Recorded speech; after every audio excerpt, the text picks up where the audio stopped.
technology, martial arts has evolved too. I won't rest until I crush the Trinity Syndicate!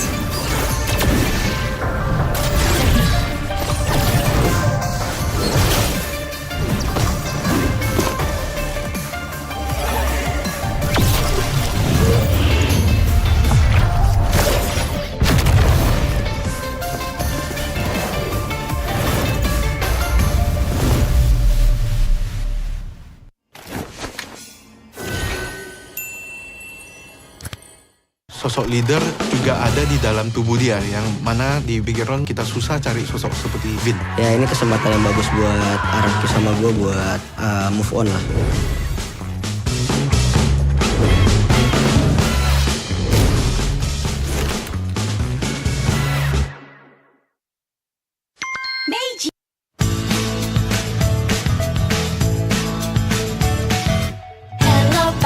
Hello panda, semua suka biskuitnya.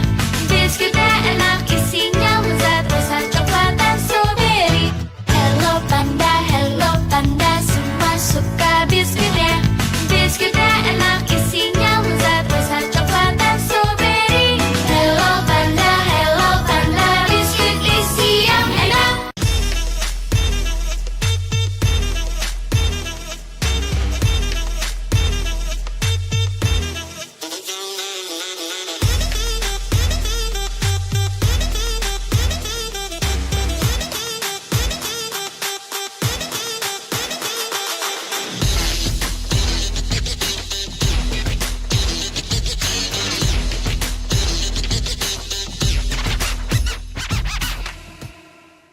Sempet down karena kayak hal yang aku suka itu ternyata orang tua tuh kayak lebih khawatir kali ya. Aku sih lihat malah papa tuh nggak suka, ngapain sih yang bener-bener aja lah.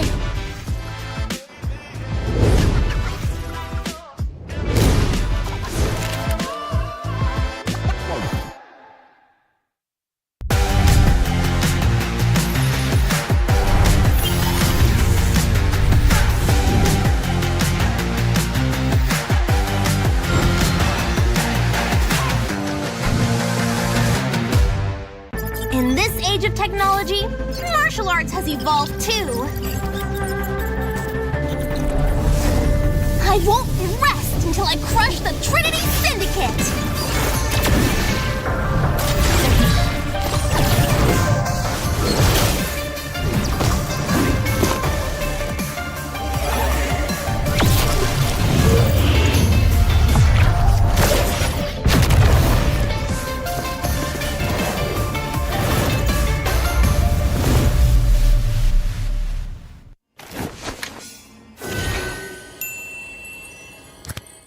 Sosok leader juga ada di dalam tubuh dia, yang mana di Bigetron kita susah cari sosok seperti Vin. Ya ini kesempatan yang bagus buat Araki sama gue buat move on lah.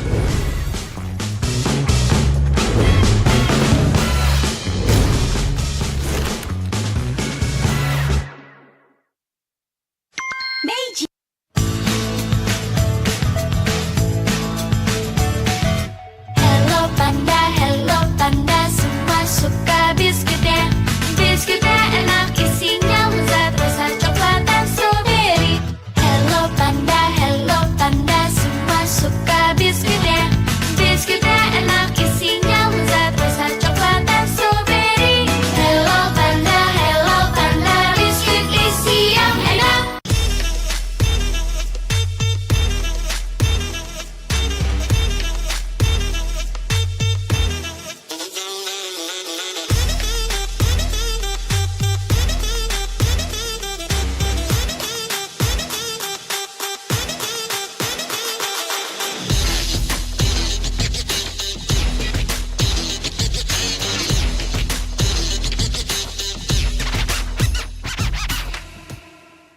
Sempet down karena kayak hal yang aku suka itu ternyata orang tua tuh kayak lebih khawatir kali ya. Aku sih lihat malah papa tuh nggak suka, ngapain sih yang bener-bener aja lah.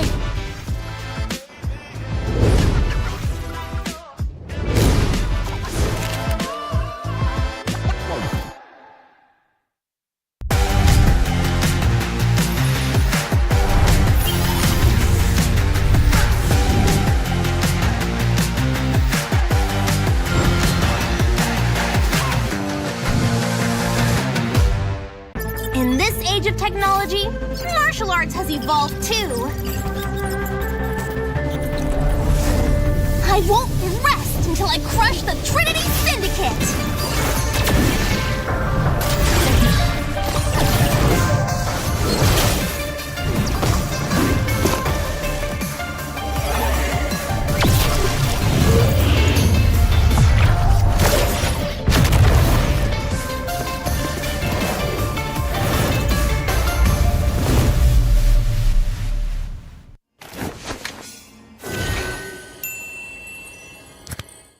Sosok leader juga ada di dalam tubuh dia, yang mana di Bigetron kita susah cari sosok seperti Vin. Ya ini kesempatan yang bagus buat Araki sama gue buat move on lah.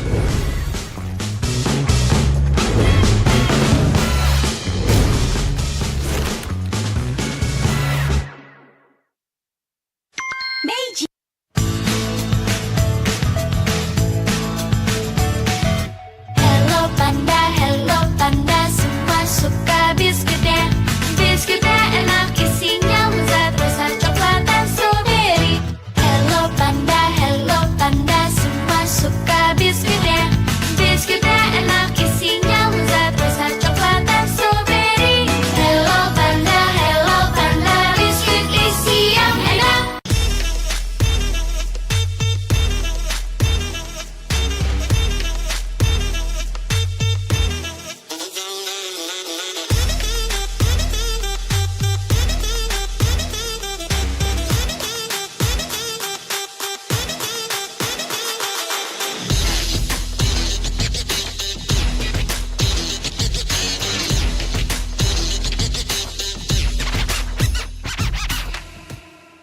Sempet down karena kayak hal yang aku suka itu ternyata orang tua tuh kayak lebih khawatir kali ya. Aku sih lihat malah papa tuh nggak suka, ngapain sih, yang bener-bener aja lah.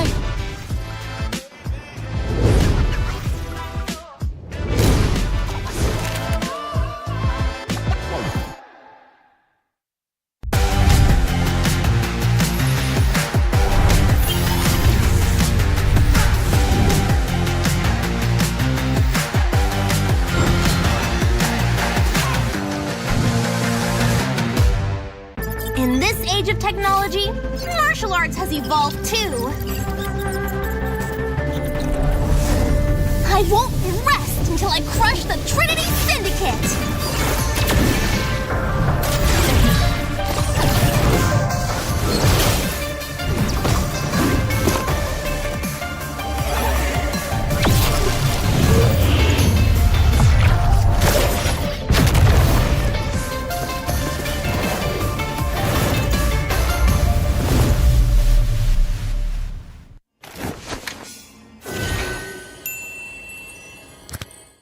Sosok leader juga ada di dalam tubuh dia, yang mana di Bigetron kita susah cari sosok seperti Vin. Ya ini kesempatan yang bagus buat Araki sama gue buat move on lah.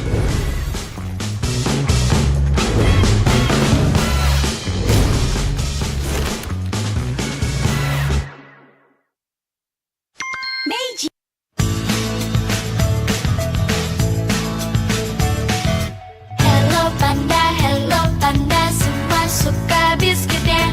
Biskuitnya enak, isinya lezat, rasa coklat dan strawberry. Hello panda, semua suka biskuitnya. Biskuitnya enak, isinya lezat, rasa coklat dan strawberry. Hello panda, biskuit isi yang enak.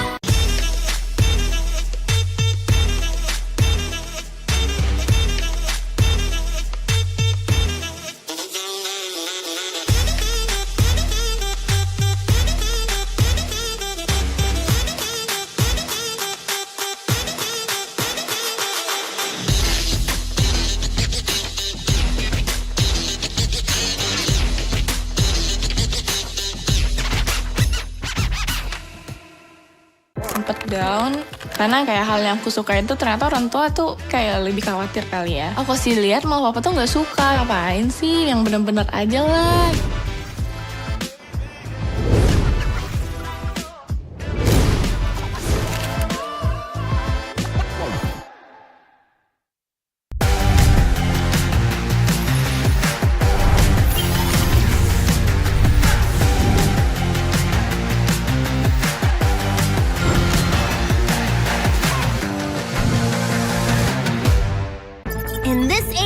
technology, martial arts has evolved too. I won't rest until I crush the Trinity Syndicate!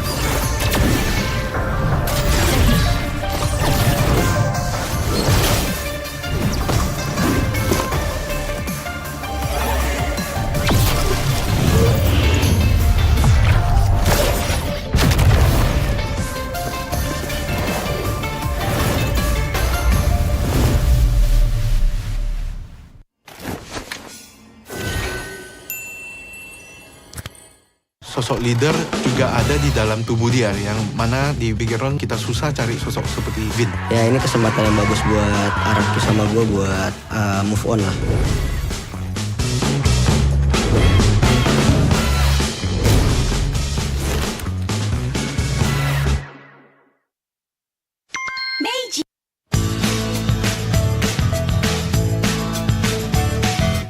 Hello panda, semua suka biskuitnya. Biskuitnya enak, isinya lezat, rasa coklat dan strawberry. Hello panda, semua suka biskuitnya. Biskuitnya enak, isinya lezat, rasa coklat dan strawberry. Hello panda, biskuit isi yang enak.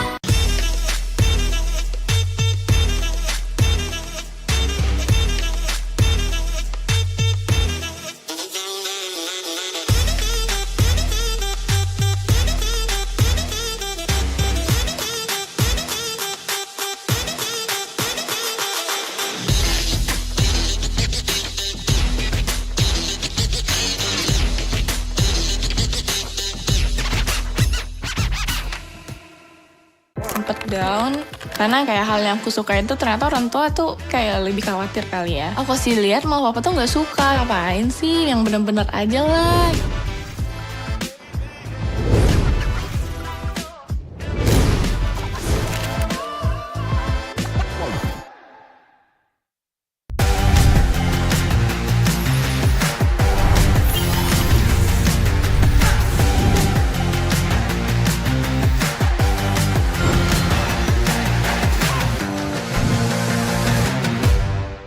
In this age of technology, martial arts has evolved too. I won't rest until I crush the Trinity Syndicate!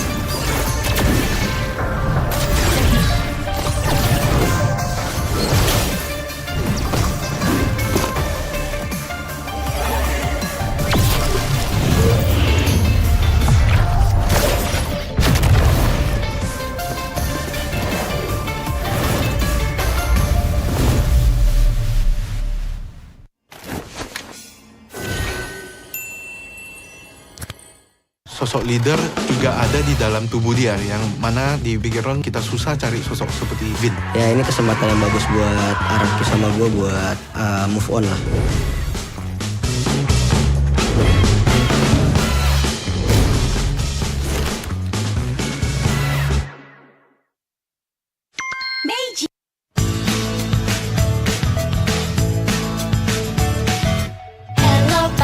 Hello panda, semua suka biskuitnya. Biskuitnya enak, isinya lezat, rasa coklat dan strawberry. Hello panda, semua suka biskuitnya. Biskuitnya enak, isinya lezat, rasa coklat dan strawberry. Hello panda, biskuit isi yang enak.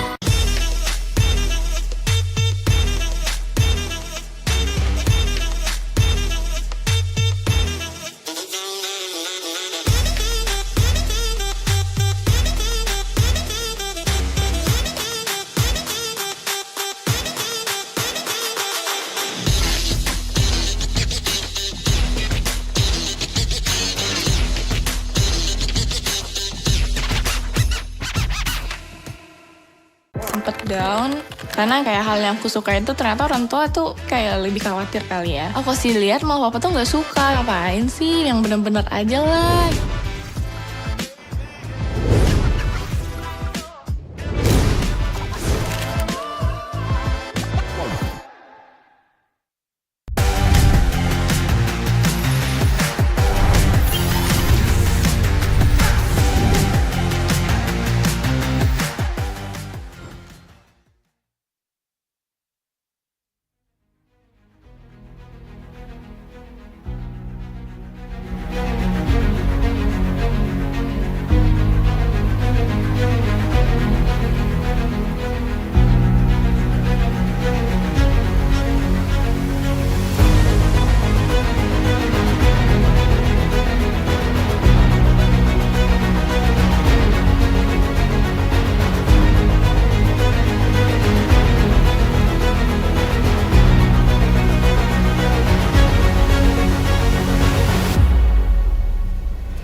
Ladies and gentlemen, boys and girls, welcome back to the very first MPLI 2023 that is going to be finally an offline event. We've had 4 MPLIs in the past and finally get to see all the players join in as one. And, you know, here, my name is Eterna. Alongside with me is... Mirko. Also together, we're going to be accompanying you guys all the way from day number 1 for all the first 7 matches of the day. We have crazy group stages, honestly, after the whole fan voting session for the group stages, placements of the teams. And right now, we're definitely going to see some epic matches. Starting with our first match of the day, AP Bren taking on TOB. Already, with the first match of the day, we're basically getting a taste of what's to come in MPLI. Literally from the LAN event, from the offline event here, first time in MPLI history, we're getting to see a North American representative going face-to-face up against the Philippines' best. And that's what I love about MPLI this year, right? I think we've grown accustomed to all these Southeast Asian regions. We've seen representatives from Singapore, Malaysia, Singapore. I said Singapore twice. That's how much I love them. But anyway, we're finally getting to see really just new regions coming through. We've got a representative coming in from China. We have a representative coming in from North America, even MENA. So I'm quite excited to see. This is going to be a really good taste, not just for MPLI, but what we can expect coming into M5. Most definitely, right? We're definitely going to see so many more teams, even from regions that we are kind of, you know, we don't really have a lot of information on, like specifically China. Can't wait to see what Nova Esports brings to the table as well. We're definitely going to be able to see a glimpse of that later for our second match of the day, Eterna. Definitely. And of course, if you guys want to just access more things, you know, have more access in live, don't forget to check Omni. Because Mirko will tell you why. Well, if you guys want to learn what it takes to play MLBB at the pro level and inspire communities through gaming content, try to get inspired right now by Pro/CES, the mini documentary series available only on Omni by FWD, where the struggles and uplifting journeys of pro players and, like, perhaps Bigetron Alpha's Vin, the captain, or EVOS brand ambassador Una, and more are going to be revealed later in the future. And remember that these contents, they're only exclusive on Omni by FWD, so don't forget to download it on Google Play or your Apple App Store. Check it out, guys. Just scan the QR code below, Eterna, if you guys do not want to, you know, search Vin. for it. It's all there. I told you, it's Bigetron Alpha's captain. There? There's a brand ambassador. There's a mini documentary series. That's pretty cool. I actually watched a little bit of it last night, and yeah, the whole story of it is pretty interesting, right? It really inspires me and motivated me for today. Oh, that's good. Because I'm motivated by something different. What are you motivated by? I'm motivated by something right in front of us right now. It's Hello Panda, right? Rise above the hunger and unlock the full flavor of MPLI with Hello Panda. From creamy chocolate, we got the cookies and cream, we got the strawberry, we got the double choco. You know, all these flavors come together to give you an AOE of excitement on your taste buds with no mess to keep your victories clean. I really like how you put that, the AOE of flavor. It's absolutely beautiful, man. It is AOE, right? It literally just explodes with chocolatey flavors in your mouth. And honestly, that was also what motivated me last night when I was watching those documentaries on Omni TV. Because now, we're going to get some more goodness for all you guys who are waiting back at home.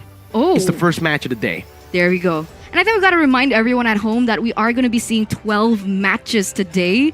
There's going to be first from Group A, the next 3 from Group B, Group C, followed by Group D, where they are all going to be a best of 1. So we're going to get a little bit of a sneak peek into each groups, and I find that very interesting. A lot of people have actually mentioned which groups they think are going to be the most competitive, but we are going to start with Group A here from match number 1 to match number 3. Like you mentioned, we're going to start off with the champions from MPLPH, AP Bren going head-to-head against the TheOhioBrothers coming in from North America. We also have Nova Esports from China, who are going to be taking on Dewa United Esports, a team as well, pretty new into MPL Indonesia, but have secured a playoff spot and an MPLI 2023, followed then by Dewa taking on the champions of the Philippines. Ooh, that's going to be a tough one. But after that, we are going to finally see Blacklist once again with their new lineup going against Falcons from the MENA region. And just all of this, most of these matchups, I don't know what to expect, honestly. And now we're coming into Group B. Geek Fam, second place here at MPL ID, going against Homebois from Malaysia. We also have Blacklist International, who are going to be taking on the Malaysian champions. So the Malaysian champions will have to fend off against both the first runner-up of MPL Indonesia and then MPL Philippines. That's going to be a long series for them, and they got to reset real quick because remember, it's a best of one, so all stakes are up there. It's going to be followed in by match 7 here with Echo Philippines going against your team, actually, here, Mirko.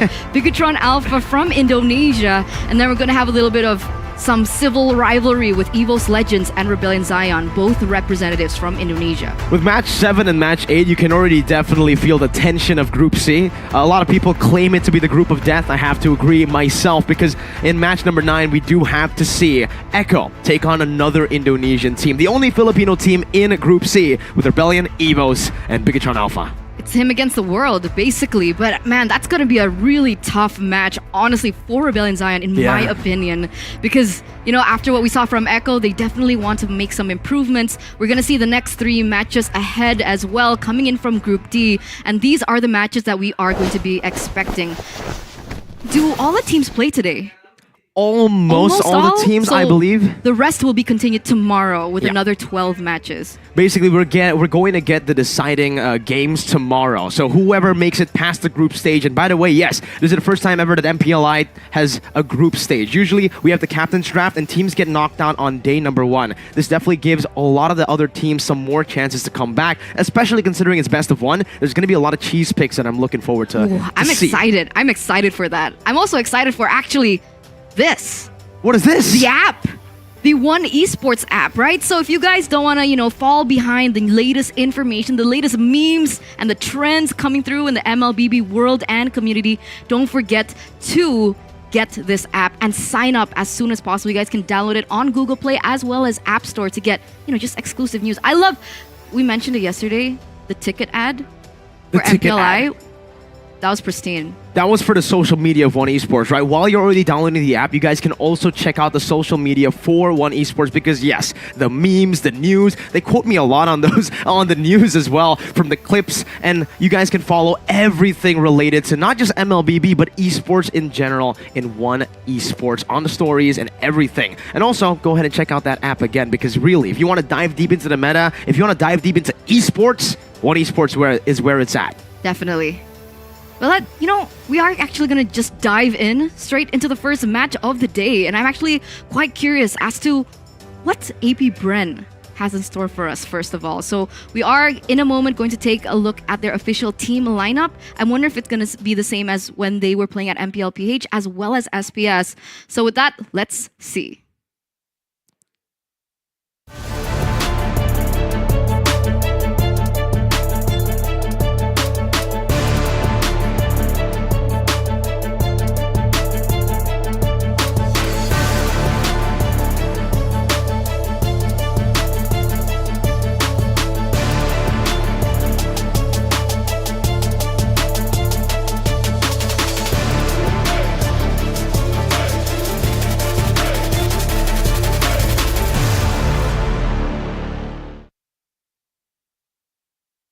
Stranger to the international stage. AP Bren, the champions of MPLPH, they were able to get so far in the last tournament that was international at SPS, but at the end of the day, they weren't able to topple Onyx. But this time, Onyx is not going to be available in the tournament, so let's see if they can fly high and rise above all the other regions, being the tournament favorites. They're definitely favorites coming into this tournament as champions in the Philippines, and with super stellar performances in every international tournament. So let's see the opponents of them today. Let's welcome the official team lineup from the Ohio Brothers.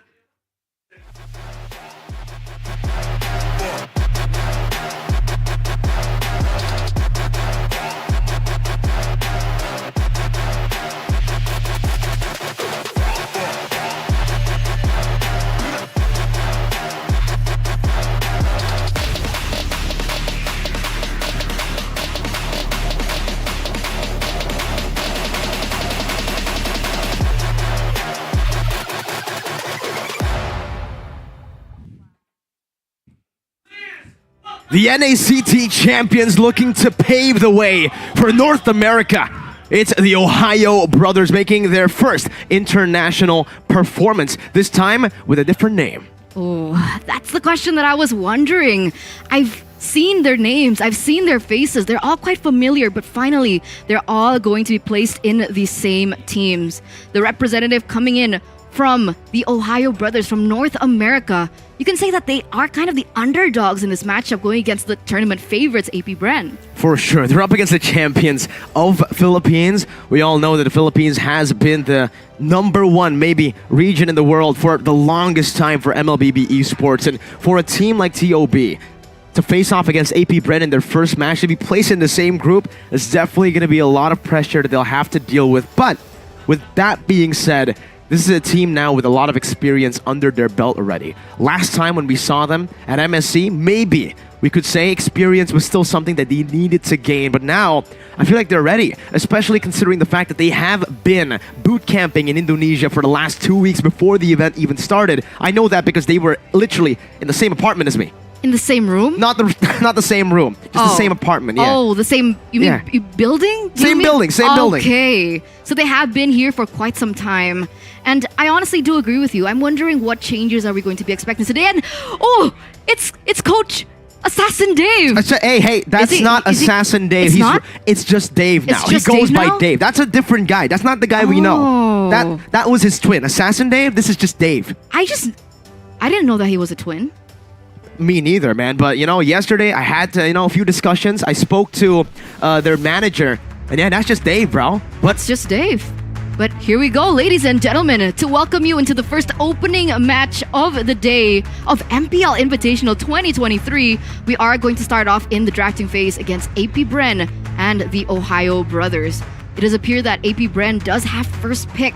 And I'm wondering as to what kind of styles we are going to be expecting, because obviously one of the underlying things that I do find similar between both of these teams is the jungler styles. Yeah. Right? Best player 1, and we also have Kyle TZ on the other side. A lot of people have said that perhaps this upcoming patch is leaning towards more assassin for the jungle. Do you agree with this? Yeah, both of these players really like to go for these assassins. Very aggressive picks in the jungle. I will have to say, though, that Kyle TZ has been a bit more multidimensional in that jungle, playing the utility junglers really, really well. Definitely transitioned and matured over the course of a few international tournaments like the SEA Games and obviously IESF. But now, with the Edith and the Bruno ban coming in for the side of AP Bren, we're definitely seeing the impact here of the patch just recently hitting.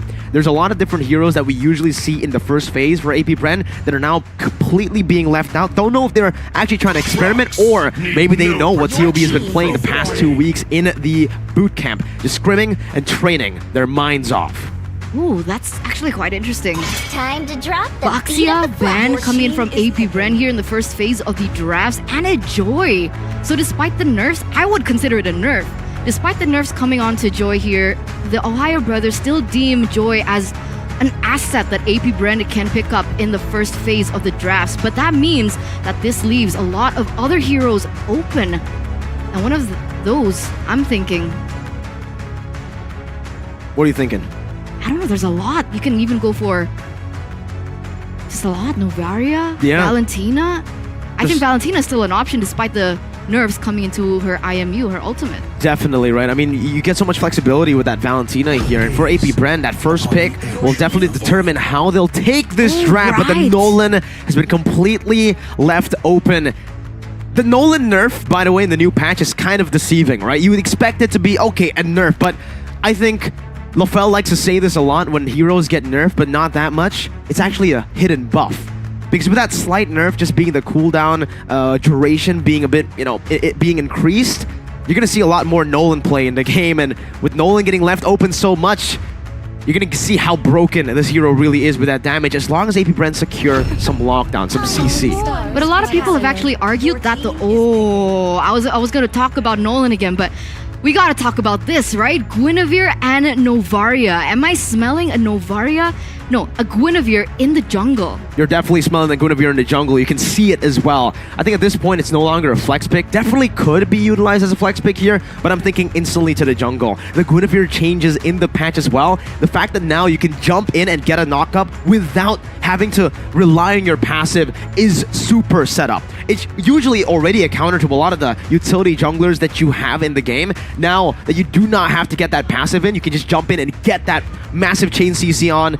There's so much you can do, especially up against someone as mobile who relies on that mobility as the Nolan. And in addition to that point, right, this is a Guinevere and a Novaria combo. So the thing is about the Novaria, her ultimate can actually increase the hitbox range that will facilitate the Guinevere to get in those picks. So already a very dangerous combo. I wasn't expecting to see it in the first day, but here we are, the TheOhioBrothers just giving up all their cards right now in the first match of the day. It's going to be followed in with a Faramis and a Claude. You got to get that second HP bar when you're up against composition. You need some more dive, some more utility to help your team get to that place and to gap close a lot against the TOB lineup. With the Novaria, with the Guinevere, they have two different styles they can rely on now. They can start to build on now. Either it's a full front to back with a Novaria being with the Novaria in the back and the Guinevere being that main frontliner with maybe possibly another frontliner, or they go full dive with a Phoveus, a big counter that was used by AP Bren actually against Blacklist International, the Phoveus against the Nolan. And we're gonna see it here again. Me and Arashi, and even with Marky, Beloy, and Wolf, we've been talking a lot about how broken the Phoveus is going up against the Nolan. The Nolan really needs to use those dashes to go in and out, and this Phoveus punishes him hard. But the question is where the Phoveus is going in terms of laning. Should be XP with the Guinevere locked in and a Novaria. I don't think it's going to be flex into the mid or the jungle. It could Should still be a XP. Novaria roam. Or is that not their style? I don't think so, man. Super Shark, he likes the initiator, tanky, roamers.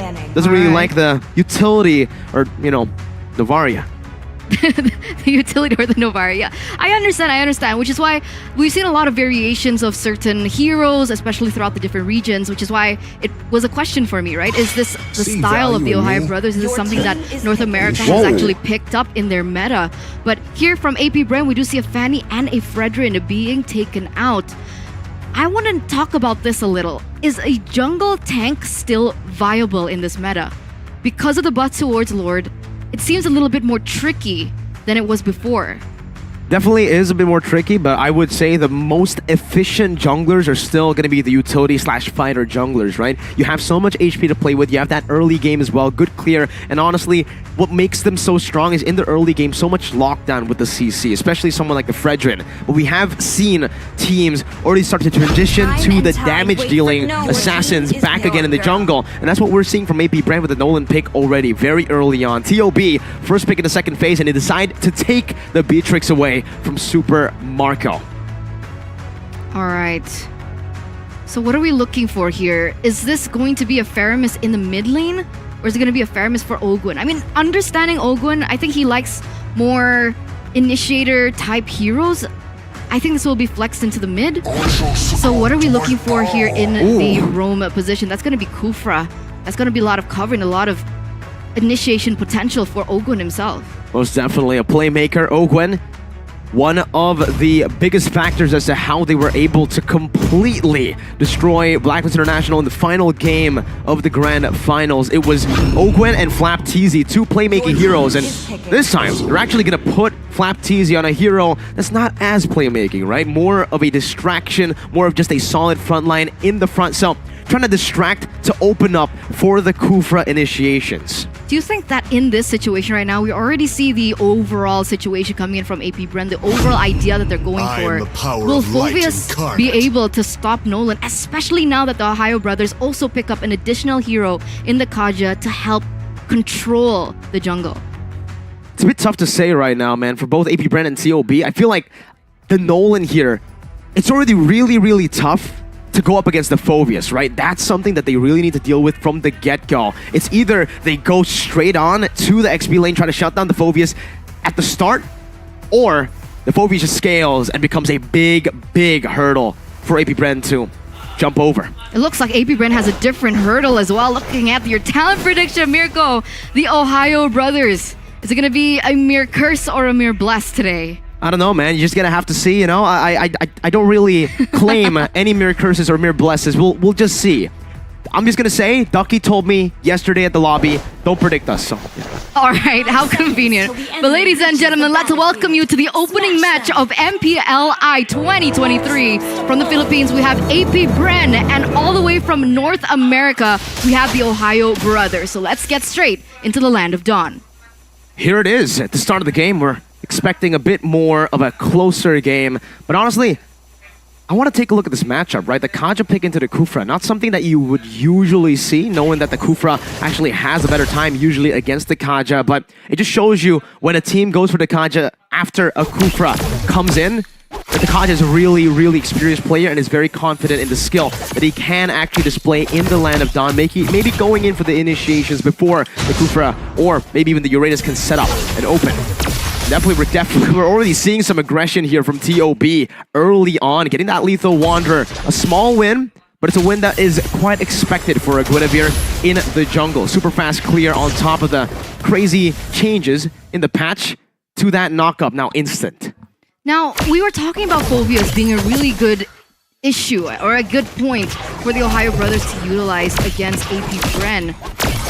In the laning phase, a Uranus and a Phobias. What is that going to look like? But wait a minute, best player one. There's some damage, best player one just getting deleted in the first minute of the game. You need lockdown. Once you get that, Nolan is free. And that's Nolan for you. Early game pressure, really good ganking potential, and that damage. Even despite the nerfs coming through, I do feel like this early game is still something to be afraid of. And for the moment, we aren't actually seeing the Phobias being a big issue just yet, especially in the first 5 minutes of the game. Not at all, man. We need to see level 4. That's the power spike for this, for both actually the Guinevere and the Phobias, but mainly the Phobias, right? For Guinevere as well, you'd expect some sorts of more survivability. There's a bouncing ball in the mid lane just to stop Super Shark, and that's more mid-prio for AP Bren. Setting up for the turtle, but best player one is already holding it down, resetting it, and not letting AP Bren get their hands on it. Let's see what goes on here right now. AP Bren still holding the economy lead. In terms of level, Kyle TZ does have a little bit of an advantage over the Guinevere, over best player one. So it doesn't look like the TheOhioBrothers actually want to commit onto the turtle just yet. But even to AP Bren, they're looking for some pressure in the mid side before they start setting up.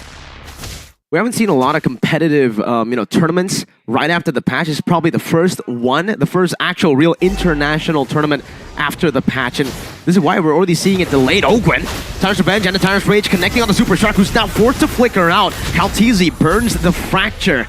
And AP Bren get a big W here against the Roamer.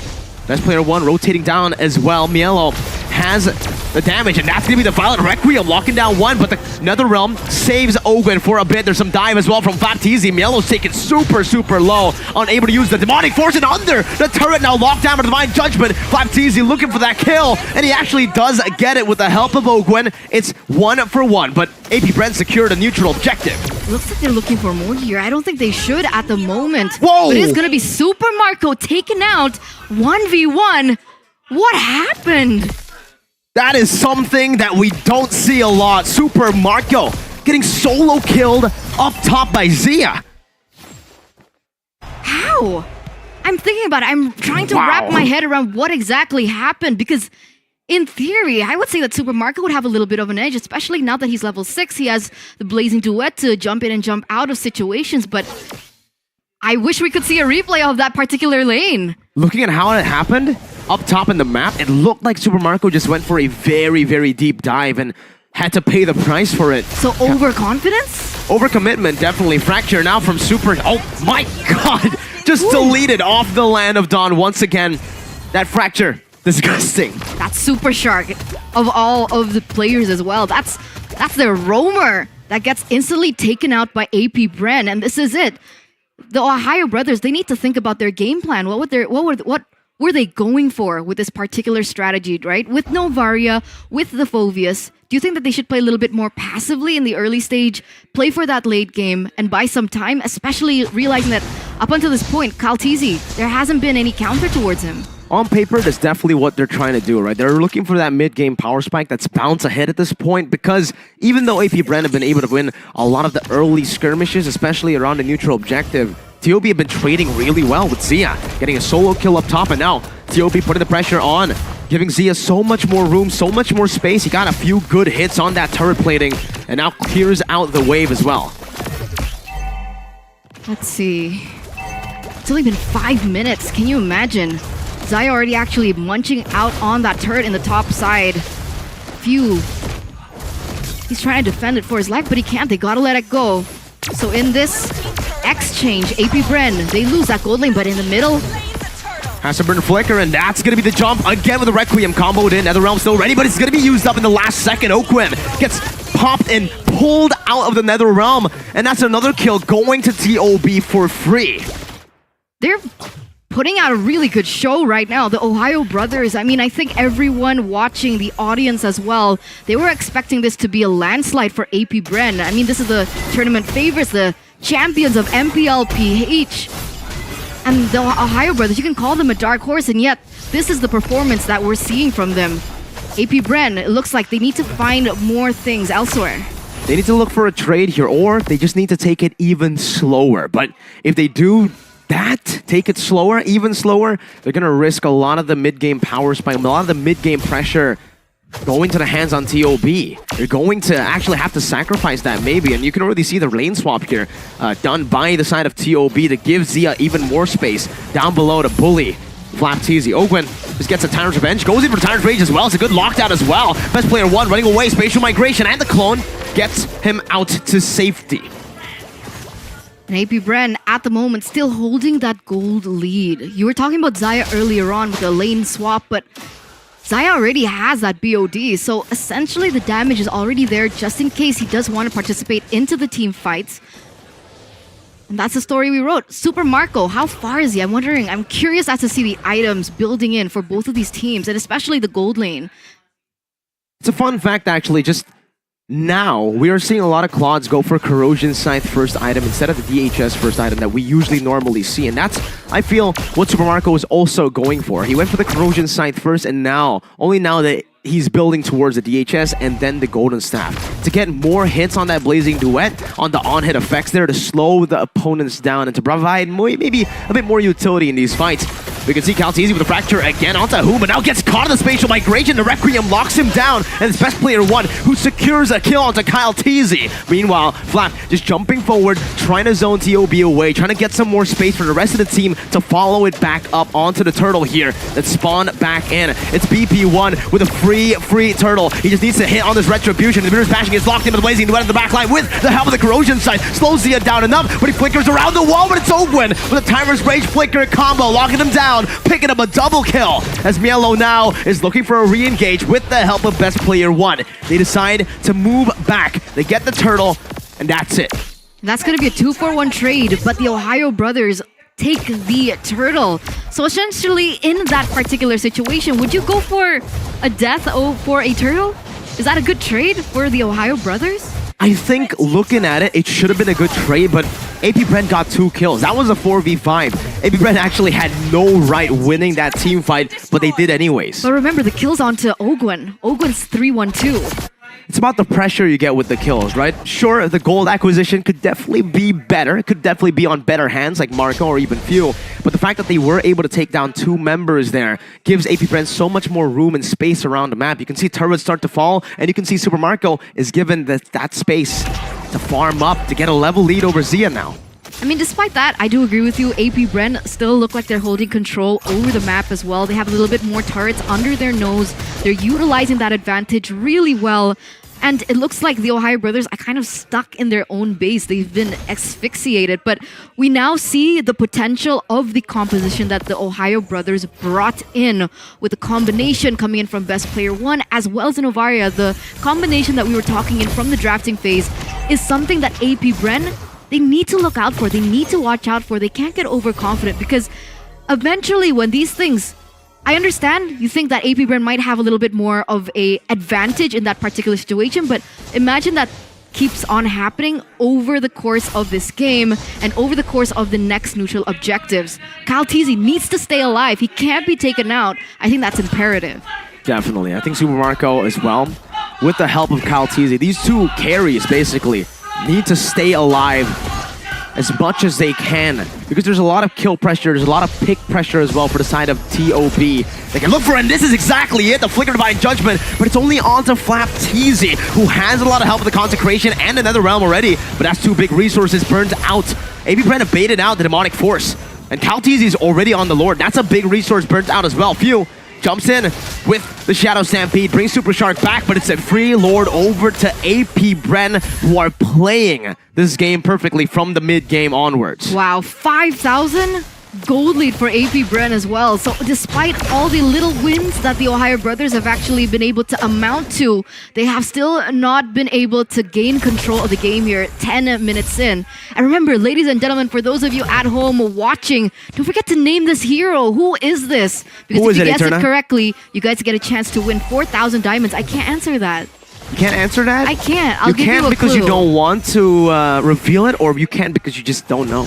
I know, we were talking about this yesterday. Because I said Zilong, and it turns out it wasn't Zilong. Or maybe Someone it is. else. Someone can guess Zilong now. Maybe that might be like a bait, right? Well, that's a clue. That is a clue. It's not Zilong, or maybe it is. You never know when it's Eterna sometimes, and honestly, this game as well, you never know when it's AP Bren, right? Early on, it was TOB who held it down, but AP Bren have come back from it, and the way they come back is they get a massive gold lead to play with a big Lord marching down in the bottom lane. TOB still has a lot of good wave clear, though. They have Zia on that Bennett, and it's Hoon on the Navaria. Very, very good wave clear to play with, and they'll be able to clear out the waves very easily with the first Lord Siege. Got a lot of range as well in their composition, so I don't believe that this is the time for AP Bren to go in for the end. And you were talking about the items coming in from Super Marco on the Claude with the Corrosion Scythe. Do you think it's because of the nerf towards the emblem? Yeah, perhaps. I mean, again, Like a decrease in slow, right? a little bit more adaptation for the items as well. I feel like even without the nerf, the Corrosion Scythe first could be just a little bit of an adaptation with the Claude nerfs in the patch before this one. Remember the one where you can't really clear waves as fast anymore? Now you use that Blazing Duet more to poke, to join team fights, and with that Corrosion Scythe, it basically acts like the physical damage version of an Ice Queen wand, just giving you utility to play with. And you guys can play with a little bit more diamonds as well. If Hey. you guys at home that win 4,000 diamonds, and all you need to do is register for updates to One Esports. That's it. So you can guess the 4,000 hero for diamonds. 4,000. You can register for updates for 4,000. That is equal to 8,000. Quick maths. Essentially Eterna? 8K, yeah. And that's a 1K gold difference between the gold laners here right now. Ouch. What do you think about this disparity? I mean, it's crazy. It's a 1.6k gold lead in the 12th minute of the game on a Claude. He's been free farming so much, despite that solo kill earlier on that a lot of people would expect to be one of the determining factors as to how a gold lead actually forms. No, Super Marco has been given so much space, he's actually a level ahead as well. And with that Windtalker, now all he needs is a Wind of Nature that he's already building towards. And heck, he might even go for a Sea Halberd instead of that Wind of Nature. With that being said, is there no possibility, no scenario that best player one can be the one to take him down? There's a chance. Ogun with the conceal looking for the play in the bottom lane. The whole team is rotating down with the conceal. Oh! Ogun misses the Timer's Revenge Flicker combo. Zia dashes out now. The team is there to help him out, but he already used the Flicker earlier. That's the Astral Echo coming down. Super Shark flickering forward just to buy a little more space as Zia is still kiting back. But look at that Nolan jumping to the black. That's a fracture to take Zia down. But the Demonic Force follows through as well. That's a double kill from the Nolan. With the help of the Netherrealm, he stays intact, and it's only Mielo left to defend. 1v5. Mielo gets taken down by Super Marco, and it's a wipeout for AP Bren. Wiped out straight into the first match of MPLI 2023. Ladies and gentlemen, this is what makes champions. This is what gave them the championship back at MPL PH, and they're looking for the end. 14 minutes. A convincing win from AP Bren despite a lot of small mistakes. They come out on top with pure discipline. Wow. Kyle Teasy and Nolan. What a flank. That was beautiful. That was a wonderful play coming in from him in the final second. A beautiful flank to end that team fight. and just make it a non-factor for the Ohio Brothers, who, up until that point, I would say still had a chance in the late game. It was a stomp from the mid-game onwards. Like we said earlier, the early game was a bit closer. Zio was able to get a solo kill in lane. Despite the loss, TOB looked okay. They looked decent. They looked like they were able to hold it down for a bit. But you can definitely see the difference in playstyle, the difference in class for right now. AP Bren on a different level. So let's get some answers to our questions as to how exactly they were able to do that. Let's ring our analyst. Ring, ring, ring. Arashi, what happened?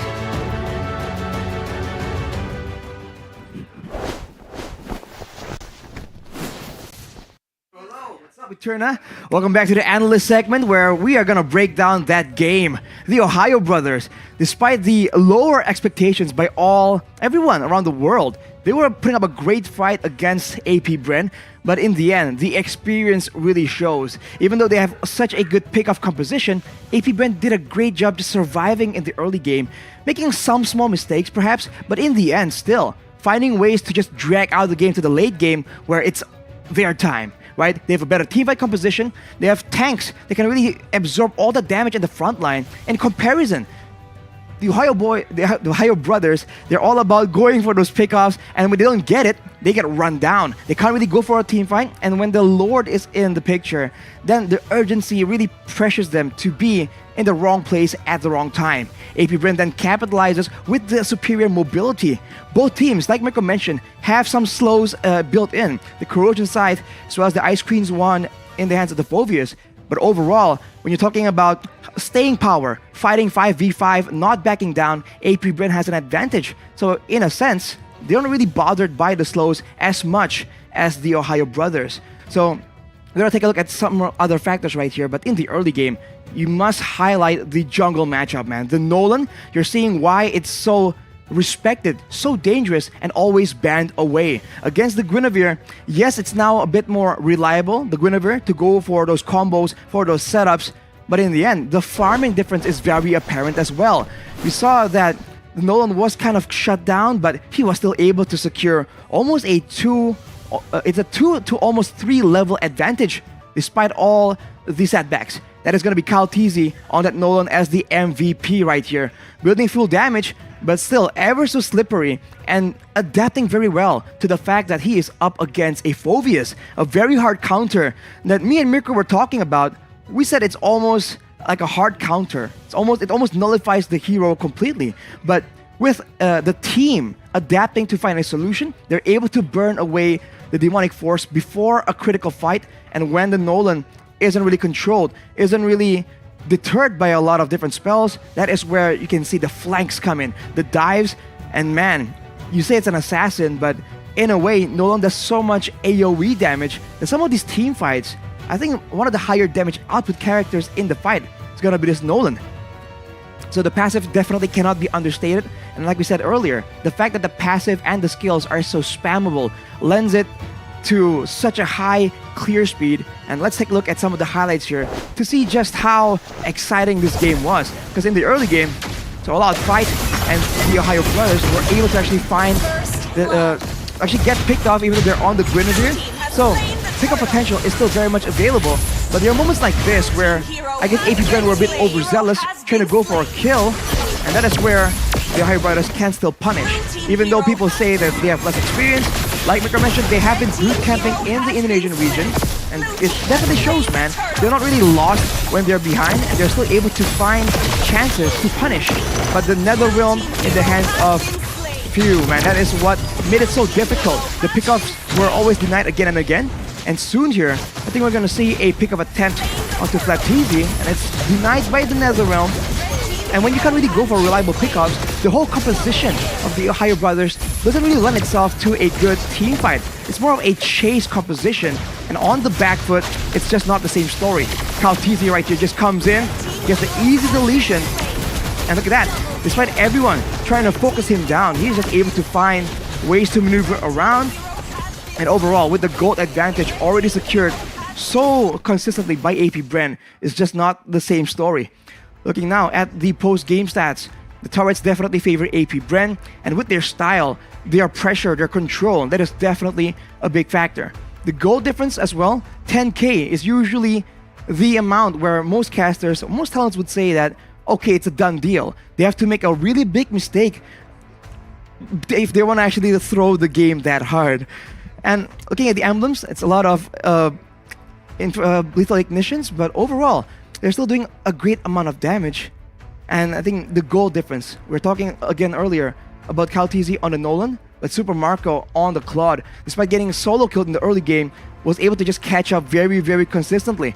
And if you look at the items, the fact that now the Clock of Destiny and the Lightning Truncheon are no longer required to be comboed together, you can see a bit more of a spike in the mid lane burst damage. So I think now, more aggressive mid laners can really come into the picture a lot quicker than previous times. Man, that's it from me from the analyst segment. Back to Mirko and Eterna, take it away. Thank you so much, Arashi, for that in-depth analysis of that game. And it did answer quite a few questions that we were wondering. And wow, that was a performance coming from AP Bren. And I was really impressed by Caltesi in particular. I know he won the MVP or the player of the game. And that farming pattern, that is so efficient. How? I would say How the did he get so entire good? team. I'd say the entire team's pathing was on point, right? Because even Super Marco, who was solo killed very early on in the game, was able to come back in a way where he had a 2,000 gold lead in the final fight. Nolan as well against the Phobius. This is a matchup that's incredibly hard, and AP Bren should know that themselves because they were the ones who picked up the Phobius against the Nolan first in the MPL PH playoffs. And I'm glad to see that they didn't just make the counter, but they know how to face off against the counter. It's all about how you execute your game plan, not just about the draft you pick. And I think in that game, you saw the difference in execution, right? Once AP Bren fell in the early game, what they did was they had plan B. They had a plan C all the way to maybe even plan E, how to get back in the game, and they only needed plan B in that game. They needed plan B, they needed plan A, they got plan C, but I wonder if they got updates. On what? On One Esports. They probably don't. They probably don't. And you guys want it. You guys don't want to be like them. So don't forget to follow One Esports. Stay updated with all things MLBB. You guys can find memes. You guys can find roster updates and all other information to keep you updated. We have Discord. I'm guessing the icons right now. That's Discord, Discord. TikTok, Instagram. I think that's Twitter. That is that Twitter? X. It's X. It's X. Great. Facebook, YouTube, and Twitch.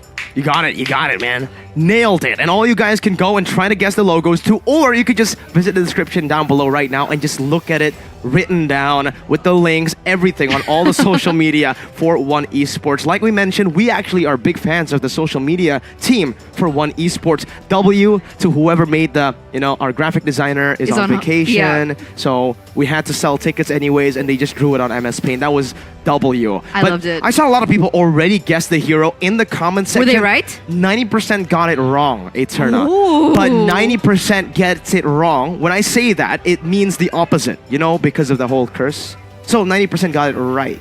Yeah. It's confusing, but for you guys, it's definitely not confusing as long as you try to name that hero. How do you name that hero, Eterna? You name it.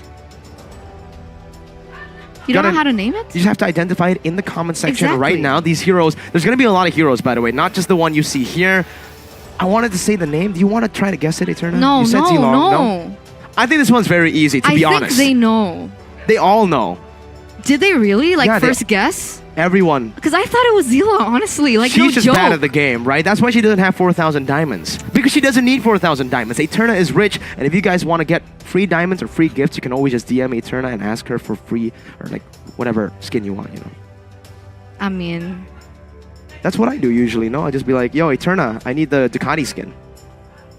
Anyway, guys, don't forget that actually ends on the 19th. So do that ASAP to get your hands on those diamonds. And, if you're kind of dull like me, you guys can't guess the proper, heroes, right? You don't know who in the world is that, right? You guys still do have a chance to win that 4K of diamonds. All you need to do is sign up and register for updates on One Esports. And that's all you need to do. Easy peasy lemon squeezy. I just need to register for free That's updates, for exclusive interviews, breaking news, and in-game guides That's for it. free to For get free. 4,000 diamonds. You get all that information and knowledge for free, plus you get rewarded with diamonds. That's a big W in my books, and you guys should do it too. I've already done it. I've registered for updates all the way from MPLI 2022 when I started, 2021 actually, when I started casting. And at this point, we've seen the tournament favorites going up against the tournament underdogs, or the tournament, dark horse. Underdogs, dark horse, yeah. And so far, Potato. it's pretty clear that there has been a different level entirely. True, but we do see a development coming in from the region, which is something that I'm really excited for. And that's why, coming into this next match, I'm even more hyped. Same. Right? Because we finally get to see a Chinese team representative in Nova Esports come through into the Land of Dawn against one of our very own, actually, a representative from Indonesia, Dewa United, a team that just debuted in MPL ID and made it all the way to the playoffs and is now standing on the international scene.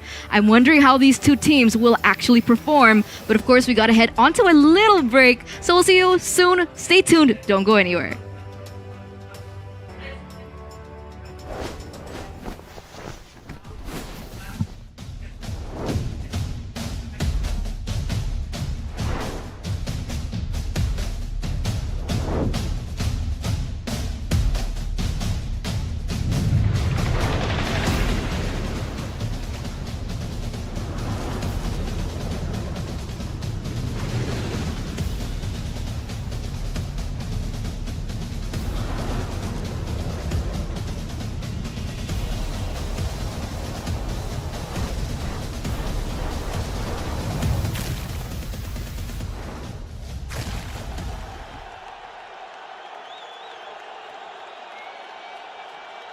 Sosok leader juga ada di dalam tubuh dia, yang mana di Bigetron kita susah cari sosok seperti Vin. Ya ini kesempatan yang bagus buat Araki sama gue buat move on lah.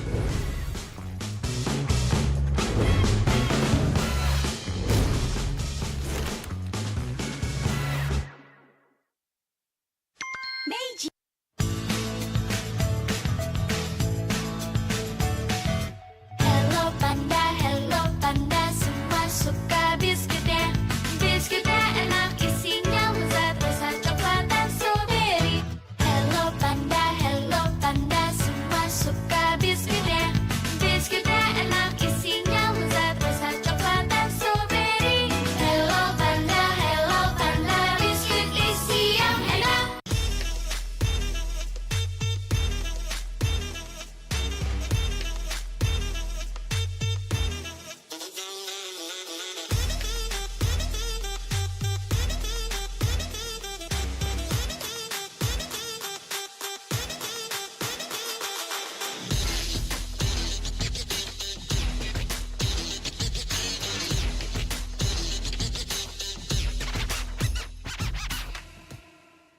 Sempet down karena kayak hal yang aku suka itu ternyata orang tua tuh kayak lebih khawatir kali ya. Aku sih lihat mau papa tuh nggak suka, ngapain sih, yang bener-bener aja lah.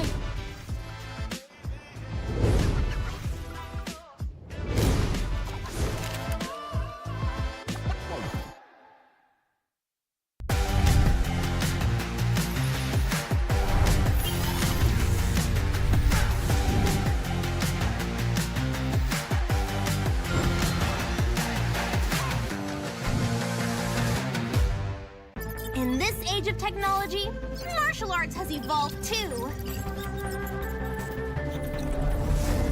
I won't rest until I crush the Trinity Syndicate!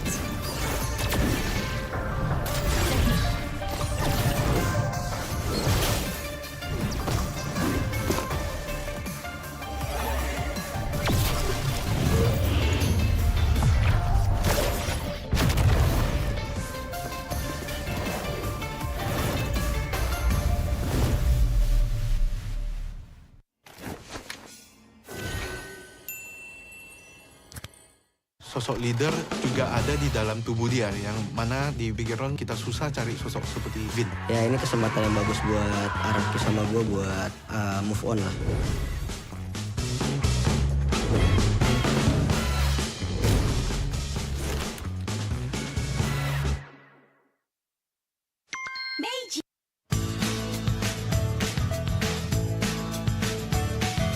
Hello panda, semua suka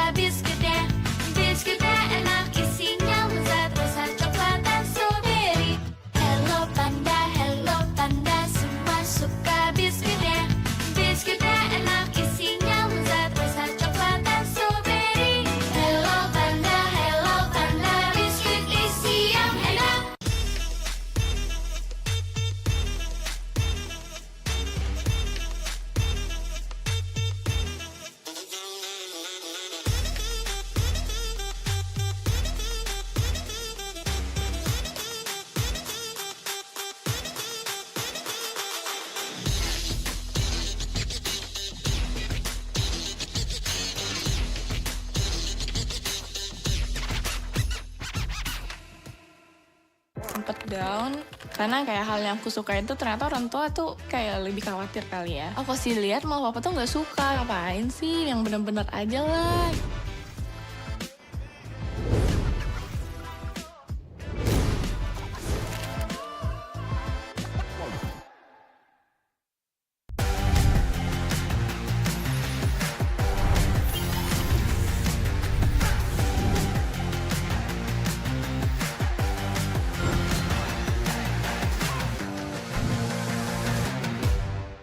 In this age of technology, martial arts has evolved too. I won't rest until I crush the Trinity Syndicate!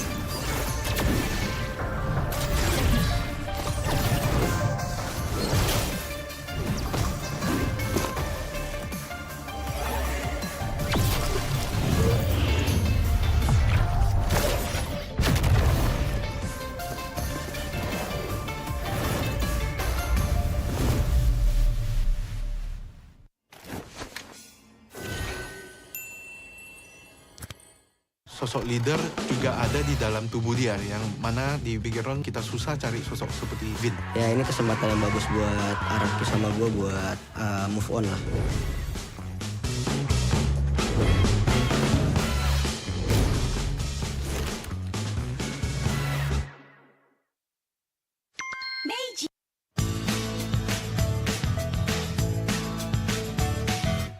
Hello panda, semua suka biskuitnya.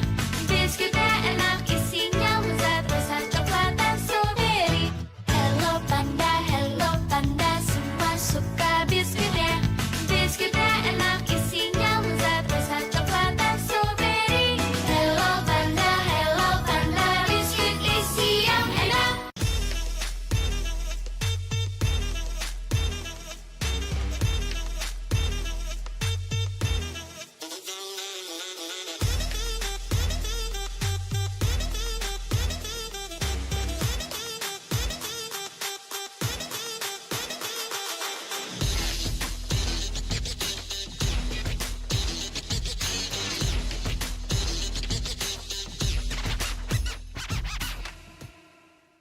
Sempet down karena kayak hal yang aku suka itu ternyata orang tua tuh kayak lebih khawatir kali ya. Aku sih lihat malah papa tuh nggak suka, ngapain sih, yang bener-bener aja lah.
everyone, and thank you so much for staying tuned here at MPLI 2023. We're back with me, Eterna, alongside with Mirko, where we are going to head into the second match of the day. And like we mentioned before the break, this is going to be a representative coming in from Indonesia, and finally, a big question mark, a region that we have yet to see, China, Nova Esports. We literally don't know anything about this team. I mean, there's little to know about them, right? We know that China has always been a titan when it comes to MOBA games of other esport titles, but here in MLBB making their debut, I'm really curious to see how they're going to perform, right? Are these players veterans from other MOBAs who can transition over to Mobile Legends very quick, or are they going to ultimately get taken out here by Dewa United, a team in Indonesia who managed to make it to the grand finals of MDL, and in their first ever season of MPL Indonesia, make it to the playoffs and qualify for MPLI 2023? That's the question. That's the question. And honestly, I bet all these big regions are sweating at this moment. Curious to see how they are going to perform. But on the flip side, that could be a little bit of pressure. And, you know, when we're talking about pressure, I think Vin from Bigetron is no... Stranger to it? Stranger to it. No stranger to the pressure. And we can actually see a little bit more into his life and into his just journey in the MLBB scene from the exclusive content that, of course, this has, right? Omni. Exclusive only on Omni by FWD. You guys can actually check it out. It's free to download on the Google Play Store and the Apple Store as well. I really want to get my hands on it. I really want to watch that. I already watched it actually, right? Because I'm a big fan of Vin. Just Vin, not the org. Do you respect him more as a player? Yeah, for sure. I mean, you can definitely see the struggle of pro players, and that's why I have so much respect for every single one of these pro players who are so determined, so hungry to compete, and honestly, the discipline that they have just to be a pro player, playing every single day, trying to learn with all the pressure from not just fans, but the org itself, from a lot of the different angles as well. It's crazy competing in the highest level, and that's why I'm really curious to see what Nova can bring with no pressure. No one's really expecting that much from... What are you doing? How do I open this? You were doing a show, Eterna. Oh, sorry. Yo, I know you like distracted. Meiji. I know it's delicious. I'm sorry. I mean, this is the double choco one, so like, I'm into it. All right, that one I can't blame you, right? That one, okay, that one's a bit too good. All right, you know, give me that. I'm gonna keep this for myself. Open it? No, I'm gonna just keep it for myself. All right. But you can tell them why you're like. No, that. There's another one. Why is there two if not for me? I'm very sorry, guys. It's just that Sorry. Meiji and Hello Panda actually legit the best snack here in Indonesia for sure. In the world, maybe, right? I need to bring this outside as well, and you guys can rise above the pang of hunger and unlock the full flavor of MPLI with Hello Panda. I went for the double chocolate. She also went for the double chocolate. Arashi, he likes a strawberry. He likes all of them. He likes all of them. He likes it. He likes the variety of the tastes. Look at that puzzle. I'm taking that home. I already brought like a yes. full box home. I saw it actually in your bag. That's how good it is. Like, that's legit, right? Where you know when we keep taking things here, you know it's legit. It's not just an ad lib. It's not. You know what's not an ad lib as well? What's not Eterna? an ad lib? The match here, because it's definitely not an ad lib. Nova, no expectations. Earlier, I have expectations. What are your expectations? I want them to be good. I mean, I want them to be a good. big competitive region. For Make sure. things new. But in the first 3 months of playing the game, of just getting the game, do you think they can actually, you know, get to the level of other competitive teams, especially teams like Dewa United, who've been in MPL Indonesia? I mean, they just set foot in Exactly. MPL Indonesia. I mean, they were a big and strong contender back in MDL, but now this is the first time that they're ever going to make an appearance on the international scene as well. So that's also saying that their experience is not there yet, maybe. I mean, it's a wild card for both of these teams. We're not sure what to expect. What we know is information about Dewa United. We know the playstyle that they like to go for. We know that Shaco is a big anchor towards the team. These are things that we know, and that can actually be utilized to the advantage of Nova, actually. Because like we mentioned earlier on, we don't know much about Nova. We don't know the heroes that they like to utilize. We don't know the metas that they like to utilize. But you know, if we want to dive deeper into the meta, the plays, the builds, and the rivalries of MPLI with the One Esports app, you guys can actually do that because it's a one-stop destination for breaking news. So, you know, don't fall behind. Check it out on the app as soon as possible. And remember, ladies and gentlemen, this is exclusive only to Samsung. Download now, all right? Go ahead and go check out the Samsung Galaxy Store right now to download One Esports app. Yes, it's only exclusive there because you can see it's only on Google Play and Samsung Galaxy Store. So if you aren't doing it right now, what are you doing? Catch up on all the news, on all the MLBB goodness, and all the One Esports goodness with MPLI 2023 in full swing. We're definitely going to see some more free or crazy exclusive content down there. Yeah, we'll actually see somebody do something to someone. Yes. Remember the content that was recorded? Wolf. Is it out yet? I don't think it's out yet, but maybe we can tease it, right? Wolf will be risen up every single one with Hello Panda pickup lines. It was great. I enjoyed it. I mean, I loved it. The line he used for me was L Riz. W Riz. The one on you? Okay, so we have different, experiences. This got weird. I mean, Wolf's lines were weird, man. But you know what else was weird? What's the weird? draft after the patch. Right, we've been seeing so many Yeah. experimental things come out. The phobias earlier on, and a lot of crazy things. I wonder if Nova wants to bring it out as well. See, I don't know if that's just a region exclusive draft or that's something that we are going to be expecting throughout MPLI 2023 with Novaria. I think Guinevere still is a potential in the jungle, but in that situation it didn't work out. And the question is why? Why didn't the Guinevere jungle work? Well, not too sure that. I feel like just the execution for both of these teams was very, very different. But we're already getting ready for our next match. All right, without further ado, let's take a look at the official team lineup for the first team. Let's go.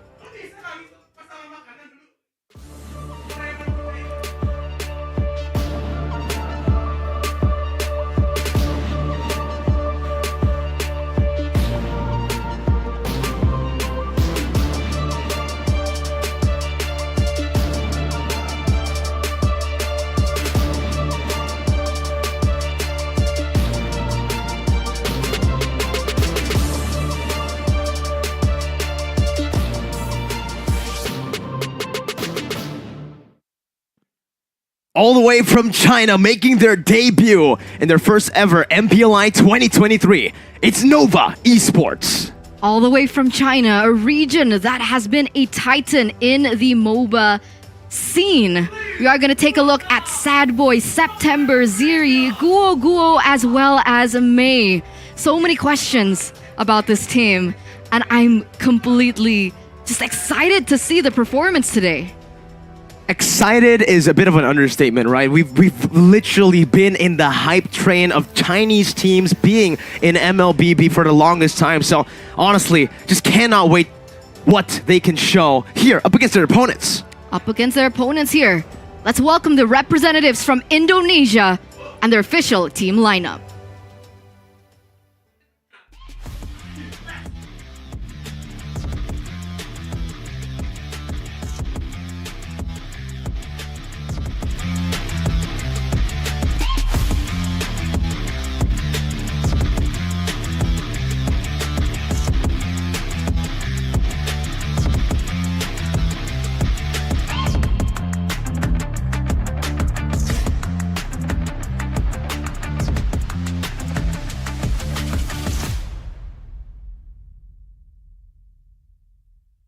Dewa United Esports looking to make a name for themselves here as they prove the haters wrong once again in MPLI 2023. This time up against the debut of Nova Esports.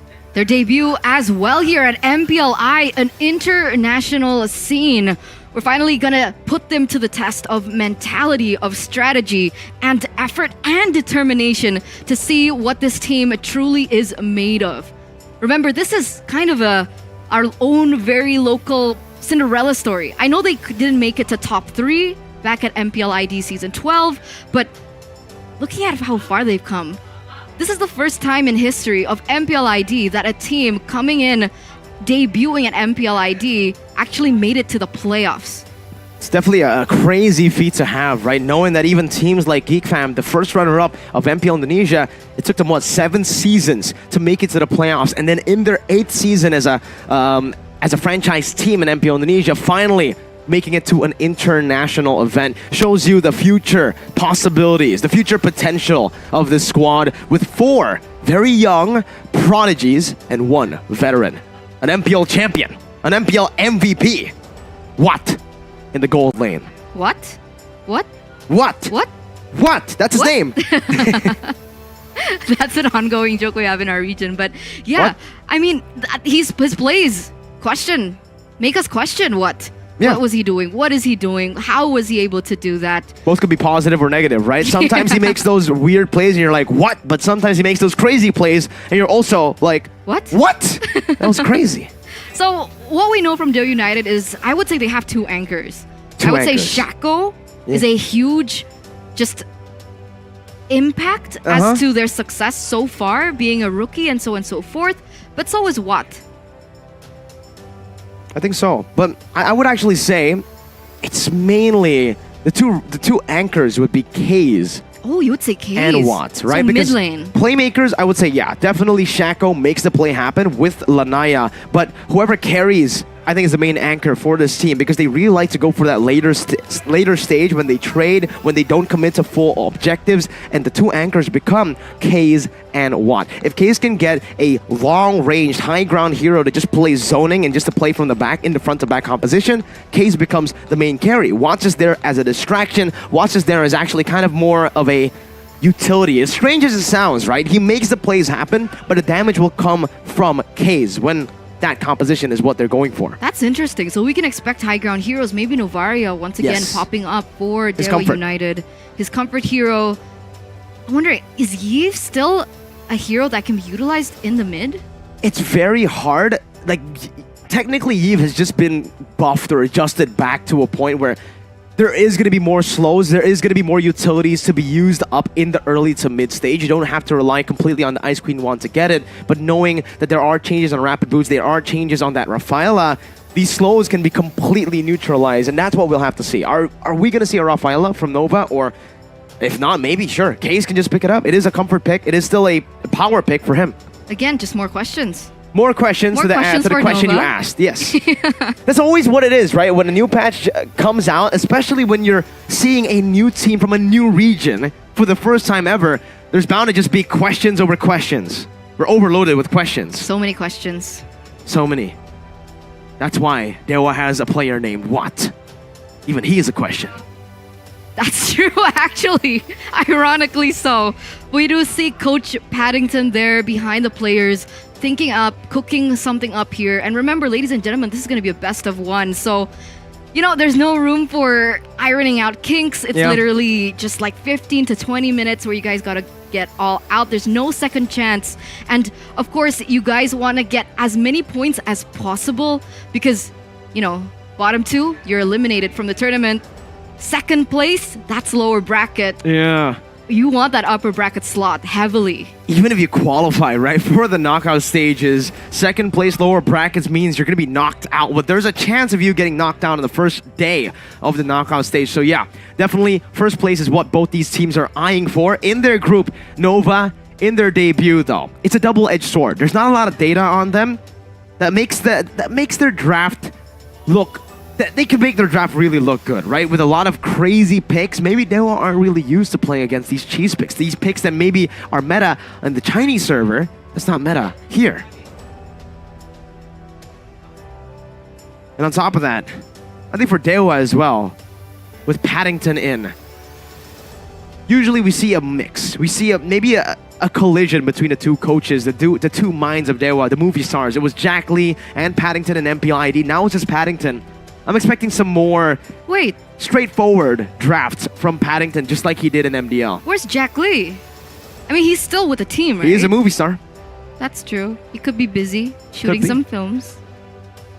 But anyway, talking about Dewa United, I think it was really interesting that you mentioned their strategies, and because I always thought that Dewa United were a very pick-off centric team, which is why I said that Shako was the anchor to the team. Their playmaking. They like to make a lot of team fights work, mainly neutral objective control in the first phase, right? And with the patch that has to change naturally, the roamer doesn't get level 4 anymore as fast as they did before the patch, and that's why it will rely on the big playmaking potential of Dixon in the XP lane role. Dixon has always been a playmaker in that XP lane. Now, looking at a lot of the crazy picks that you can utilize in the XP lane, I'm really going to be putting my eyes onto Dixon as well. Dixon gets them through the early to mid, and then into the mid to late, then Kaze and Watt takes over. I would say that, but I hope that he's explored a little bit more heroes. Yes. Because sure, I've seen Dixon pull out some crazy things and do some crazy things in the game, but that's mostly on his power heroes, and I'm eyeing at Charizla here for that EXP. And I'm wondering whether or not he can have that same impact if he's forced on different heroes, which should be something that Nova Esports know about them. Yeah.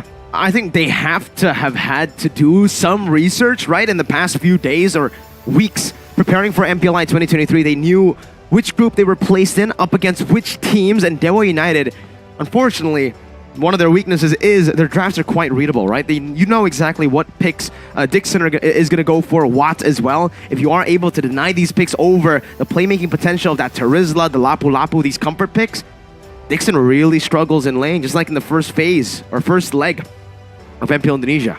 I agree with that. But remember, you know what? Sure, he's predictable. I mean, that's what we've seen so far His at hero MPL pool ID. is. But, I mean, he plays mages in the gold lane. Do you think Used that could, to, yeah. could that pop up again? I mean, is the meta able to bring it to that point again? I mean, there's a chance maybe of mages coming back, right? We have a lot of crazy changes just recently, but I think it might still be a bit too risky, knowing it's a best of one. But then knowing it's Watt and it's Dewa. It's Watt, remember? It's Watt. He's a coin flipper. He likes to just take these risky plays and make it work somehow, some way. So, hey, I won't count him out for crazy picks like that. Do you think Well, something... Bane again, Farsa again, No, like I was in Season thinking 7? something crazier. What? Do you think we might see fighters in the gold lane? Ooh, I think that might be a bit too much to ask for, right? hope. mean, I can understand why you would think the fighters can come back into the to gold lane, considering now it's more jungle centric, and the fact that the gold in the gold lane has actually been decreased. Yeah, maybe picking up a fighter that can actually help and roam around the map earlier on to get the jungle more space could work, just like in the back in Season 7, back in Season 8. Bring us Argus. Okay, Argus. now you're taking it a bit too far. I don't know about I mean, Argus, a girl right? can dream, right? Yeah, I mean, you can dream. You definitely can I mean, the dream. buffs to Argus. There's been so many buffs to Argus in like the last year of patches, but there's been zero playtime for Argus, right? So I feel like the hero just needs a big revamp. Okay, at this fine. point. Alucard then. No, I mean, Miracle's so not for this fighter. no, you know that Alucard is like a. I have a bad experience with Alucard. Oh, what happened? Are you okay? You don't remember? Alucard? MPL Indonesia Season 12, man. I mean, a random red team, their jungler wanted to pick Alucard against Onyx. I mean, that was before the buff.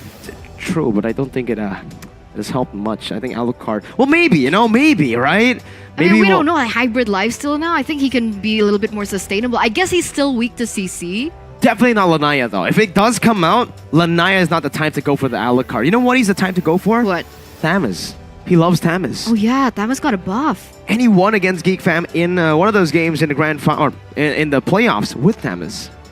So we might possibly see a Thamus in the jungle. There's a chance. There's always a chance when it comes down to Dewa. But I'm looking forward to just seeing Nova, right? If they are here and if they aren't as good, say micro and macro wise, they should just go for random cheese picks here that can get them the edge in the early game, and then they can transition into the mid game with full team fights. Maybe better. And I think that's brilliant because it's the best of one. Exactly, You'll right? never see it coming. There's no time to adjust. And I don't believe Dewa United are a team that is known for really good adjustments in game, no? I mean, Dewa used to be that team, right? In MDL, that was what made them such a contender. They were always able to adapt to the circumstances. When they lose out on the first neutral objective, they will trade into the bottom lane. They will trade into the opposite side. But in MPL, we saw a lot of different styles. Styles where they just commit to every single neutral objective. Styles where they just fight. And then towards the end, we did see that glimpse with this roster. So if they have been able to refine their strategy and go back to their MDL playstyle where it's very adaptive, I think they can make it work. They can adapt to a lot of the crazy picks that Nova might be going for. Mirko, are you hungry? I mean, Would you like some Hello Panda? I've been snacking on Hello Panda. Here, I'll Eternal. give you a box. What flavor? Sorry. I want the double chocolate. Wait. The double chocolate, please. That's mine. Well, there's two. We can share. Oh, fine, but I get the cookies and cream, right? Sure. You can take it. Double chocolate, though. Number one. I think right. looking at it, the double chocolate for me has got to be the best flavor. But it's What? very close. You don't like the normal chocolate one? The cookies and cream one is really, really But there's good a too. normal chocolate one. The biscuit with filled chocolate cream. There you go. This is it. The You know- red box. I'm more of a fan of the blue box. What's the blue box, man? The blue box? Yeah. Let's ask Arashi. Arashi, which flavor? Oh, you like vanilla. Wait, you can speak to Arashi? Where is he? He's right in front of you. That's you. Are you Arashi? What? Plot twist. What? This whole time, I am both Arashi and Eterna. You're- Go RQ. you are- yeah, I gotta give you props though, Eterna. You are fluent in Japanese. Ladies and gentlemen, we are still waiting for the drafts right now for both of these teams. And I like this, the suspense that Nova is currently building. whoa. I just Some can't kung fu from contain Case. it any longer. I want to know how they play. I want to know the heroes that they like. I want to know more about Ziri and September and May. I thought you were talking about the months, man. Honestly, you said Ziri. I was like, all right, and then September, And then I said May. and then you said May too. September and May. Very interesting IGNs here from the Chinese team. I'm actually really excited to see what they have got, right? I mean, the micro Okay. plays as well. I actually did see the qualifier game. I'm pretty sure you saw it as well. It's clipped everywhere on YouTube. Uh-huh.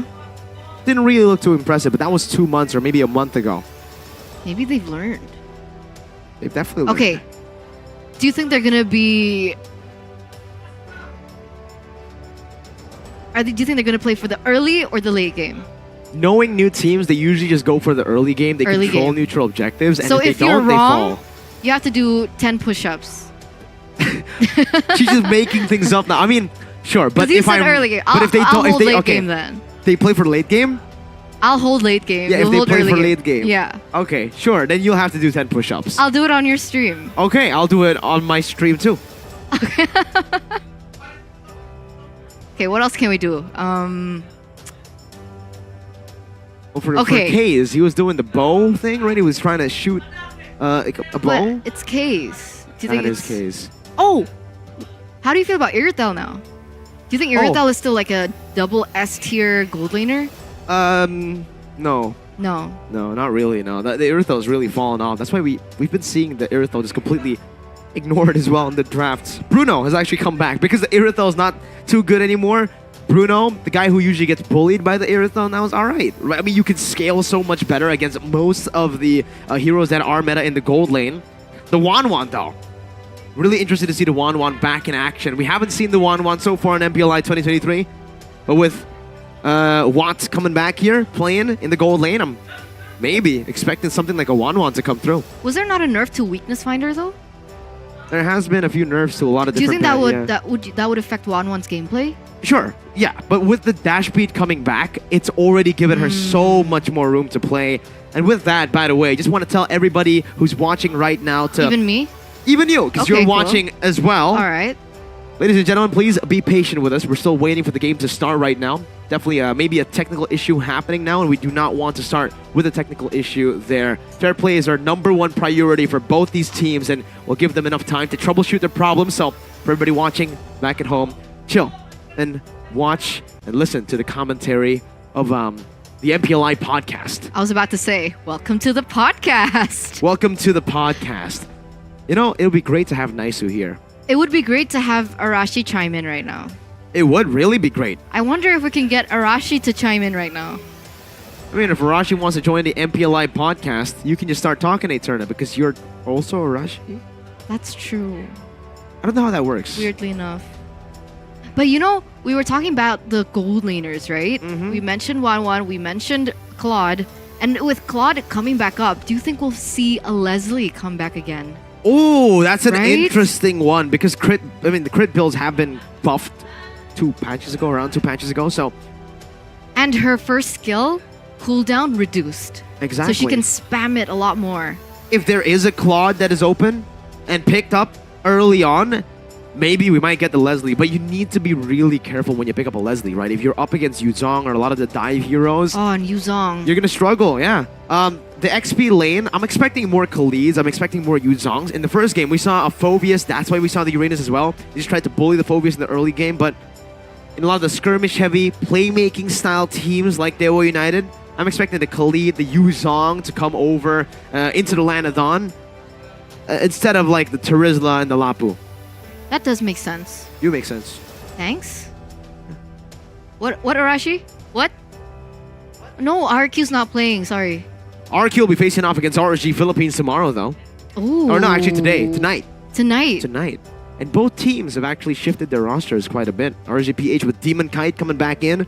Really? From playing in RSG Malaysia, yeah. Demon And Kite's back? for RQ, for RQ, Uh-huh. Toys.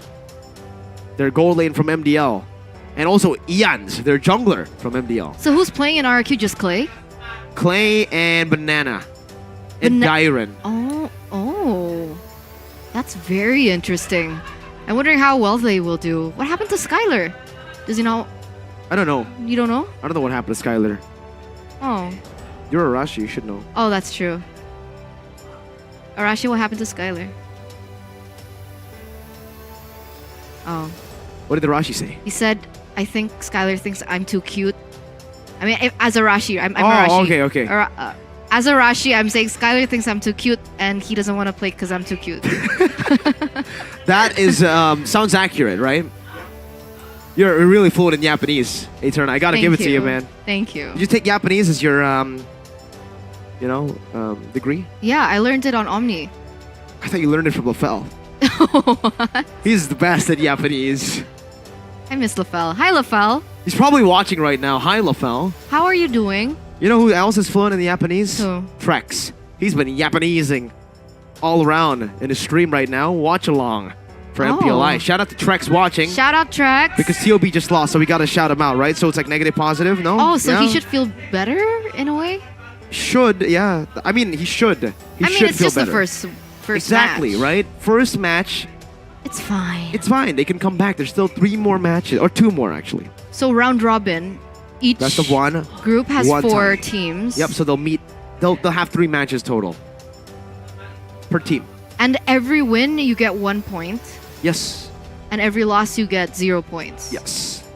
So if you win all, you get 3 points. Yeah. That's and how there's- math works. You know what's crazy? There's a chance for a 3-way tie. Luckily, we're not second shift. So we I- get to watch it in all its glory. Oh, I you am are. Well, I get to watch it in all its Well, glory. technically, if there are gonna be like tiebreakers, it will happen tomorrow, not today. Today is not the decider. Yeah, tomorrow's And second tomorrow shift. I am not second shift. Exactly.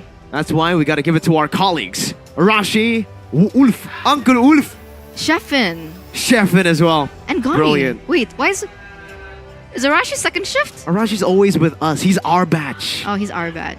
You said Arashi. But wow. it seems like we are just Moments away. One technically away. One player away. One player away to getting into the drafting phase. Again, ladies and gentlemen, we still have so many questions about both of these teams. We do have a little bit of a hint as to what Dewa United are probably going for based on their history at MPL ID and MDL. But for Nova, still a big question, a huge wild card for all of us casters and even the audience, even you guys that are watching. Do you guys have an idea as to what we're going to be expecting here from Nova Esports? I don't think they know either, right? The only thing I can say to the viewers right now is all you guys can vote in the comment section by spamming hashtag Nova win or hashtag Dewa win to support your team. Is it going to be Dewa United or Nova Esports for match number 2 of day number 1 of group stages for MPLI 2023? They took away my Meiji. They didn't take away all of it. We still have 3 boxes in front of us. Yeah, but that's Hello, 5 Panda. less. Hello, Panda. If you guys watched the VT earlier, that was the song. It's intoxicating. In a good way. As long as it's not... I didn't know what... I wanted to say something about toxic. It's a song. It's a song of a snack that is great to eat in the back. Now it's Nova. You know, they're really having fun with the hand warmers. I love want that one. too, yeah. Whenever I'm on the stage, like when they're doing rehearsals and stuff, I like to just play on the stage there and try to the tournament room and stuff. The hand warmers are amazing.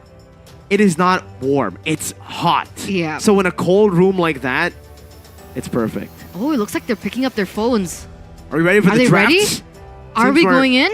Moments away. We said it earlier. One player away. Man, I like this. I love this. What do you They're love? building the tension. A lot of right? tension. I mean, like in movies, when they prolong the tension, when you get to that conclusion, it feels even better. Well, do you want to see the conclusion of the votes that I said earlier? Uh-huh. Who's spamming a bit more compared to the win? Uh-huh. For the win? Is Uh-huh. it Dewa win or Nova win? Who's it? It's actually Nova win. Who's winning in the English stream? Really? Yeah. I'm seeing a lot of Nova wins, but I'm also seeing a lot of Dewa wins. There's so many Nova wins, actually. Do you want to know a fun fact? Yeah? You do? Okay, cool. I actually predicted Nova to win this match. Same. Really? I also predicted Nova. Oh, you picked Nova too? Yeah, but you know, when I predict things, Oh. it's usually a non-prediction. It's a curse. Are you cursing Nova? What did they do to you, man? They look not- like nice people. They do, but they turn out. That's the name of the game. One team has to win, one team has to lose. Why can't they both win? In an ideal world, we can all win. Technically, you can, right? Like if you hit the... No, I'm kidding. I'm Excuse kidding, me? guys. Oh, we're going in. Ladies Ladies and and gentlemen. gentlemen. That was beautiful chemistry, Miracle. I love it. But ladies and gentlemen, let's get straight into the drafting phase for the second match. Nova Esports from China and Dewa United Esports from Indonesia. And we finally Always get to on the see it. way. Your team. Yippee-ki-yay! Dewa on the blue side with first pick now with the Fredrin and the Baxia ban. Oh, some meta bans coming in from Nova with Coach Conan. So it's Coach Paddington and Coach Conan. They're going to be the ones controlling this drafting phase. And for the moment, we do see a Fredrin and a Baxia being taken out. So similar bans to the first match that we saw, despite it being from a different team. Do you think that it warrants? Is Baxia and Fredrin that strong? I mean, considering now on the fighters, you need someone who clears fast or someone who can actually rotate around very, very fast. On the Baxia, it's a big hero that can be picked up in the first phase. But even the Wanwan here is banned out. Something we actually mentioned Watts can try to play has been banned out by Dewa United, respecting Nova. The question is now, have they both been scrimming each other? Do they know that maybe Wanwan is a power pick for Nova? It's going to be a Valentina ban for the side of Nova, trying to respect Kaze and his playmaking potential, but the first pick will be the Joy. Even after the nerfs, first pick, Pryo. Wow, a Joy. I mean, we were discussing about this, I think, yesterday during rehearsals. Joy.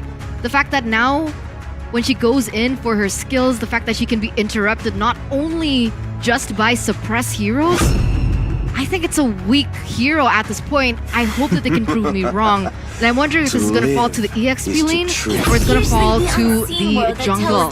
Best stories. There you go. The Pryo on the Guinevere. After the patch, it's been amazing, but we haven't seen the Guinevere find a lot of success so far in MPL 2023 with just one match under our belt. It was the Guinevere earlier on by TOB on the same side as Nova this time, but it's a fair miss pickup as well. And for Dewa, it's some playmaking and lane oppress for Dixon. And also that Bruno that was banned out by AP Bren in game number 1, match number 1. Did we not mention this? Mention what? Turizla for Dixon? Yes, sir. I mean, we'll see. What's a good laner against Turizla? Is Xborg still the answer? Usually we do see the I am the Xborg power of become light the and answer dark. here, but the answer for Nova is a lockdown hero to mainly think about the Joy first over the Turizla, right? The Turizla is going to be online once he gets level 4, but all the way in the early game, Nova wants to try to just screen where the Joy can go, where the Joy can rotate with the Kaja, and then later proceed to use that Divine Judgment to lock her down. And that's going to be a very difficult journey here for Joy if it does go into the jungle. I mean, a lot of people have said that Joy is shifting more towards damage. Do you think that perhaps it could even be, oh, it can't because Turizla pickup, but we'll see. Arlet gets banned out, trying to secure a safer lane for Dixon on the Turizla. Maybe a Khalid could also be a viable choice that Nova can pick up for that EXP lane. It'll be an okay pick, but it's a bit too risky to go up against a Terizla. It'll be literally a 50-50 skill matchup there. Maybe they want to just go for that, right? I mean, they're going for a lot of aggression, a lot of dive earlier on here. In the first phase, with the Guinevere, the Faramis, and the Kaja. So far, Nova has a very, very good draft. Already surprised by Nova. Stars brought us here. But they banned the Nova! They banned Nova. Nova takes out the Nova! That's Nova pretty sad. I was bans expecting Nova to play Nova. But they don't. They ban it out. They know Keys. They know that he likes his high ground heroes. They know that Novaria is a power pick for Keys, so they will deny it away. Question is, Dewa United with the Arlet being taken out, what is their next choice here for the bans? Another XP ban would be good here, but maybe some respect to the gold lane would be pretty solid as well. They already have a Bruno here. Sand What is it? rises when No, I give Khalid, the it's word. just the XP. They take away the Arlet and the Khalid, two XP laners who've recently just risen in popularity as well in that XP lane. Two heroes that can also contest against the Terizla in lane. Now, with the changes in those heroes, the Novaria will pick up the Youth Song in the XP lane. A good response to the Terizla. The skill matchup up top for Nova. And it's gonna pressure Bruno in the back line as well. Some From dive. the side of Dewa United, really good dive. This is a very aggressive composition by Nova, right? Guinevere dives in, Faramis as well. Arguably Kaja does too, and the Yuzong to dive in with his Black Dragon form. Dewa United, they need a little bit more CC. They need to be able to, you know, like hold up to Nova. Definitely. But Dewa United this time, they'll pick up a Cho, a signature pick for Shaco. Trying to engage first or maybe find these pickoffs before the Kaja can. And the last pick for Dewa United will be their Your team mid laner. It's going to be Lilia for K's, no longer just reliant on the Novaria, the Valentina, and heroes like the Yves Farsa. He's going to go for a safer pick, but with this composition, Dewa does lack a bit of range here. They're going to be looking for team fights and pickoffs for the most part. And I don't know how strong that plan is against how aggressive Novaria is. Oh! And then Aerithel, despite it being Aerithel. nerfed, it's Oh. still a hero that can work. We talked about we It's not double literally S just tier, talked about it. but it's still good. It Even takes in a the while. early game? In the early game, as long as you trade properly, use your skill 1, use your skill 2, keep your distance against the Bruno, and don't go for all-ins, you should be all right. Here, Town Prediction, organized by One Esports. It's Nova 2 and Dewa United 1. What do you think about this, Arashi? Just kidding. He can't talk right now. That's Sorry. so mean. I'm a troll. I can be trolly sometimes. But here it is, ladies and gentlemen. So many questions that we want answered. And right now, we do have a little bit of an idea about this Chinese region, this Chinese team in Nova Esports. They're looking for aggression. They're looking to press Dewa United and win it at their own game. And with that, let's welcome you into the Land of Dawn for match number 2, game number 1, between the Indonesian representative and China. Dewa is the Indonesian 6th seed up against Nova. This is going to be interesting. Mei and Ziri in the mid lane. Victor and Lanaya just going for opposite routes here. They're going to be able to meet up in towards the bottom side of the map. Lanaya having a better time on this Joy, clearing earlier on. And for the emblems, looking at it, still pretty normal. The only thing that I want to point out is Lanaya, this time with the changes to the Joy, we're actually seeing more Lethal Ignition compared to the Impure Rage that was already very, very popular earlier in MPL Indonesia and even MPL Philippines. I mean, technically, there was a nerf towards Impure Rage, like a slight nerf, right? So maybe that does warrant the change, but we can see that they are looking for a little bit more damage. Let's see, despite the nerfs coming in from the Joy, if she's actually still a viable choice in the jungle. That's a jump. Able to find a good knockup onto Lanaya, but Lanaya still is able to secure the jungle creep. Now jumps in with the rhythm, and the electrifying beat should be able to take Ziri down in the mid lane. First blood by Lanaya. So now we know that there definitely is damage towards the Joy, but remember, Nova has yet to reach that level 4 power spike. And I'm talking more about Mei in particular. Kaja, Divine Judgment at level 4, should be able to hinder Lanaya a little bit in terms of this rotation. But the question is, can Lanaya continue this trend and continue to snowball to a point where even that level 4 power spike won't mean too much to them? We'll have to see right now, because when it comes down to both these teams, that level 4 power spike should be good actually for Dewa United coming into the first turtle, right? Joy's already hit it a bit earlier, but when it comes to just securing the neutral objective, it should be the Violet Requiem that has a little bit of an advantage, unless Lanaya just jumps in with electrifying beats to stun or to zone Victor away. The stun was this, the pause. I'm stunned.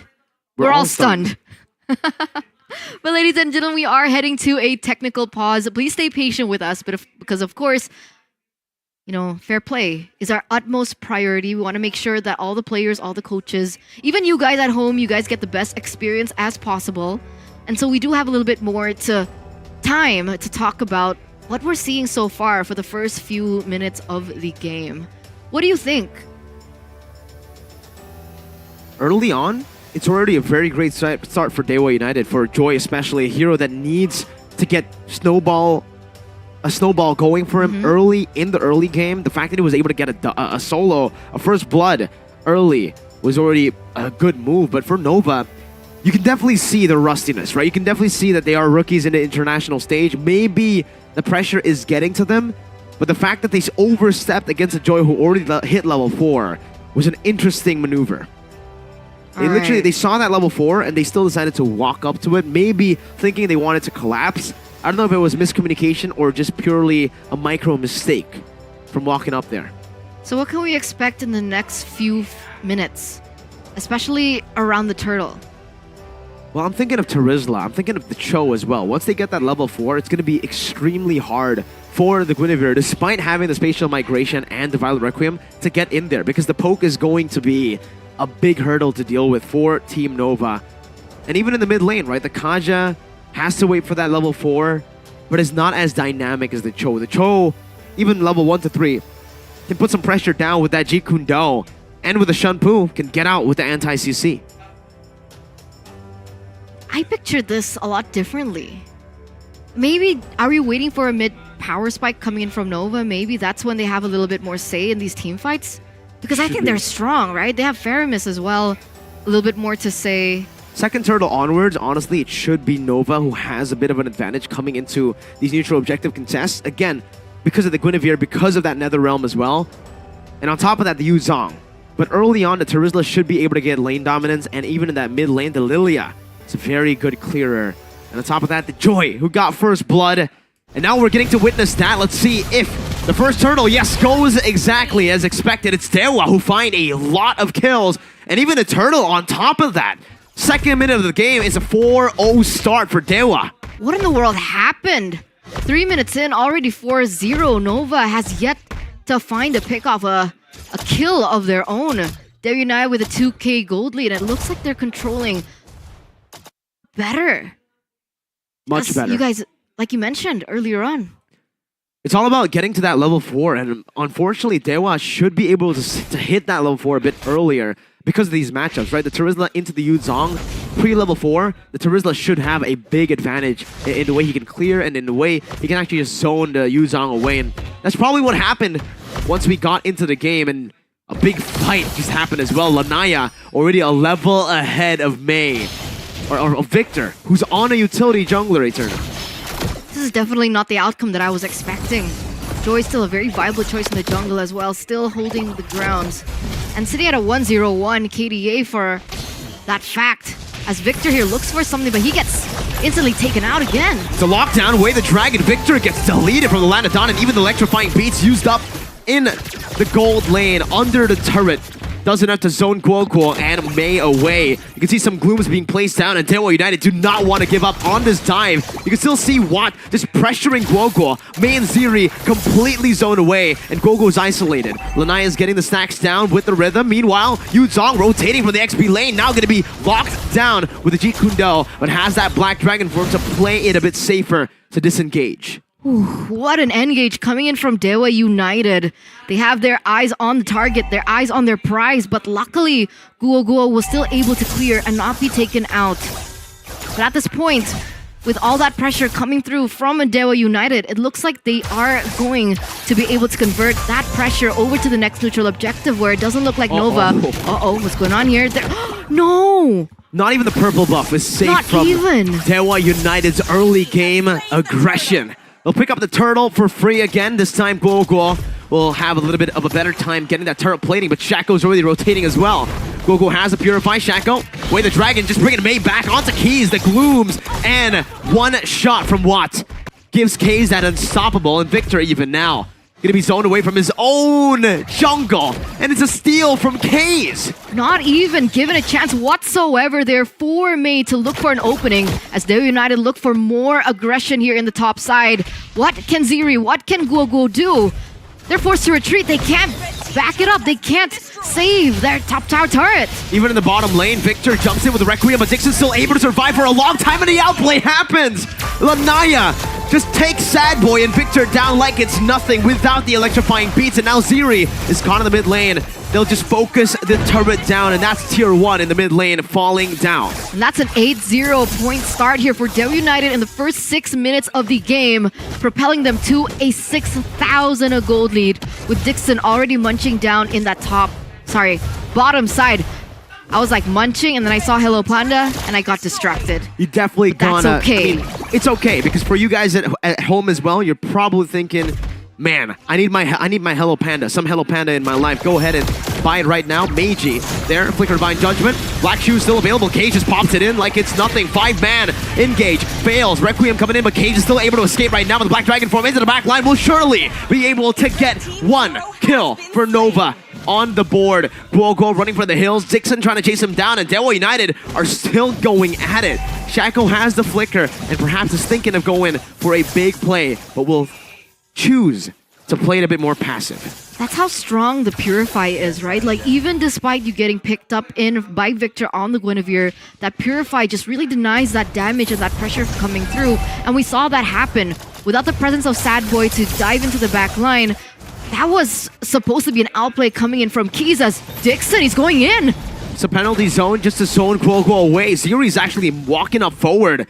Shadow Stampede used up. Now he's going to be chained. He has the Purify. He pops it in time. By the way, the Dragon's second proc locks him down for a bit for the Turtle down below to be taken with a tier 2 in that XP lane. What's going on? It's a stomp that's going on, Eterna. 7,000 gold lead about to be built up by Dewa in the 7th minute of the game. And even Sad Boy on a Yuzong can't do much. He's getting zoned away by Kaze, poked down, and Lanaya is only now just entering the fight. Electrifying beats, just 2 beats take Sad Boy down. That is still so much damage coming in from the Joy. And this is what I mentioned earlier on, right? The transition from Joy to go in full damage has actually treated him quite well. Lanaya 403 so far, not even a single death. And just all the kills are being placed on the right people, right? 403 on Lanaya, 102 Watt, Keys at 513. You said it yourself, an anchor in Keys, and we're actually seeing that right now. We are, through mid-control. It just seems like Dewa are playing it very textbook, right? They're not really making any crazy plays, but they don't have to. Nova are playing it very safe at this point of the game. 7.3k gold lead built up for Dewa. 10-1 in the 8th minute of the game. It's an 8k gold lead. They're trying to beat the clock. May? Flicker Divine Judgment, but it's only onto the Cho. Even if this happens, penalty zone onto 4 by Dixon. The playmaker as Kaze walks up, dealing the damage. Electrifying beast from Lanaya, and Victor will fall as well to give Dixon his triple kill. That's the first triple kill we are going to be seeing, ladies and gentlemen. What a beautiful re-engage coming in from Dixon. Would you call that a mistake? I mean, at this point, Nova, they're looking for any opportunity they can, right? They saw that Shaco was isolated. They went for it, but that re-engage coming from Dixon was just pure class. There's not much they can do right now. They go in for the roamer, for the Cho, like we saw earlier. This is a Cho we're talking about, right? It's not even the main initiator at this point. It's the main pickoff, yes, but Dixon is the guy who can make these team fights happen. And when you clump up like that to kill the roamer, you can see the result. The result is this. A free Lord given to Dewa United here in the 9th minute of the game. And it's looking tough. I mean, is there a certain power spike that we should be looking out for? Does Guo still have a chance to come back in this game? Or is it just Dewa United winning this. I mean, at this point, I feel like even for Nova, yes, obviously there's going to be a power spike that they're waiting for here, probably the Irithel, and well, technically everybody is yet to hit their power spike because of how behind they are so far in the game. But at this point, they won't even be able to rely on their power spike. They're going to have to rely on Dewa to make a mistake, to make a blunder, maybe diving a bit too much into the base and giving Nova a few shutdowns for them to get to those item power spikes, or just defend. Both seem very, very hard to do right now with Dewa's dive composition, with good wave clear. And with the Bruno able to siege down these turrets quite well, Nova will have to pray for a miracle. That's what they're looking for here. They're defending all 3 lanes from pushing in. The Lord is still marching down in the bottom side. Shaco already pressuring, looking for that opportunity to strike as that bottom lane falls. That's a penalty zone. Lock and go down as a Purify going to be used up in another realm right now from Ziri. Grants them a second HP bar as Shaco moves forward. Conceal, given down for Decider. Dewa, Sad Boy jumps in with a Petrify, but now gets melted down to the way of the dragon from Shaco. Locks go down. It's a double kill for Dewa United for what? And in the base of Nova, it's almost a wipeout. Just one member left standing. A fast game, a dominant game. A one-sided stomp from Dewa United. The Indonesian representatives fly high in the second match of MPL Invitational 2023.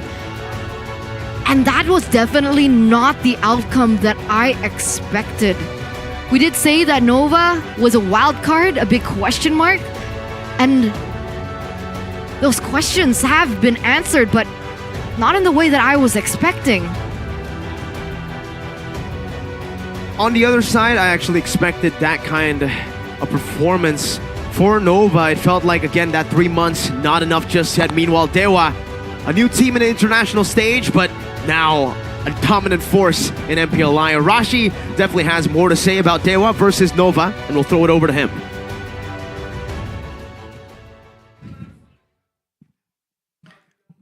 Man, the difference in experience between Nova and Dewa United is absolutely apparent, man.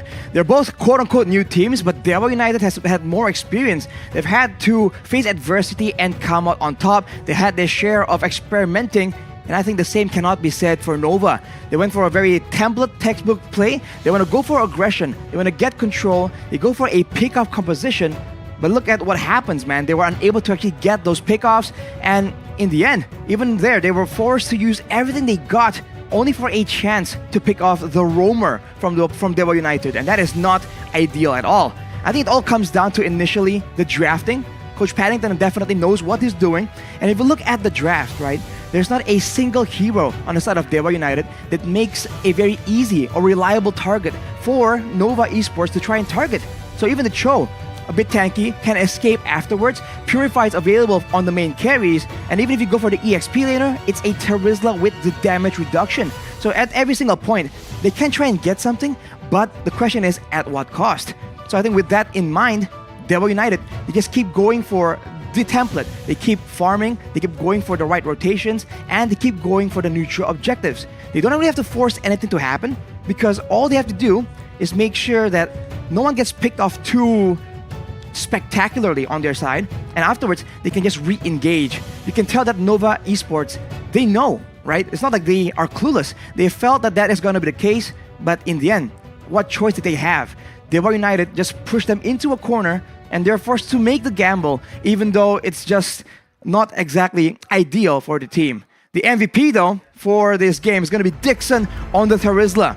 0 deaths, a lot of damage taken, and a lot of impact. I think our fellow casters Eterna and Mirko also mentioned the control, and if you look at their composition, they wave clear not only from the main laners but even from the roamer. That show was also assisting in the wave clear department, and as a result, everyone was moving around and around, and Dixon being the quote-unquote main engage tool, the main AoE tool that Dewa United can use, it just was so much pressure for Nova Esports. And they do have Purifies on their end of the side, but even then, with everyone so aggressive, with so many options available to Dewa United, they can engage with Dixon on the Terizla, they can go for a pickoff with the Cho, and they can also let that Joy just go out of control.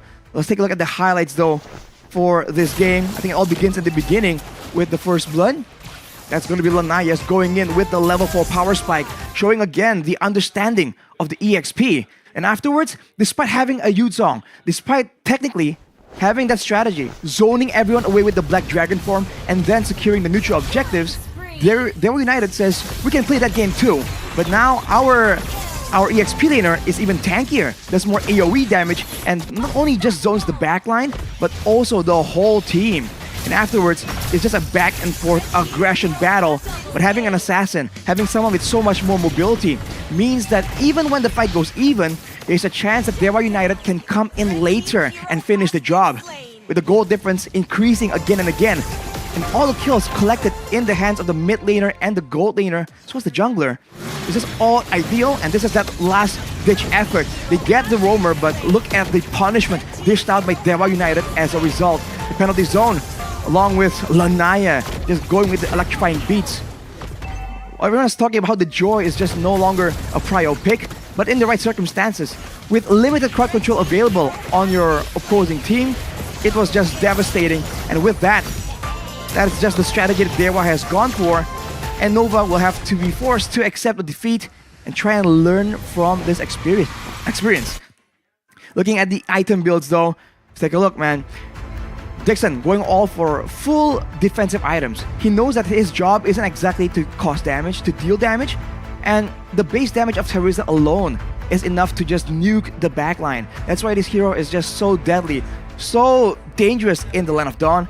On top of that, having no towers, looking at the stats here, every single turtle and lord secured by Dewa United means that Nova has nothing to play around with. They have pickoff in the hands of Mei on the Kaja, but what can they do? He's way too squishy, and he has no space to hide or maneuver around to find the value pickoff. And even if he does, the Purifies come into play right here. And looking at keys, he goes for the Ice Queen's wand, and usually we see other ones built in. But knowing that he is ahead, he goes for the Lightning Truncheon. Without the requirement to go for the Clock of Destiny, it's now such a good item for him as well. And with the kit being very kite heavy in the Lilia, the extra movement speed given by the Lightning Truncheon in the middle of a teamfight with every Resonance proc means that it's just that much harder for Nova to catch up.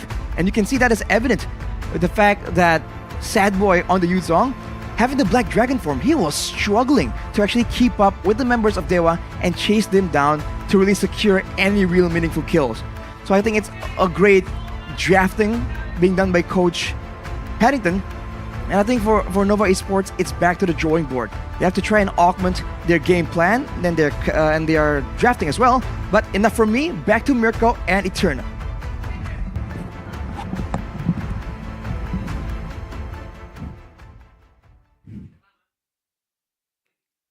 Thank you so much, Arashi, for that analysis of game number 2, where Nova Esports, the representative from China, was forced to swallow a defeat from the Indonesian rep in Dewa United. What a display from Dewa United, and congratulations, and hopefully both of these teams can repair moving forward, especially they do still have 2 more matches ahead of them. 18-2 though, that was a one-sided stomp, Eterna. A stomp that maybe not a lot of people expected, but me personally, looking at the experience that they have, this is their first ever international tournament, and obviously with that loss, they're going to be able to really absorb a lot of the knowledge that they got in that game from everything that Dewa did. But all you guys can absorb the information, not just from the stream right now for MPLI 2023, but from the social media with very talented social media teams for One Esports. Definitely. So don't forget to follow us on Discord, TikTok, Instagram, Twitter, Facebook, YouTube, as well as Twitch. Yes, I got it right. That's how you guess Finally. the logos, right? Now it's time for you to guess the hero. No, not yet. Later. Now? Not now. Not now. We'll definitely have It's a guess Leslie. the hero again. Guess that hero, right? We've been guessing that hero. Name that hero now. Is your eyesight as good as Leslie? You mentioned Leslie, but is your eyesight as good as Leslie? You guys can prove it by identifying these heroes and stand a chance to win 4,000 diamonds. The contest ends when? November 19th. 19th of November. So it's just a few more days. What date is it today? 13, It's the 14, 15th. 15? 15th. So 15, 16, 17, 18, 19. 5 more days. Yeah. You guys still have 5 the final more day days. of MPLI, 19th. Oh, so I thought they were going to change it. Change what? Like the hero.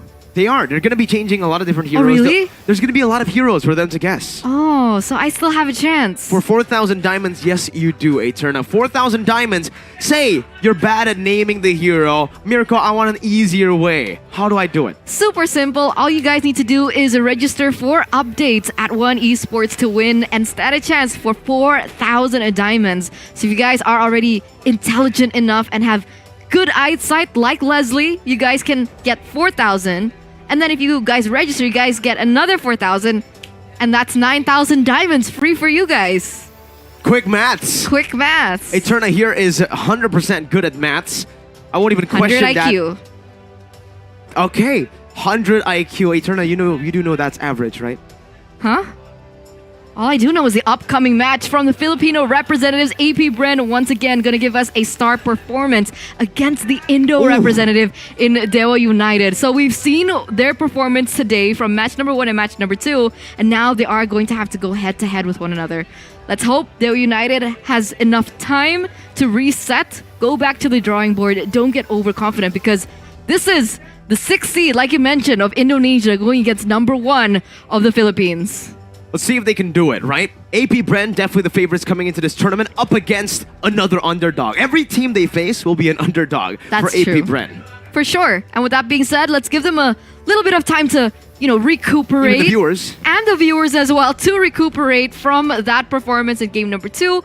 So we'll see you after the break. Don't go anywhere. Me and Eterna, we'll see you after. Yes, me and Eterna.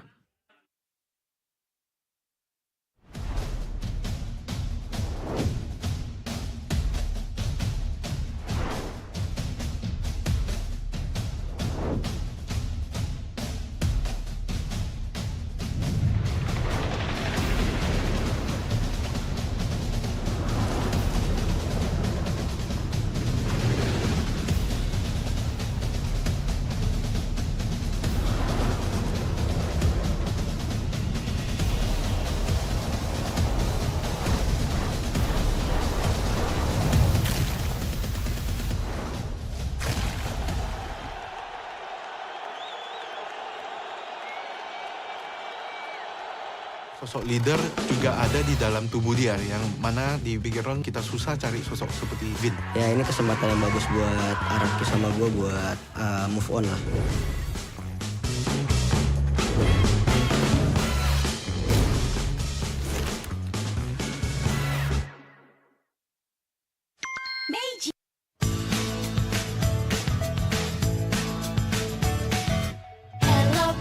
Hello panda, semua suka biskuitnya.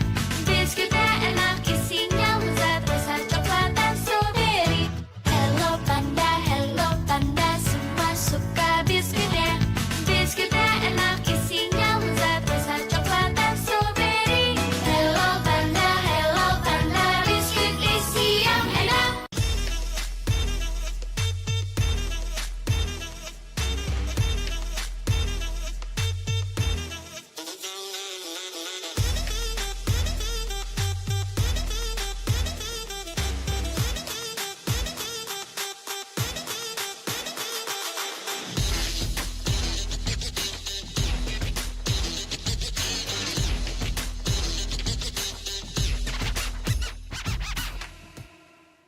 Sempet down karena kayak hal yang aku suka itu ternyata orang tua tuh kayak lebih khawatir kali ya. Aku sih lihat mau papa tuh nggak suka, ngapain sih, yang bener-bener aja lah.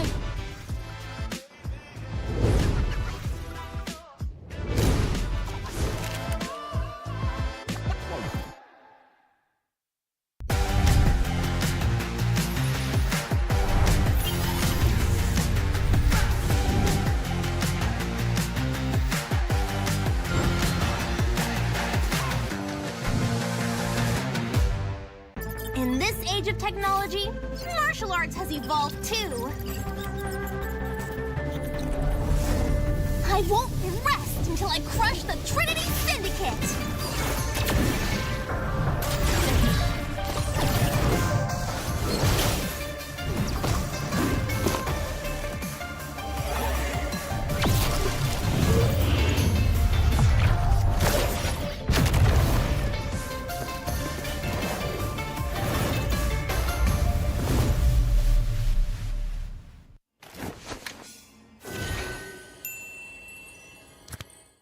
sosok leader juga ada di dalam tubuh dia, yang mana di Bigetron kita susah cari sosok seperti Vin. Ya ini kesempatan yang bagus buat Araki sama gue buat move on lah.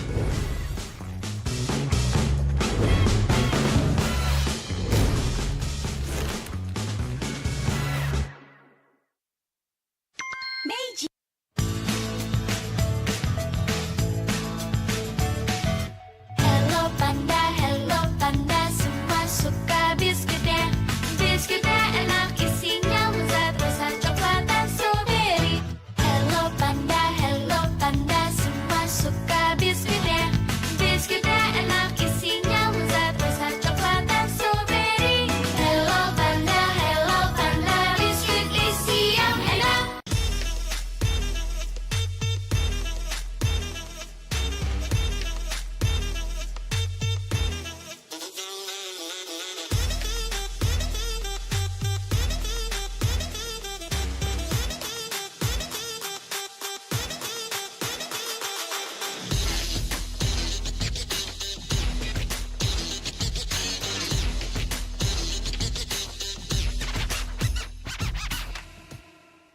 Sempet down karena kayak hal yang aku suka itu ternyata orang tua tuh kayak lebih khawatir kali ya. Aku sih lihat malah papa tuh nggak suka, ngapain sih, yang bener-bener aja lah.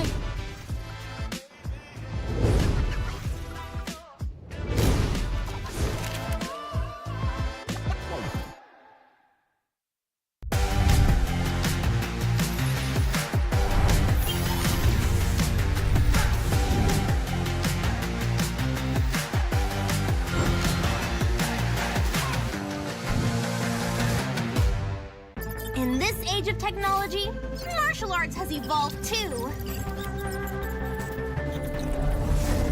I won't rest until I crush the Trinity Syndicate!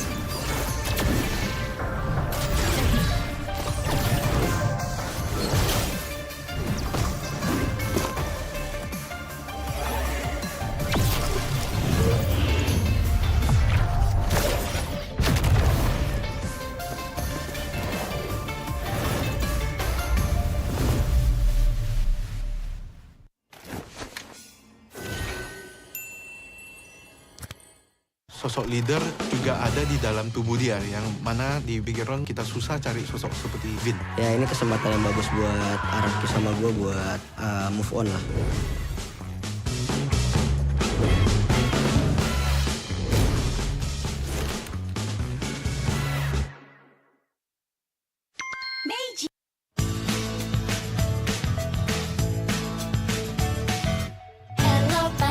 Hello panda, semua suka biskuitnya. Biskuitnya enak, isinya lezat, rasa coklat dan strawberry. Hello panda, semua suka biskuitnya. Biskuitnya enak, isinya lezat, rasa coklat dan strawberry. Hello panda, biskuit isi yang enak.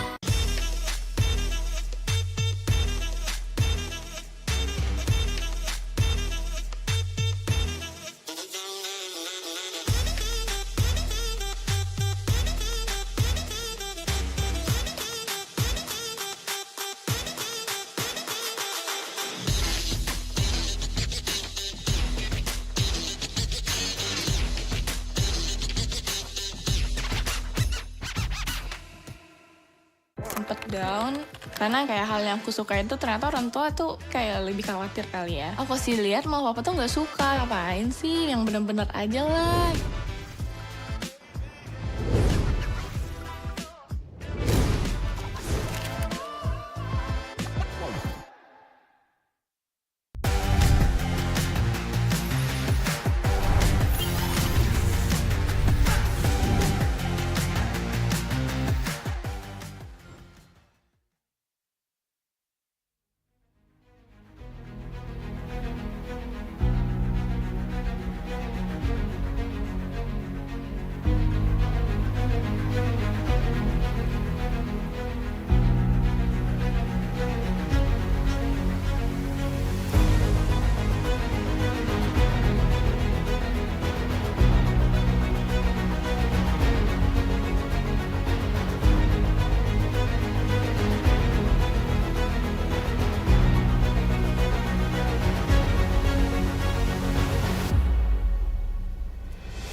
Eterna and Eterna, close enough. Close enough, right? I mean, right now, both these two teams, like you mentioned, Eterna, are at a 1-0 position in the group stage. So right now, they're actually tied for first place in Group A. For this to happen very early on already, I'm already very excited to see how AP Bren do and then how Dewa do, right, in this matchup, because honestly, coming into it on paper, it should be a very AP Bren-centric matchup. But Dewa United just did get a very big momentum, I would say, after winning earlier 1-0, 10 minutes against Nova. Bringing in momentum from a previous series into a new one is definitely going to be a very, very good advantage to bring in. But then again, they're also up against AP Bren, who just did get a very good win as well.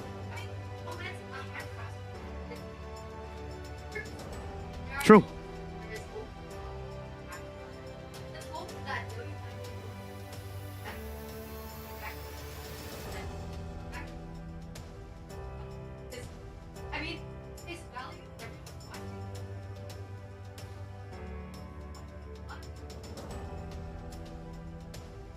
For sure. I mean, we've definitely seen from MPL Philippines as well, this is the champions up against the 6th seed from Indonesia. Dewa United obviously also getting knocked out in the first round of the playoffs against Geek Fam, and that's why they're here to prove that they are better than what they seemed in the playoffs. Their first ever run in the playoffs already, their first ever run in the season for MPL Indonesia. They've made it to the playoffs. They're already turning a lot of heads around, making a lot of people who are maybe not a big fan of Dewa transitioning them into becoming a fan of Dewa with their solid performances and their crazy players, because they have an X factor in their team. It's not just objectives, it's not just disciplined gameplay, but it is also the performance for the side of Watt. And with that, Eterna, honestly, I'm not just looking forward to see the two teams match up. Me personally, I'm looking forward more to play for or to watch two players in the lane, Watt and Super Marco. Super Marco and Watt both very, very good at two different things here. For Super Marco, it's mainly playing it disciplined until he gets that item power spike. Meanwhile, for the side of Watt, he's more of a crazy X-Factor type of player where he doesn't do too well in lane, but outside of the lane, when it comes to these team fights, that's where he performs. I agree. And I think that both of these players, they do have a set of experience that can kind of differentiate them among the rest. And I'm excited to see that particular matchup, especially we've seen it, I think earlier on, we saw that Watt had a little bit more say. I think there was a big difference in experience, but going against Super Marco, I do think that's going to be a different story. And talking about stories, ladies and gentlemen, if you guys are interested and curious as to the stories of several iconic people, iconic players in the MLBB scene, talking about Finn from Bigetron Alpha, or even the EVOS brand ambassador Una, you guys can actually check out their exclusive content by FWD on Omni. Go and check it out right now. Exclusive content already uploaded here and there. All you need to do is scan the QR code down below if you're too lazy to go on Google Play Store to download the app. But honestly, just do it. Eterna personally doesn't like it the easy way, especially when she's eating Hello Panda. She likes going for it instantly, opening it up like usual, and you can see here we already have a stash, Eterna. So we don't even. Oh my lord! We literally have a stash. This is how Meiji treats us. W Meiji, W Hello Panda. How does the song go again? Hello Panda. That's a song. And give me one. Yeah, okay. You know what? I'll take the rest. I have more. Haha. Meiji, you're right. That's unfair. Don't worry. We'll make it even later. But Meiji, which one's your favorite? All of them, especially when I'm watching, Omni content. So watching Omni content by FWD, snacking on Meiji, Hello Panda. I love it. Especially when you're watching MPLI 2023, the best snack to have has got to be Hello Panda. And while you're watching, while you're snacking, while I'm snacking, on your Samsung device. All right. You can also download the One Esports app on your Samsung device right now. Download now on the Samsung Galaxy Store to catch what exactly, Eterna? Exclusive content. There's interviews, there's knowledge, there's a lot of the hero guides. Like, if you guys are confused, like, what's going on with the new COD lightning thing? Like, what's going on there? You guys can actually get those answers on the app. It's very simple. All you need to do is look for it right now, One Esports, and you should be able to find it instantly with no hassle whatsoever. Download it, get a glimpse of all the MLBB goodness, and follow One Esports while you're at it, right? Let's say you already have the app, you want to be browsing social media, and you should be able to get a lot of the feeds or the stories from One Esports. Why? Because it's super creative, and they quote me a lot as well. Cool. So it's a W for One I love Esports. it when medias quote Mirko. Yeah. Especially my hot takes. The hot takes, the curses. And luckily, they have so many different platforms that you guys can actually follow. So whatever you're most active on, don't worry, One Esports is there. And of course, if you guys need a little bit more diamonds, 4K? to up your riz in the game, right? It's no fun without skins. You guys can actually get a chance to win 4,000 dimes for free. All you need to do is name that hero. Guess that hero right down below us right now. And you guys can get 4,000 diamonds. Bruno! Easy peasy. Brody! I think it's Angela now. Carrie! Could be Angela. Rafaela! I don't think that's Rafaela. No? Alright. It's Lilia? unfortunate, but... Who has you long see, hair? That's why we In a miss pony. out. Hanabi. That's probably the most accurate one there. Is it Hanabi? It should be Yuzong. He has long hair. And it was just picked earlier. Not in so a it makes sense. ponytail. Zilong has a ponytail. That's why I thought it was Zilong. But anyway, It's so hard. if you guys think it's too difficult, no Eterna, no Mirko, no Arashi, no Shepard, no Gunny, no Wolf. I don't know who that hero is. That's fine. We got you, right? An easier way to do it is to register for updates, where you guys can also get the same amount of diamonds, 4,000. 4,000? For just registering for updates right now? That's it. That's all you need to do. I can get exclusive interviews. I can get breaking news, Yep. in-game guides, Yep, and 4,000 diamonds. exactly. It's a win-win solution. It's a... Killing two birds with one stone. Why would you kill birds? It's a saying, Mirko. Oh, were you not born yet? I guess not. I guess I wasn't born yet. But you know who were born? Who were born? The great players that we're going to see play in match number 3. Ooh, so let's take a look at their official team lineup.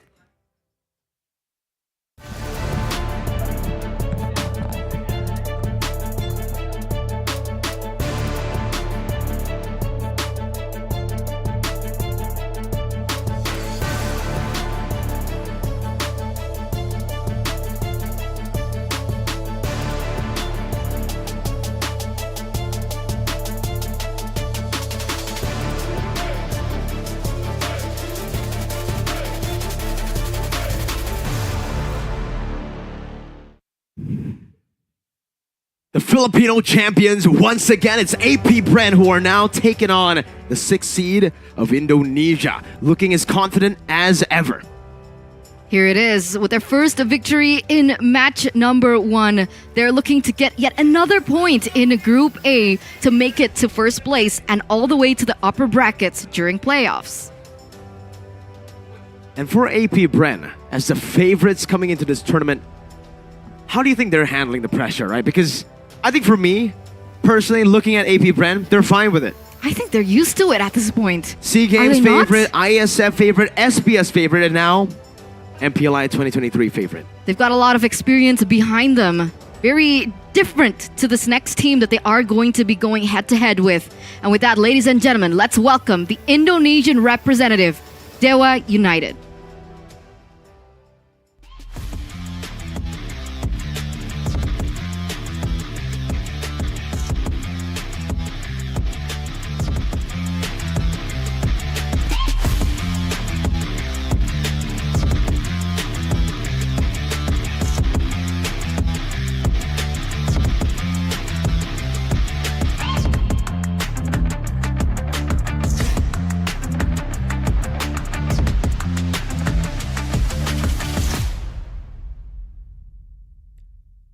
Dewa United Esports in MPLI 2023, their first win against Nova, the debutante.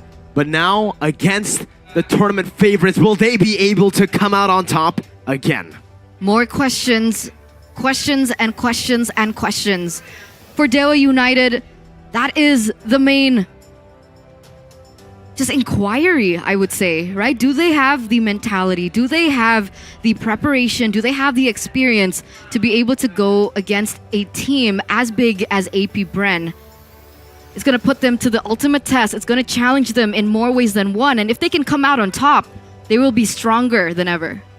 It's Jack Lee and Paddington. That's the duo. The movie star duo. It seems like earlier it was just Paddington, but Jack Lee has finally arrived in the building. JITB. Jack Lee is in the building. For AP Bren, it seems like it is still just going to be Coach Bren solo, coaching and maybe helping here as the analyst for the team for the drafts. We'll see, what do they have in store for us today? Are they going to bring out peculiar picks like we saw in match number 1 and match number 2? Because, ladies and gentlemen, Guinevere is still standing at a 0% win rate so far, despite all the hype centering around Gwyn Jungle. It hasn't worked out yet. Not really, right? Unfortunately, though, it was Team Nova who actually had to lose it on the Guinevere again.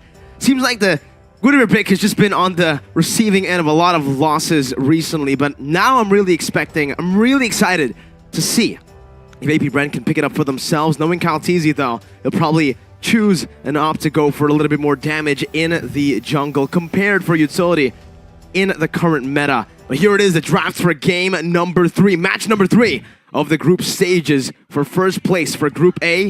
AP Bren on the red side and Dewa United on the blue. The last match coming in from Group A. We'll see Dewa United with first pick, AP Bren with the second pick.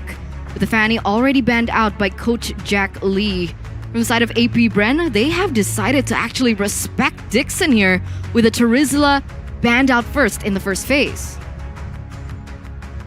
Still very safe, I would say, but Time to drop the for both these teams, they have data already of how both likes to play. Earlier, Dewa were able to utilize that Terizla to heavily dictate the matchup, the neutral objective control as well, from Team Nova to a 10-minute victory. Meanwhile, for AP Bren, they were able to use the Nolan, but so far, right now, Dewa are still just targeting down the other assassins, trying to force that Nolan ban on AP Bren. And now with the Boxia taken out, we can probably expect a Fredrin ban as well here in the first phase. Dewa United prioritized the Matilda first, taking away that support. Rome coming in, possibly. And for AP Bren, that's the question. Do they want to take out Nolan here? Or do they want to take out Fredrin? Dewa United do have a chance to pick up Nolan if they go for the latter. It's a bit too risky to leave the Nolan open. We know exactly what AP Bren were able to do, but hey, knowing AP Bren, leaving Nolan open is something that they have done before. Before the nerfs even. They've left the Nolan open. It was up against Blacklist International, against Sensui. And they've opted to go for counter picks, like the Phobius even. But this game, they'll do exactly the same. They'll ban out the Edith instead, force out a Nolan pick from Dewa, and maybe try to counter it with a Phobius or some lockdown. We'll see. Alright, yes, Nolan gets locked in here from Dewa United, the Indo representative. And we'll see the response coming in from AP Bren. Oh no, it's gonna Bruno. Be Bruno coming in. Who's it gonna be accompanied with? Do you think they will go in for a Phobius? I think it's too early. I would leave that for maybe later on. I will choose my own path. Yeah, they will. It's gonna be the Arlet pickup. A hero that has just recently been buffed twice, I would say, from the last patch and this patch. The ultimate, they got a bit faster for that final slash to be thrown out. And also now, just a revert, I would say, an adjustment to all of the base stats that he lost in a lot of the patches before. And for Dewa, it's still going to be the Faramis pickup for them. It's a pick that we have seen all 3 games so far in MPLI 2023. It's risen in popularity for sure. And I wonder why that is. We haven't seen, okay, I guess Novaria we've seen, it was banned out as well in the previous match. But other than that, it's always just been Faramis, Novaria, Faramis, Novaria. What makes Faramis such a hot pick here? Well, I think it's just the ability to get that Netherrealm down, right? With a lot of different mages getting nerfed, with a lot of the meta now shifting towards back to team fights, Faramis just gets incredible value with that Netherrealm and obviously the AoE damage from the Ghostbursters and even the Shadow Stampede. You kind of have a bit of everything from CC to additional utility HP to burst damage. And it's a wonder then why Valentina hasn't been as popular, as favorited. Because I mean, back in the day when the Faramis was so OP, it was such a hot and heavy pick in the meta, you would always see the Faramis and the Valentina being contested interchangeably. But now we don't see the Valentina whatsoever.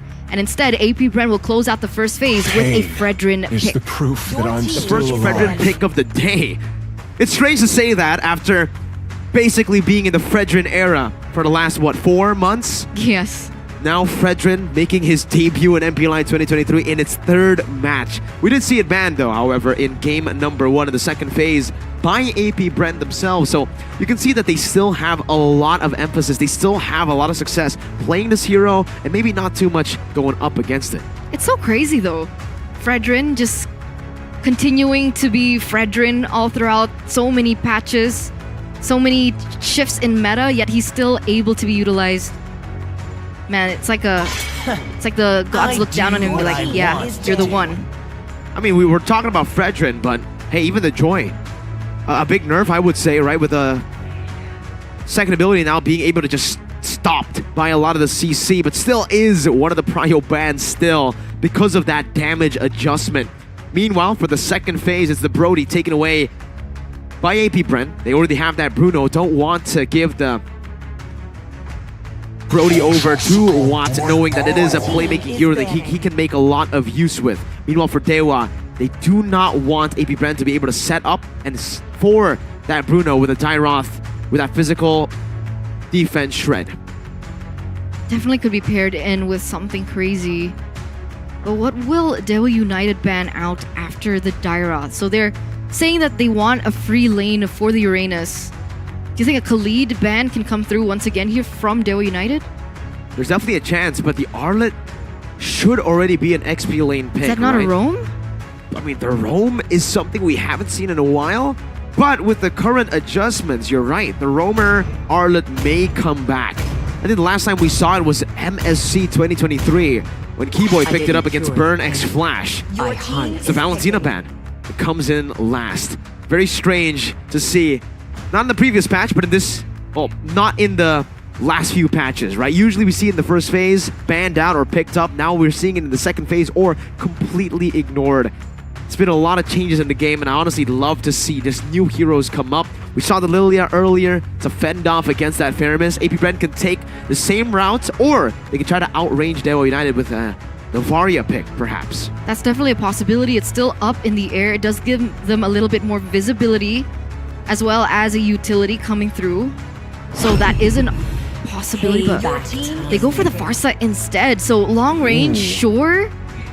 High artillery burst damage, but very, very vulnerable to dive, which is something that Nolan actually can offer. He can offer that, but remember, AP Bren already have a lot of great cover for the team. If it's just Nolan, this is going to be a very easy road for the Farsa. The Frederick can provide cover, the Arlet can provide cover, and even the Bruno, heck even, right? If he plays behind the Farsa, using the Worldy, and just his damage alone could zone Nolan away from diving deep into the enemy line. So for Dewa, they need to bank on a little bit more dive. Maybe in the gold lane department, they can go for something like a Claude, but it's very risky in the matchup already against the Bruno. Last two picks for Dewa United, it's going to be the Wanwan and the Guinevere. 3 games we've seen, and 3 Guineveres also. Though for Guinevere, not the same level of success. Like far from. Has yet to win a single game so far. 100% Guinevere. loss, 0% We'll see win. if Dewa United will be able to break this lose streak that Guinevere has actually adapted for herself, with the 1-1 being picked up as well. What will AP Bren close this off with? Is it going to be an Arlet in the roam, or is it going to be Arlet in the EXP? What will Ogwin play? Safe choice should be just the XP, Arlet. Pick up a roamer like, heck, even maybe something like a Minotaur would work. But they go for the Phoveus. There you go. And it's going to be an Arlet mid. Or no, Arlet roam. Just as you said it, Eterna, it's the Phoveus in the XP lane for Flap TZ, utilizing the flex pick all the way to the end and countering the Nolan in the very end. We saw this strategy in all the way from the first game, and it didn't work out the way that they planned. I mean, this was the exact same matchup, right? Uranus and Phoveus in that EXP lane. We saw the Phoveus in the early stage being heavily pressured, but of course the pilots are different now. It definitely could be a skill matchup that they can utilize. We'll see how this goes, as the predictions, very interesting. Oh, this is going to be really hard for Dewa. I feel like AP Bren might have just outdrafted Dewa already. Remember, it's not just the Nolan, it's the Wan as well. Oh, you're right. It's very, both these heroes reliant on dashes. Smash them. And with that, ladies and gentlemen, let's welcome you to match number 3, game number 1 in this best of 1 series between the Indonesian rep Dewa United and the Filipino rep AP Bren. With both of these teams being able to secure their wins today, one of their win streaks will break. We'll see who comes out on top in Group A. Wow. Early on already. Now it's going to be Ogwen who walks up into the enemy jungle, just trying to provide some utility, but yeah, it's also a Guinevere roam that's actually used up by Shaco here. Not the jungle that we usually see, so maybe that win rate can turn. Yeah, another plot twist here in the draft for Dewa United as well. They're basically saying you're not the only ones who can do it, but this Guinevere in the roam. Last time we saw it, I believe it was Godiva actually, who used the Guinevere as a roamer. But back then, you need that passive to still get the spatial migration knockup. This time, just with the spatial migration alone, you will be able to get a knockup. So, a more instant source of initiation for the Guinevere this time around. But I think, oh, wait a minute, Lanaya getting very aggressive, and that's going to be first blood falling to the hands of Lanaya. Already a 1-0-0 for the Dewa United jungler with that first takeaway in the first minute. But back to that point, with so much purifies from the side of AP Bren, how effective can this Guinevere roam actually be? I think if it can bait out all the purifies, it's still going to be effective, right? That Requiem lasts for quite a long time, and hey, for Shaco, he has a lot of survivability. He jumps in, he can also just jump back out. What AP Bren needs to be careful of is the early game snowball potential. Spatial migration connecting for Shaco onto Ogwen, just to try to out-damage him, out-trade him, but Ogwen gets a lot of HP back with a Vengeance reset in this trade. He's got to be careful though. Now chased down by 3. A flicker, but all the way just to the pit. He gets a stun down with a Vengeance as well, with the spatial migration.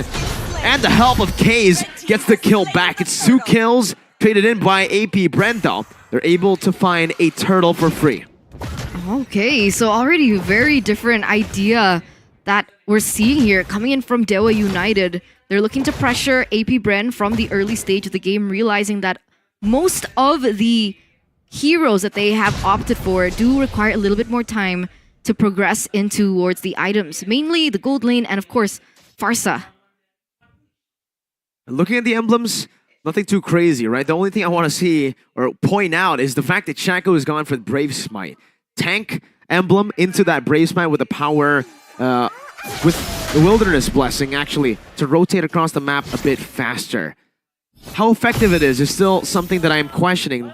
Still something that I want to see here. Because so far, despite the 2 kills that they have, the fact that AP Bren are still equal in gold shows you that it's going to be quite a problem for Dewa United once it comes to the mid game. That level 4 power spike for the Phobius, it's going to hit.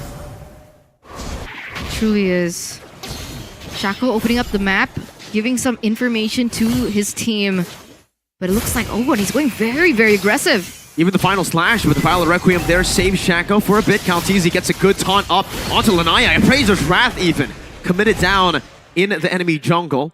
But both teams will decide to just take it slow. Just like you guys can on Omni. Go and watch the documentary, mini documentary on EVOS' brand ambassador Una and Bigetron's player Vin. More of a fight. Shaco taunted up. Oh, final slash dodged away from Shaco. Spatial migration into the front. Trying to find a cheeky little pick off, but will not find it. But it does give Watts a bit more time to get that weakness point. Ooh, that was a little close for comfort though. I thought, all right, cool. Shaco got out. Wasn't able to be taken down by AP Bren, but then he dashes way back in. Luckily, it didn't amount to much from the side of AP Bren, but it does give them enough space to perhaps set up for this turtle first. Let's see, Lanaya is level 8. From the side of AP Bren, oh, Shaco goes in. And it's a Requiem to combo it together to fracture as well. Ogwen taking low, but he's still able to survive. A final slash as well to bring Dixon and Shaco to the right side of the map. And now even a demonic force committed in by Flapteezy to zone the rest of Dewa United away for AP Bren, the rest of them, to pick up a free turtle. Well played by the Filipino reps AP Bren. They realized that Kaltizi was actually a level below of Lanaya at that point. They forced a fight, was able to get an advantage, burn out the resources coming in from Dewa United, and were able to get a bigger say in terms of that turtle. But here we are. Wugwen. Man, Arlet roam is kind of gross. It's back to its oppressive state. The adjustment to the base stats, right? That was really what kind of stopped Arlet from becoming a roamer anymore, because you have to build damage on this hero to actually deal damage. Now for the healing, the sustain, and the damage, with those base stats already being buffed out, he can just go in without a care in the world with tank items. Even with the quantum charge.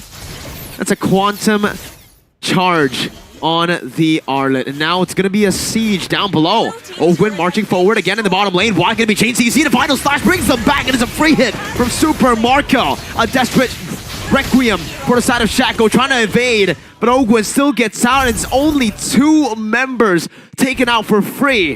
AP Bren dominating the bottom lane team fight. They're so patient. They're coming back with Dewa United leading in that early game. They've turned it completely around. AP Bren 6 minutes in, already a 2k gold lead, and they've taken all the kills for themselves as well, turning it back, taking all the turrets from Dewa United one by one as they look to invade. Even the buffs coming in from Dewa United. Shaco goes in.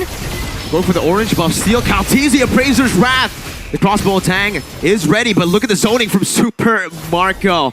He's walking up forward and dishing out damage to provide the cover that the team needs. And even up top, this lane that should be an oppressive one against the Phobius. We saw this same matchup earlier in match number 1, Mielo versus Flapteezy. Flapteezy was on the Uranus, and Flapteezy was able to bully the Phobius. Not the same outcome this time. No, it's a completely different story. When with Flapteezy being able to win that lane, he is going to have a little bit more say in terms of this next neutral objective, where AP Bren have actually already baited it towards their side. Kaltizi and Lanaya. This might just be a free turtle here for AP Bren. Dewa have no way to get into this turtle pit unless Lanaya just dashes in, but now gets caught in the demonic force, chased down all the way. The more you dash, the more damage Flapteezy does. And Ogwin picks up the kill. At this point, even when the Arlet gets the kill, does it really matter that much? Eternal Ogwin got 3 kills in the first game. Now he's on 3 kills again. How? He's a roamer. He's a killer roamer. He's a killer roamer. That's what we're getting here in this match. But Dewa United, they found a little bit of compensation, right? They were able to get a little bit more pressure in the bottom lane, but look at this. Final slash, Kaze and Lanaya locked down. It's another round though. Granted him enough HP, and that's the crossbow of Tank from Watt to shift it over. A good shutdown picked up with the Appraiser's Wrath, connects onto 2. Kaltizi dashing out to safety. Dixon still running him down. But Dewa wants to secure this purple buff. Can they? Kaltizi just retreats it, gets a taunt in, and gets out. He doesn't have it. He doesn't get it. Nope. It's just a retreat clean from Kyle. Man, Lanaya.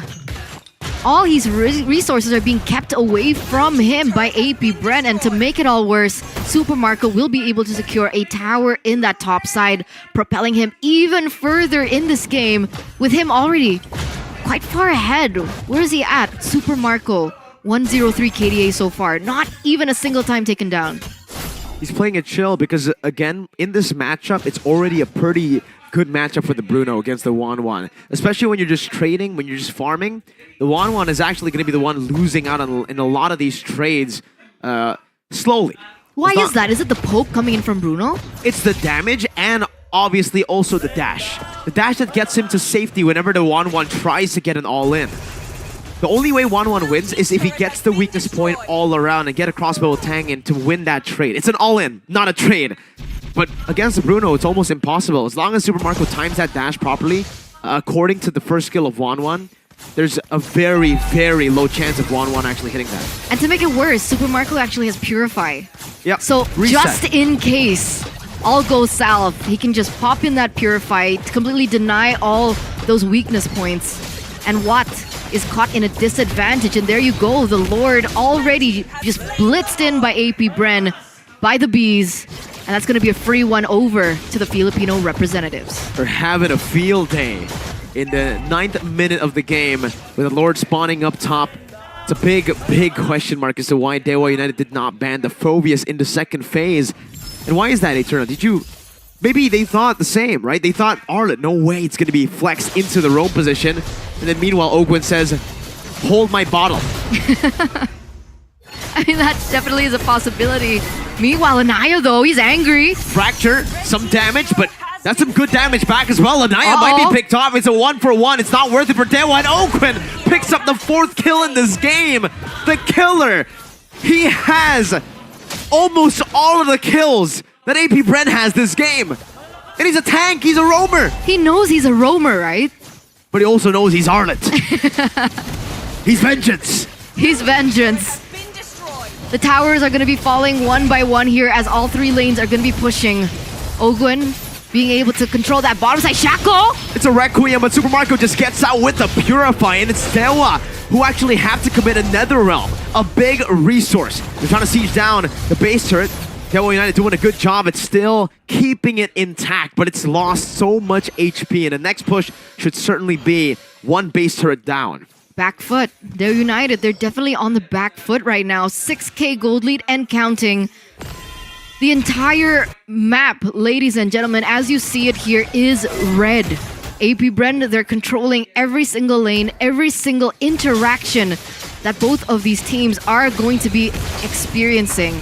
And all they need to do now is just buy time, get as many resources away, aka the buffs, which they already have, and take down the Lord, or even utilize it to bait Dewa United at this point. And I always say this when I'm talking about AP Bren, whether if it's I'm casting or if I'm streaming, but when AP Bren gets a lead in the early game, no matter how small that lead is, they're probably one of the best teams at utilizing that gold lead to build into a death ball. If you give AP Bren a 3,000 gold lead in the mid game, it's almost over. Most of the times. It's very rare that they actually throw this lead. And for Dewa, especially considering the composition that they have right now, countered heavily by the Phobius, that chance gets even smaller. Flashbacks. To what? Echo Express. Echo Express. Flashbacks. See, the way AP Bren do it though, they're very calm about it. They don't go for fights. The way Echo does it is, we fight. They fight. They also drive sometimes. They drive the game. And it looks like, oh, what? That's what happens when you try to engage on them. The Phobias, the more you dash, the more damage Flap does. Dixon brought back in 1 last shot. Super Marco picks up a double. You try to fight AP Bren with a gold lead, and it will not go your way. Did you see that? Yeah. He's disappeared. Luckily, he's on a fair miss. He can get back to the full and respawn in, but with Kaltizi walking up on this Fredrin like an absolute Chad, it's Lanaya who gets sniped down with a feathered airstrike all the way from the orange buff. Super Marco free hitting now, going on to K's, and that's another health bar completely disintegrated. What follows next? It's a desperate spatial migration to the back, and the base will be taken down. 12 minutes, super fast games from AP Bren, then Dewa, and then AP Bren again against Dewa. And that's a 2 versus 1 in terms of points, ladies and gentlemen, of Group A. The Philo representatives, AP Bren, the tournament favorites, the MPL PH champions, will be leading this group for now, as that was the last game of Group A. We'll see them again tomorrow. We'll see how it goes out. But that was just beautifully played by AP Bren. It was more than beautiful, Eterna. It was beautiful, it was clean, it was disciplined, it was tactical. Almost as tactical as Arashi. And that's why we gotta give it to the expert of tactical goodness, Arashi. How tactical was that, buddy?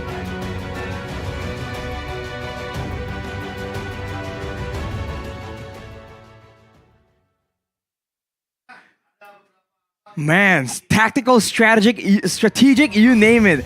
They're just so good at just using all the tools that they have. And then the drafting phase, like you mentioned, they just denied every single playmaking tool.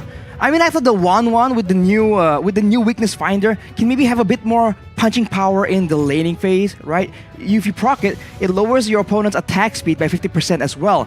But unfortunately in this game, Super Marco, for the most part, was never left alone. Every time he is moving around, every time there's any chance of him being in danger, it just seems like AP Bren were just, escorting him and even putting pressure everywhere else to ensure that his lane was relatively safe. And if you look at the composition, again, lack of wave clear, lack of movement speed. It's kind of ironic because in the game between Nova Esports and Dewa United, this is what Dewa were able to do against Nova, and now AP Bren is doing it against them. And of course, that flex of the Arlet and the Phobias definitely caught them off guard. With so many mobility, right? With Uranus, with Wanwan, with Nolan, all these dashing heroes just punished by the Phobias. It's difficult enough, but in addition, there was no Purifies taken by Dewa United. Maybe a bit of miscalculation right there, but they also don't have a lot of ways to really engage a fight and go for a pickoff. The only thing they can really use is maybe the Shadow Stampede and maybe the Guinevere to go for some knockups, but it's still not a bit more of a AoE combo if you compare it to Ogwen here on the Arlet. Man, that final slash was insane.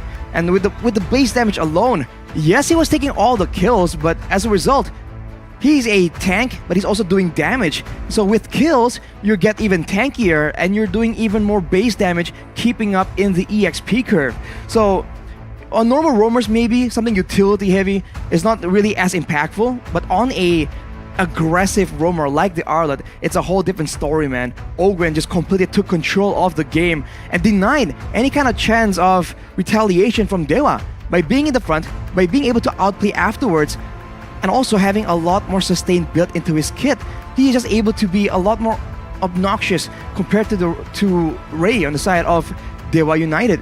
And this is something that I think Dewa needs to try and fix right here. If they want to try and get some kind of combo, some kind of pickoff going on, they need to be careful to ensure that the counter isn't really that apparent. Let's take a look at the highlights here for this game, with Ogren being the highlight for sure. Initially, it's the aggression, the damage coming in from Dewa, but slowly but surely, man, with time being bought, with farm still secured by AP Bren wherever possible, they keep their eyes on the prize, go for the neutral objectives, and sooner or later, they sail in. And here, when they go for Ogwen, but fail to secure the kill, it's just a disaster, man. He's able to get more damage in, more crowd control for the re-engage, and there's nothing left. And that is the story of the game. The more kills Ogwen gets, the tankier he gets, the more he can stay in the front and is just unable to be punished. And once it gets to that part of the game, even Dixon on the Uranus isn't tanky enough to stay in the front. And then the question becomes, what can they do? The 1-1 can't really go for the crossbow of Tang. They don't really have any combos. The only real place for Lanaya to try and go for 1v1s, for split pushes. But look at the control. Even when Lanaya is able to get that solo kill, it gets immediately punished afterwards. And that's before factoring in that Super Marco is just farming up a storm and dealing a lot of damage when he's left alone. So the already limited crowd control available to Dewa United, they have to try and ration it, right? Are they going to try and use it to stop Flapteezy from just jumping around with a demonic force? Are they going to use it to stop the Feather Airstrike? Or are they going to try and use it to catch Super Marco? And again, the difference in battle spells, the presence of the Purifies in the hands of AP Bren definitely swung the pendulum just that much further in favor of AP Bren. Looking at the item builds right here, Case tries his best, goes for the instant lightning truncheon build, not even finishing the enchanted talisman, knowing that he needs some damage, he needs more impact in the game, and he goes for the necklace of Durance. And that's a bit forced here to try and deal with the sustain that Ogwen, Flapteezy, and Kalteezy all have in their kit. They're not going for a support regeneration build, but they just pick all these heroes with their own respective regeneration. So it really forces out all these items from the side of Dewa. And along with that, you can see Dixon also forced to build the Dominance Ice and the Oracle, but it just wasn't tanky enough towards the end of the game right there. And that just seems to be the idea for AP Bren. Because look at Phil. He also went for the Winter Truncheon, even though technically he wasn't in any real danger just yet. He was able to stay in the back line, but on the off chance that someone slips past the whole team and gets to him, everything is just prepared, already set up preemptively before Dewa can even make the move. So I think that is something that Dewa can try and do next time, right? Maybe predict a bit more how their opponents are gonna try to react or plan something, and then plan it out a bit better. Because what? The usual tip of the spear, the solution for Dewa United, he just wasn't allowed to do anything in this game. 0 and 2. And only a single turret was conceded by Dewa, and you just cannot do that against a team like AP Bren. But enough for me, back to Mirko and Eterna.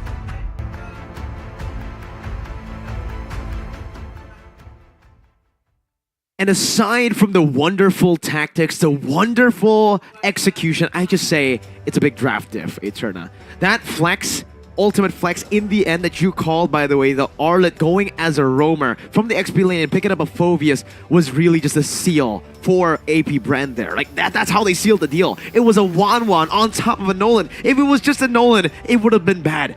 Put a Nolan and a 1-1 together against a Phoveus, and it was bad. And a Guinevere, just all the dashes, and it was bad. Bad. Like not the Michael Jackson. Is Uranus considered a dash? Oh, his displacement is a dash, yes. So bad. And that's why I think the It's Phoveus sacks. is an expensive pick that you should really just save to the last point, right? Because then your enemy has no idea that you're picking up the Phoveus, and there's no disregard as to what it would be. Yeah, Dewa didn't even ban it because they really thought that the Arlet would go to the XP, and heck, I thought that too, right? Knowing that the Arlet in the recent patches have always just gone to the XP lane because of the base stats. Yeah. Then we remembered again, it's the new patch with the base adjustments, that base damage, that base sustain coming back in has really given Ogwyn so much power. He got most of the kills as a roamer. He does know he's a roamer again, right? I think Ogwyn, we should ask.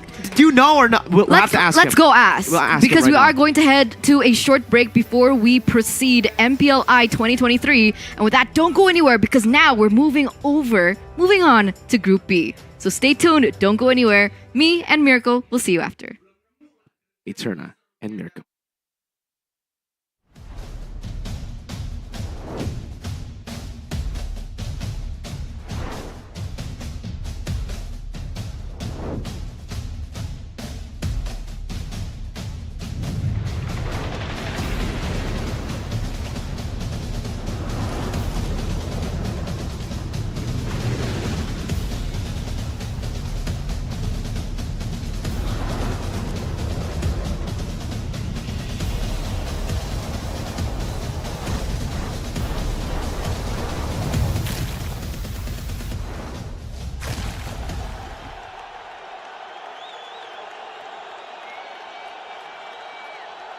Sosok leader juga ada di dalam tubuh dia, yang mana di Bigetron kita susah cari sosok seperti Vin. Ya ini kesempatan yang bagus buat Araki sama gue buat move on lah.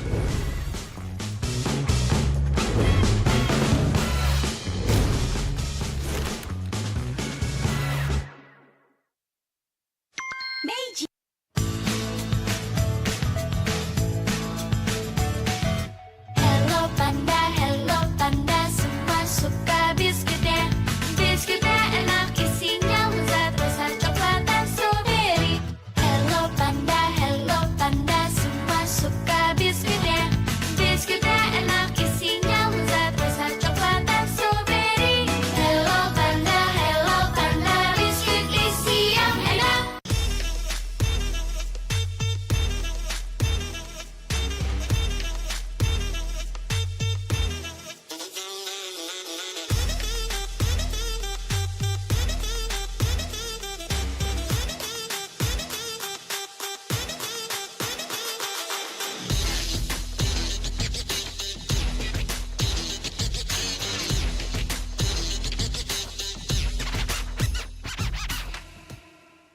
Sempet down karena kayak hal yang aku suka itu ternyata orang tua tuh kayak lebih khawatir kali ya. Aku sih lihat malah papa tuh nggak suka, ngapain sih yang bener-bener aja lah.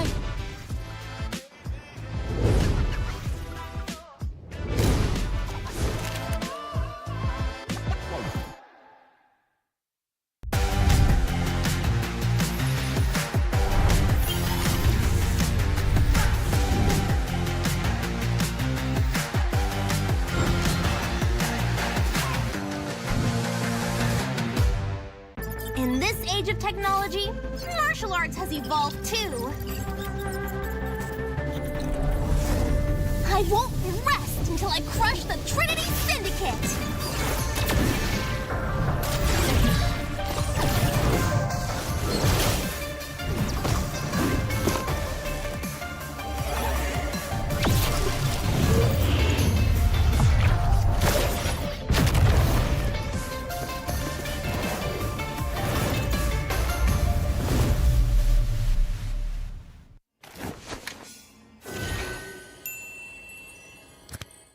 sosok leader juga ada di dalam tubuh dia, yang mana di Bigetron kita susah cari sosok seperti Vin. Ya ini kesempatan yang bagus buat Araki sama gue buat move on lah.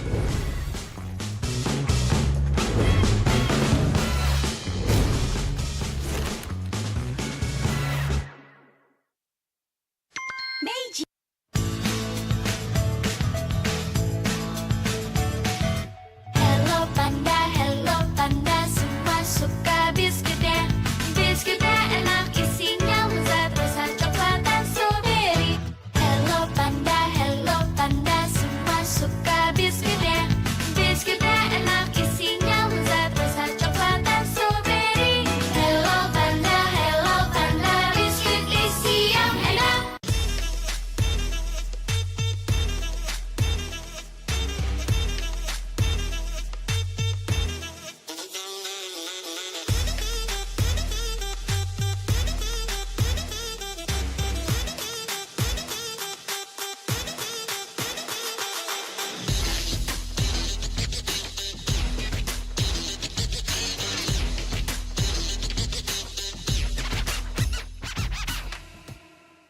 Sempet down karena kayak hal yang aku suka itu ternyata orang tua tuh kayak lebih khawatir kali ya. Aku sih lihat malah papa tuh nggak suka, ngapain sih yang bener-bener aja lah.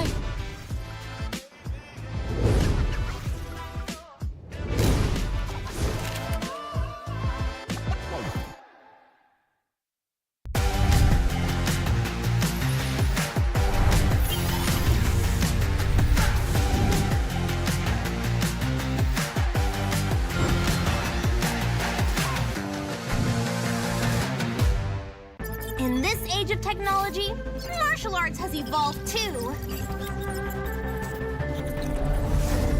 I won't rest until I crush the Trinity Syndicate!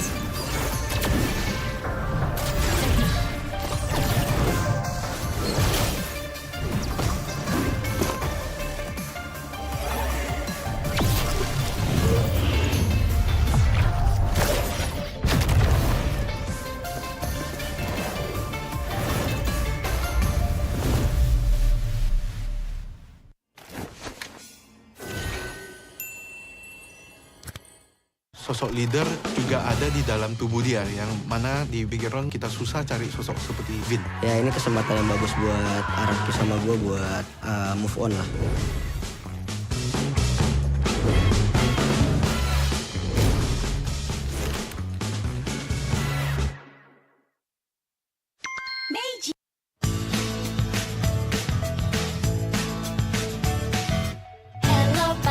Hello panda, semua suka biskuitnya. Biskuitnya enak, isinya lezat, rasa coklat dan strawberry.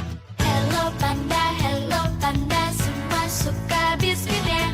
Biskuitnya enak, isinya lezat, rasa coklat dan strawberry. Hello panda, biskuit isi yang enak.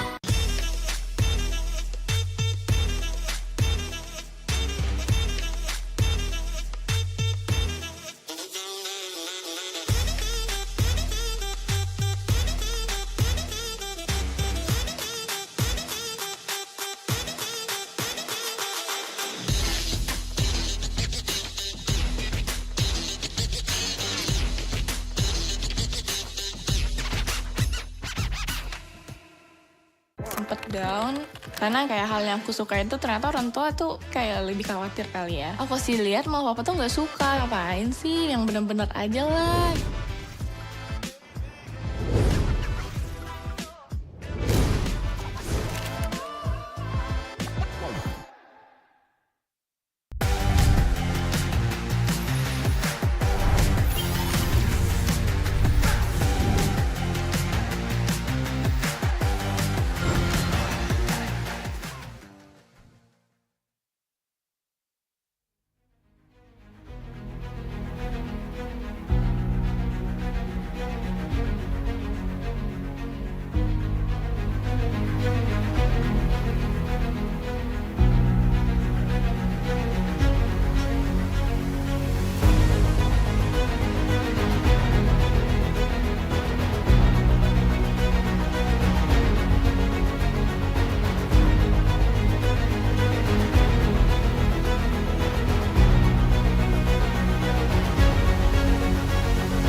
If you guys thought that Group A was intense, you're gonna experience a banger here coming into Group B, because you are gonna start off with two teams that I'm actually quite curious about as well. Blacklist International from the Philippines, as well as Team Falcons from MENA. And of course, on the caster stand, is this a stand? I can't say it's a desk, right? It's a stand. It's a caster stage. Caster stage. It's Eterna and Eterna. Welcome back. What's up, guys? I'm Eterna, and I'm here to bring you guys match number 4. Now, a lot of you guys, when you just look at it, right, the two names, Blacklist versus Team Falcons, you might say, hey, Mirko, didn't we see Blacklist versus Team Falcon? No, it's different, right? You guys are probably remembering M4 group stage in Group A as well. Funnily enough, Blacklist took on Team Falcon, but that was the Falcon from Myanmar. Now we're talking about Team Falcons. It's plural. Falcons. And they come from MENA, not from Myanmar. And this time, there's a bit of difference from the Team Falcons that played in MPL MENA Eterna. There is a player swap that has just happened. Their roamer, unfortunately, was not able to fly to Indonesia, so they have a replacement. A replacement that we actually know. Who is he? It's Maro! Maro from Team Occupy Thrones, usually the representative from MENA in both MSC and M4. He is now going to be the roamer for Team Falcons as a replacement just for MPLI 2023. And I think that's so awesome, right? Because coming into this, we're always so accustomed to Maro's playstyle, how he's such an anchor for the team, and now coming into a different lineup. I'm wondering how he's been able to adjust, because of course chemistry is going to be a question, but what is not a question is the journeys that a lot of these players have made, including Vin from Bigetron Alpha, and of course the EVOS brand ambassador Una. So if you guys want to know a little bit more about their journey, you guys can tune in to the exclusive content coming in from FWD only on Omni. So check it out. It's exclusive content. That means it's only on Omni. What are you doing if you're not watching on Omni, bro? You can get your Hello Panda, you can get Omni, watch and chill and snack. Just snack. Snack. Snack. You know why I say it like that? Why? Because it's so delicious. Sometimes when you eat something really delicious, you make some exaggerated noises, right? And that's what I always do when I eat Hello Panda. Thanks for the information. Yeah. Awesome. Cool. Thanks. So don't forget to download it on Google Play as well as the App Store. What? You don't? What? Like, you know, usually when, I don't know about girls, but guys, when we eat, we like to make it really noisy when it's really good. It's like we just eat with our mouths open. Do you want to, show us? I mean, I would love to, since, there's already a very, very good snack here. This is my personal favorite, the double chocolate. Arashi is literally eating the cookies and cream one. And that's why you can see that my face is I'm a bit frustrated now, because I would want to be in this position right now, just snacking. I wish I could just eat this right now. But we gotta hold out from right now. Do you like the double chocolate as well? Let's do it at match 6. Match 6, okay. That'll work. 2 more matches. Yeah, and then we'll just run away. That works. Right? Exactly. Works. So, if you want to hear weird noises coming in from Mirko from the best snack in the world, Meiji, Hello Panda, snack in the world, don't forget to stay tuned till match 6, because that's when he does it, ladies and gentlemen. But it truly is that good. It is actually that good. Double chocolate, is that your favorite? Double chocolate? Yeah, I like double chocolate. I like double chocolate too. Cool. You know what else I like? What? This new Blacklist lineup. What's with that? That's a good topic to talk about, right? No VYs in this roster. Usually, when there's no VYs, you would expect them to just honestly falter, right? I mean, that's what happened right after M3, right after they won. Next season, no VYs, and they didn't make it to even playoffs. They were out of the playoffs, I believe 7th or 8th in the regular season. But now, without VYs, they're able to reinvent themselves and make it all the way to MPLI once again. And it's a completely new roster again, and I guess you guys need to stay updated with these changes, right? A lot of people might not know. How do you do know. that? Exactly. One Esports app right now, only exclusive on Samsung. Go ahead and download now on the Samsung Galaxy Store or the Google Play Store. Very easy to do. Why should I do it, Mirko? If you guys want to know exclusive interviews, if you guys want to see hero guides and updates that'll keep you on track on your journey to Mythic, not just Mythic, to Mythic Immortal. Everybody can hit Mythic now, but hitting Glory and Immortal, only those who are chosen, or those who just download One Esports app. Exactly. So don't forget to check it out, because it's available on the Google Play or the Samsung Galaxy stores. So don't forget to get your hands on that ASAP. That's a good song. Back to Blacklist. Okay, you can't say that these kids are rookies. right? Because they do have experience on the international stage. Yeah. We've seen Al before, we've seen Dominic before as well. SEA Games, I think MSC, was it MSC? Owl? It was SEA Games. SEA Games. Owl as well. SEA Games. MSC, first runner-up, just Exactly. against Onyx as well. 4-2, right? If I'm not mistaken. See, that's the experience that they're going to be carrying over. And I'm wondering if Team Falcons can actually follow through on that experience. If they want to follow through, they got to follow one. Esports. On Discord, on TikTok, on Instagram, on X.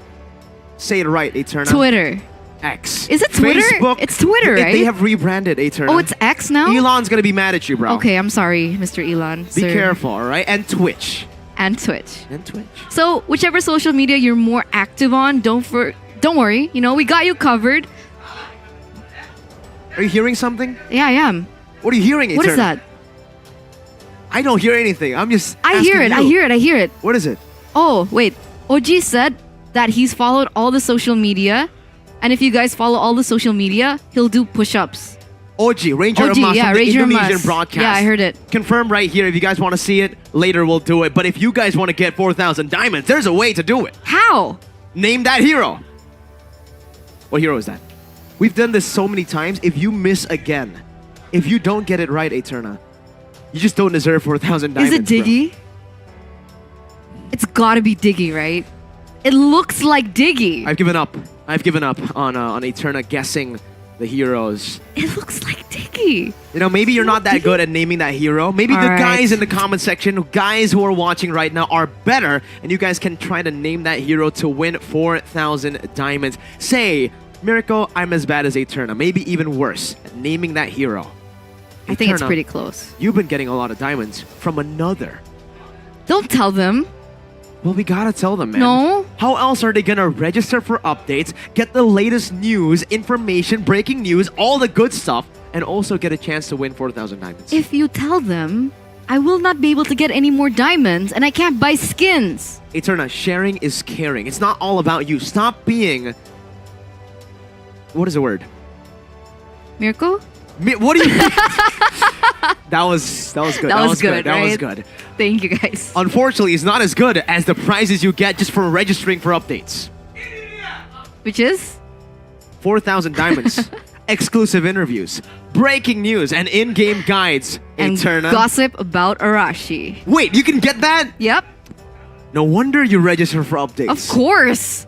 It's so easy. All you need to do is scan the QR code right down here. Oh, it's gone. Why you gotta do me like that? They Now gotta I'm listen. sad, bro. Sometimes, when life gives you lemons and takes it away, they have a replacement, like Team Falcons. Huh? They have a replacement. They True. were given a great roamer, and now they've swapped their roamer with Maro. So with that, I think we're gonna go straight into the official team lineup for the first team. I'm curious as to who. Let's see it right now. Right now. Official team lineup right now. They need some time to warm up.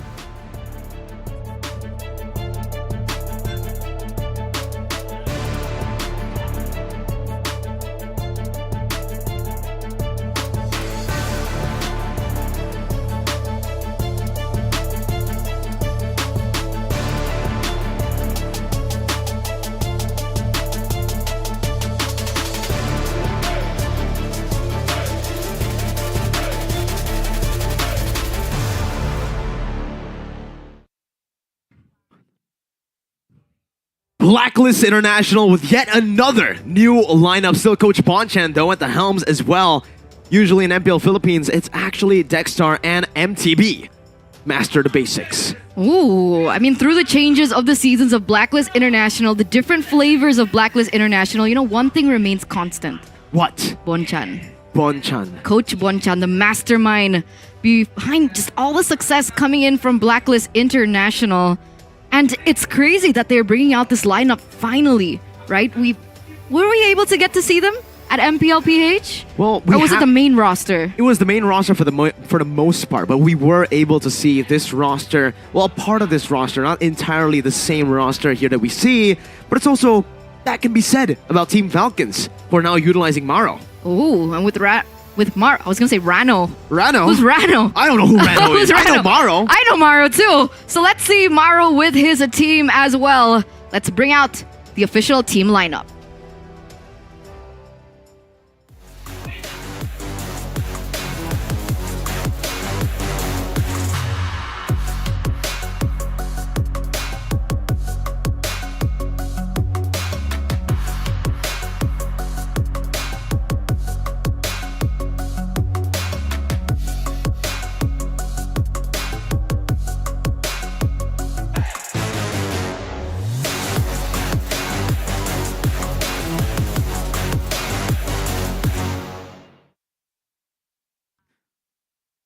Maro reuniting with Hulk and Leo. From M4, if you remember, it was Hulk and Leo and Maro, the trio. The dynamic trio, you might even say, to control neutral objectives. But last time, it was Leo with Assassins. This time, he's matured as a player, now utilizing a lot of utility. Utilize utility, W. Oh, cool. Yeah.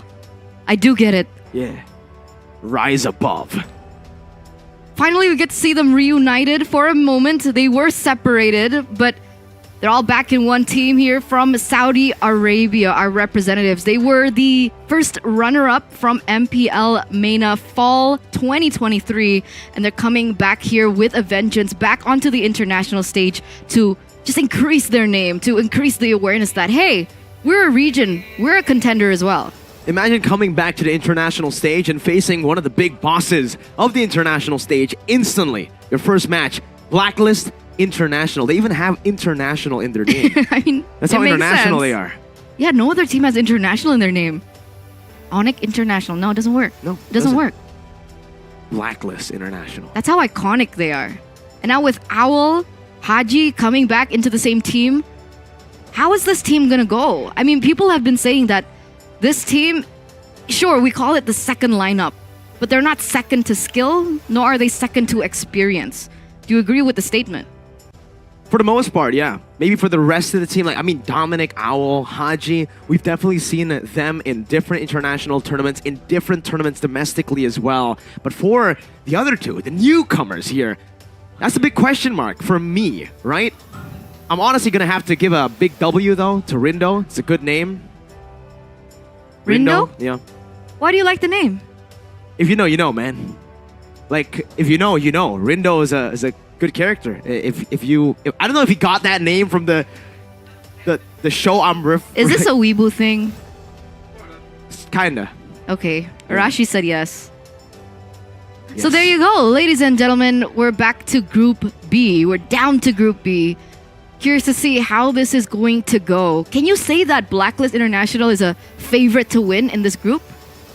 In this group, yeah, I think definitely they are one of the favorites to win with Homebois. Most definitely the two teams that a lot of people are actually predicting to go straight into the knockout stage. What about Geek Fam? Exactly, though. That's it. It's so difficult. They're all but you favorites. said Group C was a group of death. Group C is a group of death. Why? Because they have the most, I would say, out of all the groups, the most competitive has to be Group C. They're very equal in skill. Maybe Echo's a bit better than a lot of the others there, but hey, home crowd advantage. It's like Echo versus Indonesia. Indonesia, just literally like that. It's Echo versus Indonesia. I in would Group say C. that Group B is a little bit more challenging considering the accolades and the experience behind them. So without further ado, let's enter the first match of Group B. Blacklist International from the Philippines and Team Falcons from Saudi Arabia. We're going to see Blacklist having first pick here with the Faramis taken out. Is our Falcons going to take... Oh, what? A Diggy ban? They're Falcons. They're the only bird. No birds allowed. No owls. Get it? Because they ban out the Diggy and they're up against Owl. But... Alright, that makes sense. Okay. Joy gonna be taken out by Blacklist as well. Falcon taking out the Wan. Alright, so this lays up actually a few heroes opened up here. Nolan still on the board. Oh, okay. Instantly taken out by Blacklist. They don't want to take a chance here. The Wan as well, right? I mean, we know Owl loves the Wan. Even up against the Fanny and MSC was given the 1-1 pick. Unfortunately, was shut down by it, but it is one of his comfort picks that we have seen him play a lot of times before. Seems like Haji here, looking a bit different from what I usually know, right? For Haji, the Kada machine. I'm expecting Haji to get one of the Kada heroes once again, Eterna. Kada? Kada. What's Kada? The Kada, yeah. The Kada? You don't know what Kada machine is? Kadira? Oh, KDA machine Haji. Yes. Oh, I was like, what's Kada? But yeah, I understand that. Kada machine. Kada machine. Sorry, I was thinking about it for quite a bit. Yeah. It took you a I was while. like, Kadira? Kada? He does play Abracadabra? Kadira. He has played Kadira. But I think he does better on the Kada heroes. Literally, the heroes that stand in the back. Eve, Farsa. Oh. They go for Guinevere first pick with a Kadira ban from Team Falcons. All right. So right now, we're standing at a 0% win rate on Guinevere, whether it's Guinevere Roam or Guinevere Jungle. It hasn't been a good... 0 per 3, right? 3 matches so far. Blacklist International, they have been known to create their own algorithm. So let's see if they're going to be able to break the code of the lose streak of Guinevere. Meanwhile, Falcon, they're taking their dear time here with the Kadita being taken out. Very interesting bans coming from Falcon. It's not your regular bans for sure. Kadita and Diggy. Ooh. And the Valentina first pick for the Saudi Arabian representatives. First time in MPLI where we see a Valentina as well. Coach Lyric definitely trying to cook some crazy strategies in the back. And even the Edith, a hero that has been banned out a lot by mostly AP Bren. So they know what's up. They know what the Edith can do up against Blacklist International here, who are just going to lock in the Bruno. Still one of their favorites as well, especially for Owl. The Bruno secured like it's nothing in the Novaria as well. Trying to utilize that vision on top of the Guinevere and the Bruno for that extra hitbox. You know what? I don't want to tunnel vision here. Is there a chance that this Novaria could be Roam? Or Guinevere Roam? Novaria mid? Is there a chance? Because, like, we've been plot twisted the entire day so far. There's always going to be a chance. I won't say it's impossible, but looking at this lineup, I honestly just feel like it's best if the Novaria goes mid, if they just go for the standard, right? The regular. The Minotaur ban, though. Something very interesting. I understand with the Edith and the Lancelot. You're going to try to dive into the back and Blacklist. If they do pick up something like a Minotaur, we'll have a lot of cover and even re-engage potential against this dive. But for Blacklist, the bans should be towards that gold lane. You already picked up a Bruno. They want to try to give Owl as much room and space as possible. They do that, but not through gold lane bans. They do that, but through dive heroes. Banned out. Yudzong taken away, relieving a lot of pressure for that Bruno in the team fights. And also the Novaria, right? Novaria is going to be a really strong anchor in the backline for damage and for just utility with the hitbox as well as sight. And so, of course, they do take something like the Yuzong that can definitely be a good counter towards the Novaria in the backline, but also a Khalid can actually be a really good option for Falcons to take. I wonder if they are going to be picking it up for themselves, especially with the Edith pickup. But of course, this Edith can still be flexed, in my opinion. I do like it better now for the EXP lane, but I think that Roam still does have potential. I think so too. I like it in the XP lane, especially my friend loves it in the XP lane with Inspire. On that Edith, Primal Wrath, and then Inspire just to outplay their opponents. But in pro play, I think it's a bit different. I don't think it's that viable with the Inspire. Team Falcons, they're taking away a lot of the healers. When you look at the bans, you would expect these bans are usually towards Blacklist International before. Back in the day. The healer meta, Blacklist International, the Ube strat Blacklist. But even now with this roster, it just seems like that identity has even given this new reinvented Blacklist a kind of same Ube kind of strat, and the Brody will be banned out, giving Owl a bit more space in that gold lane to bully. And now Falcon, they want to go for a fast clearing gold laner. The Claude. I actually think something more like a Beatrix. The Claude has a horrible time against the Bruno. I don't like Claude, but why the Minotaur ban? I think it's mainly just to stop the dive from happening. If they do want to dive on this Lancelot, this Valentina, and even the Edith, they want to stop any sort of re-engage or cover engage Because Blacklist, if they're able to chain it together with the Violent Requiem, they're going to be locked down for ages. All right, we'll see. Falcons pick. They're hovering over it right now. Can't really see what that is. It looks like it could be a Beatrix.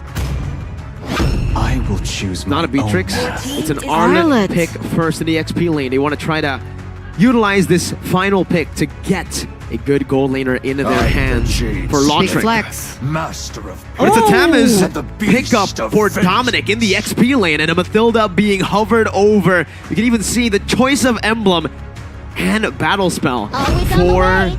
Dominic on that Tamiz. It's a Brave Smite Vengeance Tamiz. I know it's not V, but is this still Matilda Airlines? It should be, right? The identity sticks with the team, whether it be a different player. Blacklist International trying to utilize a pseudo Ubis Right? strat. I mean, Guinevere jungle. It's giving you flashbacks, does it not? It's a very V-wise combo. Let's see what the response coming in from Falcons is going to be. Are they going to go for a safer pick in the Beatrix, who has a little bit more say in the lane as well in these team fights, or are they going to go for something a little bit more risky, like the Claude? Oh man, the Claude against the Tamiz with Vengeance is a very scary thing to pick up, and yeah, they're gonna go for the Beatrix. Beatrix also gonna have a lot of trouble actually dealing damage against Blacklist International, especially if they go for a pure front to back. Dominic, remember the choice of spells. He went for Vengeance. You start shooting the Tamiz, if he gets Blade Armor and Vengeance, say goodbye to your health bar. If I'm not mistaken, Thamus had a buff, right? Yep. What was the buff? Well, I actually forgot which part of it was buffed. Okay. But I do know... We can ask the analyst later on. Yeah, we'll have the tactical analyst later. But I do know that so far, I've been 100% wrong. Okay. That's a bad It's a situation weird flex. for Falcons right now. But here it is, ladies and gentlemen. We finally get to see Team of Falcons, the representative from Saudi Arabia, go head-to-head with the second lineup coming in from Blacklist International all the way from the Philippines. With a heavy dive composition from Blacklist, will Team Falcons be able to defend the aggression coming in? But unfortunately, ladies and gentlemen, we are going to go to a technical pause for just a bit. Now we get to talk about The game. the Draft. the lineup. The lineup. We're going to chill. And we are going to take our time here, just like the players here, to troubleshoot their problems. Ladies and gentlemen, please be patient with us as we try to troubleshoot this problem as fast as possible. A little bird talked to me already. A little bird. Yeah. What did he say? A little bird said that the buff towards Thamus, Was it a tactical analyst? it was. The TA? Yeah, it was. TAA, How did tactical you know? analyst Arashi. Yes. I know because I literally saw him. It's called acting. Okay. Anyway, he said that the buff towards Thamus was on cooldown of his first ability That's and actually increased really good. movement speed. It's really good. The duration of the cooldown for the first skill, that's one of the ways you're able to maneuver around the map really Exactly. fast, clear Mobility. the waves as well, and win out in these trades. That first skill gets you a lot more than you would think, actually. Just a little bit of a buff will have a drastic impacts on the hero. Because back in the day, I feel like Thamus was really strong in lane in that 1v1. But what was kind of lacking was a little bit similar to Terizla. I felt like his mobility was a little bit... It was less than the meta EXP laners at the time. But now with the buff towards his first skill, I think that's kind of been negated. Second skill has been negated. Sorry, the little bird whispered to me again. He said second skill, not first skill. The TAA, The TAA. the tactical analyst Arashi. LB... I can't abbreviate. Wait. Tactical... YCA, you can't abbreviate. Wait, tactical... TAA, tactical analyst Arashi. LBTAA, there you go. What is that? Little bird... Tactical analysis. Why are there two T's? I said one T. Oh, all right. I said LBT. Ah. Oh my god. You know, you're making me confused. But it's okay. All right, we'll leave the abbreviations to Mirko. Back to the drafts. LIM, leave it to Mirko. What do you think? LITM, actually, sorry. Was Edith in the roam position, or is she an EXP? You're gonna have to Let me just ask. You asked your little My bird. little bird. I'll ask mine as well. It's Maro on the Edith, so it is going to be the Roamer Edith and the Arlet XP. It gets confusing when an Arlet and an Edith gets picked up because you don't know which one's going where, but Exactly. we have confirmation from the big bird. Maro is on the Edith. Ooh. I mean, back in the day, Maro was a legend on the Franco. He was a legend, but you know who else is a legend? Who? Dominic. Wow. Gold medalist SEA Games already diving deep into enemy lines. My God, what an impressive force. Buying so much time and space for the team. You can see that Team Falcons had to rotate 3 members up top to keep him at bay. My Lord. I like this name, by the way, Good Night. It'll give me a lot of creativity to cast later on if it is actually a good night for them.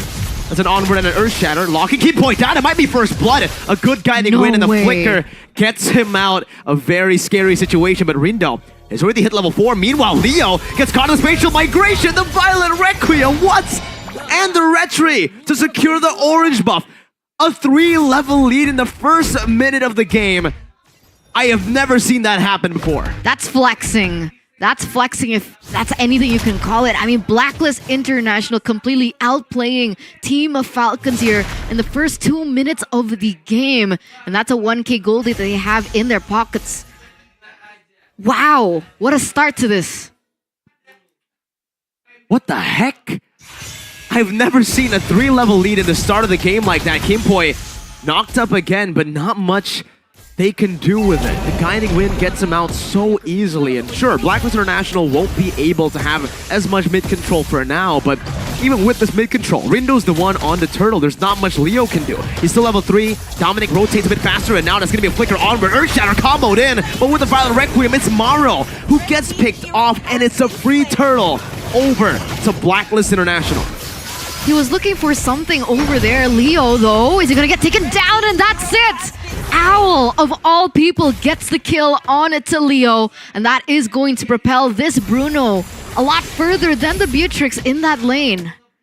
The footballer gets a kill. It's a big snowball that he can develop here. Lautrec forced to just use that Bennett's Rage to clear the wave to get some of those minions. A 1.7k gold lead in the first 2 minutes of the game, and Team Falcons are already looking for scraps around the map. They need to look for something. They do, and they haven't been able to find it. I mean, earlier on, Maro was looking for an engage with the Earth Shatter onward combination, but unfortunately, the counter engage coming from Blacklist was very quick as well.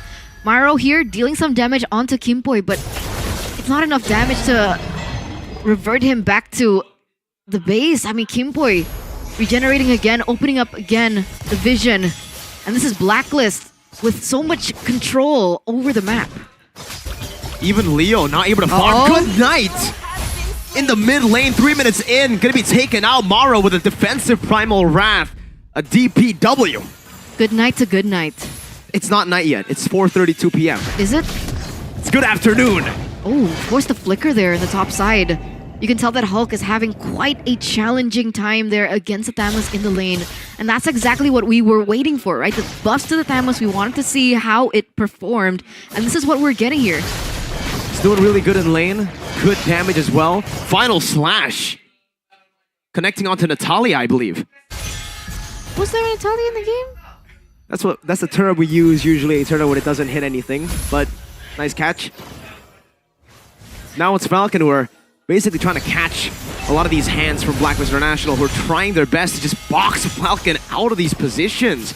They're not really able to find these positions at all. The Astral Echo reveals 2, and Maro is forced back with an Astral Meteor and a Spear connecting onto the back. Leo forced to use the Puncture defensively, and even a very aggressive Circling Eagle takes them out of the turtle fight entirely. Hulk forced to jump in with a vengeance, and that's a Spear connecting. Hulk walking back, forcing a lot of this team to just help him get out, and Blacklist are controlling this game so well. Blacklist having all their roots in the neutral objective takes, and it seems like despite realizing that they don't have enough firepower to go head-to-head with Blacklist, Falcons still seem to want to force the issue. Do you think they should be looking for trades somewhere else? Maybe try and bring Lautrec up? That's the plan. Eterna definitely is, but Homebois is not letting that happen. Another circling eagle from Good Night. The turret falls in the bottom lane as he gets out with a guiding wind. No trades for Team Falcons. That's a 4K gold lead for Blacklist in the 5th minute of the game. What's going on? What do Falcons do at this point? Well, Good Night's gonna be knocked up and taken out with a Requiem and a snipe from downtown. Haji eating Good Night up just like you guys can eat. Hello, Panda. 201 KDA. Schnack. They gotta be enjoying this. 4,000 gold lead already? Literally nobody from the side of Blacklist has been taken out yet. That's how oppressive that they have been, and that's how calculated they have been when they go in for the engages. Just taking away all opportunities for Falcons to come back in the game. They're just trying to beat the clock at this point, right? 6 minutes in, 4,800 gold lead built up. Good Night has only gone the clock of destiny. And when you do that much damage onto the tank, you know it's a problem. The Meteor on top of a Requiem. Hulk gets a final slash, but it's all just to defend and delay the inevitable. The turret from being taken out up top. But you can say that the Requiem has been such a driving force into the pickups coming in from Blacklist International, and not one person from the side of Falcon have actually respected that. No purifies whatsoever. I understand being on a Valentina, you want to have that flicker in your arsenal to go for these engages, especially when you pick up a initiating type of ultimate. But at this point, I think it would have been a little bit safer to go for Purify, seeing as how many times he's already been taken out in the first 6 minutes of the game. Already 0-2-0. Not really a good stat for him. And every single ambush strat they're looking for has been basically read out by a circling eagle. That's a Menace Rage onto Homebois. The first kill on the board. Rindo gets a Requiem though, and he picks up a killing spree. Now, gonna be run down as that's a circling eagle to the back by Good Night, but he's not able to find enough damage. Rindo just soaks it in, and now it's Dominic who's looking for a flank, but he decides to stop. There is a little bit of trading, I would say, for Falcon finally being able to crack that egg here in the 7th minute of the game. Homebois gets taken out, but unfortunately it was a roamer as well. So there's not many shutdowns to be available at this point. But Blacklist, again, still the oppressive force, looking for more trades. They're able to take that tower in the bottom side, and they're pushing once again. I don't know if Hulk can actually protect this, and I don't know if he wants to, right? Homebois on the Matilda, it's going to be so easy for him to dive in and dive out, weave in and weave out of these engages, being the sole protector of his team. And Rindo again? Spatial migration and a Violent Requiem again with Matilda Airlines to top it off. And a Retribution steal. Dominic as well in the back, just flanking, zoning for the turret to be taken down in the mid lane. Board free, another spatial migration. Not enough damage, but they've done enough emotional damage to push and shove Falcons back to their base. Turret damage as well. Another turret does fall in the top side here for Blacklist International. Up until this point, the Saudi Arabian representatives, Falcons Esports, has yet to touch a single turret from Blacklist. It's almost a 10k gold lead for Blacklist. In the 8th minute of the game, they've beaten the clock at this point. And Dominic's not even letting Leo get free farm. No free farm for any one of the members from Team Falcons. He might actually just lose out even more with the bottom lane getting shoved in. I don't think Falcons can even take Dominic down with one member. They cannot, like, match Dominic's presence with one member. They have to send at least 3.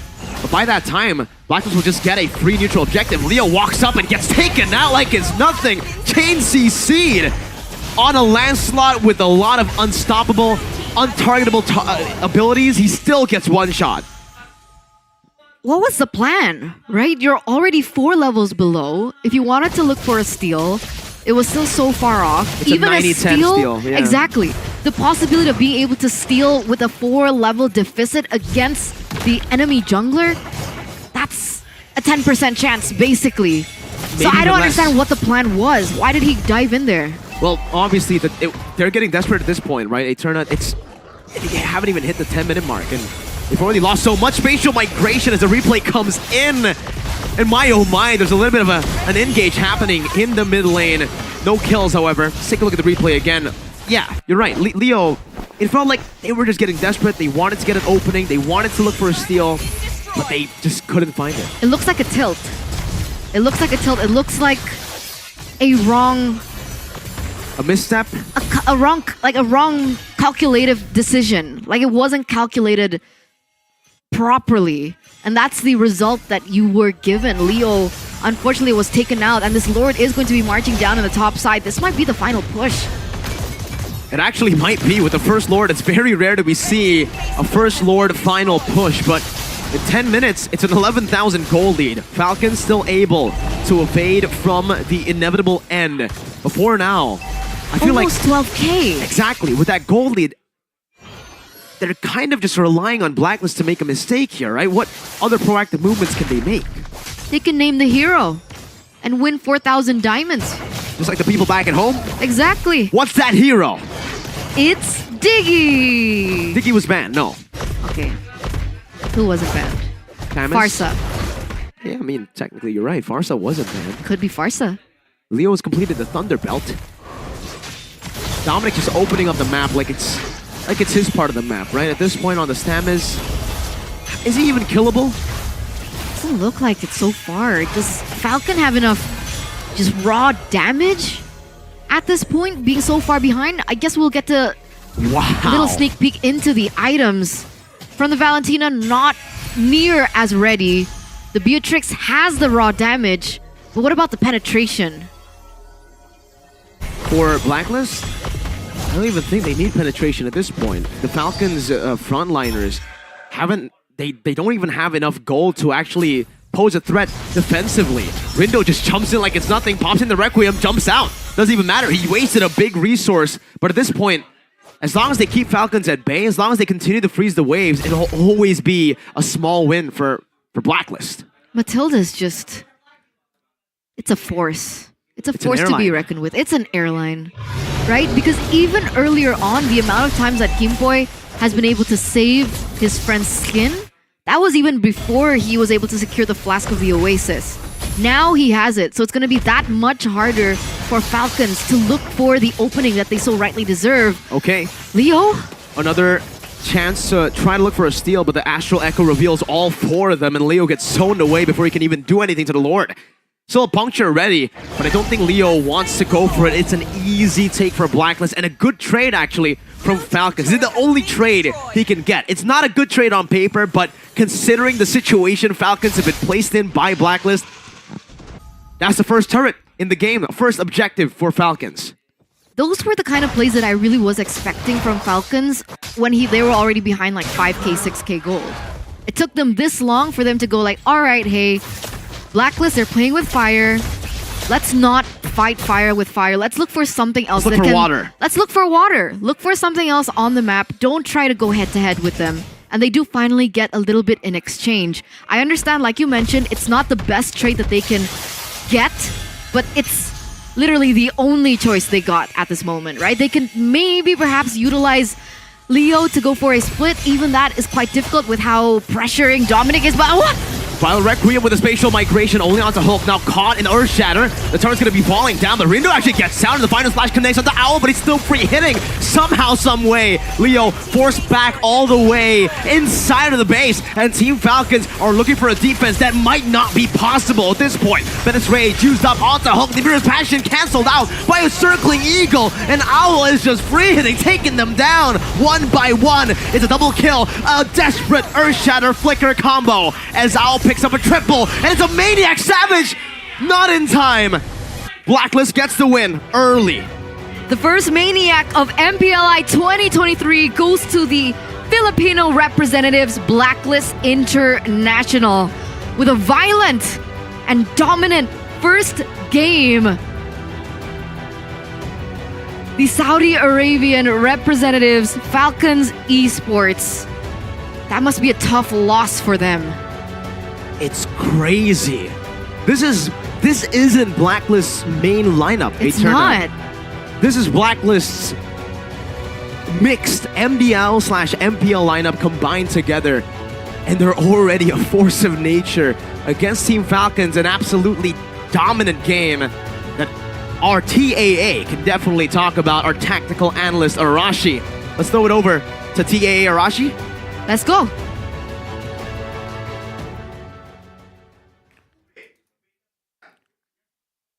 What's up, guys? TA back with the tactical analysis right here. Wow, Blacklist International. We thought that they would have the edge for sure against Falcons, but not like this, man. At every single turn, it seems that they just completely outmaneuver, outplan Falcons. It'll begin in the draft where you can see a bit of a disparity. It seems like there's some respect being implemented by Falcons. As for Blacklist, it's all about removing the backline threat, making sure that their backline can be as free as possible.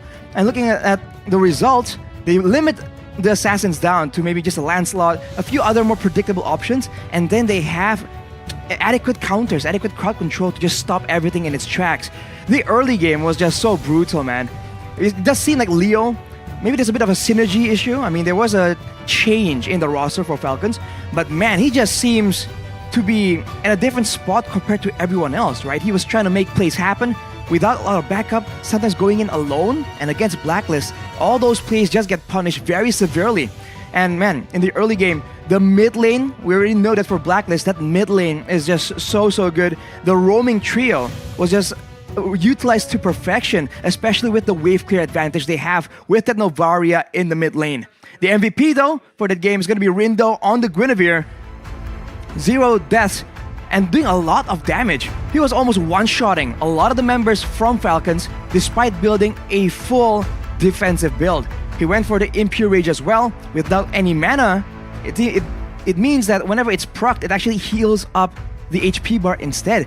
That also contributes to how tanky he was, and against such a mobile, reliable crowd control hero, Leo on the Lancelot was just having so much trouble, especially because his team, they tried to adjust, but it was just a bit too late, and it's just a cascading snowball effect from there. He lost in the early game, lost in the level 4 level contest, and afterwards, it's just Rindo going in again and again.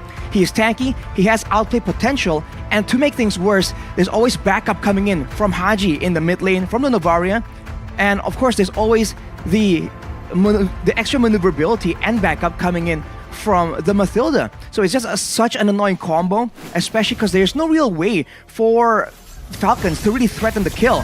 This is that play in the early game, an absolute disaster that leads to it snowballs right to the next objective in the turtle. And it seems that Falcons were just trying so hard to match the aggression, to try and be the aggressor against Blacklist, feeling that they maybe have a bit more of a aggressive composition, but it just isn't meant to be. Especially with the predictive plays from Blacklist, just going into bushes without even having any vision. It does seem like they do have a good read on how Falcons like to, position, because this bush right here, this is the location of so many deaths for the members of Falcons. And afterwards, Leo tries his best to make the play happen. Bit of a Hail Mary attempt, but there's no way that Blacklist will fall for such a play. Afterwards, it's just a classic Blacklist, right? Play strong in the front line, use crowd control to bait out skills from Falcons, and that way, Owl can just be very aggressive, and even in the worst case scenario, he gets caught out, the Purify is there to save the day. This is the last sequence right here, where Blacklist as well showed patience, knowing when to actually go all in and commit on the end, and when to just slowly but surely grind down the members of Falcon and get that Maniac, almost a Savage, but unfortunately, just wasn't quick enough. Looking at the post-game stats right here, the gold disparity is just something else. We've seen Dominant, but yo, this is, what, 16,000 almost? Good night though. He went for the, we haven't seen the Clock of Destiny being built up after the recent changes, but he still went for it. But he is just unable to get anything done. Losing out in the wave clear from Haji, but even afterwards, just getting punished whenever he tries to go into the bushes again and again. On the other side, the Mathilda really isn't as broken, as crazy as it used to be with the Flash of the Oasis, but nevertheless, when you don't use it with the intent to abuse it, then you can use it for utility, and that is what makes it so difficult, because the members of Blacklist are already very tanky to begin with. So when you're trying to secure the kill onto Dominic, onto Rindo, that guiding wind just throws everything out the window, and not to mention the double intel gameplay from the Astral Echo and the Circling Eagle just makes it so that whenever Falcon are trying and get some setups, they just can't escape the vision from Blacklist, resulting in only a single kill over the course of that game. That is just difficult. But that's enough for me. We're gonna hit back straight to Mirko and Eterna.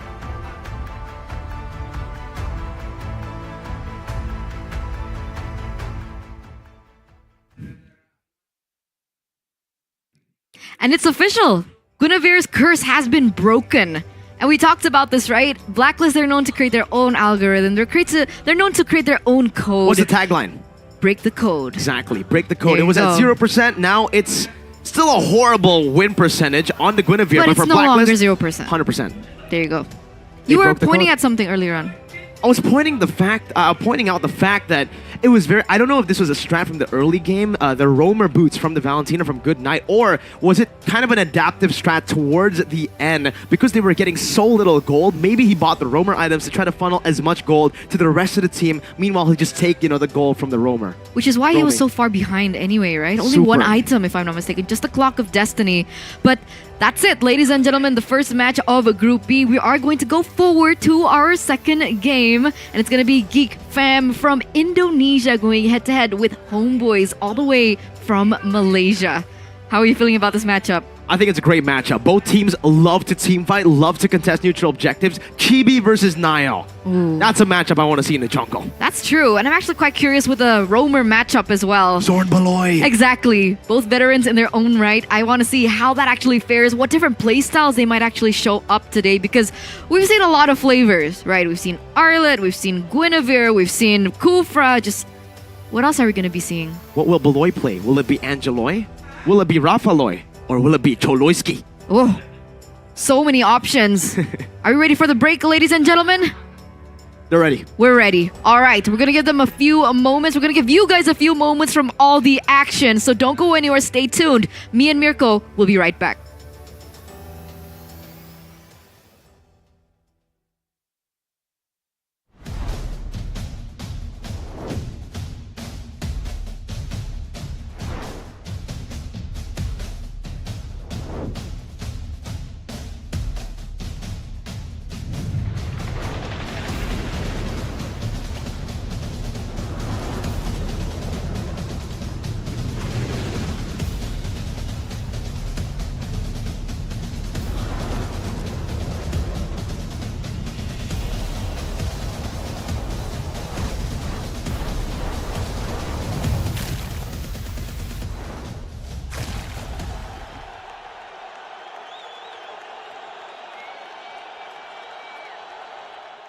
Sosok leader juga ada di dalam tubuh dia, yang mana di Bigetron kita susah cari sosok seperti Vin. Ya ini kesempatan yang bagus buat Araki sama gue buat move on lah.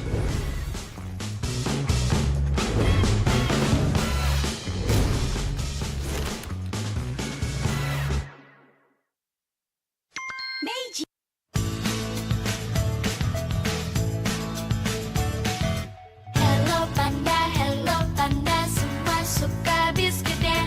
Biskuitnya enak, isinya lezat, rasa coklat dan strawberry. Hello panda, semua suka biskuitnya. Biskuitnya enak, isinya lezat, rasa coklat dan strawberry. Hello panda, biskuit isi yang enak.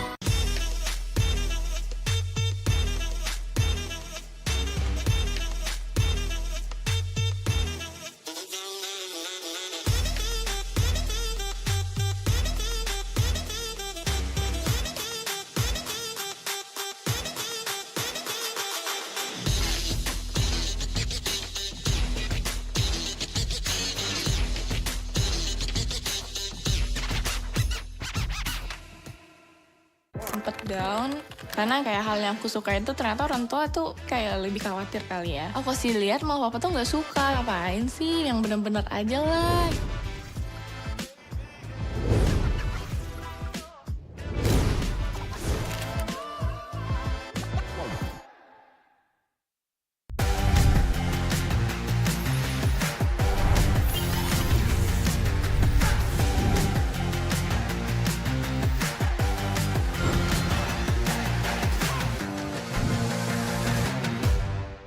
In this age of technology, martial arts has evolved too.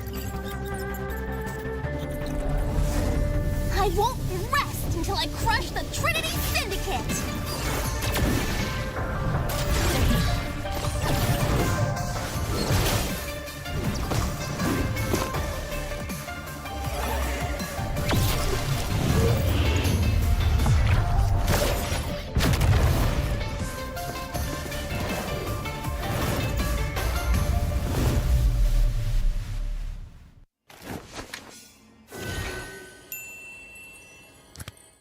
sosok leader juga ada di dalam tubuh dia, yang mana di Bigetron kita susah cari sosok seperti Vin. Ya ini kesempatan yang bagus buat Araki sama gue buat move on lah.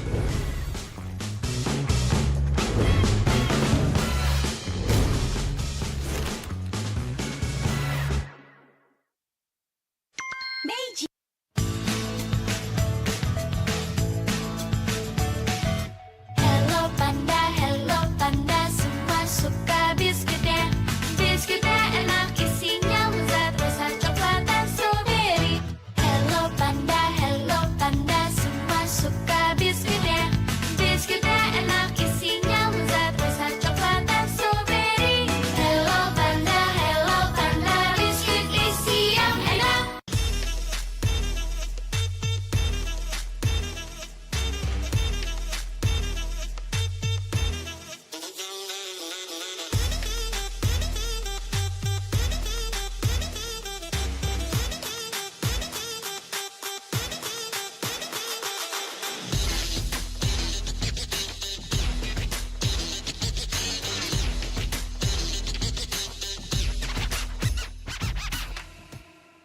Sempet down karena kayak hal yang aku suka itu ternyata orang tua tuh kayak lebih khawatir kali ya. Aku sih lihat malah papa tuh nggak suka, ngapain sih yang bener-bener aja lah.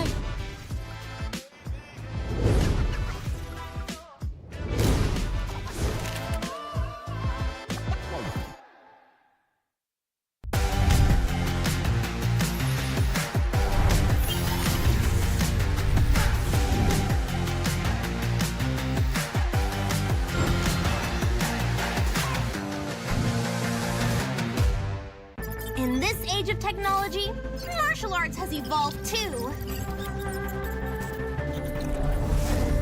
I won't rest until I crush the Trinity Syndicate!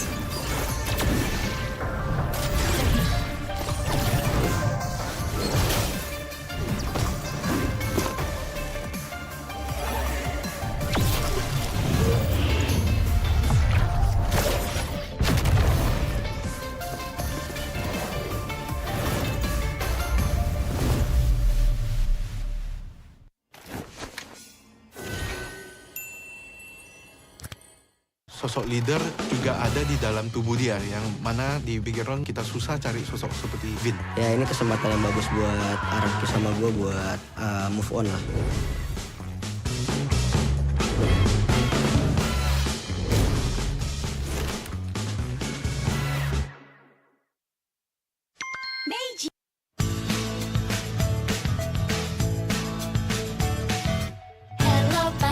Hello panda, semua suka biskuitnya. Biskuitnya enak, isinya lezat, rasa coklat dan strawberry. Hello panda, semua suka biskuitnya.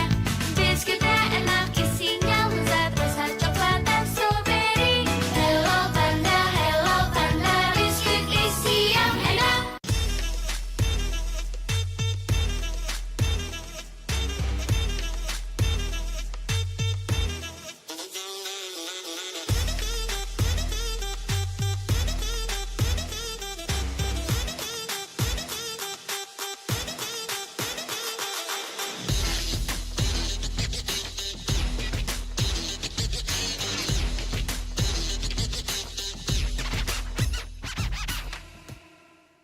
Sempet down karena kayak hal yang aku suka itu ternyata orang tua tuh kayak lebih khawatir kali ya. Aku sih lihat malah papa tuh nggak suka, ngapain sih yang bener-bener aja lah.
Back at it again with me and Mirko here at MPLI 2023 for the 5th match of the day. And we get to see two teams coming through. We haven't seen them before so far. It's going to be Geek Fam going head-to-head against Homebois. Now, predictions, Mirko. Homebois, 1-0. That was very quick. Very quick. Were you thinking about it the entire break? No, was but I am so very quick. decisive. All right. I'm very decisive. So whenever you ask me a question, instant answer. Do you like strawberry or chocolate? Chocolate. Oh, that is quick. I'm decisive, man. Decisive. Give me a question and I'll answer. Okay, unless you ask me a question that I don't understand. Like, let's say a question in a different language. So I can't, you see, I can't understand that. That's not decisive. Yes. Be but consistent. you be consistent. I'll try. We'll be consistent here. And honestly, when we're talking about consistency, there's only one. Well, not a few actually, things that are consistently good. The mini documentaries on Omni are consistently very, very amazing. Mainly for me, the standout has got to be the one with Vin. His struggles and his journey as a player, moving to different teams and now acting as the leader and also kind of like a semi-coach of Bigetron Alpha. That makes sense. And I've always wondered why. Like, why do you respect Vin so much? Sure, he's been in the league for so long, Yeah, but yeah. like, what else? What is there to him? And finally, those questions were answered in the documentary. So don't forget to check that out as well, ladies and gentlemen. It is an exclusive content only available Exclusive. on Omni by FWD, and you guys can download it on Google Play as well as the App Store. So very easily to get your hands on it. You can do it during the breaks, right? It's a 10-minute break. There's some time to flicker through 10 minutes, 10 minutes, 10 minutes, 10 minutes. Every break, there's always something that follows you through. For me, it's the Hello Panda. Every single time we get a break, I will open up one of these packs, and I actually just showed it live earlier, how many packs we have here. So by the time this event ends, You're gonna be a there's- panda. I'm gonna be a panda. In real life, or like Hello Panda, as in like good. Like intelligent, like the coach. Coach Panda, There you RSGPH go. Coach, Mhm. Coach Panda. I wouldn't mind. I wouldn't mind being as intelligent as Coach Panda or being as delicious as Hello Panda. But I do not want to be a panda in real life. I mean, they're cute. You don't want to be They're cute. also about to go extinct. Okay. All right. You know what I really wanted to talk about was like, I love this snack because it doesn't get your hands dirty. You're so right, as a actually, yeah. gamer, you like snacks that don't get your hands oily and like, like crumbs and they get sticky on the screen or whatever you're playing on. And with Hello Panda, you don't need to worry about that. It also comes in with really good packaging as well, right? I mean, a lot of them you just open it, it can spill. This one, you can actually keep it in this. What shape is this? I think it's a Hexagon?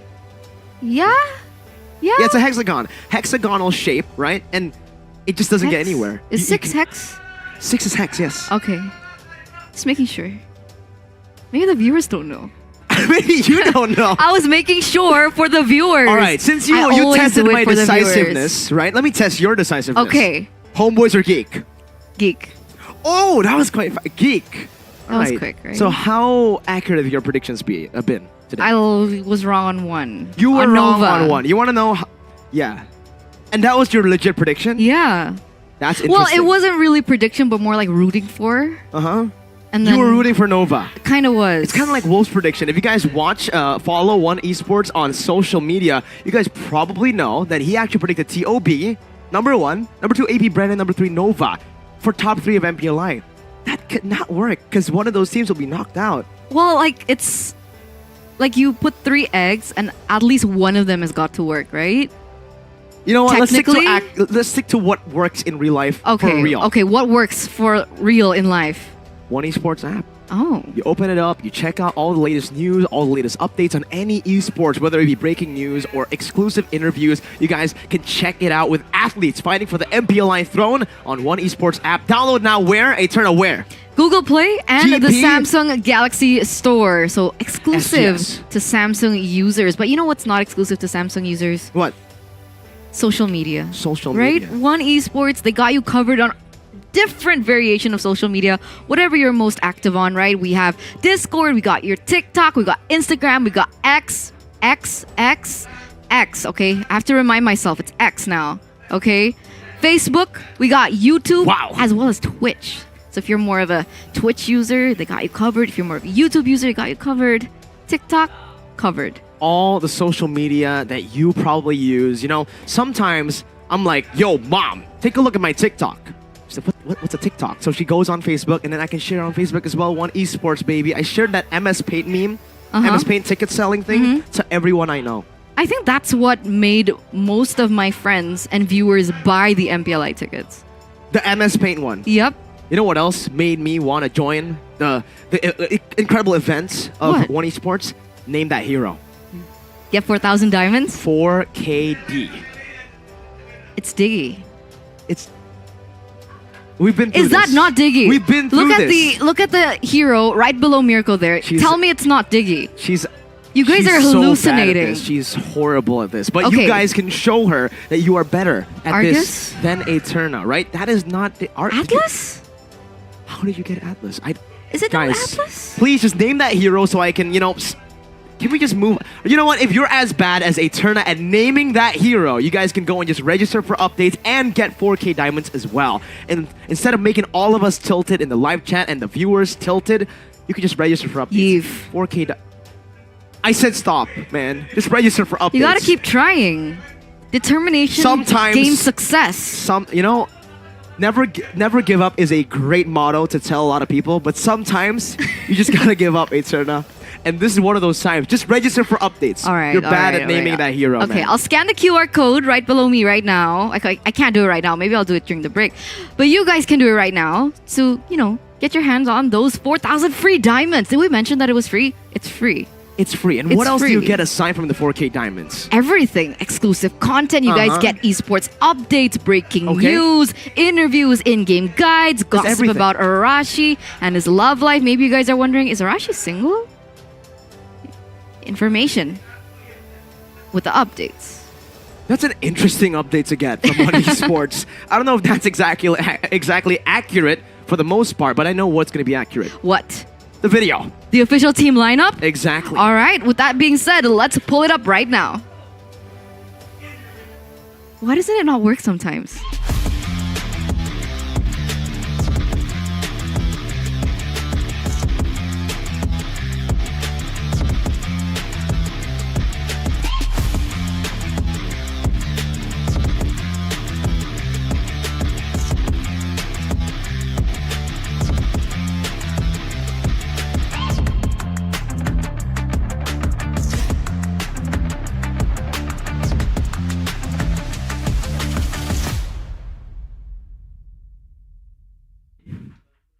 The Usurpers with not Marquee, but Chad Era. Geek fam. The representatives from Indonesia. First team runner-up at MPL ID Season 12. Out of the blue, without any expectations, without any predictions coming in from viewers, the audience, from all the casters, they were able to do the impossible. They were able to climb all the way up to second place, right below Onyx. And it looks like they're looking for more. They nearly had it last year, remember, ladies and gentlemen, back in the 4th MPLI. Yeah, made it all the way to the grand finals as well, and fell to the same people that denied them the championship title for MPL. But who they're up against is also a champion from Malaysia. Serumpun with Indonesia. Who is it, Eterna? It's Homebois! And with that, let's pull out their official team lineup.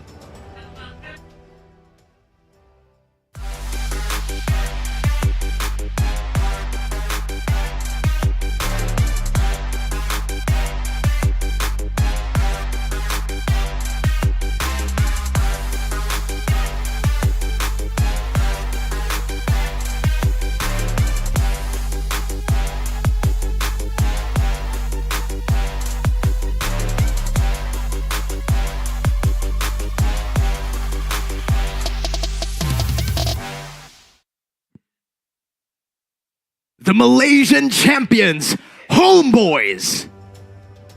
They are no strangers to us, with official team lineup being Chibi, Sapat, and all the rest, with Zorn as well. This is going to be a matchup to witness.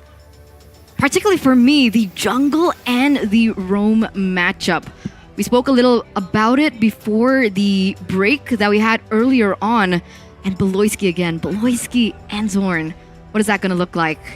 It's very interesting if you look at the team history or the player history, right? Because for Geek Fam, both of these guys are legends. Both of these are roamer legends for Geek Fam. For Beloyski, he's a legend in the making for Geek Fam, raising Geek Fam from 8th place all the way to making it to the playoffs in Season 11, and now in Season 12, all the way to first team runner-up. Meanwhile, on the other side, Zorn as well, also a Geek Fam legend, also a roamer. Very different playstyles from both these roamers, but it's almost like they have the same journey at a different time in a different region of MPL. That's poetic. It's pretty poetic. It's pretty cool. It's pretty cool. They also have a young jungler that's great at retries, great at mechanics, but likes to overextend sometimes. A very solid mid laner who is underrated. Not a lot of people look at them, the shadow carries. And they both have shadow analysts. But for Homebois, their shadow analyst has come out of the shadows. He's no longer a shadow. He's a light analyst. Oh. That's interesting. Both of these teams have a lot of similarities towards them. But if we have to talk about maybe playstyle, game style, do you think there are glaring differences between the two? Yeah, very different. For Zorn, he's a very initiator, pickoff, mechanical roamer. When compared to Beloyski, who's more of a macro-based mid laner. Or sorry, roamer. Macro-based roamer. Looks for a lot of the plays in the map. Decision-making, crisp, clean. But sometimes for Beloy, this is a plus and a minus, right? Him being the X factor means that when the team is losing, he can make the game-winning play. But when the team is winning, he can sometimes just step a bit off of the edge and, give the advantage over to the enemy team. And I do believe that that entire scenario, that entire situation will be dictated right here, right now. The drafting phase for both of these teams. Homeboy is going to have first pick, Geek Fam with the second. And we already see very similar bans coming through. One of the main differences from the previous matches that we saw is finally Guinevere being banned out, despite its bad win rate. And it's still going to be the Fanny and the Mathilda still. A lot of respect onto Beloyski with that Mathilda man. Meanwhile, for the side of Geek Fam, really just respecting Chibi. I would say for Chibi, the main reason Homebois has been so lethal in the domestic scene in MPL Malaysia has been through not just the setup from Zorn, Sapat, and Warlord for Chibi to get these retributions, but him also getting a lot of the utility junglers who are amazing at picking up retribution. Chibi is probably one of the best junglers at retribution because of how he chains the damage together and calculates that retribution damage. You know what I'm curious about? After the last patch, do you think that Gushin is a good option in the jungle? Because if we're talking about retribution battles, Gushin can go in and go out really well. A lot of escape, anti-CC when he goes in for the dive, and can actually steal those turtles or turrets. No, turtles and lords away.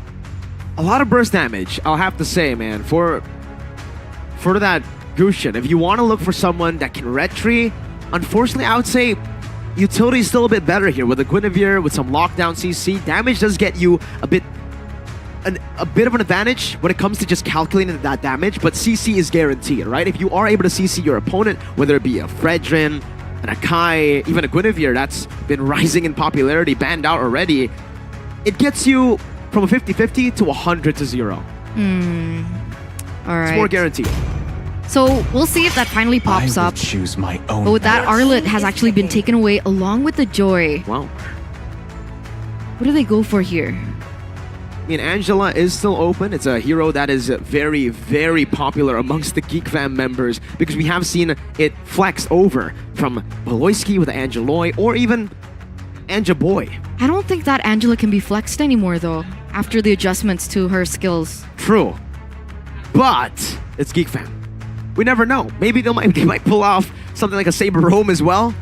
It's something crazy that you can expect from Geek Fam, but not always. Those cheesy picks, I don't know if they want to show it off here in the group stages. Meanwhile, for Homebois, they pick up the Baxia for first pick. It's a hero that was banned out in the previous match. Always. It's always been a non-factor because it's always banned out in the first phase. So finally, we get to see Baxia come to light in the 5th game of the day.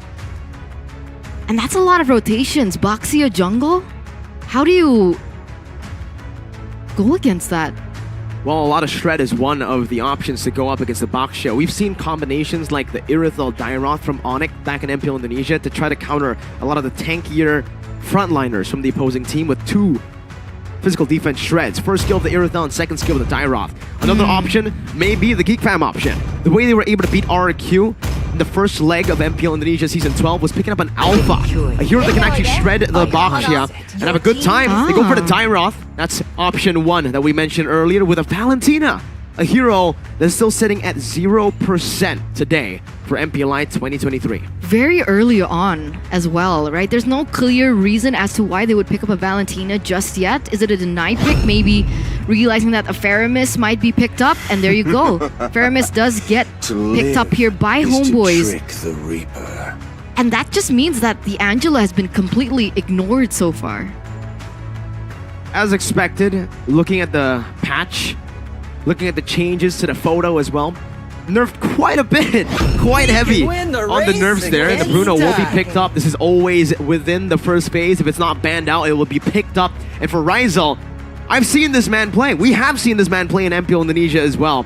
He's great at team fights back in the day in Season 11, but in lane, sometimes he does make a few mistakes, which leads to solo kills and them falling behind in the early game. But since then, in Homebois, he's really been facilitated really well by the team to play to his strengths. You like team fighting? It's all good. We'll get you into a winning matchup, get you out of the lane as soon as possible, and get you to snowball through these team fights. Let's hope that works, right? Because Chidera, in my opinion, is a really good laner. Yes. Maybe that might be the reason as to why they chose Chidera for this specific matchup. Gold lane pickup first, and it is the combo that we've been mentioning Eterna just earlier on. How do you beat a Baxia? 2 physical defense shred sounds like a good option to go for. Irithel, despite the nerf, and the Dairoth. So in the grand scheme of things, it will work. But what about laning phase, right? That's what I was really worried about. Sure, the combo works, the Dairoth and the Irithel, but Dairoth in lane? Depends who he's up against. If he's up against a sustainable hero like, say, Uranus and Esmeralda, he dominates that lane. Sure. But if he goes against someone who can actually match that early game presence, it might get scary. Right? Say just Luke's comfort pick is a Khalid. You pick a Khalid here and you should be able to actually match up quite well against that Dairoth. But it may be banned. Okay, we'll see. I am the priestess of primal light. They go for the Edith ban here for Geek. The evil gods. Malachi and Edith safe Rome ban. or Edith EXP ban? Not sure. Either way, I think it's a good ban. We still don't know the Roamer and the XP for Homebois unless they pull a sneaky one and flex the Baxia into the Rome. Ooh. Or the XP. We've seen that. We've seen both. Recently though? Recently. Quite recently. It's very interesting. It hasn't worked, but it is an option to go for it. Well, speaking of group stages, cheese picks. I mean, you wouldn't put a Baxia in the EXP lane with a Dairoth though. Yeah, it sounds pretty horrible for the laning phase, but if you're just there to clear out the waves and then rotate, you have a massive advantage compared to a Dairoth that is quite immobile, looks for lane dominance, that's it. That's true, that's true. That's definitely something that we will and can expect. The other side of Geek Fam, they go for the Cho takeaway, denying yet another source of CC. So I think this is a Rome respect here for Homebois. Yep. We gotta respect Zorn. That's his comfort pick. That's one of the picks that he always is able to utilize to dominate games. But so is the Angela for Beloyski. Literally, we're looking at both sides of the coin here. For Geek Fam, the Angela. For Homebois, that Cho, both banned away. The Akai as well, and the Edith. What will Niall play in the jungle? Do you think they don't want to like save that for the last pick maybe? I mean, Niall's been known to play various heroes in the jungle. Would you pick up something like Ruby maybe for Beloyski here? That's actually not too bad. It's actually pretty solid here, considering Homebois, the only range that they have that's quite big is the Bruno, right? For the Faramis as well, especially the fact that they're going to be clumping up, the Ruby can work really, really well. We've seen the Ruby work many times before in MPL Indonesia, mainly against RQ. Getting these big I'm offendeds, but he will just go to his comfort, pick his comfort. It's still the Rafaela, despite the nerfs onto Photo.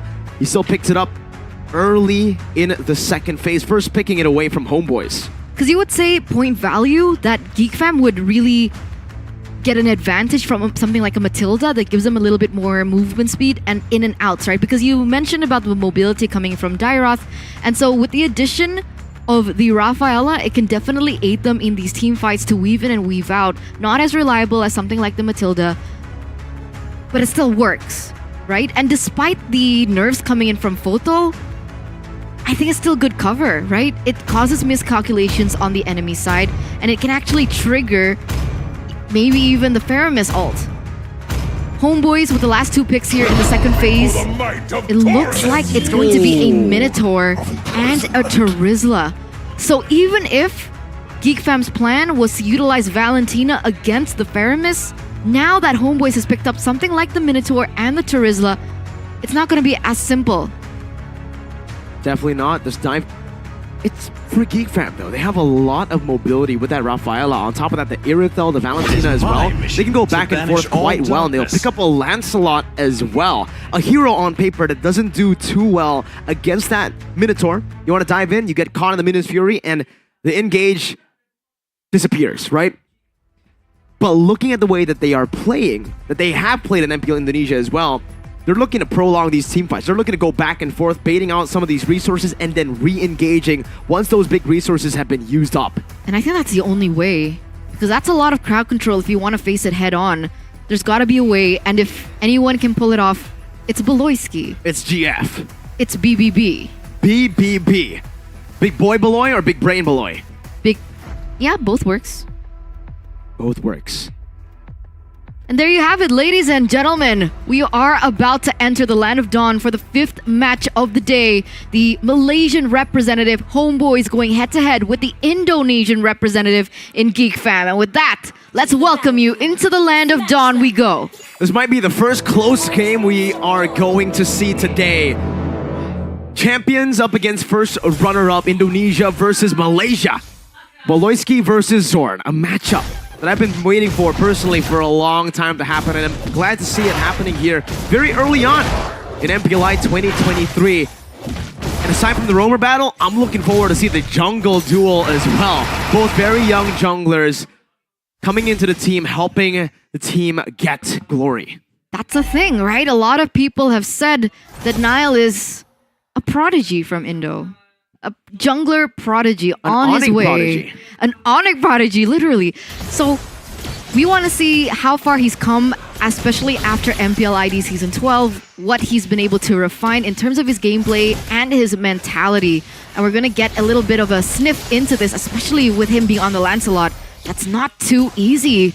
Meanwhile, in the mid lane, both Warlord and Zorn taken pretty low. So despite the nerfs coming in from Valentina with her IMU, the fact that the cooldowns has been raised, increased, she still has that damage, she still has the dash, she still is able to maneuver out and in with the double dash, plus the damage is still definitely there in the early stage of the game.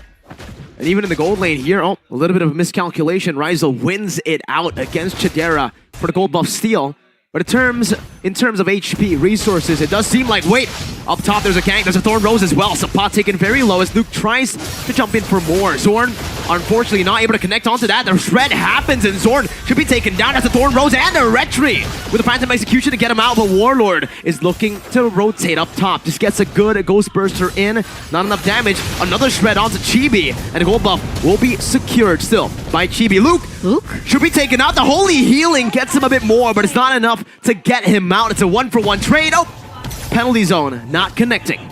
Beloyski still able to get out, but it doesn't mean that he will stop harassing. Look at the damage coming in from Beloyski. Sapat is the one forced to run away on a Terizla against a Rafaela. And by doing that, he's also delaying the wave from crashing to the turret, giving the Dairoth maybe some good time to actually catch up and get level 4. And yes, we do see that. Luke's level 4. Warlord holding on to the turtle, and Geek Fam are looking for the mid lane first. They're going to try to clear it out with the help of a boy and Nile. Meanwhile, Chibi already rotating as well. Purple buff for Chibi, orange buff for Nile.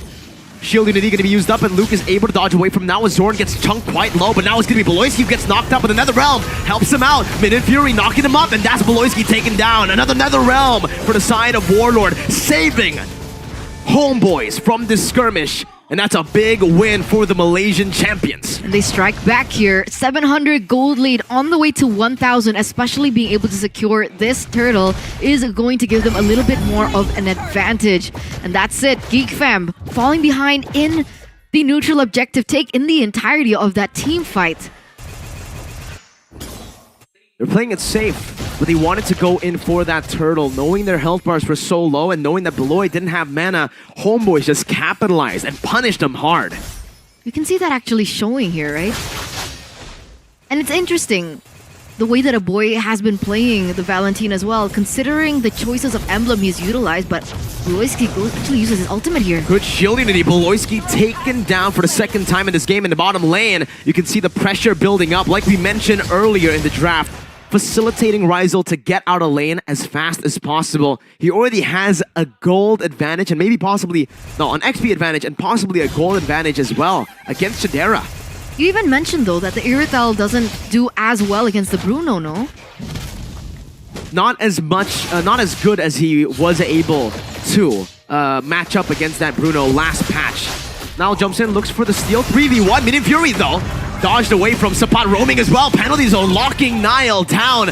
And it's a mega kill for Homeboys, specifically for Sapat in this lane against the Dairoth. Not sure if that was worth it. Sure, they were able to steal the purple buff away, but Chibi's going for the same thing. They're gonna go for the steal, and they will be able to successfully take it down. Even with the Abyssum Strike, it's gonna be Luke who's gonna be engaged on. And Geek Fam are forced out of their own jungle. Chibi's still going for more, and Sapat just zoning everyone away. It's a good steal and a good invade from Homeboys. And behind the back foot of a really risky play coming in from Nile. The fact that he went in for the steal, sure, he was able to get the purple buff back again, but he was taken down, and that actually gave Homeboys a little bit more space to dive in and invade into the jungle of Geek Fam. It looks like Homeboys, they're winning it out on rotations by just sheer movement speed, which is why I was questioning why a boy went for the emblems he did instead of going for something like just additional movement speed and the Wilderness Blessing. Let's see, it's Chibi versus Nile on the Retribution department, but Homeboys has a good setup. Penalty zone flicker combo from Sapat. Beloyski able to escape. Nile looking for the steal right now, but it's going to be Chibi who secures it. Minions Fury dodged away from Ryzen with the flicker forward onto Beloy with a worldie. Gets the damage on, gets Beloyski down for the third time in this game, and Homeboys picks the pace up. 6-1 in 6 minutes, a 2.3k gold lead for Homeboys, and it looks like Sapat wants more. Dealing some damage onto Luke, denying him away from defending that turret. That mid side is going to crash. All the while this was happening, there was some trades coming in from Chidera being able to take that top turret. So it does look like Geek Fam, slowly but surely, they understand that they're falling far behind and they're looking for some things to bring them back in the game. They can only really get turrets on the other side of the map. The trades happening haven't been too good for Geek Fam, though. Have been amazing for Homeboys on the other side. Sapat now going to be ganked up. And that's the shred that we expect. A good penalty zone, though. Delays the small pickoff for a bit. And Ryzel's able to capitalize on that by a turret up top, which he's able to take down with no problem. Nile, though, is somehow still actually doing quite well in the jungle, despite getting picked off once in the enemy jungle. This won't stand for long, though, as Chibi is going to steal away that purple buff from him. It's being oppressive. He's denying Luke resources right now. He's denying Nile resources right now. And the fact is, Nile's a level below of Chibi. He just stepped into level 10, so there is a level disparity in just a few moments, especially for Chibi when he clears out those jungle creeps. That's interesting. Nile's still actually keeping up somehow, some way, some good pathing from him, I guess. Level 10 to 10, despite Chibi having a purple buff stolen away earlier, taking it away from Geek Fam. And even for the rest of the team, I'm looking at the level, I'm looking at the gold lead even. You'd expect Homeboys to have more than a 2.4k gold lead, but I guess Geek Fam have been farming quite well. Nile, puncture in the mid lane as a Holy Baptism connecting onto Zorn, trying to use some damage. Abyssum Strike as well. Zorn forced back. That's a good Meteor Fury, but it's cancelled out by a pickoff. And now they're running for the hills. Geek Fam going to be engaged on it. Chidera taken down by the Ghost Bursters. Luke forced to flicker back to his tier 2. A gold lane for a roamer. Worth it for Homeboys. Right? Really good pickoff coming in from Warlord to dive into the backline. A really good response as to the Nether Realm that was utilized by a boy. And Without Chidera, Geek Fam are forced to retreat, forced to take away, forced to give over that next neutral objective. And now Sapat, actually, he might be in trouble. DPZ not going to be able to get him out. But I might have Niall, spoken too soon. Sapat with an outplay. It's Rizal who capitalizes, and Niall gets taken out in the bottom side of the map. 4K goal lead for the Malaysian representatives right now as they're looking to get more. It's putting on some pressure in the mid lane. You can see that Zorn is looking for that proper opening. As look at this, Chibi. Shield Unity locking Luke down. That's also a Shadow Stampede that brings him back in desperation. He pops that second skill to shred Chibi down, but it's not enough to take him down. Homeboys are pushing the snowball all the way to a death ball. And Geek Fam, they're struggling so heavily right now. Chidera, trying to catch up, was able to finally secure his Berserker Fury, but not really sure how far behind he is at the moment. I'm sure we'll get to see the items soon, but that will give us a little bit more insight as to whether or not Chidera will be ready for these team fights. Because for the most part, Homeboys, they have been overwhelming Geek Fam with so much burst and damage, both physical and magical so far, as we take a look at the replay as to what exactly happened. This right here was Zorn getting picked off, but Geek Fam were not able to fully disengage. Meanwhile, we do have a fight going on as well in the game. Luke taken out 0-4-3 in the 9th minute of the game. Eterna, it's all been Homeboys, and they're looking to push the pace even further. Niall sent down below to look for a trade on the map, going for the orange buff and the bottom side jungle. We opened up this match being like, you know what, this might be the only match that could be equal, could be putting up a fight from both sides, but what we're looking at right now is Homeboys is completely overlooking Geek, completely just overshadowing Geek in terms of gameplay, a lot more smoother in the initiation route, and look at this, very quick to the next neutral objective, that Lord, it's being blitzed. For sure, Retribution on point as usual, as expected from Chibi, and it's just Beloyski who gets sacrificed here. Homeboys with a big win again. It's a shield unity used up by Chibi to zone Geek Fam away from their own jungle. And that's that. Homeboys playing it safe and disciplined. Let's take a step back. Wait, Zorn picking up photo as well? Okay, we finally get to see the... Oh my... 6, 7, 8, 9... Is that almost a 3k gold difference between Bruno laners? Yes. and Irithel? It's almost... More accurately, it's a 2,000, 2,100 gold lead, but speaks for itself the damage that Bruno has been able to do this game. And clearly, the Irithel nerfs hitting her hard. But despite everything, look at Niall's gold lead. He has a lead, but unfortunately, he's going for the utility build. He actually does not have too much pressure on towards the backline of Homeboys, especially considering Ryza already has it with a nature. He can free hit onto the turret just like that. He might be able to use this Lord to maybe look for an end, but Loyski gets taken low, has to use a holy helix to pass!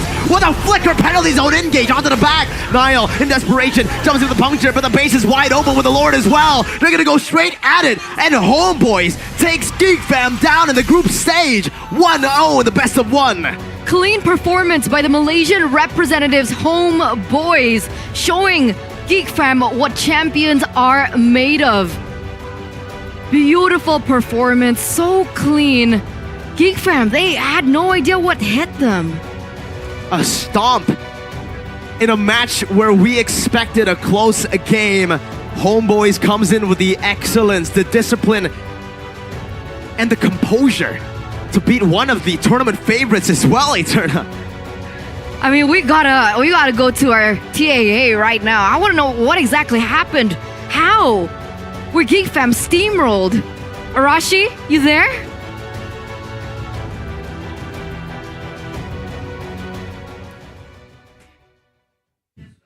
Well, I guess none of us expected that result.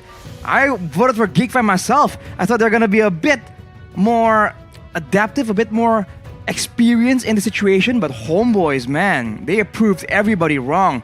What a strat coming out from them. They saw that Geek fam, they need skirmishes. They all relied on that physical damage shred, the Irithel, the Dairoth. They do have a Boxia to try and initially bait that out, but afterwards, they know that in a full-on 5v5, they have the advantage. They have the Netherrealm as well. So they keep trying to go for all these aggressive plays, and they are forcing Geek fam again and again to engage them in a 5v5, which is not what they want at all. You saw that the only time Geek fam were able to get anything of value is when they're able to get like a 3v3 or even a 3v1 pickoff, but that is something that Homebois are perfectly happy to just give to over, provided that they can get something better in return. Of course, in the mid game, you can see that adaptations were being made by both teams. You saw that for Geek fam, at least their jungler, Nile, quite highlighted right here, has been able to keep up in levels somehow, some way, keep farming, but you can see that once they start changing their approach, going for a bit of a split, Homebois themselves can adjust as well, trying to punish those single-man maneuvers. So I think they've shown that they are now multifaceted. They cannot be taken as just a single death ball team, full aggressive team. And the MVP right here is Sapat on that Terizla, going in aggressive again and again, but still somehow, sometimes, finding moments here to just go in aggressively or defensively. Whatever he does, it puts Geek fam in a very awkward position, and his team is always very closely behind to try and take advantage of that window of opportunity. Nothing special from the item builds. It's still a full tankiness Terizla. Went for the bladed armor as well right here though, knowing that in the late game, they're going to require the marksman to do the bulk of the damage. He wants to make that as difficult of an attempt as possible for Chidera. He went with the Brave Smite to ensure that he can just survive in those moments. But let's take a look at the highlights, man. Early on, you can see that the aggression coming in from Geek fam, because they need to do so, right? To try and get some snowballing in, to try and take advantage of the pick-off strategy. But once the neutral objectives come around, you can see that in a full 5v5, the Minion Fury, the Netherrealm, there's just so many things, the penalty zone even. There's just so many ways that Homebois can just engage, and even if Geek fam make the slightest bit of mistakes, these ultimates just do so much in the fight, and the same cannot be said for these more single target ultimates from the side of Geek fam. Look at this play right here by Zorn. Tried his best, but even though he didn't get a full Minion Fury, the fact that he was able to just threaten Geek fam in a small window of opportunity like that really shows that Geek fam has to be very careful and go for something very calculative. And on top of that, Geek fam is a team that's known to go in and out of fights, and in this game, Warlord was just able to use that Shadow Stampede so efficiently to punish these attempts from Geek fam. They go in and try and do some damage, but on the way out, when they're trying to escape, they end up being pulled back by the Shadow Stampede, and they lose out, getting their members picked off again and again. And if you look at, you know, the Lord setup from Homebois, usually teams just struggled against the steal potential from Nile, but for Homebois this time, the retributions are solid, and the setups, man, they go for all these neutral objectives, especially when they're able to pull Nile away when he's trying to split push and trying to be useful in other ways.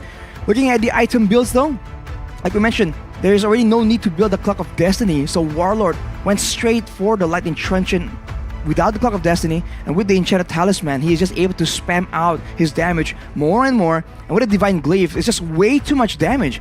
And because for Geek, they're already so behind, and so their defensive items are all geared towards physical damage. So even if Luke wants to try and make something happen, try and make an opportunity for his team, he doesn't have any magical resistance. So the moment Warlord gets involved in the picture, it's just too much damage for Geek fam to deal with, and it's still AoE. With the new Resonance from the Lightning Truncheon, that's a lot of damage that Geek fam doesn't really have a chance to try and circumvent. They can't really pick him off because of the Netherrealm, and they can't really even get to him without getting punished by the Shadow Stampede. So the ability usage from Warlord was definitely on point, and looking at his KDA, man, he was definitely still a big factor right here. Not the MVP, but an unsung hero to the success of Homebois in these big team fights and in punishing Geek fam, shutting down their usual mobility-heavy playstyle. Not a single objective being given to Geek fam, the team that is well known for just going for those risky plays. And enough for me, back to Mirko and Eterna.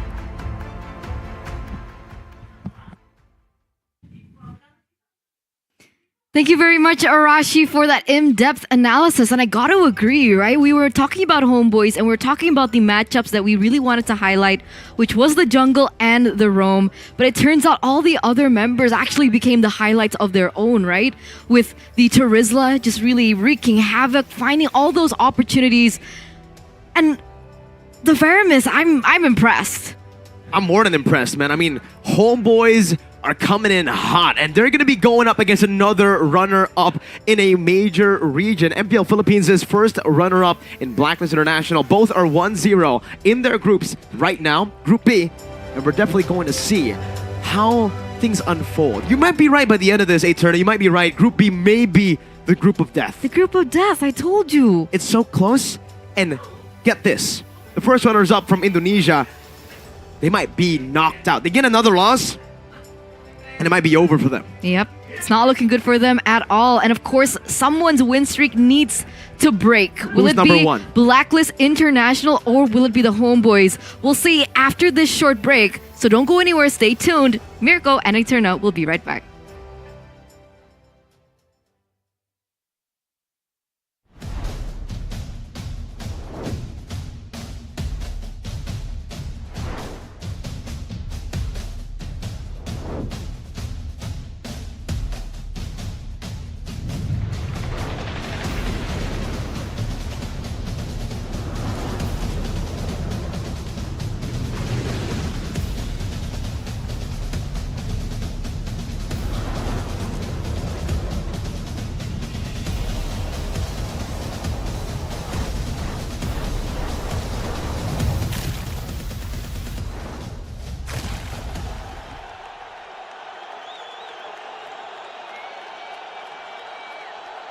Sosok leader juga ada di dalam tubuh dia, yang mana di Bigetron kita susah cari sosok seperti Vin. Ya ini kesempatan yang bagus buat Araki sama gue buat move on lah.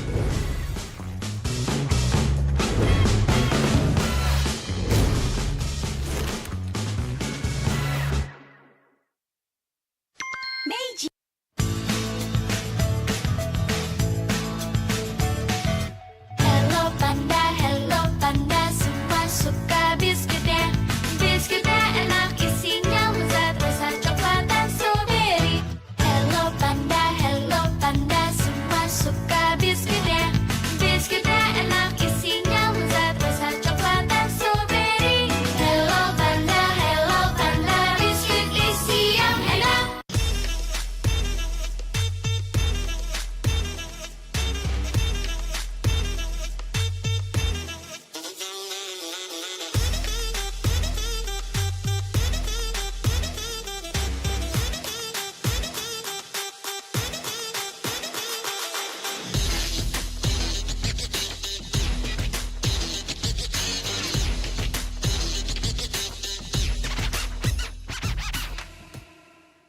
Sempet down karena kayak hal yang aku suka itu ternyata orang tua tuh kayak lebih khawatir kali ya. Aku sih lihat malah papa tuh nggak suka, ngapain sih yang bener-bener aja lah.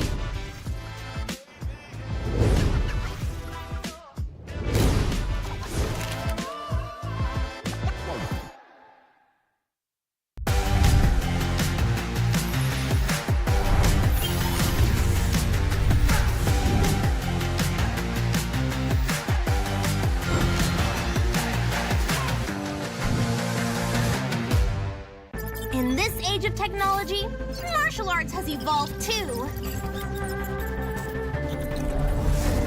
I won't rest until I crush the Trinity Syndicate!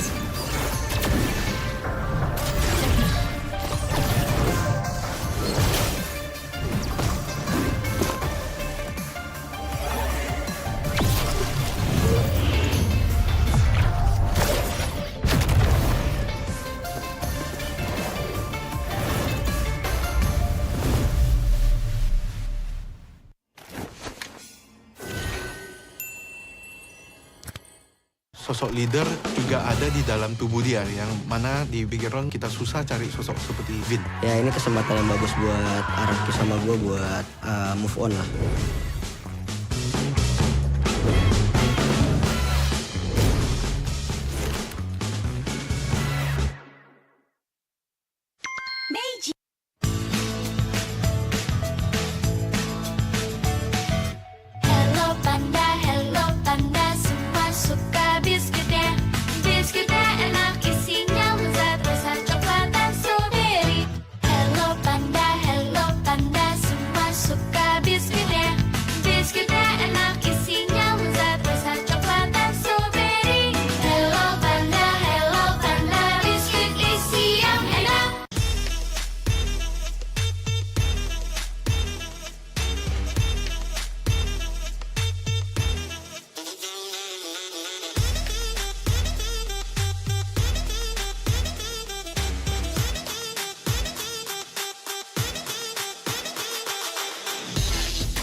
sempet down karena kayak hal yang aku suka itu ternyata orang tua tuh kayak lebih khawatir kali ya. Aku sih lihat mau papa tuh nggak suka, ngapain sih yang bener-bener aja lah.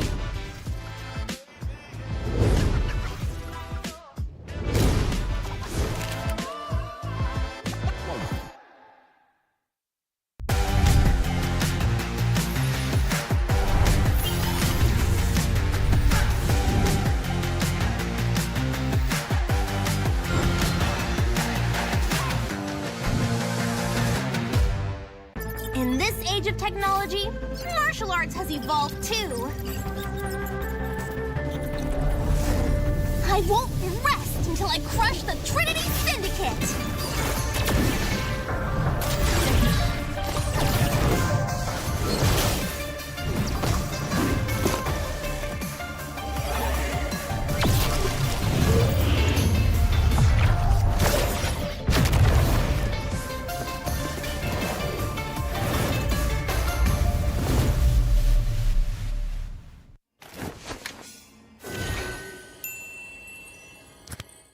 Sosok leader juga ada di dalam tubuh dia, yang mana di Bigetron kita susah cari sosok seperti Vin. Ya ini kesempatan yang bagus buat Araki sama gue buat move on lah.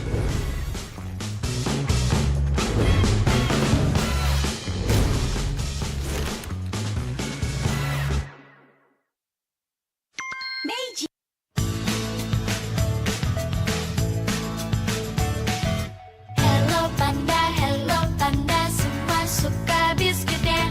Biskuitnya enak, isinya lezat, rasa coklat dan strawberry. Hello panda, semua suka biskuitnya. Biskuitnya enak, isinya lezat, rasa coklat dan strawberry. Hello panda, biskuit isi yang enak.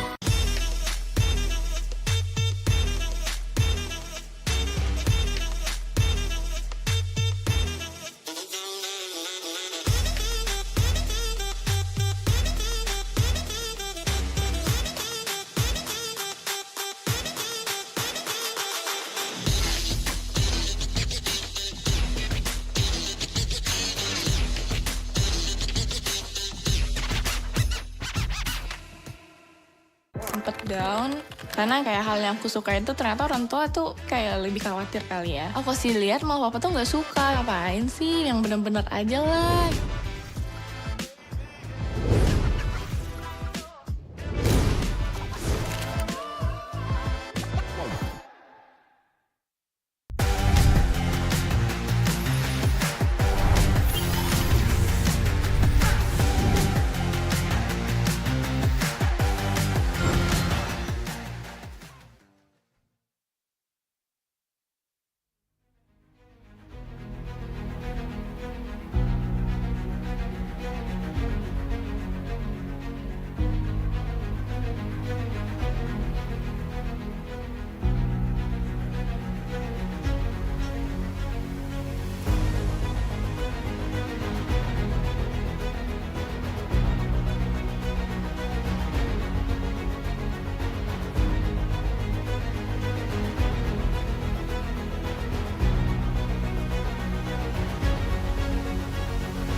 pandas. Sorry, what? Did I just actually say that? Are- Hello pandas? Is that what we're calling weird. the viewers now? I mean, Hello why not? Pandas? Hello pandas, and welcome back to MPLI 2023 for the 6th match of the day. We are sitting at our half point of Sixth today. match of the day. Sixth match. 6 more matches to go, and we are going to see a lot of bangers, especially for our 6th match of the day. It's Blacklist International, who are looking really strong with the Kadam machine and their lineup. That fun fact, apparently, my viewers actually just told me earlier, this lineup has always won against the main lineup of Blacklist. That's very interesting because they were like the subs. They were the super subs because the information that I was given was that was a full They're not the main 10-man lineup. roster, right? Exactly. Wow, and we're finally get to seeing them show. They get to show off their skills, and they're doing spectacularly so well so far. And they're a huge contender to be number 1 in Group B. And we talked about this right before the break. Who will break that win streak first? Will it be Homebois or will it be Blacklist? Because technically, Homebois also displayed a really spectacular performance earlier on against Geek Fam. They did really well. 11 minutes up against the first runner-up of MPL Indonesia, a team that got 2 games off of Onyx. Definitely an interesting result unfolding here as Homebois were able to shift the tides of the power standings. I like that you mentioned stories because I'm actually a really big fan of stories, especially behind people that we don't really know so well, but we know of them so much. Like who? Does that make sense? Yeah. It makes sense, right? Yeah, like who? Like Vin from Bigetron Vin? or even Who's the that guy? EVOS. Huh? He's a legend. Wow. He was from RQ and then he moved to Bigetron Alpha. And he knocked RQ out 3-0 Oh. in Bigetron. That's feisty. That is That's pretty feisty. But you guys can get exclusive content on that. Exclusive only on Omni by FWD. Mirko. You know when I'm watching FWD what I like to do? What do you like to do? That's unfair, bro. You gotta share it with... You have your own. You don't I guess share. You don't share Meiji. I'll have to okay? open one as well. Yeah, you don't get to share No, Meiji. I actually ate a whole pack earlier during the break. So this is the second pack. Alright. You see, I can do it too. Oh my god, so good. Again, it doesn't get your hands dirty. No, can I just eat? You talk. That's how delicious it is. No, seriously, this is actually so good. This is a real life, what's it called? Testimony? I actually spat some biscuit out earlier. Don't talk while you eat, by the way. I'm not stopping. But in this case, because Eterna doesn't want to speak, she's enjoying it too much, I gotta take one for the team. You guys rise above the pang of hunger and unlock the full flavor of MPLI with Hello Panda. Go get yours today, right now, while you're watching MPLI, while you're watching Omnet TV, anything you want to do. so good. Hello Panda. All right, you speak now. I want to marry it.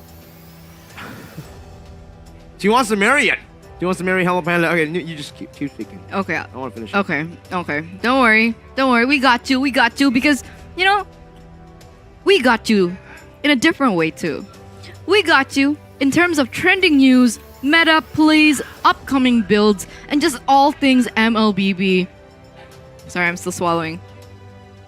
With the app, right? So don't forget to get it. It's exclusive only for Samsung. You guys get your hands on this app on Google Play as well as the Samsung Galaxy Store, and it's wonderful. I actually was able to download it during the break earlier on, and you're right. It's so informative. So much knowledge What can did be you watch? taken.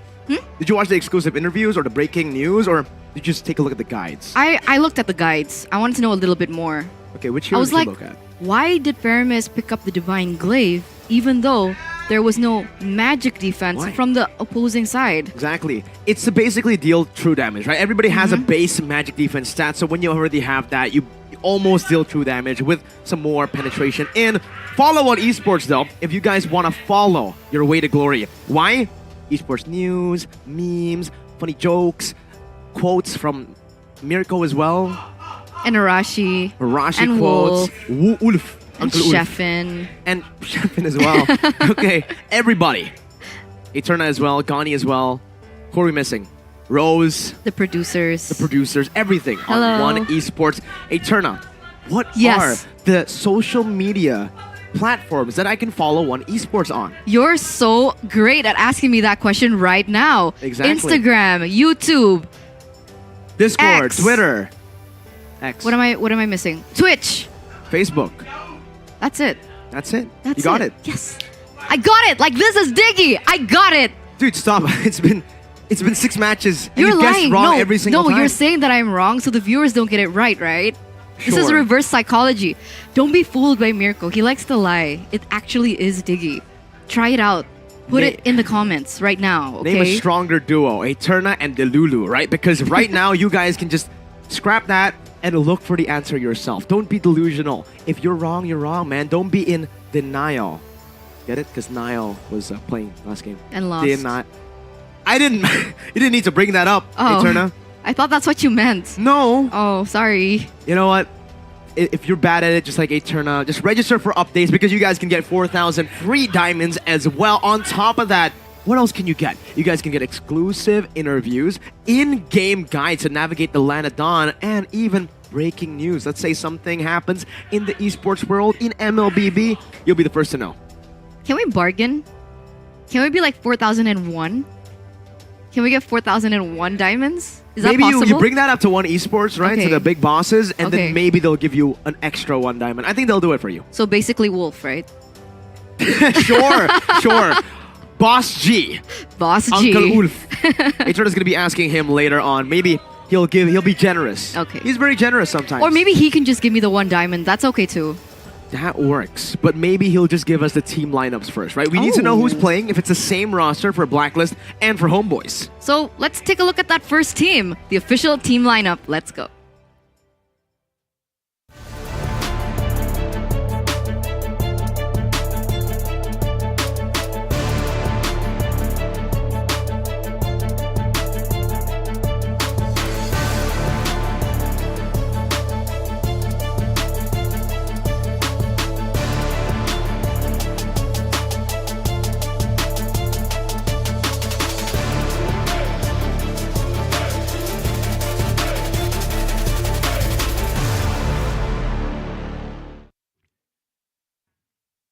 Blacklist International for their second match of the day up against the Malaysian champions this time around. Let's see if they can do it again. Let's see. Let's see if they have the consistency to remain the same or even propel forward. Give us a bigger experience, a bigger and better performance like we've never seen before. Break the code is their motto. And for the opposing team, they'll be looking to break Blacklist code as well. Let's see. Let's pull out the official team lineup for the Homebois. Paso.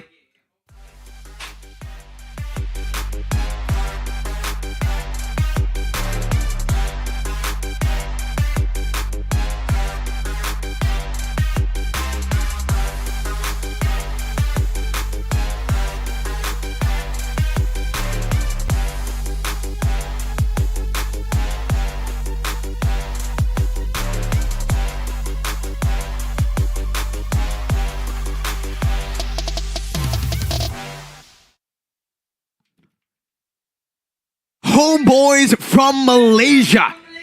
They like playing from home and they are boys. The Homebois.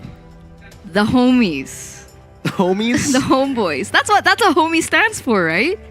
I don't think so. Is it not? I do know what their fan base is called. I don't know. I know what their fan base is called. I believe it's the Flame Boys. The fan base? Yeah, the fan base. The Flame Boys. For Blacklist, it's the Agents. The agents. So the Agents will be taking on the Flame Boys. in the comments. In the comments. So go ahead and spam hashtag Homebois win or hashtag BLCK win for Blacklist and for Homebois. Because Miracle's looking and he's going to give a shout out to one person who is showing the most support for their team. I'm looking at the comments right now. There's a little comment over from Arashi. He said hashtag Geek win. Unfortunately, Arashi, that happened earlier and it was not a win, Arashi. I'm sorry. It's okay. It's okay. Remember, this is a round robin, so all these teams will be able to have 3 chances to get a point. But unfortunately, Geek fam, they're gonna have to crawl their way back up, not being able to pick up a point just yet. And so, we're looking at these 2 teams. who were able to do that. Blacklist, International. I'm thinking, how will Homebois find the momentum that they were able to get with Geek Fam, right? Because I feel like Sapat had a really big... Amazing game. It's a really big impact, a really good game. But what happens if he's not given a playmaking hero like that? Well, we'll have to see here as they draft for both of these teams as we enter the draft for game number 6. Blacklist International on the blue side with Coach Bonchan. For Homebois, it's still Pops with the Guinevere band. And now, honestly, I want to take a look at how Homebois and Blacklist took down their opponents, right? For Blacklist, it was a stomp. For Homebois as well. Who would you say is the standout for Homebois? I think it's Sapat, right? For Blacklist, who was the standout from their game? For Blacklist? I don't know. I feel like all of them really played their role. If I had to pinpoint one in particular, I would actually say they're Roamer. Good answer, right? Because for Blacklist International, the fact that no one really shined brighter than the others shows you how much of a single unit this team can be when they perform. Every single member on a team performs. Meanwhile, for Homebois, I think you can say the same thing, but for them, there's always that standout player, that X factor that stands out a bit more than the rest, and they need to have that in this match against Blacklist International through either really good picks that sets up for an amazing lane matchup like we saw earlier with the Terizla against the Dairoth, or maybe perhaps some flashy heroes, some comfort picks for Zorn, for Warlord, for Rizal. I could arguably say that other than Sapat, I think Chibi also did a really good job on the Boxia, right? I think there were a lot of moments where he was able to control just through rotations alone. Really good at finding opportunities for pickoff, finding the right moment to invade as well. Didn't overcommit. Retribution, very on point. Props to Chibi as well. So if you say that there are particular standouts, I think a lot of people actually contributed to that success as well. You want a fun fact? Fun fact of the day, the Filipino teams have yet to lose today. If Blacklist can continue that win streak for the Filipino teams. It's AP Bren with 2 victories earlier on, Blacklist with 1. This is the determining game for Blacklist and for Team PH, technically. And they steal away the Boxia from Chibi. Ooh, now that's a question. With Chibi not given Boxia, not given a hero, with the entirety of Homebois actually not given a hero that can steamroll with movement speed and so forth, can actually win out on rotations. What is their game plan this time around? They pick up the Bruno, they pick up the Angela. It's quite similar, but the effect is different. Blacklist now with the second pick, Alchemy. how will they go for this? Brody as well as Novaria. Some range, some utility, some read over towards the side of Homebois, and honestly with the Brody, some good lockdown. Homebois though, however, they're going to be able to wrap up the first phase with another counter pick against the Boxia, or maybe perhaps they want to go for some dive in the jungle. They already have an Angela that can facilitate a lot of the assassin junglers. It's just that the Boxia does really well against assassins. If he gets ahead, you're not going to get anything in your jungle. It's kind of what we saw from the game earlier. The Boxia against the Lancelot, but they'll go for some mid-control instead. They need to get that mid-control, that mid-wave clear faster than the Novaria to control the neutral objectives. Because we saw earlier on, right? If you want to counter the Boxia head-on, we even saw Geek Fam picking up the Irital as well as the Dairoth. It didn't work out. They were still losing on rotations. They weren't able to punish according to their game plan. So what now Homebois is doing, they're countering the Boxia in a different way. They're trying to win out on the wave clear in the mid side so they can too rotate a lot quicker as compared to the Novaria, who I believe is a weaker wave clearer compared to Lilia right now. I have to agree there. But with the Phobius ban, it does actually kind of open up a whole lot of opportunities, right? Are Blacklist International planning to go for a dash-heavy hero, perhaps in the XP lane, something like a Benedetta? Shout out to Mr. Papadop. You know who Papadop is, Eterna? Who? You don't know Papadop? No, who is he? What about the Padop? Who's Padup? Padop! You said Padup. So, no, it's an inside joke. Back in ISF, that's Edward's full name. His name is Tapadop, but when I was play-by-playing, I said Papadop and became a meme.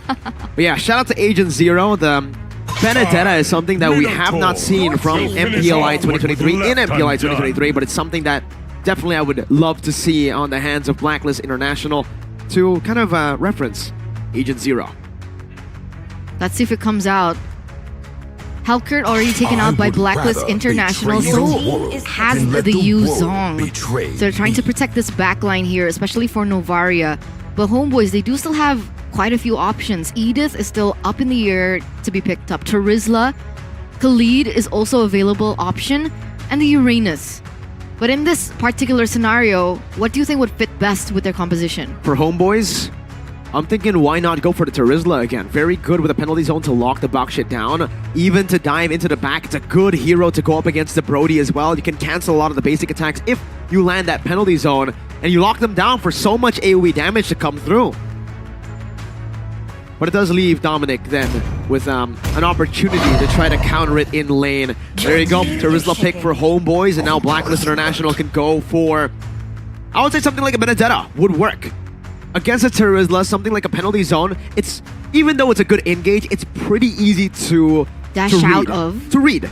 Okay. So if you use that eye for an eye, you can end up stunning up the Terizla and going into the back for free. With this, as long as you're able to zone the Lilia from free hitting the Blacklist members, you should be able to do well.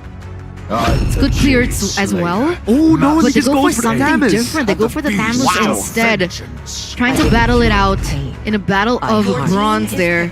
As well as the Valentina pickup Wow. for Blacklist. They think they already Novaria have... Rome? Yeah, they think they already have enough frontline, I believe. Here, Eterna. It's a Bakshit jungle, a frontliner, and a Thamus. It should be going for the same battle spell, the Vengeance, as we saw in their first match against Falcons. So how will Homebois close this out? They need to choose a jungler now.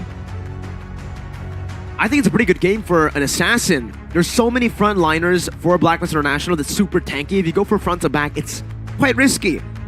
Why not go for an assassin? Something that Chibi plays before as well. They go for the Martis. So they're banking. They're doubling down on the front to back.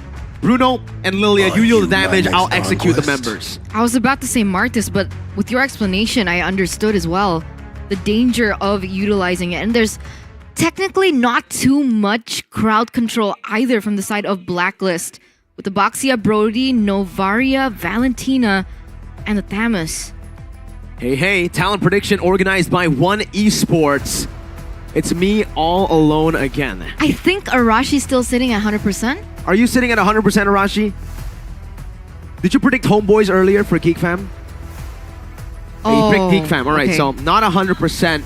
My 100% loss is gone as well. So no one is at 100%. Maybe the Indonesian casters. We'll have to ask them later. Maybe, but what I'm sure of is that both of these teams, they want to remain at 100%. They want to get this next match. They want to get another point in their pocket for them to be able to make it to the playoff stage of MPLI. And with that, ladies and gentlemen, let's welcome you to the Land of Dawn, Blacklist International from the Philippines, going against Homebois from Malaysia. Kim Poi on the Novaria Rome. Another maybe good, what's it called? Throwback to Venus on the Novaria Rome, and even Renegade, who likes to use the Novaria Rome in the regular season of MPL Philippines, as Haji in this mid lane is struggling quite a bit in the 2v1. Name me something weirder than hearing this. Zorn playing Angela.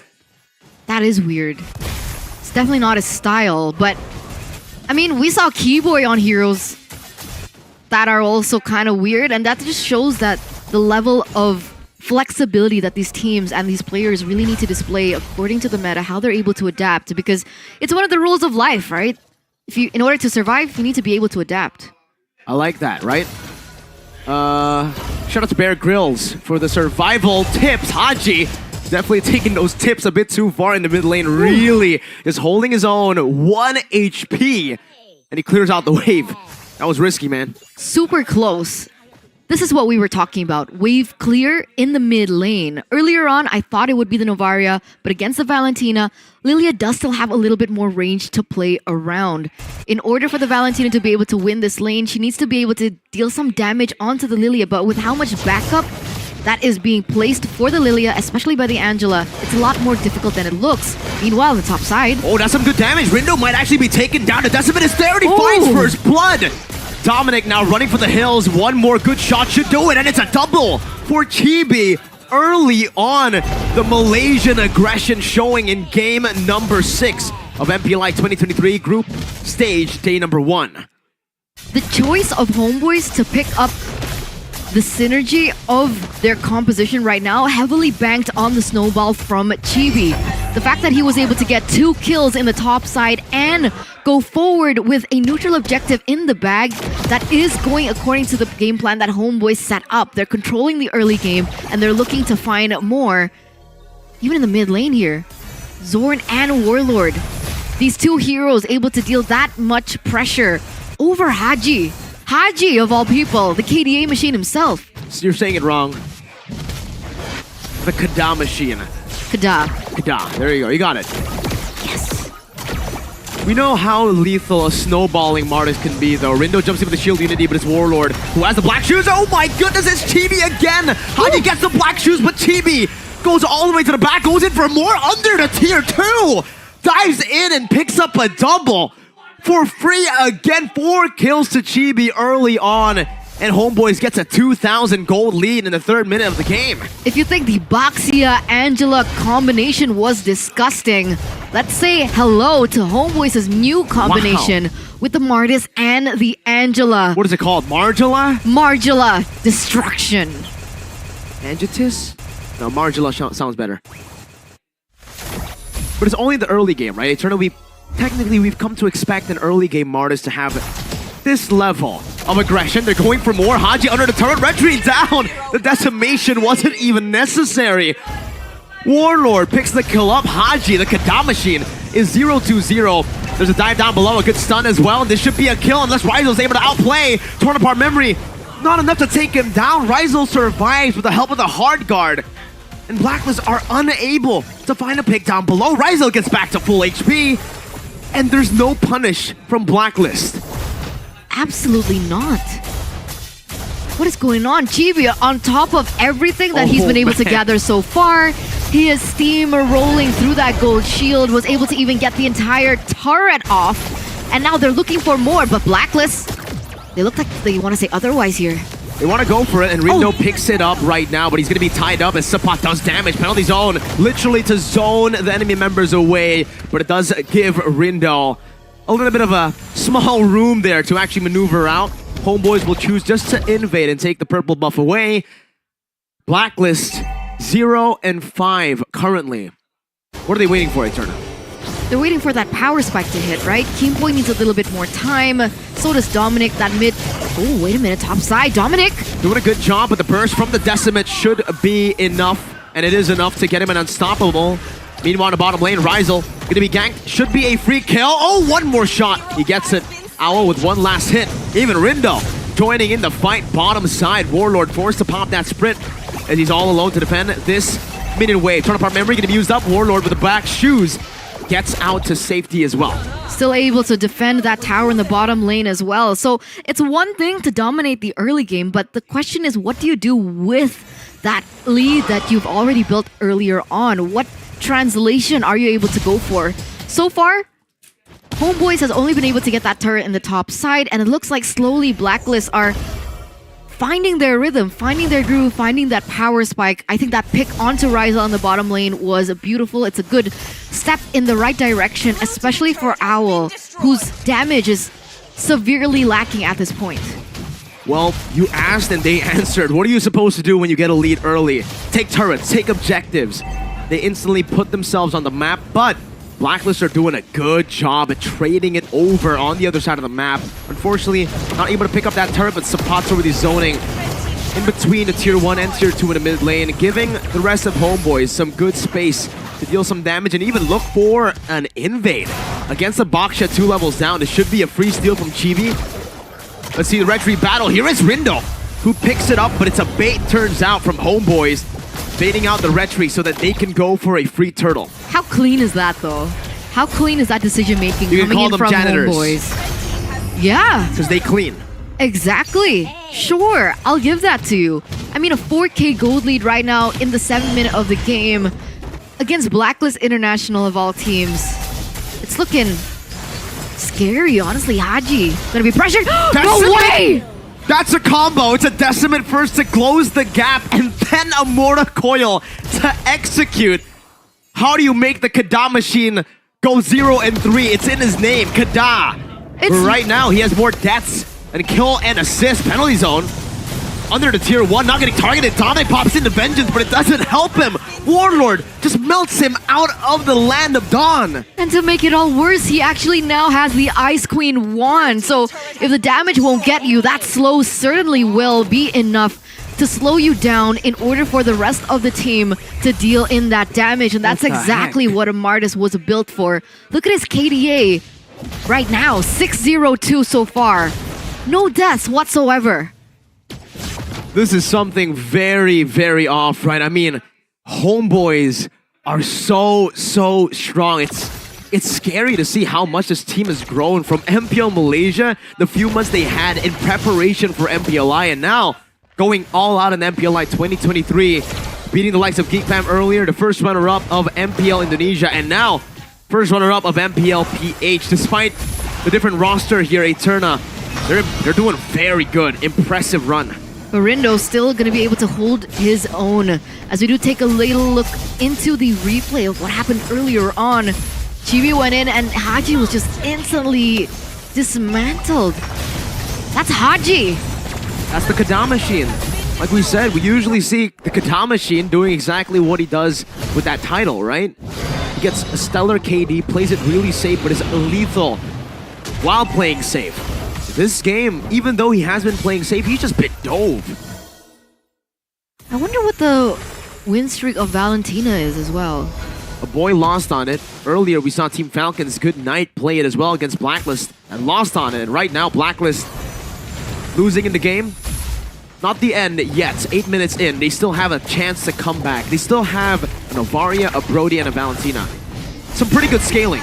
But Homebois pick up a free Lord in the 9th minute of the game. Yeah, there's no way that they would have been able to contest that. I mean, like, face value, Chibi is already a level ahead. Even if they want to play the drive-by, I don't think it's going to be as simple. If we take a look at the in-game equipment, there's already glaring a stark difference between the gold laners as well. With the Bruno already with the Berserker Fury, with the crit, as well as even the lifesteal coming through from the Haas Claws and additional physical damage. As compared to the Bruno... Sorry, the Brody, who's, I don't know, is he good, well prepared enough for a team fight here?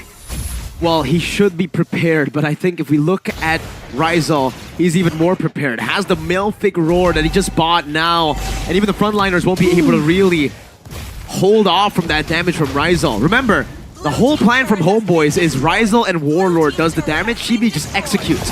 The fact that Chibi has been able to deal damage and execute has been phenomenal. A good Astrosphere to force out a Black Shoot. Sabbat taken low. Oh, the penalty zone used up, and Blacklist International are able to take him down before that happens. Chibi dives in deep into the base turret. Rindo's holding him down. The Decimate not ready just yet, but he might be able to find the reset right now as Rizal jumps in and picks up the kill. It's a 1-for-1, one base turret taken down. Looking to translate it over into the mid lane, and they find a second base turret.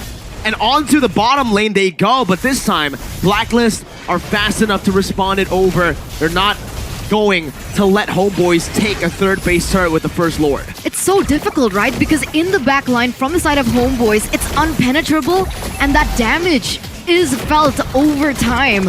Warlord, just a big issue in these team fights, and Blacklist have yet to find an opening, a solution to this backline prowess coming in from Homebois. And there you go, 3 turrets taken out just like that.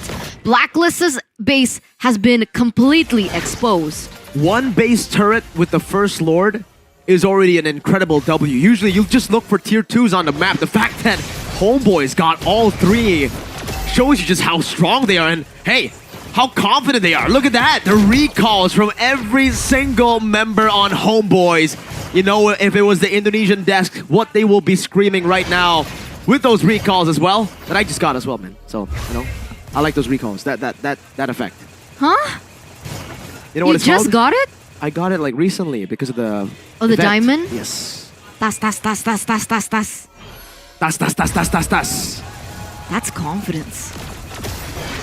Oh, we can hear it. We can hear the tas-tas over from the Indonesian broadcast as well. It's what the Indonesian broadcast loves to do. And Blacklist International now, they're just looking for scraps, Eterna, looking for farm. They're getting frozen out though, but the waves keep slow pushing into them. Ladies and gentlemen, we're witnessing something different. We're witnessing change. A Malaysian team, Homebois, having a 9K gold lead over Blacklist International from the Philippines. That's not something that we would believe maybe 1-2 years ago. And now this is the development we're seeing from all these various regions. Homebois just really holding their own. Blacklist, do they still have a chance to come back? At this point, obviously they still do, but it has to rely also on Homebois making a mistake. They need to blunder somehow for Blacklist International to be able to get rid of a 9,000 gold lead. The fact that they weren't able to defend any of their base turrets earlier means that Homebois might actually be able to end the game right here. Blacklist still have the Novaria, a Brody, and a Valentina, so it's okay wave clear. They might be able to defend this one. We'll see if they do. All three waves are already crashing. Ladies and gentlemen, that Lord is marching down in the mid side. This is the final push, the final stand for Blacklist International. That's a penalty zone on from Haji. Dives into the back line. Rizal getting the healing from the hard guard. Blocked as well. Rizal still able to kite away right now as that's going to be one member taken down. But it's a decimate once again from Chibi, who looks for more. Rindo next to the chopping block. One more decimate for a triple kill. We saw a Maniac from Homebois just earlier, and they're hunting for another. But Homebois will say, we'll take the base instead, just with a triple this time to end the game. 2-0 in the group stages. The Malaysian aggression, the Malaysian hype train continues. Against all odds, against all expectations, Homebois from Malaysia gonna be able to take away the win streak that Blacklist has been so hard and so good at fighting for. And that breaks the Filipino win streak as well here at MPLI 2023.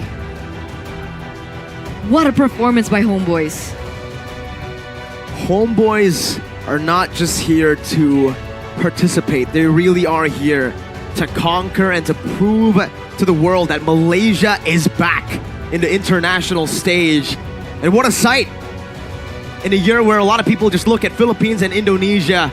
Homebois are making a name for themselves. Let's throw it over to our TAA, Turna.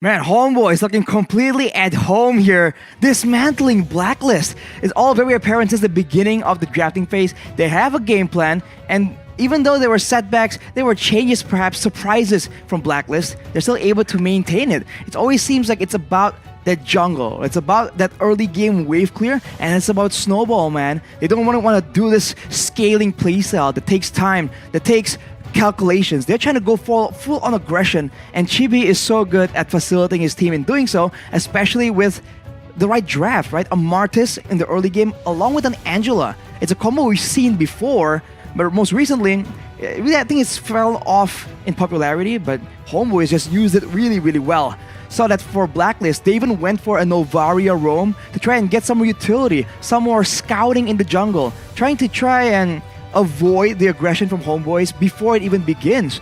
But when you're that fast, when you have that much pressure like Homebois are, then it doesn't even matter. They just keep running at you, and they were up against a Baxia, man. They're able to just outmaneuver the Baxia.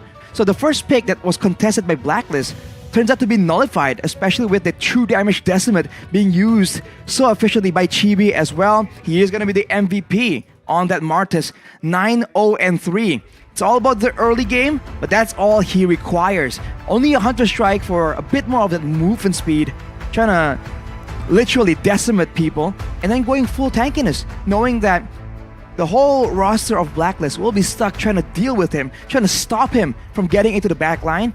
With the Angela, with all the resistances right here, the Cuirass and the Radiant Armor, it was just too much.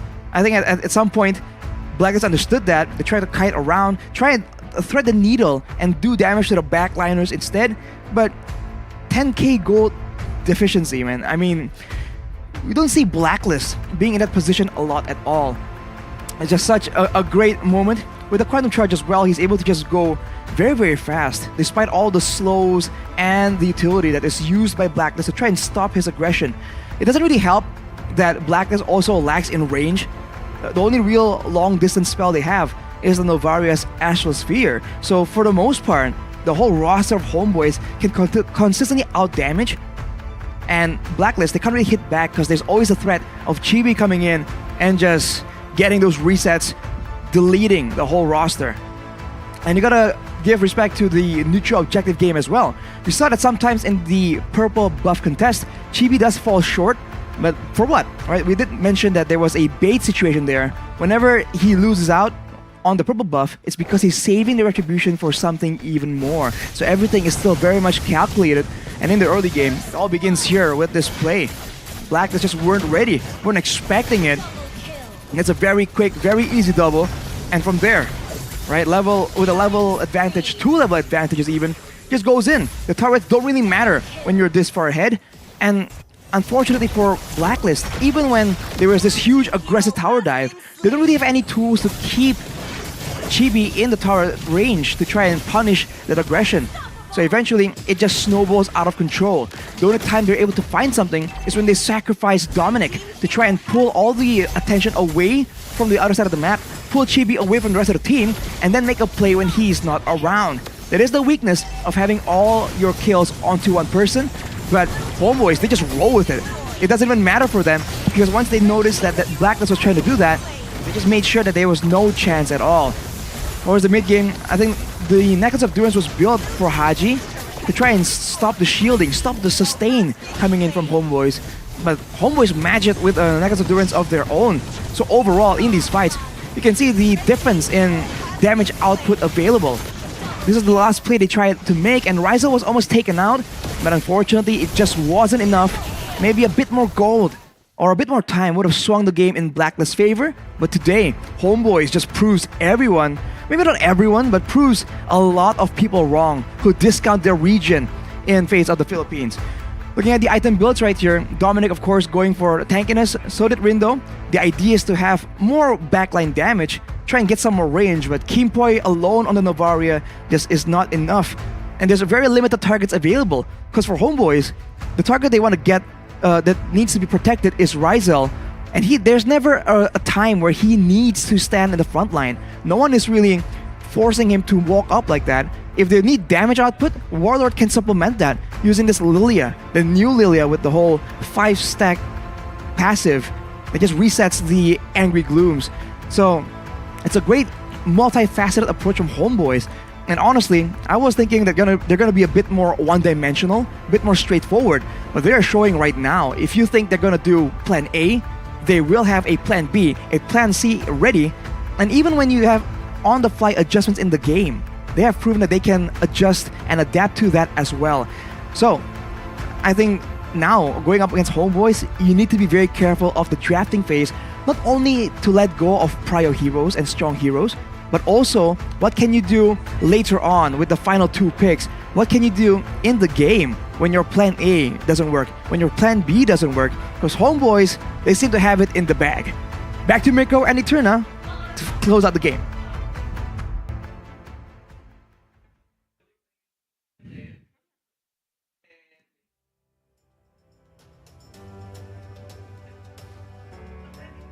I'm cosplaying Mirko. That's the hand gesture you need to have, This is- Eterna. You see Mirko this? always does this. It's the neutral hand placement. What do you do? What do you do if it's not this, Eterna? This. Or That's this. boring, man. Everybody does this. Nobody does this. You know who does this? Who? You know. You know. Do I know? Do I Everybody know? knows. Okay, I The think... chat knows. Okay, can the chat tell me? Because I don't know. Please tell me. I'm confused. But yeah, again, thank you so much, Arashi, for that analysis. It really did open up some light, shed some light over to what exactly happened. And I think we agree with what he mentioned earlier, the fact that that was a very surprising win from Homebois. And I'm happy that we're heading into this direction. Sorry? Oh, no way. What do you mean? No way. She says, I didn't say anything. She just said, no way. No way, she says. No way. But honestly, all right. So Okay. I got to talk to Coach Zaya just a week ago, and he told me that this new meta, this new patch is very jungle centric. Okay. And so far, that's what we've been seeing. That's true. Have you realized that so far there's not been any gold lane, like there's no impressive gold lane performances so far. No. Because we You're never right. get to the late game. So very far, early. it's been jungle. Kaltizi and AP Bren in the early game dominating all the way. Chibi as well on Homebois. 2-0, 2-0. You have a strong jungler and you have a big advantage. And so far, that's what we've been seeing in this So match. do you think that we're heading towards the trifecta again? Jungle, Hey. mid, roam? Echo, it's Kaltizi up against Super Ken. So the jungle matchup's definitely going to be very fun for the next match. I agree, and I'm excited to see what heroes actually pop out because this is Bigetron Alpha we're talking about. So with that, ladies and gentlemen, we are going to close out that particular match. There are still 6 more matches ahead of us. I'm going to be out. I'm going to be swapped in by either Sheffin or Goni, I think. I think it's ASG. ASG? ASG. Okay, so Goni. So I'll see you tomorrow. I'll see But you right after. you guys stay tuned, all right? Because I'm going to be watching too. Don't finish the Hello Panda. Oh yeah, Rashi says goodbye too. Arashi says goodbye as Don't well. eat the Hello Panda. I will eat whatever I want Don't. to eat. This is mine. Yeah, okay, you can have that. But the rest is mine. These are all mine. Stop. I'm taking it home. Stay tuned, ladies and gentlemen. We'll be right back. No, you're not. You're not taking Yeah, it I'm home. going. No, you're not. Yeah.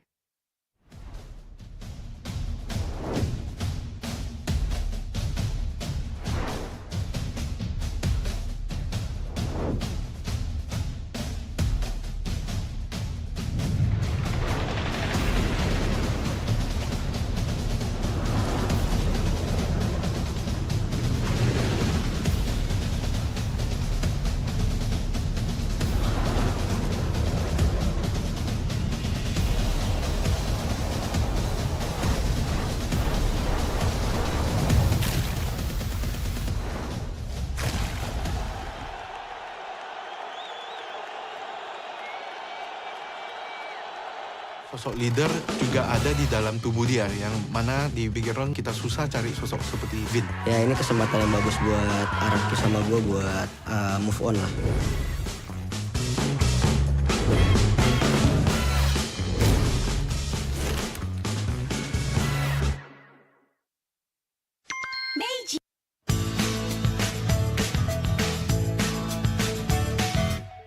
Hello panda, semua suka biskuitnya. Biskuitnya enak, isinya lezat, rasa coklat dan strawberry. Hello panda, semua suka biskuitnya. Biskuitnya enak, isinya lezat, rasa coklat dan strawberry. Hello panda, biskuit isi yang enak.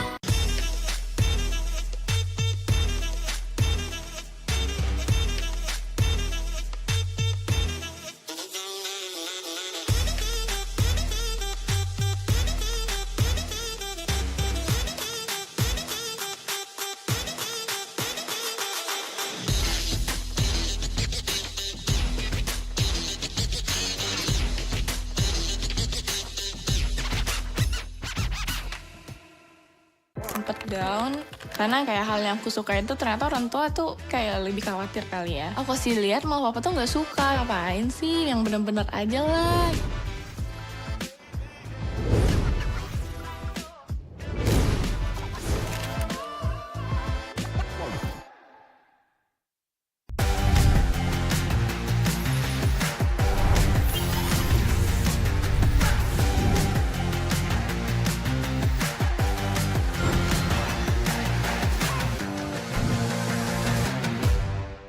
In this age of technology, martial arts has evolved too.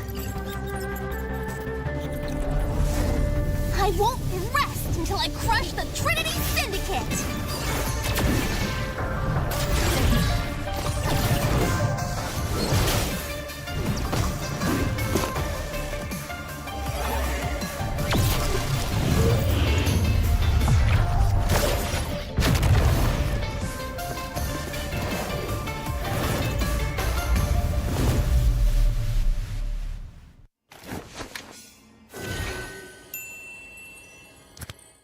sosok leader juga ada di dalam tubuh dia, yang mana di Bigetron kita susah cari sosok seperti Vin. Ya ini kesempatan yang bagus buat Araki sama gue buat move on lah.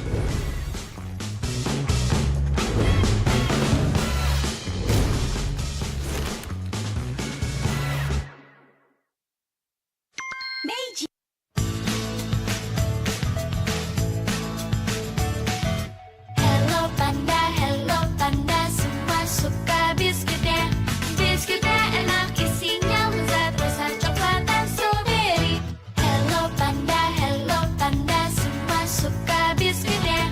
Biskuitnya enak, isinya lezat, rasa coklat dan strawberry. Hello panda, biskuit isi yang enak.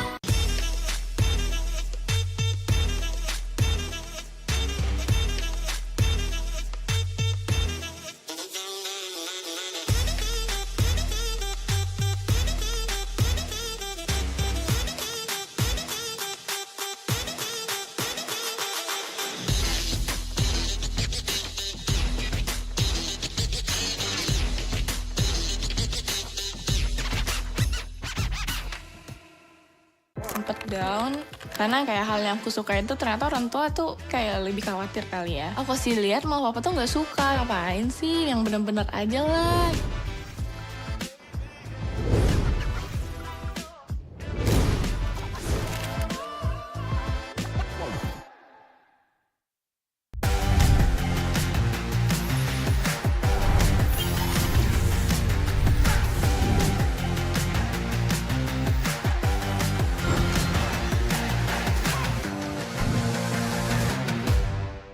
In this age of technology, martial arts has evolved too.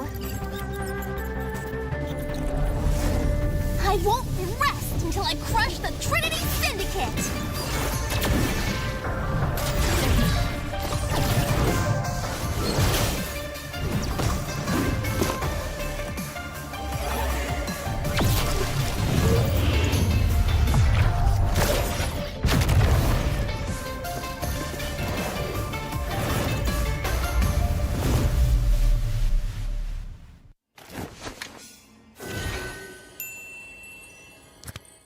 Sosok leader juga ada di dalam tubuh dia, yang mana di Bigetron kita susah cari sosok seperti Vin. Ya ini kesempatan yang bagus buat Araki sama gue buat move on lah.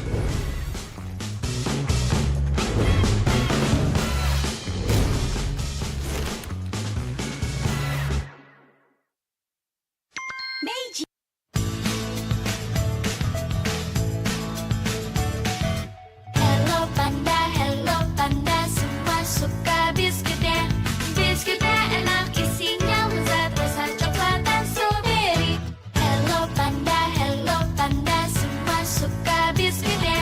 Biskuitnya enak, isinya lezat, rasa coklat dan strawberry. Hello panda, biskuit isi yang enak.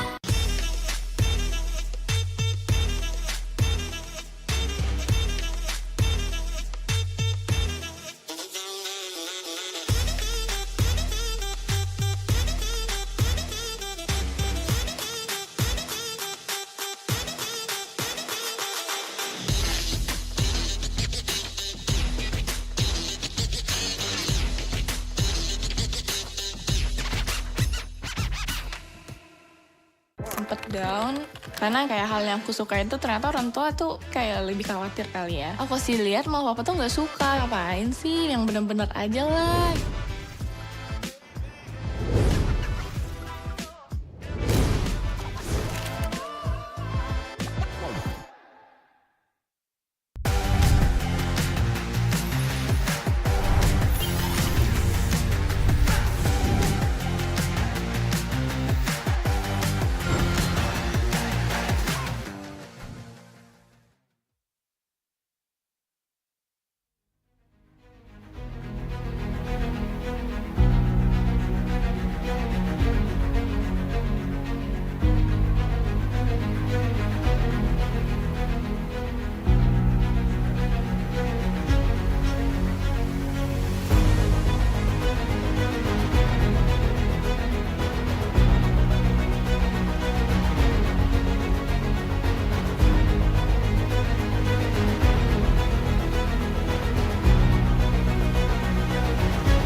The Red Terminators take on the M4 World Champions in our next match. Match number 7, back at it again, this time with Mirko, still with you guys, but with a new addition to the lineup. It's Gani, Mr. ASG. Welcome, man. Thank you for having me, and yes, as it's gonna be me, Gani. Well, accompanying you on our 6 matches left of today, and we saw Group A and Group B. Man, I think 13 minutes was the max time, was the below, and apart from that 13 minutes, it's all 11 minutes. We've been seeing a very, very short game time, very short durations for all our games, but at this point, after every single patch, we usually see these kind of things happen, right? Season 11 as well. Right after the patch, regular season starts rolling, and you are able to see just super quick games every single time. But then, as the meta continues to progress, as teams get adapted to the meta, we will see longer games, and personally, for me, that's what I'm expecting for the knockout stage as well. Maybe for the group stages, we'll see more of teams having a bit of an edge because of their understanding of the current patch and then having dominant wins. But yeah, that's an incredible stat. 14 minutes is our longest game duration for today. We have not touched the 15-minute mark just yet, and that just shows you how much of a change we've seen. We've seen super long games in the playoffs just earlier. Let's take a look at our group standings here, just as a recap after our first 6 matches that rounds up Group A and Group B. AP Bren still undefeated 2-0 with Homebois as well in Group B. Huge shout out though to AP Bren as well as Homebois, you're right. Well, let's see here. Dewa United and Blacklist stage somehow shared a point here, just one, winning one and losing once. But for Nova and as well as TOB, Geek, and Team Falcon, they need to bounce back tomorrow. Remember, again, this is a quick reminder to all you guys watching.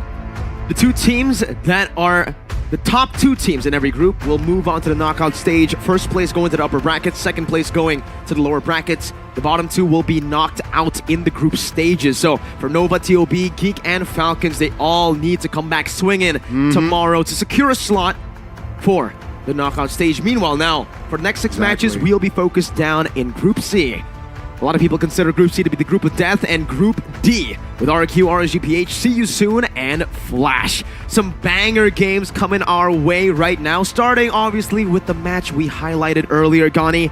The M4 World Champions taking on BTR. A new BTR, actually. It's a classic Indo versus PH. Bigetron, Mirko, you've been hyping this team up since back in Season 7, and now going up against Echo. How do you expect this match will come? Well, I think they should just focus on their game, their style, right? Don't really focus too much on what Echo brings to the table. Echo coming into it as well. We have seen some internal conflict in Echo, even in MPL PH Season 12 playoffs. They weren't able to get their utmost potential. But if you guys want to reach your utmost potential, maybe some motivation is in need for all you dudes. Go ahead and check out Omni by FWD right now by scanning the QR code right below me here to take a look at the story of the journey of a legend, an Indonesian legend, a Bigetron legend, Captain Vin, and his journey from moving to different teams, his journey as a pro player. But if you want to see something different, we also have EVOS Legends' brand ambassador, Una, with her journey as well. Mini documentaries. It is very free to download on Google Play or even Apple app. And with that, we also want to give you a huge shout out to Meiji. Rise above the pang of hunger and unlock the full flavor of MPLI with who? Hello Panda. From creamy chocolate to several other kinds of flavor goodness, unleash an AOE of excitement on your taste buds with no mess to keep your victories clean. There you go. If one's very free, this one's very affordable, right? When you're already watching those mini documentaries on Omni, might as well have a snack to go with it. This right here is definitely the best snack you can go for. Me and Eterna, we were eating while we were doing the broadcast earlier. We can do the same later, Gani, all right? Once you feel hungry, we can go and get some Hello Panda snacks as we cast as well. All you guys can do the same right now as we are going to get into one of the highlighted match for today of Group Stage Day number 1. Every single time these Titans collide, we see a crazy matchup. Last time we saw these two, it was in SPS, but it was with a different roster, Gani. It was Zaida in the jungle, outplayed, in the gold lane. This time, Echo are kind of mixing up their roster once again. They're utilizing some of their veterans, but also some of their new players. Speaking of new, One Esports app right now, you guys can download it on your Samsung device on Google Play Store or the Samsung Galaxy Store for free. You get that for free, but you get so much premium content, just like the breaking news, exclusive interviews, and with the athletes fighting for the MPLI throne, you get a lot of different angles and perspectives from the pros. A very good insight indeed. A lot of news, information. You want updates, perhaps future tournaments as well. So go download the One Esports app. It's as simple as that, as Adi likes to put it. Simple as that. It's that simple. It's that simple. Following One Esports is maybe a bit simpler, right? For one, you need to download the app. Following, you're already on social media for a long time, every single day. Why not just check it out? Anyone is fine. You're on Discord, whether you're on TikTok, Instagram, X, Facebook, YouTube, or Twitch, you can find One Esports. Find the best media source from news, from predictions, town predictions for One Esports MPLI 2023 that we got to see. By the way, shout out to Wolf, because his prediction, his top 3, it's not even possible. Is it a troll? Is it perhaps for future MPLI? Perhaps he's predicting for MPLI 2024. He's looking past 2023. He's going, he's the future. He's looking past everything because his present is his past and the future's his future. Wait. Whoa. Let's take it take it back, right? Let's hold slow on. down, right? And of course you guys can join in. Name that hero. Miracle, I believe it is Balman. Is your eyesight as good as Leslie though? Prove it by identifying these heroes and stand a chance to win what? How many diamonds? 4,000. And contest this tournament. Well, this quiz will end on November 19th. Gani, I was casting with Eterna for the first 6 matches and I thought she was bad. Did you just guess Balman? This is Balman, bro. If she's bad, you're abysmal. Maybe you shouldn't name that hero. Maybe you should just register for updates because you can get the same amount of diamonds, 4,000 to be exact, just from registering for updates on the One Esports website. Now, what do I get? You might ask me. If you register for updates, you get all the things you get with the app as well. You get breaking news, you get all exclusive interviews, and on top of that, in-game guides to navigate the land of Dawn. Stand a chance to win 4,000 diamonds just by signing up. If that was simple, the earlier campaigns were simple, this is very much simple. You just need to register and get 4,000. Again, ladies and gentlemen, that is the campaign. And let's focus more on Bigetron and Echo, right? Mukbang, Moreno, SPS. They defeated Echo, though now a different lineup perhaps from Echo. A different lineup entirely. They're trying to find the same amount of success. They're trying to replicate what they did in SPS, but obviously for Echo, they're trying to look for that vengeance, right? They're a team that's still very hungry despite all the trophies they have gotten, they have achieved. And with that, let's just take into the VT for the match. Echo versus BTR for our first team.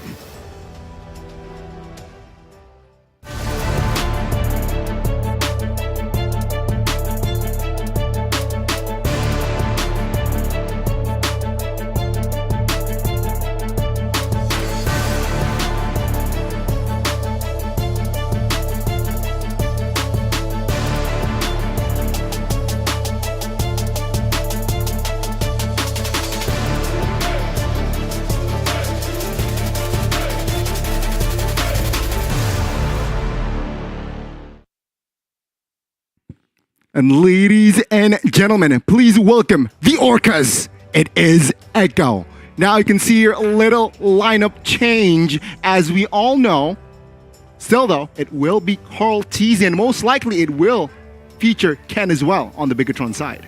It's MPLPH's lineup for Echo, the same lineup that played in the playoffs as well. Very interested to see how they're going to be performing here in MPLI 2023. Knowing their performance in MPLI 2022 was very, very different, but maybe now that they did not qualify to M5, they might be showing a little bit more scratch here, maybe trying to take the throne as we throw it over to the Red Terminators to see what their lineup is going to be.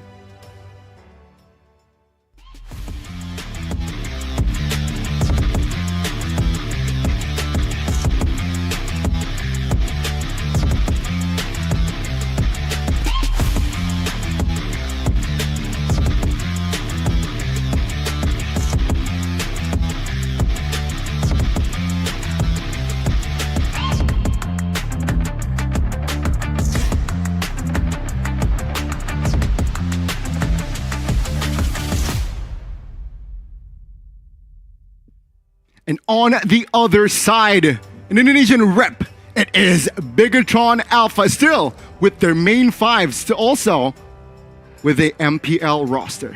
They've changed quite a bit. By quite a bit, I mean 2 members that were key factors as to their finish in top 3.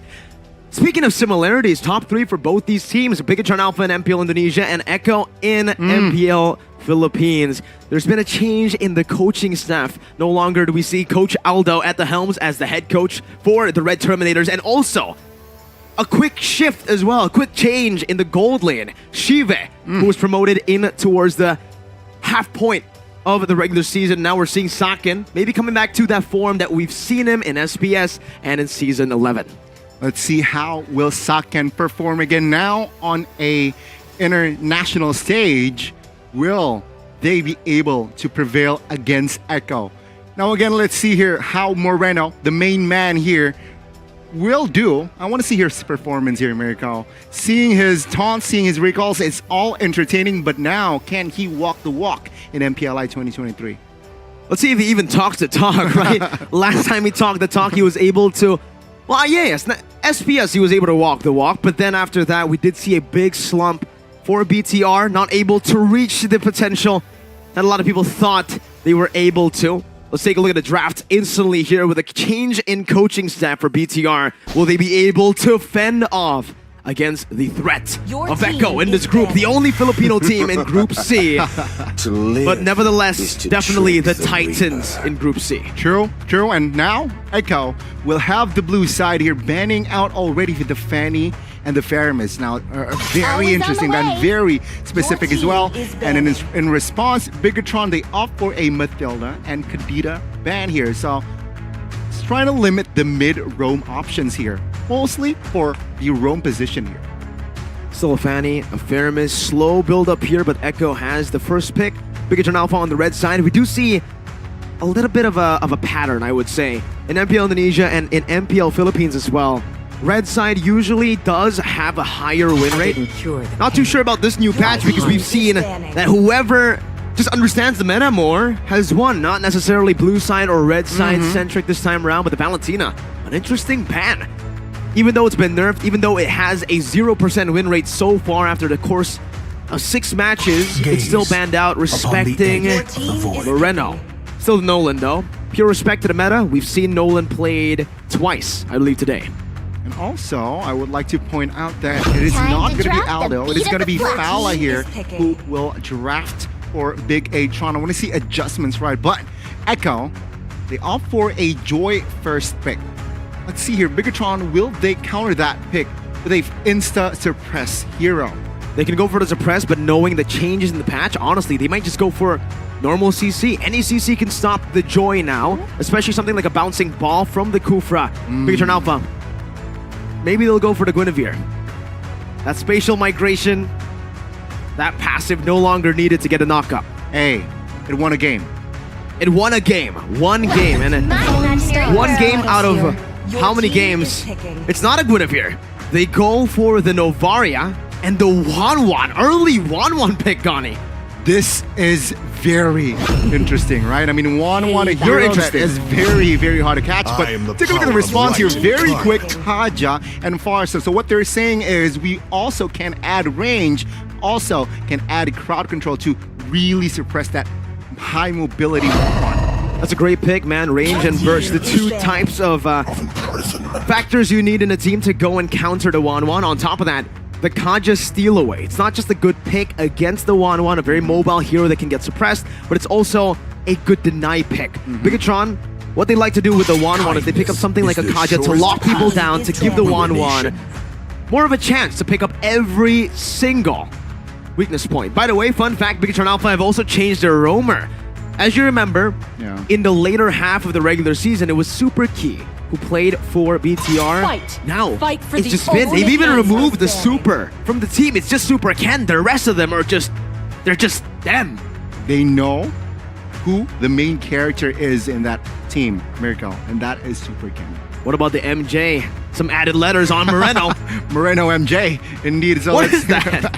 time to take the field. I really don't know. Your team Let's is see here. banning. Bigetron, it seems like they will ban out the Bruno. A good matchup going up against the 1-1. But Echo, in the second phase, they really want to lock Vin out here, banning out Hilda and Franco. So with the Hilda ban, understandable. They have a Joey who is quite vulnerable in that early game. Doesn't this leave Bigetron Alpha a choice to go for a Kufra? It's a good pick against the dive, against the Kaja as well, and the bouncing ball to kind of negate the Joy already. They need some more initiation to help out Chorizo, who'll be the instant initiation, but they can go for that. Or they can pick up a Fredrin first, flex that Roamer to the last pick, knowing that Echo already picked up Kaja. But aside from the Kufra, a little bird is whispering in my ear. A little animal who walks on all fours.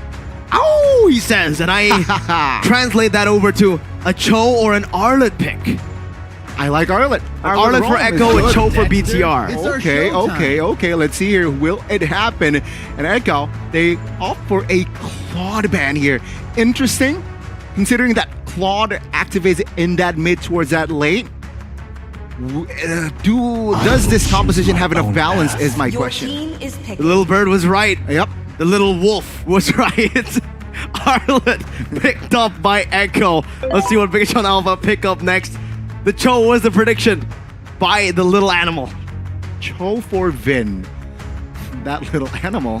Whoa, okay.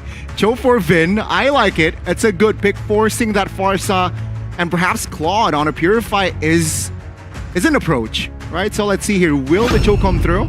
But it seems like they will opt 1 for an second. Angela. A support instead. Interesting choice to go for. It feels like they already have enough frontliners. Maybe they want to just add in more of that utility, whether it be the stun or the immobilize rather, and even the healing. But all three casters, we seem to have the same opinion as to how this game will go. But you all know that when I predict a team, it's a double-edged sword, man. So it is a mirror curse. Maybe. The last two matches have been mirror bless, but unintentional mirror blesses. For Homebois, they won 2 in a row, and I predicted Homebois twice. Wow. So the 10 heroes here for this match has been set. Let's see here how Bigetron and Echo will perform in this match here. Seeing it now, I think it's a very well balanced composition from both teams. It is. We'll see how both these teams execute it as we enter the land of dawn. Ladies and gentlemen, welcome to match number 7 of Group Stage Day 1 MPLI 2023. Okay, let's see here. Spell check. Yeah, no purifies here. So again, with Angela picked up last, it doesn't really force Sanji or even the Claude to pick up the purify. They can use any type of spell that they're comfortable with. There you go.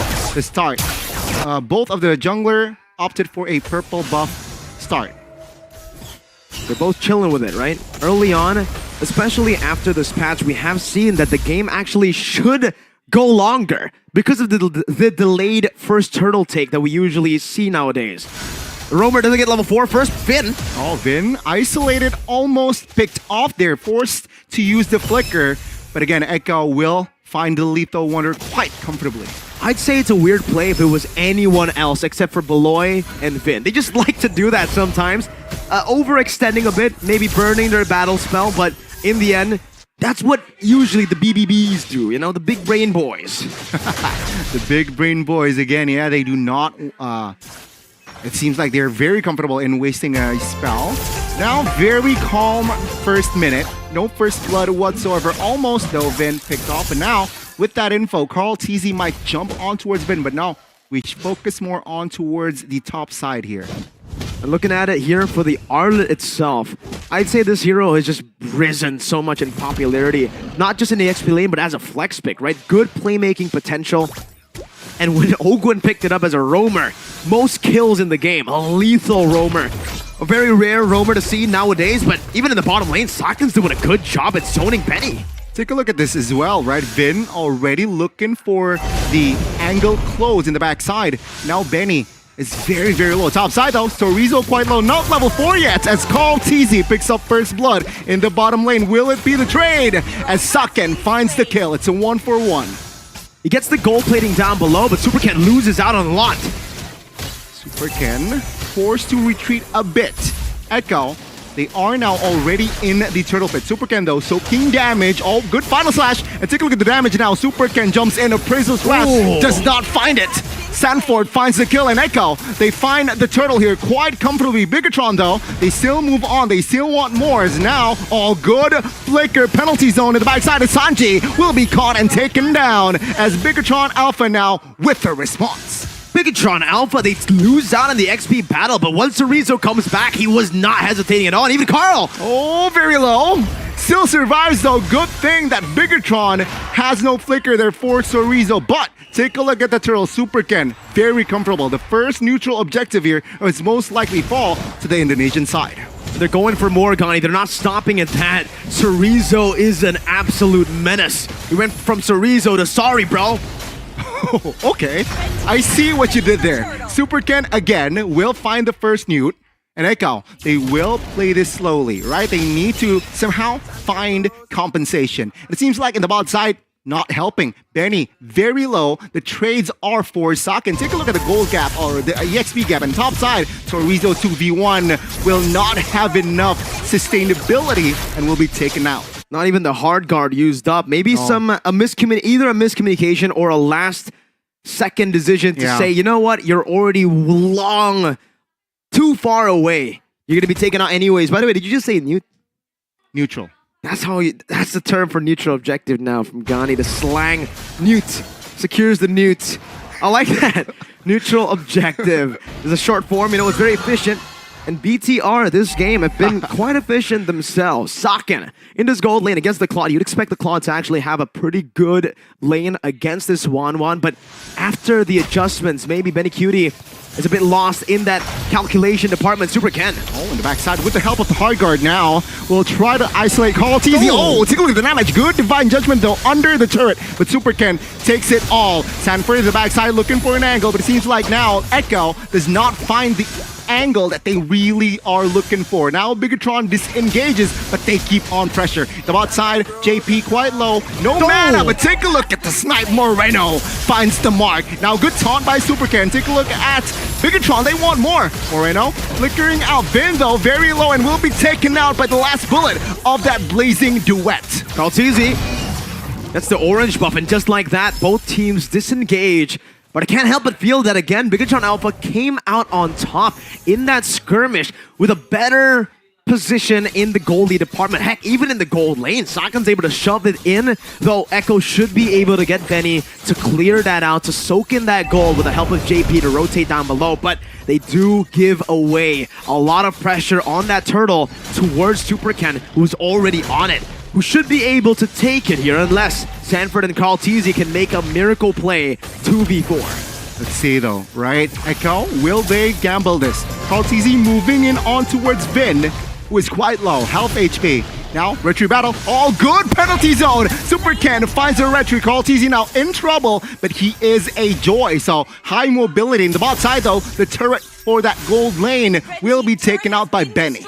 A turret for a turtle. This time, I would say Echo actually get the better trade. They were able to slow down what Bigetron Alpha were doing up top, which is the neutral objective, delay it for so long that Benny got so much more space to clear out down below, to get to that comfort spot, and he already has the DHS. Saken still very well in the lead. Sanford jumps in, but it's a missed play, I would say. The final slash did not connect. Still good on the clear. They will save that top lane turret. Bigetron, though, the economy, man, it's so balanced this game. 6 minutes and no clear winner. They're chilling.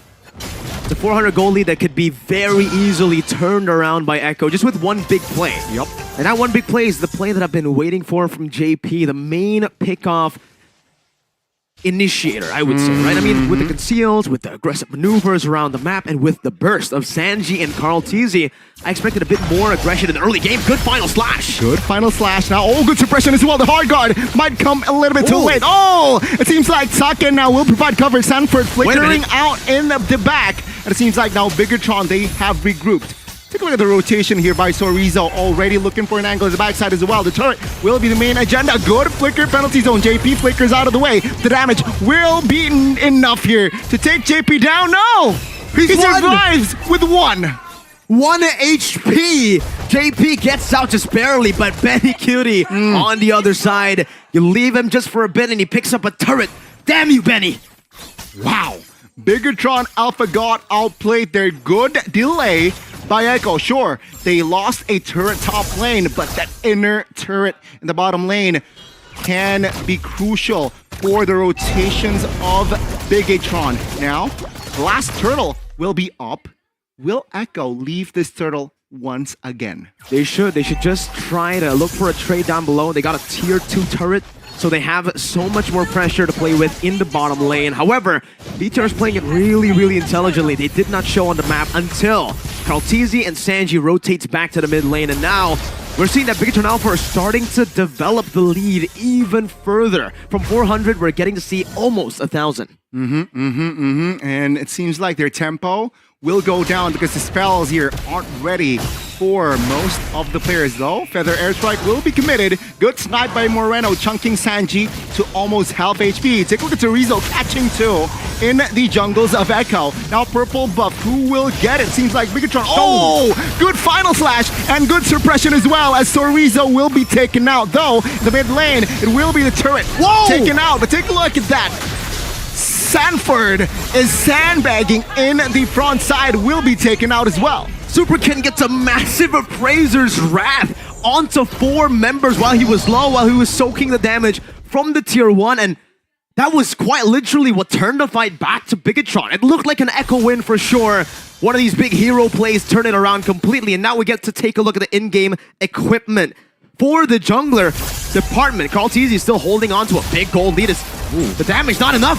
Oh, Saken with the crossbow of Tang now will be soaked by the side of Karltizi, but Benny with the blazing duet. Oh, good catch, Vin! Taken out by the feathered airstrike, though it will be treated for JP.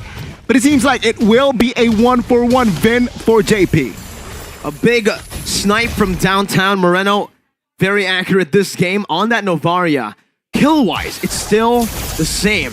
Bigetron, though, holding the lead. However, there is a pretty big difference as to how the gold has been acquired. For the side of Bigetron Alpha, the man who has most of this gold is going to be Saken. Meanwhile, for Echo, is their carry in the jungle. We've seen in this patch, it's been mainly focused around the junglers rather than the gold lane. Bigetron, though, for some reason, despite that gold lead, in terms of the trio mid has been held down by Karltizi, they've been the ones coming out on top in these neutral objective fights and the neutral objective takes.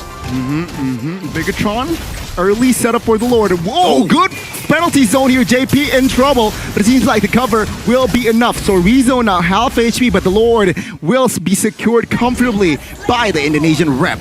Once again, neutral objective battle. This time, though, it makes more sense. Saken, the guy with the gold lead, has been given the call to rotate and to help the team instead of joining Benny in that side lane where Benny's just farming, Saken's team fighting. This time, the trades for Benny won't be as good because it's all down to the base turret. They've taken a tier 1 down below, tier 2 as well. The ones that's next is going to be that base turret. It's very hard to crack for now. Echo, they need to recalibrate here. 11 minutes, First Lord. They need to be able to defend this somehow with all 3 base turrets still standing. Let's see replay though. Top lane. It was a crossbow of Tang that did a lot. Benny Cutie then re-engaged with the blazing duet. It was perfect as Sanji was able to pick up the kill, but then they overstepped a bit and there was no body block. Meanwhile, what's happening live is just a siege that has failed from the side of BTR in terms of the base turret. They are able to take 2 tier 2s though in the mid lane and in the bottom lane. Just one inner turret left standing for the side of Echo. Let's see how will they be able to handle this. Moreno with the Holy Crystal, man, that's a lot of magic power already in the hands of Moreno. 11 minutes in. 6-6 though.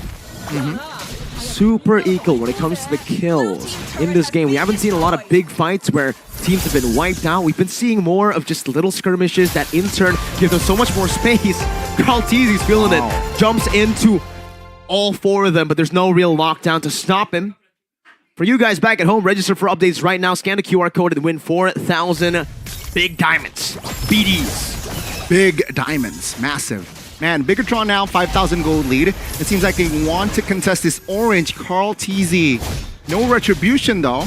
So it seems like it will fall to the hands of Bigetron. Just taking it slow with the lead that they have built for themselves, 4.7k. Gonna go for the wave freeze. They do not want to give Echo any free resources, maybe except the mid lane where they need to constantly shove to put more pressure in the enemy jungle, to invade, to open up the map.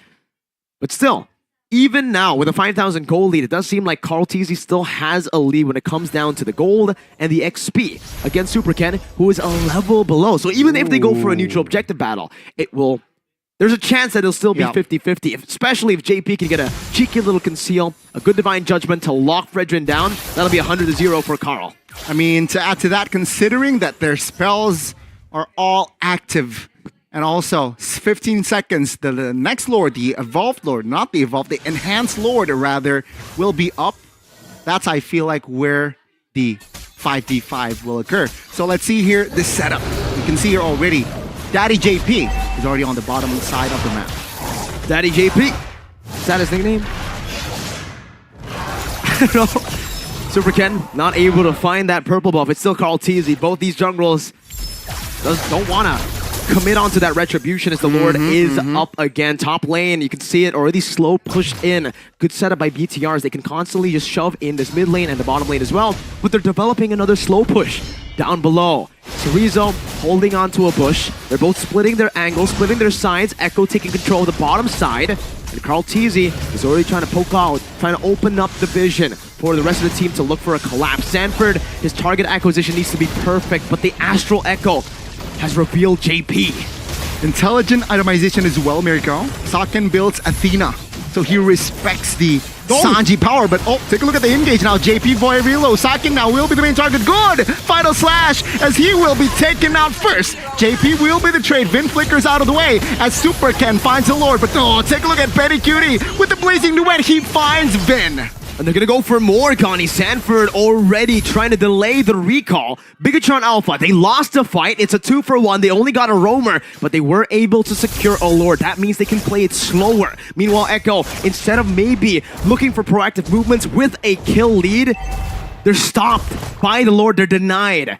This should still be a win for Echo as they will be able to clear out the waves. Once they do that, they'll have much more of a chance to turn this gold lead around. Yeah, so unfortunate that the positioning of Saken earlier wasn't maximal. So was somehow just exploited by the compositions, by the setup from Echo. And Saken was the first one to fall. And with that, Bigetron still with the push here, with the pressure. Echo, will they sacrifice a base turret in the top lane? No, they sacrifice the turret bottom though. And if this Lord charges, which it does, it'll give Bigetron Alpha a pretty big advantage. Carl-TZ jumps in, only to poke them for a bit, zoning them away from the turret. Chorizo picks up that immortality, and it should possibly be a siege and up top.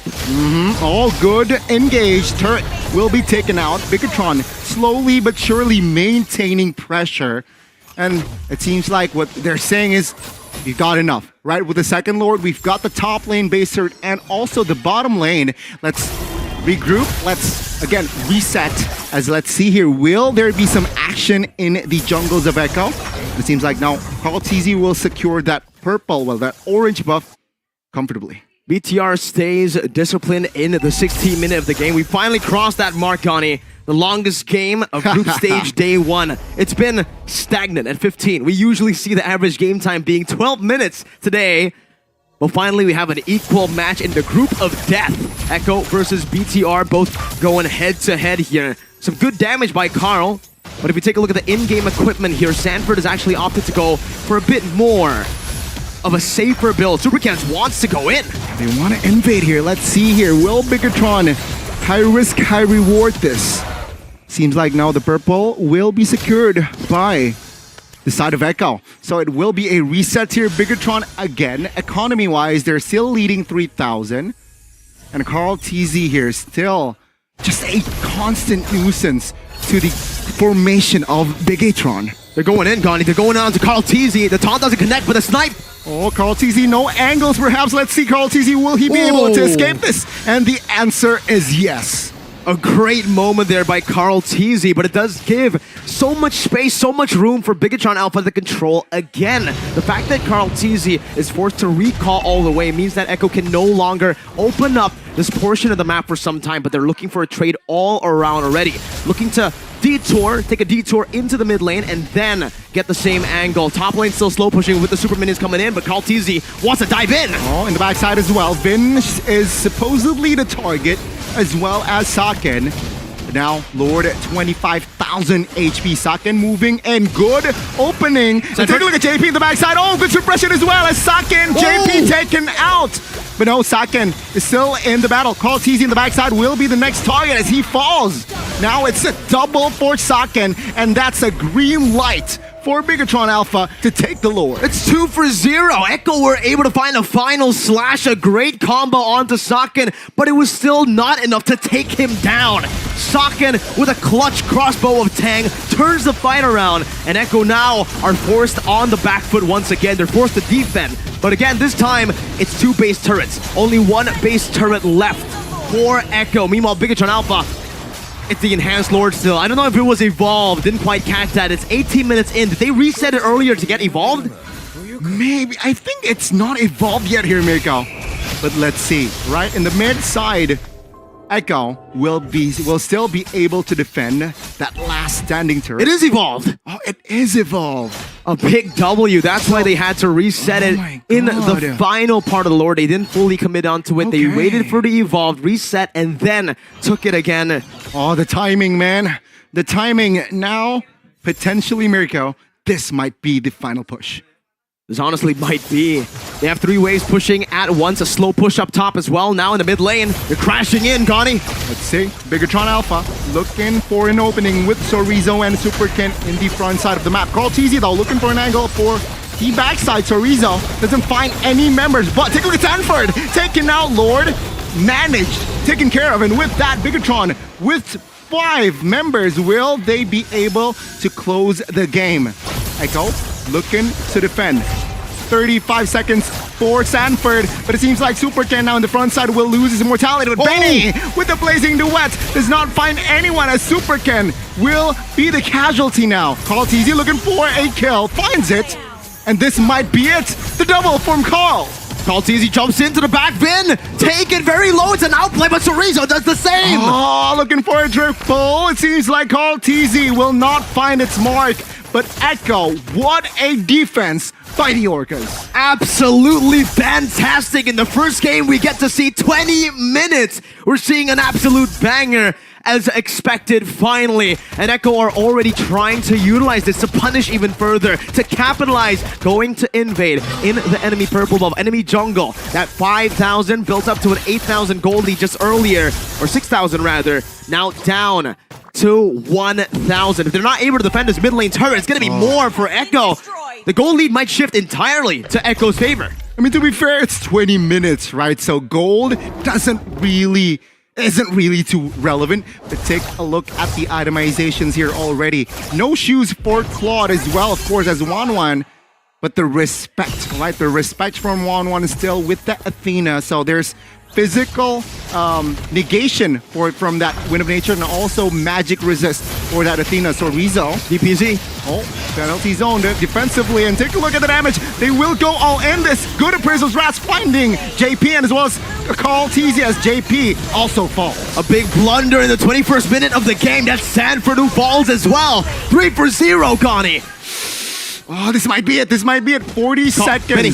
And take a look at Benny relieving off pressure in that mid lane. As Bigetron, will they end the game or will they go for the Lord? They're looking to set up from the bottom, or rather top lane rather. But you can see Sanji, the assassination attempt. Oh, Feather Airstrike. That's the Athena. Saken is still A-okay. And with look at that, the wave. The It's wave. low. It is very low. Good Feather Airstrike as well. And Bigetron, they don't have enough firepower. Penalty zone for Benny, but Benny caught, losing his immortality. And now the damage will come through, though there is no way for Bigetron to end the game. What a play from Sanji! 200 IQ maneuvers with the wave clear up top. It was not an assassination attempt. It was a save from Sanji. What a brilliant feathered airstrike that might have saved the game, delayed the inevitable. But if Bigetron Alpha finds this Evolved Lord, Echo will still be in a whole lot of trouble. Let's see how will they handle the next couple of minutes. Very crucial indeed, as Bigetron will find the Lord. Now Echo, how will they find this? Right, JP has a fleeting time, so at least that Divine Judgment, if with assist, there's a cooldown reduction. 3,000 goal lead back for BTR. They can take it slow as they've taken the Evolved Lord. Only 2 members spotted out by that Astral Echo. And both these teams are looking at one siege, the other defend. This time it's an Evolved Lord. The second one this game, Gani, 22 minutes in.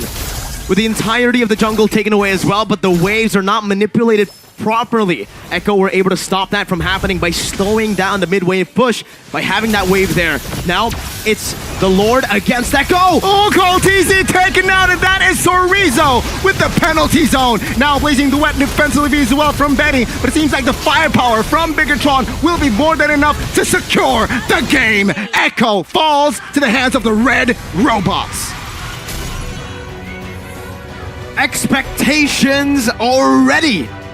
Be damned! Bigetron Alpha, the underdogs in the matchup, but comes out on top with a brilliant end to the game, despite a few flaws in towards the later stage, despite a few big plays, some hero plays coming from Carl, then Sanji. It was not enough to bring Echo the victory for their first match at MPLI 2023. Still a loss that they can come back from, they can learn from, but for the Red Terminators, a good start to the tournament for them. A very, very great start for Bigetron, as we will hear from our analyst. The little wolf. Let's throw it over. Or is he Big Wolf? The Big Wolf. Ow!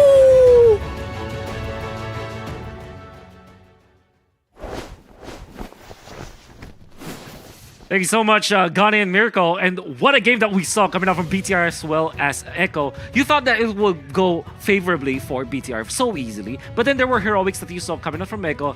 But in the end, it was BTR, the Red Robots, that were able to secure the game. And there's one thing that was quite similar to all of the wins that you saw coming out from BTR in this match. It's how they were able to eliminate Carl TZ as well as JP. There were so many lords that went in favor of BTR just because of the fact that they were able to eliminate the jungler. It looks very simple, but there are so many steps that they had to do in order to eventually eliminate Carl TZ out of the equation. And surely we are going to see that. I would like to say, though, that BTR had a superior draft. And it might, me being part of the Philippines, so as supporters of the Philippines, maybe they'll be hurt when I say that it was BTR that had a better draft. Well, you saw that in the game. It was far too easy for them to execute this lineup. Surely they let go of the joy, but they had great answers. 1-1 is probably the strongest hero right now when it comes to the gold lane, just because of some of the buffs that happened to, or quote-unquote indirect buffs that you saw for 1-1. And this is mostly because of the weakness finder. Having a lot of, I guess it was a revamp in a way, if you think about it, or some adjustments to weakness finder, which is the main reason why 1-1 will be able to activate that ultimate. In the words of the Filipinos, it's a way for them to be able to fly. But then again, Moreno was a big problem for the side of Echo all throughout this game because of the vision that he applies. And of course, the damage that you saw in the latter portions of the game, this Novaria hurts. And even when you try to contain the members of BTR with your Kaja and all of those assassination plays that Echo really like to do, they weren't able to do so. This is always the problem for Echo. Actually, there were so many games in the MPL Philippines playoffs that they struggled just because of the nature of the Novaria. Novaria is more like of a, I would say a kryptonite to Echo, just because of vision and information. You lock down a target, you see where they are. Even before the Lord Dance has been set up for Echo, there's already a lot of information given to the side of BTR. The more you know, the easier it is to execute. As you saw from the previous game, Cartesi wasn't even activated. He wasn't able to do whatever he does best, just because of the fact that there's a lot of vision that you get from the Novaria. MVP, of course, 5-1-10 performance with a lot of damage per minute coming out from Mr. Moreno. And you know, there was that meme where Moreno talked about how he wants to mukbang or just to, you know, eat the Philippine teams for breakfast or for lunch or for dinner. And it seems like he did so in this particular game. Let's look at some of the highlights. It looked to be a one-sided affair to a point where Benny Cutie was behind 2,000 gold compared to his matchup, which was the 1-1 in the most important parts of the game, even after Benny Cutie was able to go for the split push. That means that in the early stages and the mid stages of the game, they do have the advantage when it comes to overall damage output. But then again, there was a defense. The wonderful defense that you saw coming out from Benny Cutie as well as Sanji.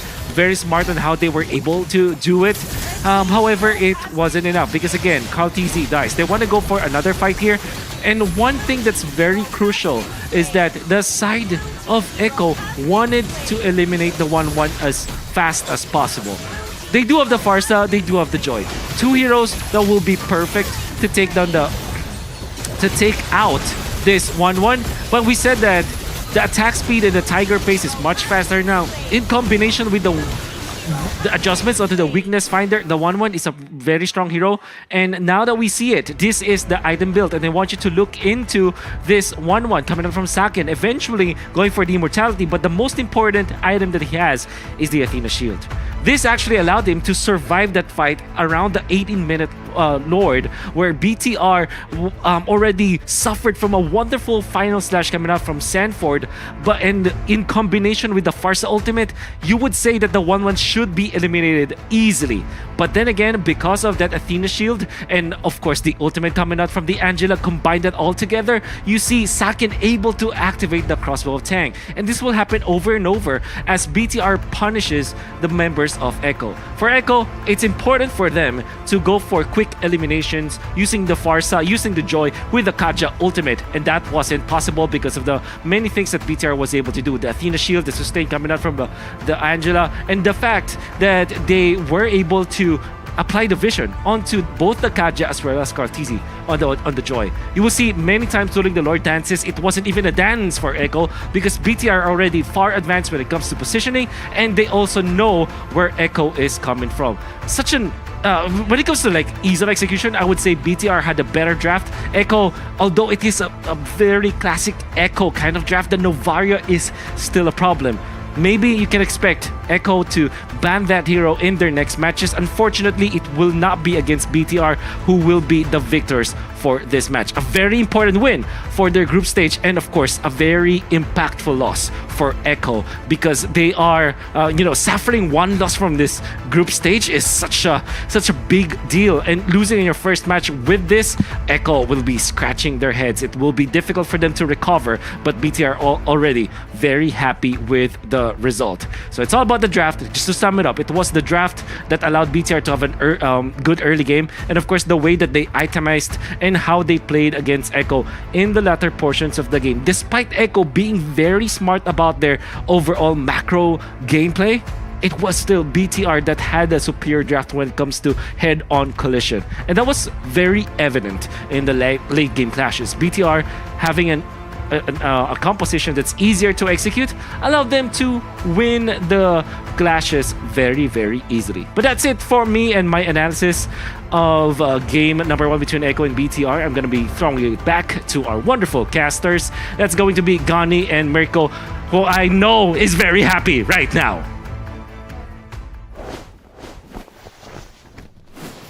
I have no idea what you're talking about, Wolf. Wolf talking about? Why would I be happy?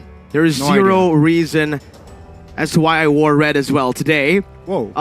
But yeah, aside from that whole little Easter egg that you guys may find by yourself, it's a big discovery once you understand it. But I like what Wolf said there, right? It was a battle of burst versus DPS. Bigetron Alpha, great at kiting, great at prolonging the fights, going back and forth. Meanwhile, for Echo, it was a very Echo draft. It's a draft that goes in. They want to dive, they want to burst. In our next match, however, we're going to get to see another match in Group C, the Group of Death, EVOS Legends, taking on Rebellion Zion, the Battle of the Blues. We usually call it the Blue Derby The Blue in Derby. MPL Indonesia. And this time around, both these teams, for Rebellion, I would say they're using the same lineup. EVOS, though, it's a big mystery. What will they draft? How will they draft with a new coach at the helms, with some new players perhaps? Or maybe they're going to utilize their old EVOS Legends roster that played in a lot of other tournaments after MPL Indonesia. That's a big question. A lot of questions indeed. Doma in, Doma out. Rebellion, which roster will they bring as well? Again, the Blue Derby, a classic, also a classic Indo v Indo. But let's see here, how will Rebellion take the stage in MPLI 2023 going up against the White Tigers? It's a big matchup for them, you know, for Rebellion Zion. Actually, if we take a look at the history of MPL Indonesia, back in the day, they were always falling short against the big teams. EVOS, Legends, RRQ, the top three usually, even Onyx.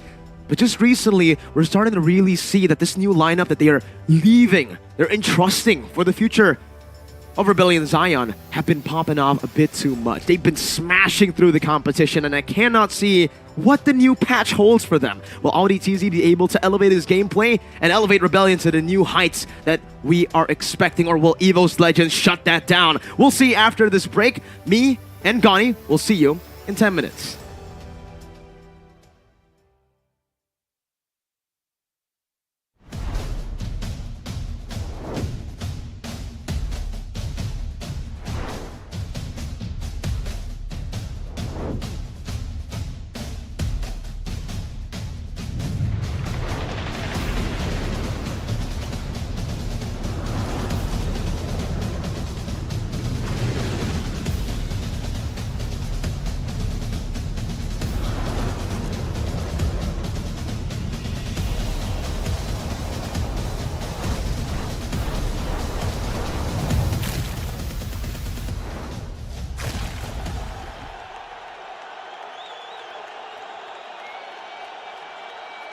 Sosok leader juga ada di dalam tubuh dia, yang mana di Bigetron kita susah cari sosok seperti Vin. Ya ini kesempatan yang bagus buat Araki sama gue buat move on lah.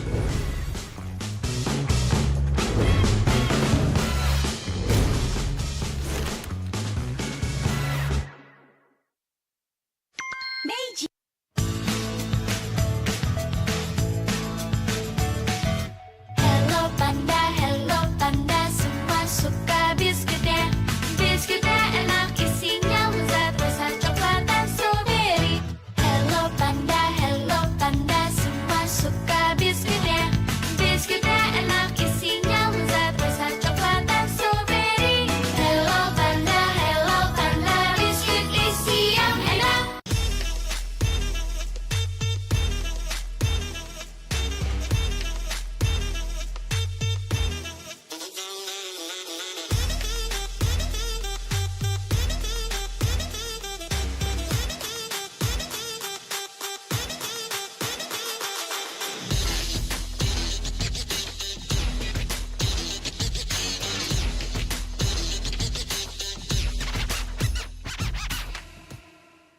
Sempet down karena kayak hal yang aku suka itu ternyata orang tua tuh kayak lebih khawatir kali ya. Aku sih lihat mau papa tuh nggak suka, ngapain sih, yang bener-bener aja lah.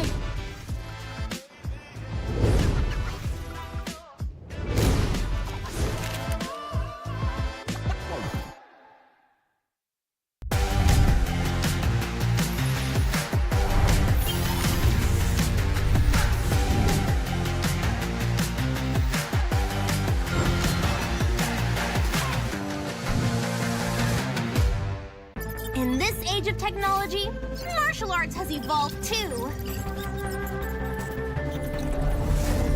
I won't rest until I crush the Trinity Syndicate!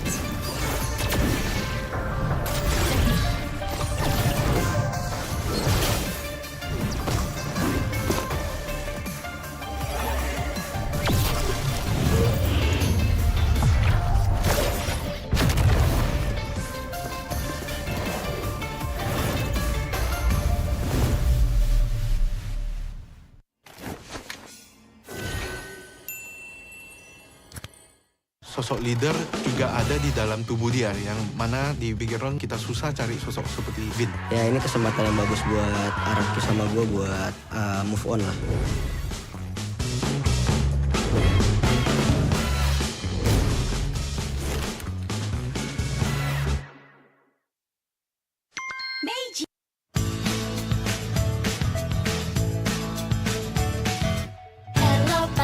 Hello panda, semua suka biskuitnya.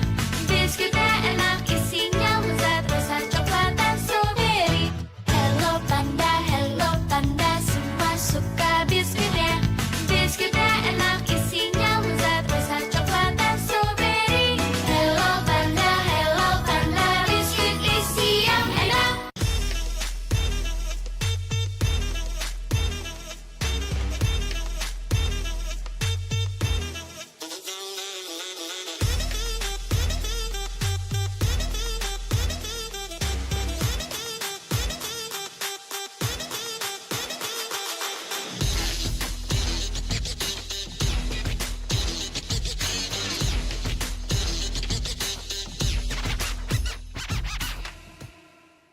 Sempet down karena kayak hal yang aku suka itu ternyata orang tua tuh kayak lebih khawatir kali ya. Aku sih lihat mau papa tuh nggak suka, ngapain sih yang bener-bener aja lah.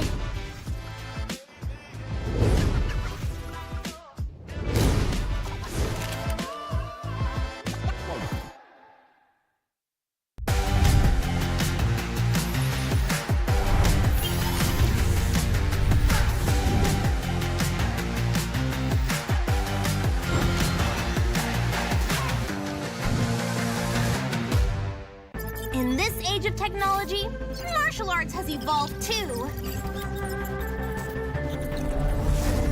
I won't rest until I crush the Trinity Syndicate!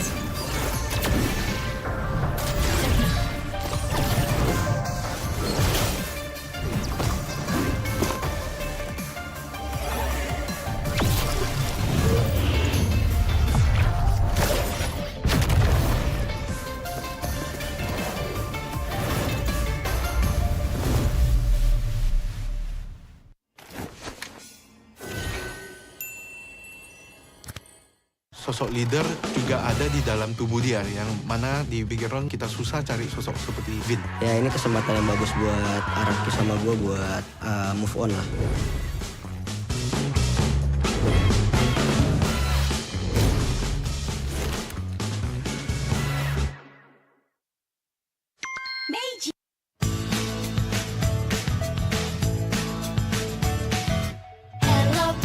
Hello panda, semua suka biskuitnya. Biskuitnya enak, isinya lezat, rasa coklat dan strawberry. Hello panda, semua suka biskuitnya. Biskuitnya enak, isinya lezat, rasa coklat dan strawberry. Hello panda, biskuit isi yang enak.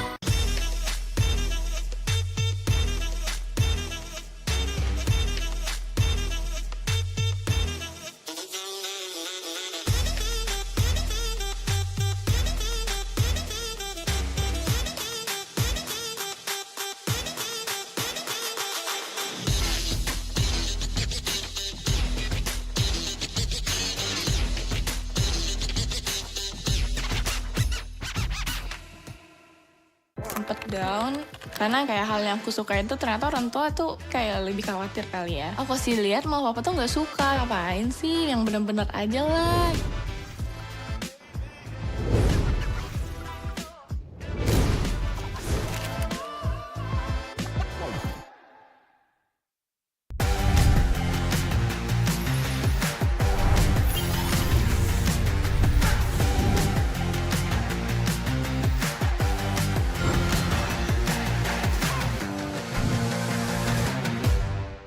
In this age of technology, martial arts has evolved too.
Another anticipated matchup as both Rebellion Zion and EVOS Legends get ready to get into the land of Dawn for another match in the Group of Death. That's right, Group C continues.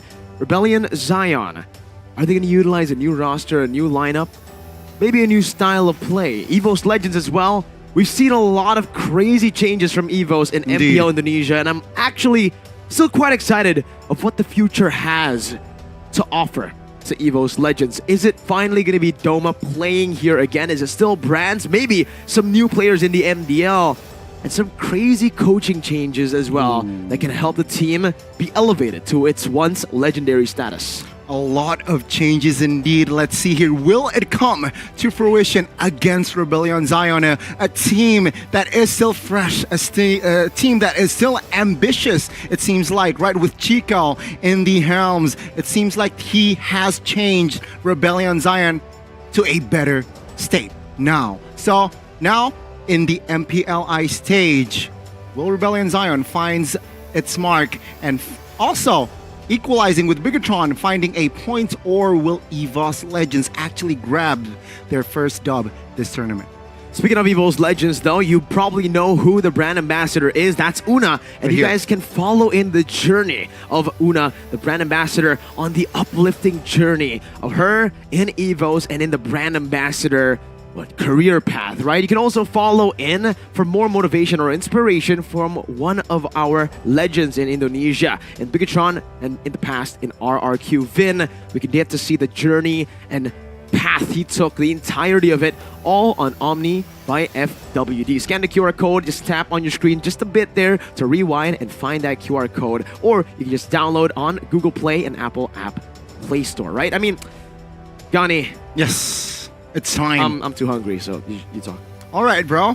Speaking of what is Mirko eating, it's Meiji, right? Hello Panda, rise above the pang of hunger and unlock the full flavor of MPLI with Hello Panda. From creamy chocolate to several other kinds of flavor goodness, unleash an AOE of excitement on your taste buds with no mess to keep your victories clean. Sharp, right? Is it yummy? Mirko's face said it. Says it all. It's yummy. It's good. It's a good snack while you play, while you watch MPLI, and of course while you watch EVOS and Rebellion Zion. Should grab a snack from Meiji. Hello Panda. GG. Oh, thank you. While he's eating that, you guys I was waiting for it. Check out the app. One Esports app, as you're also probably snacking after you saw me eat the almost half of the box of Hello Panda. Go ahead and download it now, only exclusive for Samsung. Google Play and also the Samsung Galaxy Store. It's available to all you dudes. Why do you need to download it? You get hero guides, updates, MPLI Throne, exclusive interviews with all the players fighting for that championship. And also, breaking news. What? If you hear anything that's breaking news, it'll probably be on there first. Indeed, indeed. So download the app. It's free. And of course, ladies and gentlemen, if you want perhaps news on future tournaments or the present tournament, follow also One Esports Discord, TikTok, Instagram, Threads, Facebook, YouTube, and Twitch. We have it all. Make sure to follow. You'll find memes, roster updates, basically everything you need to know in the world of MLBB Esports. To say hello to the world of MLBB, to the world of esports, because you're going to be overwhelmed by a lot of the crazy, amazing content. Hey, they even quote me on there. Ooh. You know, a lot of the hot takes I have, they quote it, they post it. There you go. If you don't want to miss out on Mirko's hot takes, follow as well One Esports, who I believe also is free. And also, there are a lot of later exclusive content. You're going to see Wolf try to rizz us all up with what? With Hello Panda. But oh, I thought it was a different hero. Name that hero, still with the same hero, Gani. Balman. Shut up. Is it not Balman? I don't know how he got Balman. No, Gani, you do not get the 4,000. The hair? What? Are you thinking about a skin? Or are you thinking about default skin? Default skin, bro. I don't know what default skin you're thinking of, man, but I don't remember Balman having that kind of hair. But if you guys do, no, your stuff better than Gani, go ahead and try to guess right now. Name the hero if your eyesight is as good as Leslie's. Prove it by identifying these heroes and stand a chance to win 4K diamonds. The content, it ends though. Unfortunately, all good things must come to an end. November 19th is going to be the final day where you are going to guess that hero. But if you're not talented at guessing heroes like Gani and Eterna, you can always just go and register for updates to win the same amount of prizes. 4,000 diamonds. So if you know that hero, if you know that was Bauman, and also you register, you can get 8,000. True. It stacks. You can get 4,000 from registering. You can also get 4,000 from guessing. Why do I need to register, though, Mirko? Aside from the 4,000 diamonds, well, you know everything you got from the app. You basically get it here as well. The exclusive interviews, in-game guides to navigate the land of Dawn, and also breaking news. Any breaking news in the esports scene, you're going to find it first on One Esports. Maybe some of those articles are written by a special friend. Ooh, a little wolf? A little, I don't know, man. Maybe, perhaps, right? But wait, I'm hearing a little bit from the little bird. They want to see the lineup for EVOS Legends. Let's take a look at it.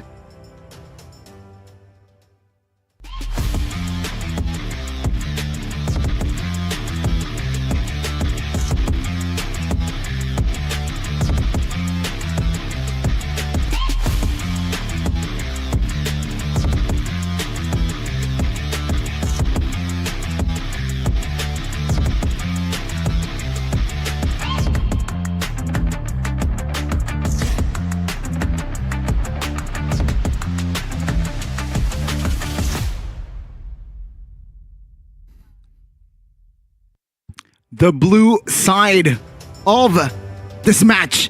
Let's welcome the White Tigers. It's EVOS Legends. And let's see the roster, right? It will be Taz Veldora. Let's see who else. It is going to be, okay. Van Strong is in the fray as well as Krite. But take a look. It's not Brands. It's Toma. Toma's making another... There's another chance for him to make a stellar performance with this roster. It can only be toppled, perhaps, by the Blue Bulls as we take a look at their lineups as well.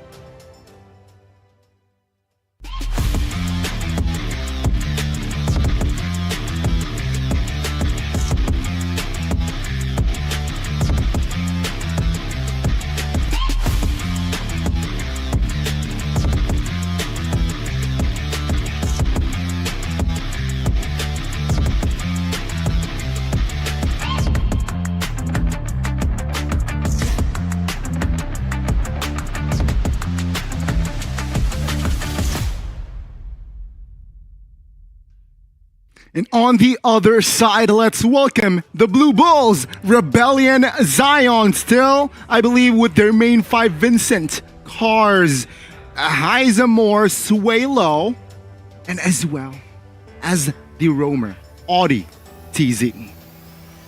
It's still the same lineup that they've utilized, but there's a bit of a change in the gold lane. Is it still Suelo earlier, Gani? It was Suelo, but it is going to be Moai, the newcomer of RBL. Heiz has always been a bit of a...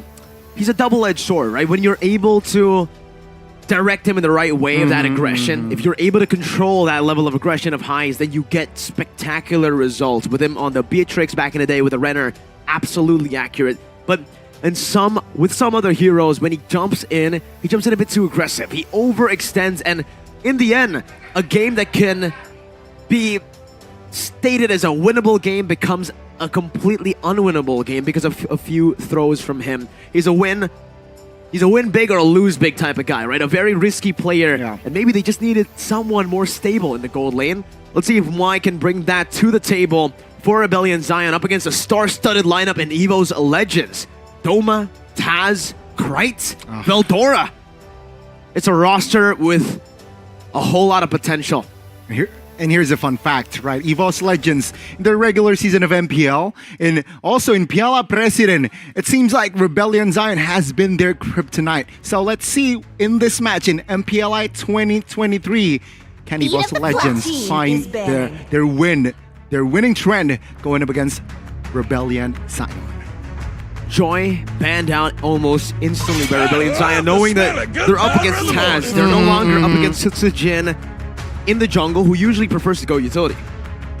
See here, EVOS Legends though, the response is in Angela and Franco ban.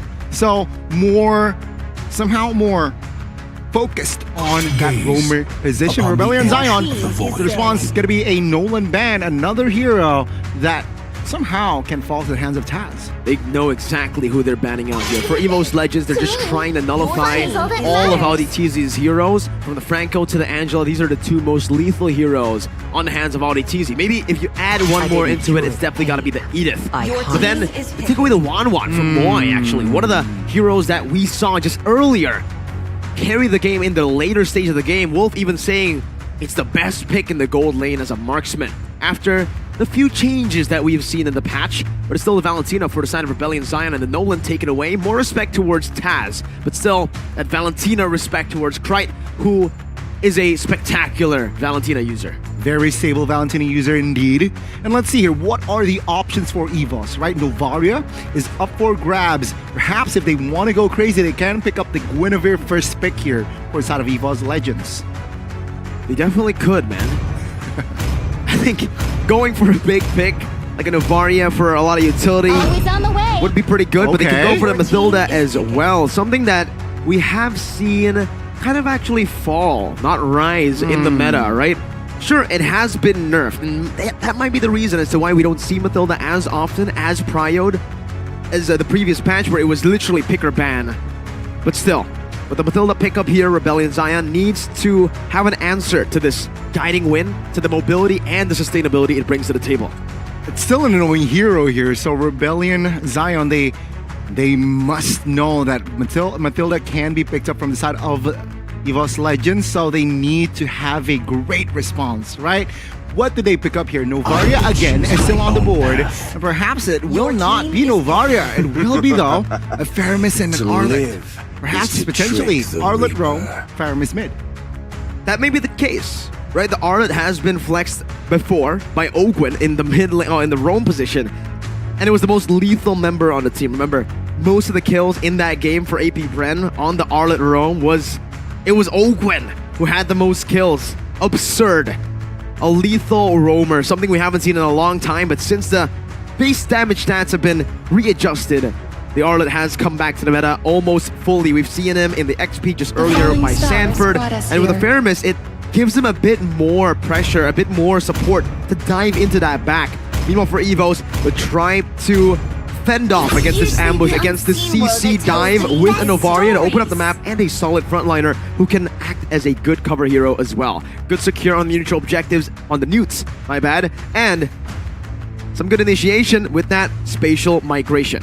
A very scary three heroes here picked up by EVOS. But they have range, they have burst, they have mobility, and also they have crowd control, enough crowd control from that Guinevere. Let's see Rebellion though. What will they go for here? Should they pick up a marksman here before the second phase? I think they can pick up a hero, a marksman that has a high mobility as well. That is the Claude. Good one. The Claude would be a very, very good pick to go for here. You know, you need to be able to dodge away from a lot of the Not CC bad. dive as well, coming in from EVOS Legends. Make yourself hard to target, but hey, speaking of mobility, Fanny does bring that to the table. Some good dive as well to combo it together with a Faramis and an Arlet. But the Fanny and the Faramis, this combination, right? How is the Faramis going to catch up to that Fanny? Giving him enough HP to dive in deep. Fanny has mobility, but it's a bit too much mobility for the Faramis to catch up to.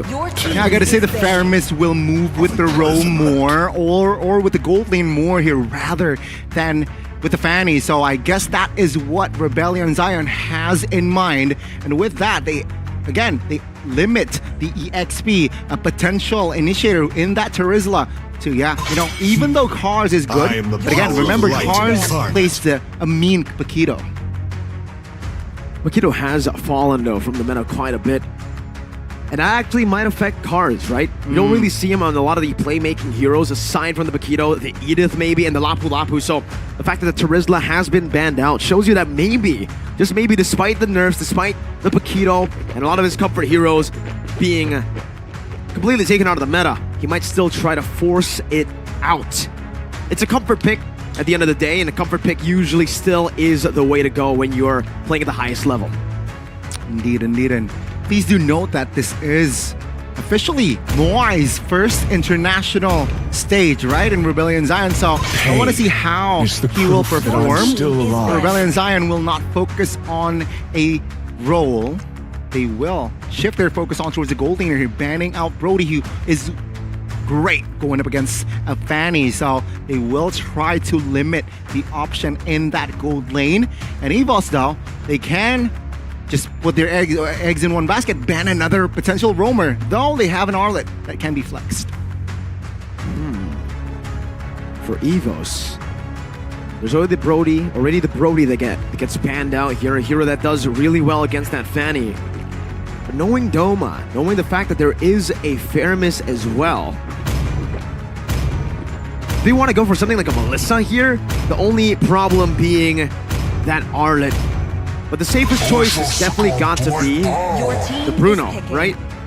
A Bruno pick would be solid, just to have proper mobility, proper damage in lane as well, able to snowball towards the later stage of the game. Let's see what will Rebellion cook in the second phase. Both teams has yet to pick up a marksman, and it seems like Rebellion will be the first one to pick up that marksman and will be that Bruno Miracle. That's the Bruno pick. And for the other side, EVOS Legends with Doma. No Bruno to pick up, no Brody as well, no Wan. Claude is an option to go for, though he will get bullied quite a bit by the Bruno. It's still an option to go for against the Arlet. That final slash can dodge away from it with the BMI quite easily. Getting rid of the Nether Realm is already also quite an easy task with that Claude. Do they want more dive? Do they want a late game insurance type of goal laner? Or do they want to try to contest the Bruno in the early game? That is the question here. Going up against a Fanny, and Moskov also comes to mind. But yes, Claude is the most sensible pick here for the side of EVOS Legends. But no, they went for the Beatrix pick alongside that Grok. Now, EVOS Legends has a more balance, right? They have DPS, they have burst also. They have more crowd control with that Grok pick. Yeah, a bit too risky, I feel like, for the Claw to go up against the Bruno, right? A big bully in lane, and the fact that they already have a big bully in lane with a lot of kill pressure, and on top of that have a Fanny to try to snowball or to try to capitalize on the kill pressure even more. There's a big pick that can come through here. Audi TZ. From Audi TZ. You know, the little wolf beside me is showing me a Hilda pick. Hilda against the Guinevere though, right? I mean, looking at Rebellion Zion, I'm looking more, knowing Audi TZ for more of a pickup. Maybe something like a Kaija, even an Edith to come out for Rebellion. But they go for Joe. Pick off. Not the two heroes I mentioned, but still, pick off. And anti-CC for the Violet Requiem, the Spatial Migration, even the Wild Charge. And also, Beatrix can't pick up the Purifier, right? Going up against the Cho, it is going to be a vulnerable Beatrix here. Yeah. And the predictions, oh my lord, Americo. Mere bless, mere curse. Are we unanimous or are we not? We know, man. You just know. That's the best answer to any of the Miracle predictions. You just know. Whatever it is, you know. But based on the drafts here, Gani, did you predict that based on the draft? Because I didn't, right? I just went in for the predictions without the drafts. No. What do you think about the drafts, though? Who do you think has the upper edge? To be quite honest with you, I gotta go with my gut here. And I have to say EVOS Legends has it in the bag. The enemy reaches the battlefield. Ladies and gentlemen, welcome to the Land of Dawn for game number 8. Match number 8, game 1. Best of 1 between EVOS Legends and Rebellion Zion. The Blue Derby, whoa, early on. Some aggression from Audi TZ. A very good spot there by Rebellion, trying to hinder the aggression that Van Strong Ken brings to the table. And with that in mind, it seems like Taz and Vincent, they will start on the opposite end, being the orange buff for Taz and the purple for Vincent. EVOS Legends. You know, for Taz and Doma, I actually really like the way they played the game. Really enjoy watching these two players in the Land of Dawn, and I cannot wait to see what they've cooked up backstage in scrims as well, together in this new combo, new roster. Yeah, indeed. It's very interesting to see the rotations, the adjustments, right? Again, Doma coming in against a newcomer as well, right? There's a new kid on the block for Rebellion Zion. That is Moai. I want to see how he performs in his first international stage. It's a very slow game at the start of the game here. First minute, and EVOS Legends, Rebellion Zion just trading a few lethal wanderers, a few little pokings here and there. Van Strong though. Oh, Vincent now with the cutthroat does not find the kill. Van Strong very low though, but that is Rebellion failed, and now Taz with the response, securing first blood for EVOS Legends. Despite him being on a utility pick, he still has the killer instinct to go in when he smells blood. And Yummy. He smelled blood earlier there. He smelled the first blood, Gani. He sniffed it. Indeed, and it seems like he wants a second there. Good read by Cars to somehow adjust his positions. Now, Turtle, taking a look at the response here from side of Rebellion. Will this Fanny be a killer Fanny for the first Turtle? Meaning rotating towards that gold lane, or will he contest? It's a good pull by Audi Teasy. He's able to delay quite a bit from that turtle take from the side of EVOS Legends. And I think he has actually bought enough time for the Fanny to pick up the purple buff and then rotate over to the turtle. Taz has the Violet Requiem, Gani. It's a setup for Cars, from Cars as well. Shadow Stampede. Oh, good open here. Taz now, half HP. It's not a good sign as Audi is not level 4 yet. No Way of Dragon, but Cars jumps in with the final slash as well. Now good Nether Realm here to provide cover as Vincent finds the first nuke in the game. Good back and forth to secure Rebellion Zion's first newt in the game. But man, what a play by Audi Teasy all the way from the start, just pulling the Lord, or the Turtle rather, in the early game towards his side, resetting it and delaying EVOS Legends from taking it, giving Vincent enough time. Heck, not just Vincent, Swalo and Cars as well to rotate over, to poke down Taz, and to get a free neutral objective pickup. Despite the kill lead that's still being held on by EVOS, that's a 400 gold lead for Rebellion. Does not matter here, as it is a very low action game.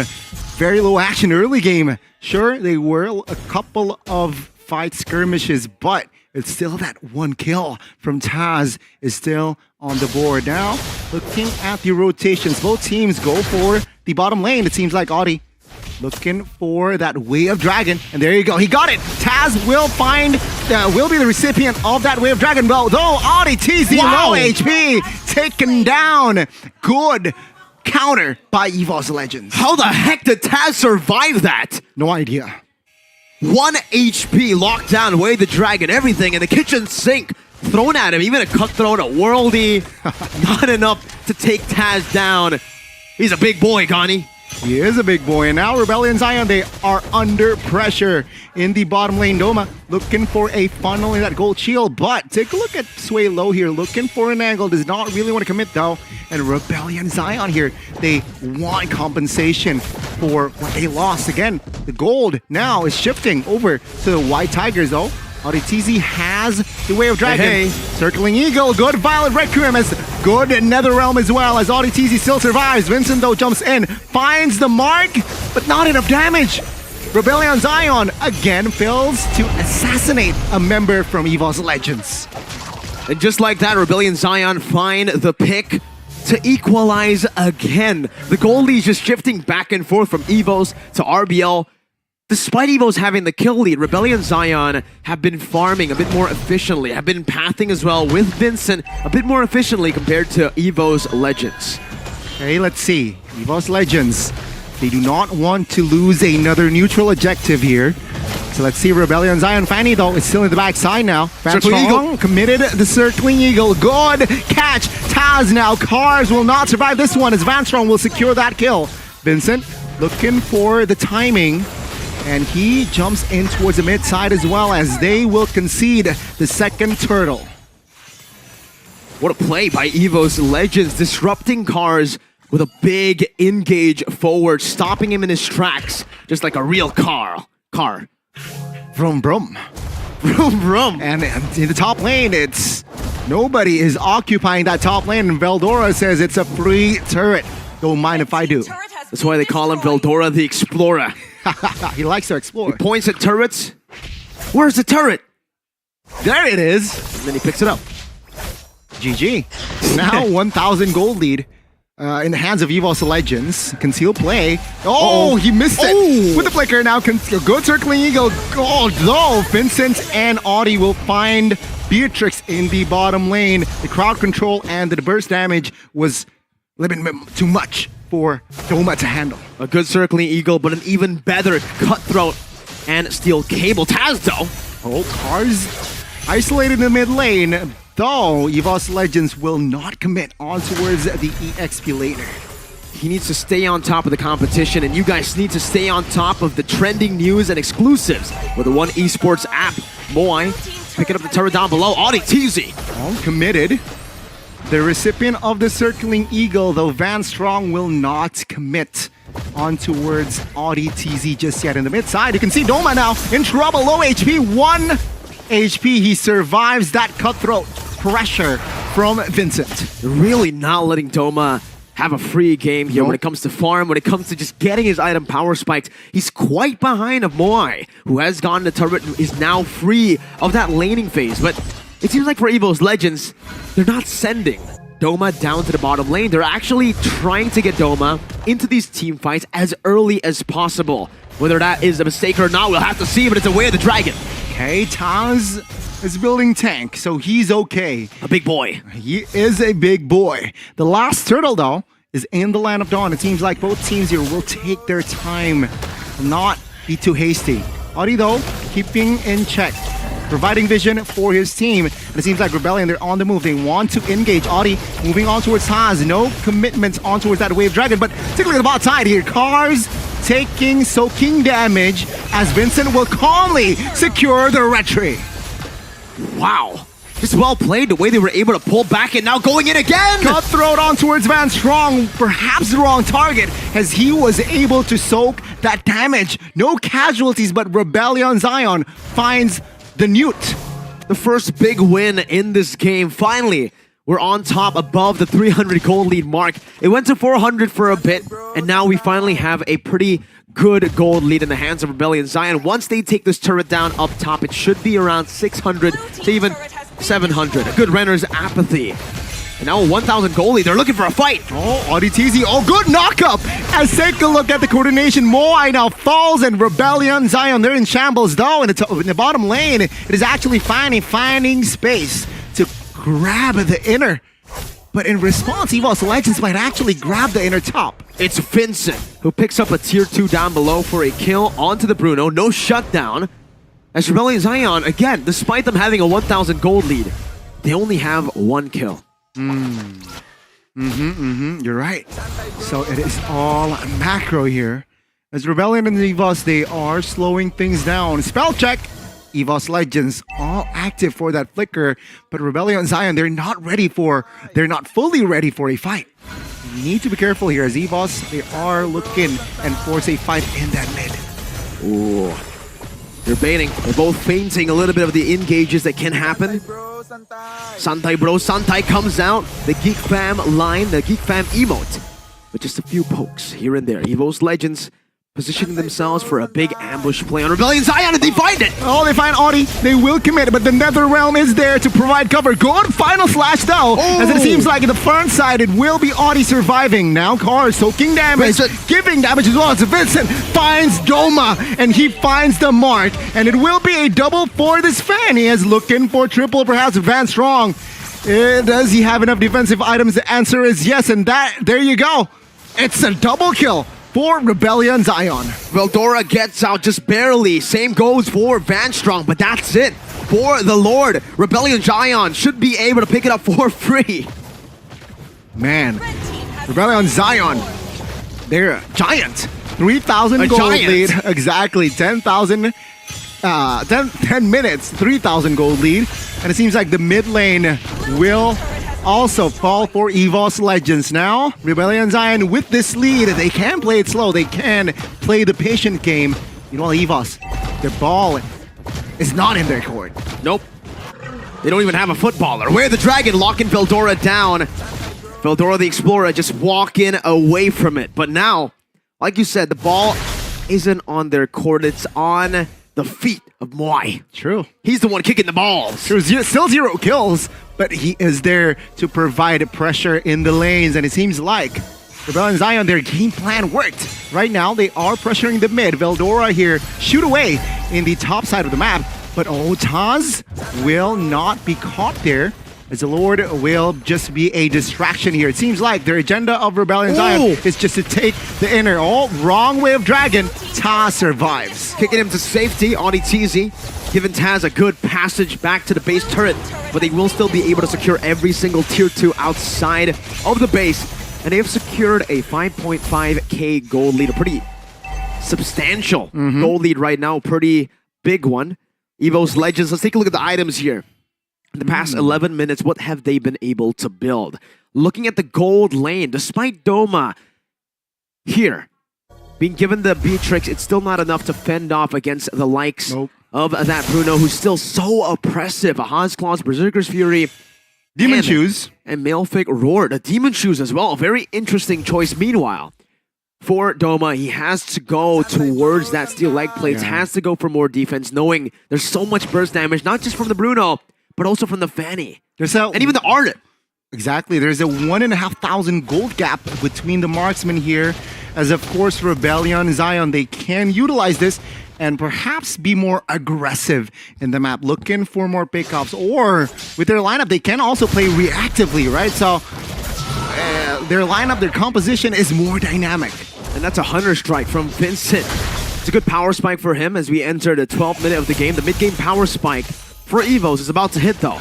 They should be able to read out a few of these ambushes with the Astral Echo, and they have a proper re-engage tool. With the Wild Charge, with even the Power of Nature, to neutralize a lot of the initial CC from Rebellion Zion's comp. Okay, let's see here. Tempo, very slow. Spells all active. So in a sense, they will, if they have the opening that they want, they will commit an all-out war here. Especially now, the Lord will be up in 8 seconds. So Rebellion and EVOS, this is the calm before the storm. It certainly is, man. It's been 7 kills this entire game. Doesn't feel like an Indonesian game, but in the bottom lane, there's a 1v1. Veldora will not be able to soak in damage. Wild Charge, a desperate one. But Vincent almost whiffs it. Though he will find the kill now. A man advantage for the Blue Bulls. Let's see. Will they commit towards the Lord here? Will they hit and run this Lord? The timing could not have been better for the Blue Bulls. They find a kill right as the Lord spawns, and this time, it's an enhanced one!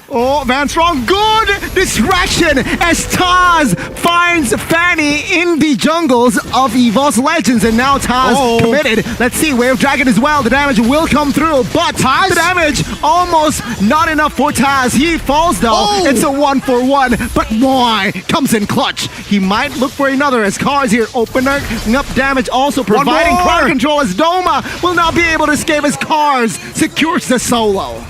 A 1-for-0, a solo kill started by Vincent, and Vincent getting caught, and then the whole team from EVOS Legends just caught in the final slash in the crazy chaotic skirmish of Rebellion Zion. Moai with a fadeaway ball as well. Oh my goodness. Rebellion Zion still in full control as Moai solos the Lord, and it will be the neutral objective for the side of the Blue Bulls. EVOS Legends, they are in big trouble. They're in quite a bit of a pickle right now. Name that hero, Gani. What is it? It's still Bauman, bro. What do you mean?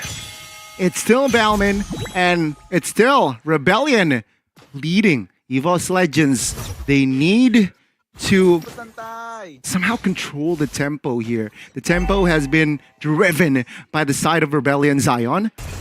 And Rebellion Zion don't mind with the control that they have here. EVOS Legends, they can't force fights just yet. Nope, not at all. Vincent 4-1-0. For Rebellion Zion, they can actually just try to zone away EVOS Legends from their base turrets and take this turret with a Lord, and that's exactly what they're planning to do. Up top, look at the wave manipulation here. Slow pushing up top, trying to build up waves up top together later. And they'll be shoving the mid and the bottom lane together for all 3 lanes to crash at once. Usually up against the Navaria, this is not the best strat, but considering the Navaria and Beatrix have been zoned away completely and they can continue to tank these shots. It's a great strategy to break open the base turret. Yeah, base turret falls here. Base turret number 1 in the top lane. Seems like the mid now. Spatial migration! Good special migration on towards Moi, but good dash as well. Cars now will not be able to find anything else, but take a look at the HP of the base turrets. The remaining base turrets, very low, Mirko. Just a few more shots and it should do it. Heck, even in the bottom lane, they were able to get that last hit on it. One base turret remains for EVOS Legends. It went from bad to worse. An unhealthy base turret as well. But it seems like Rebellion don't mind sacrificing their tier 1 in the mid to gain more momentum, perhaps. And in the next minute, it's going to be very crucial, especially for EVOS Legends, that the next Lord will be up, and even Rebellion has the privilege to just wait it out till the Evolved Lord. 16 minutes in. Rebellion are playing it disciplinedly. In the last 2 games, we have seen such a big jump in the average game duration from 12 minutes. Now we're hitting the 17 mark again. Just to remind you folks, Echo versus BTR went all the way to 20-ish minutes. I believe 23 minutes by the end of it. And we're on track to try to beat that right now in the Blue Derby. Okay, again, let's see here. Spell check again. Moi and Suelo isn't really ready for that full fight. No purifies on hand, but it will be up in a few seconds. So Rebellion Zion might commit. Take a look at the positioning of that Fanny, looking for that cheeky angle. And they may get it. Right, Rebellion Zion, if they open things up properly, they might find a pickoff before the Lord. And now the Lord is up. Let's see, Vincent in front. Already half HP there. Chunked towards Van Strong. He baited out the Circling Eagle. This might be a shot at going for the Lord. Astral Echo reveals them, Gani. But AudiTZ is trying his best to zone Taz. They don't even need it. They find it for free, and Rebellion back up. Oh! Cards caught here. Has immortality though. Let's see another realm to provide cover. Oh! Good final slash as Doma barely escapes. Now Rebellion might re-engage Veldora here with the power of nature and guiding wind will be able to escape. Rebellion Zion, they blitz the Lord, and now they are still on the offense. I think that might be a mistap with the flicker from AudiTZ. Looked a bit awkward, but it's still a big win for Rebellion Zion. The fact that EVOS actually were able to force a fight there, I thought that there would be a change in the outcome, but that Nether Realm came in clutcher. And EVOS Legends engaged. Now, it's the clear. Novaria and Beatrix versus the Lord and 5 members of the Blue Bulls. Let's see. This might be the final push. Rebellion Zion now 8,000 gold. Hey. Taz finds Audi, and Audi will lose his immortality. Cars though providing cover, body blocking in the front side of the map. But again, no casualties. Cars manages to escape as Suelo and Moi will be able to find a route to escape. EVOS Legends though, with that, their base will be very exposed. Oh, Moi now caught in the front side. No cover whatsoever. Taz and Krite now looking for that kill. Moi still has some space to escape. Cars here might be the sacrificial lamb as Taz picks up and knocks up 2. Nether Realm to provide cover, but Vincent jumps in with a cutthroat as well. Does not find a mark. But Rebellion Zion, don't overcommit this. Let's see. Taz looking for a kill. Rare Dragon on towards Taz. Is Vincent in the backside. Will find the clear, and that will be enough to send EVOS Legends home. Circling Eagle though following through all the way, baited in, and that was wide free hitting! Oh my goodness, the whirly. Unfortunately, the damage was not enough for Rebellion to catch a body, but now 20 minutes is officially in the game. 6,500 gold lead as well as Rebellion Zion still in full control. Some big skirmishes happening.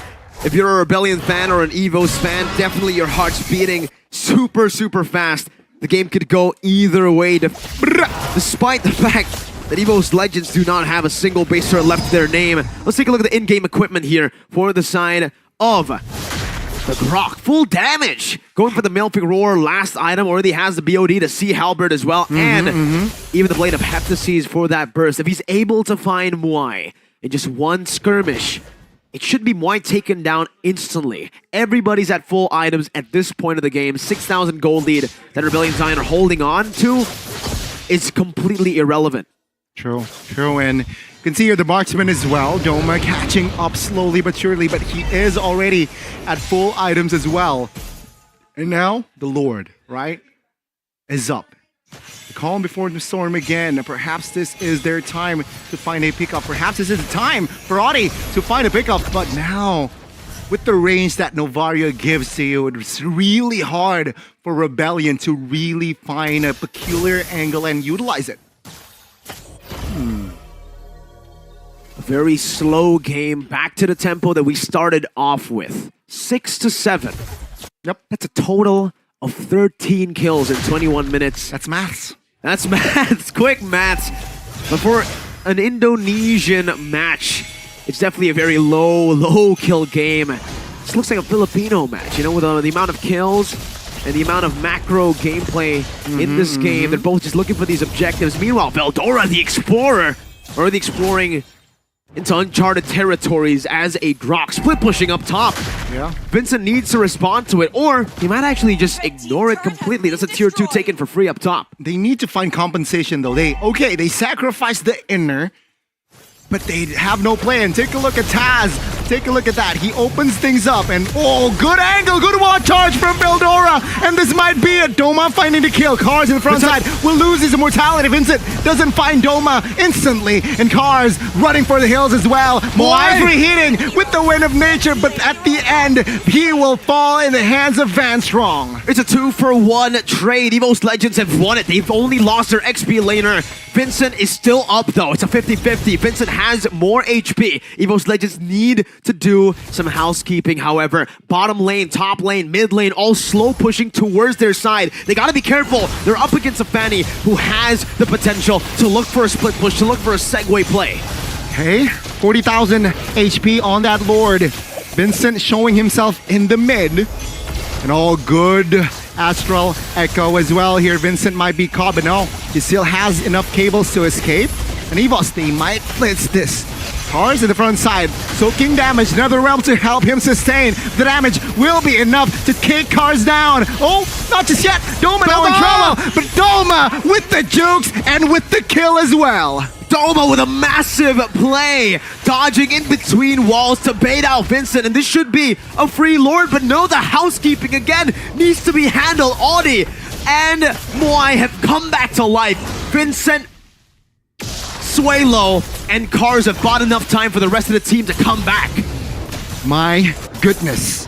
Rebellion and EVOS Legends now entering almost the longest game, longest duration game time in MPLI 2023. Let's see, Circling Eagle finds Moai now, and it seems like the damage will not be enough to take him down just yet. No, Van Strong loses his mortality, and now retry battle. Let's see who gets it. And will be Vincent out of angle there, and he still finds the mark. He will survive even with his immortality. What the heck?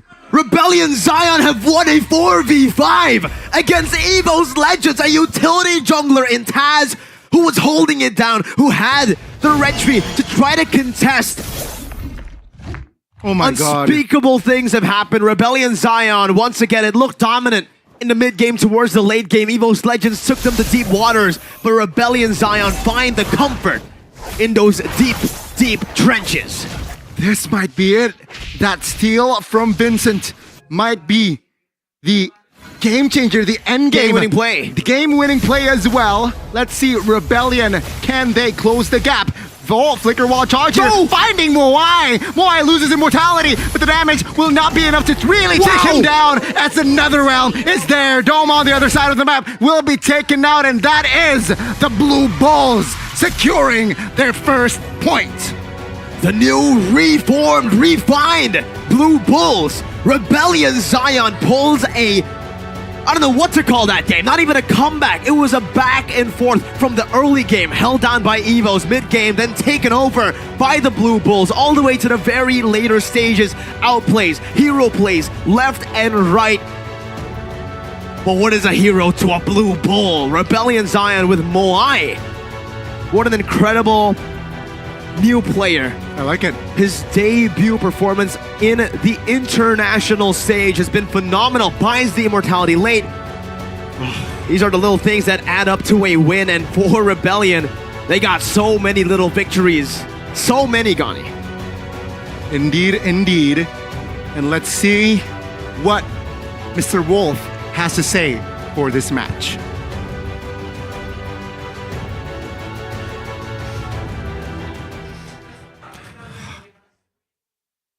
Unbelievably close for the two teams, and I think it's one of the most entertaining matches that we've seen, because I think the casters were right. It wasn't like a comeback, it wasn't a one-sided affair. It was definitely a tug-of-war between two teams, but RBL coming up in the end to take that victory. And it honestly, the most important part of it was a very long dance between these two teams, where it was Vincent able to pick up somebody in the bottom lane, Vildora making a good play for knocking up 3 or 4 members of the side of RBL for them to convert into 2 more kills. But eventually, because of the lack of damage onto objectives that we now know is difficult to hold on to, Lord dances are even more critical nowadays just because of some of the changes or the battlefield adjustments that we have for Mobile Legends. All of that combined together, now we see some of the weaknesses coming out from the Guinevere as well as the Beatrix. We know for sure that the Beatrix is not the prime option now when it comes to the marksman role, and that's mainly because you cannot take out the Lord very, very quickly.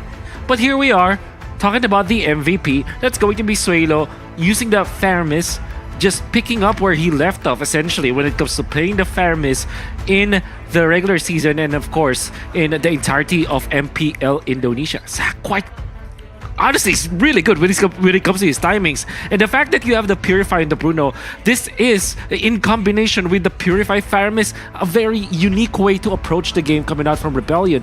Knowing full well that their opponents have a lot of sustain with the Matilda, you have the Guinevere to go in, to get into the backlines. The decision coming out from RBL was, okay, let's establish that even if we have the Fanny, we secure our backlines. It was just this position for Faramis as well as this Purify Bruno that kind of secured that. And we are going to see through the highlights that Vincent did a lot of work in this game as well to kind of divert the attention overall of EVOS. So EVOS, in fact, had very good early game plays, courtesy of Van Strong. This allowed them to get a sizable amount of lead, but eventually the recovery coming out from RBL was when they have found to stop Doma. There was a time where they were able to get the kill onto the Beatrix, and then in the middle, Doma was able to survive, but eventually, after that, 14 minutes in, you can see that Cars always looks for this Beatrix. And that's difficult to do,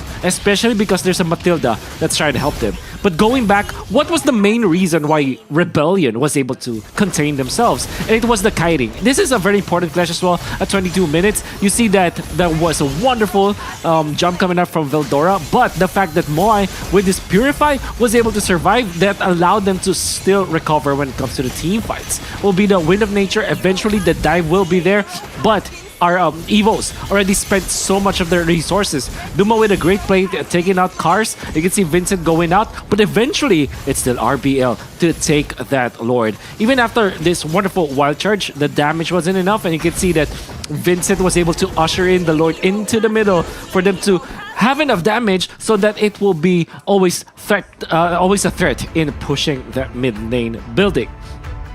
Now, when we talked about the kiting and the idea coming out from RBL, where there is one dive hero, but the rest will be all about protecting Rebellion Zion, because we know that EVOS wants to jump into the backlines. You can even see that they are committing a combo where they use the Matilda with the Circling Eagle and the Guiding Wind to help Taz have an extra dash, and then Taz will just go straight into the backlines to eliminate the members of RBL. But because of the Purify on both the Faramis as well as the Bruno, that wasn't possible at all. I mean, they tried, EVOS tried, and it looked like it will work, but RBL denied that idea. And you can eventually see see that Rebellion, even after third picking this Fanny, did not go for an all-in Fanny strategy. What I'm saying is, usually when you go for the Fanny, you want to go all in into the backlines. You have some jumpers like the Paquito, for example, or you have a follow-up with a Farsa. But this time, Rebellion, really, what they wanted to do was just to secure the backlines and allow Moai to deal the damage in the latter portions of the game. And that's exactly what we saw coming out from Rebellion. This game, you need a lot of time to analyze this game, actually, because of how good it was, how good the tug of war was. But I think, at least for me, that is the understanding that I saw. The kiting that you saw from Rebellion was for them to make sure that they punish EVOS when it comes to their comes to the EVOS dives. So that's it for my analysis for this match between EVOS and RBL. I believe that my boys Gani and Mirko will have a lot more to say about that particular game. And I did love watching this kind of game coming out from Rebellion as well as EVOS.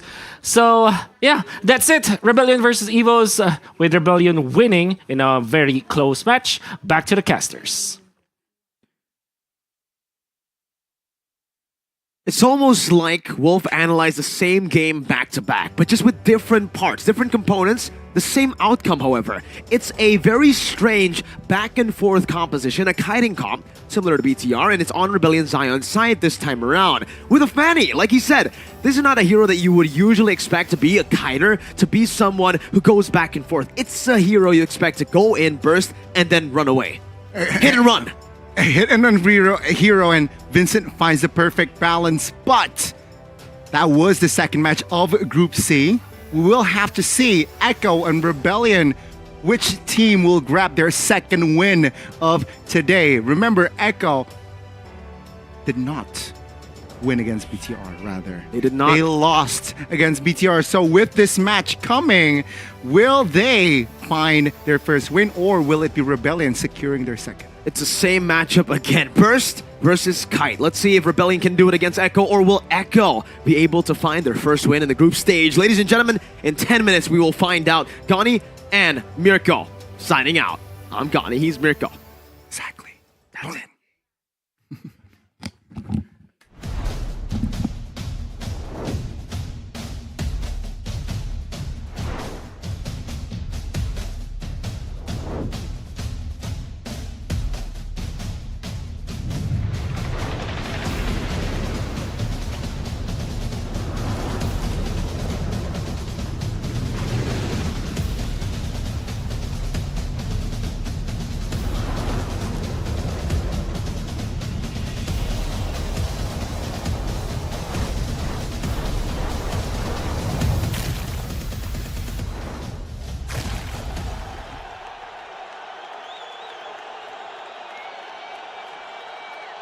Sosok leader juga ada di dalam tubuh dia, yang mana di Bigetron kita susah cari sosok seperti Vin. Ya ini kesempatan yang bagus buat Araki sama gue buat move on lah.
Sempet down karena kayak hal yang aku suka itu ternyata orang tua tuh kayak lebih khawatir kali ya. Aku sih lihat malah papa tuh nggak suka, ngapain sih, yang bener-bener aja lah.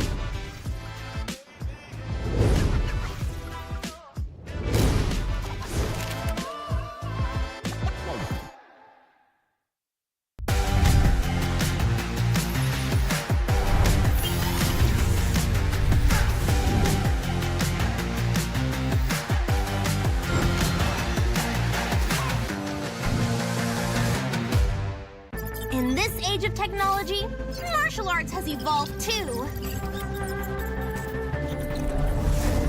I won't rest until I crush the Trinity Syndicate!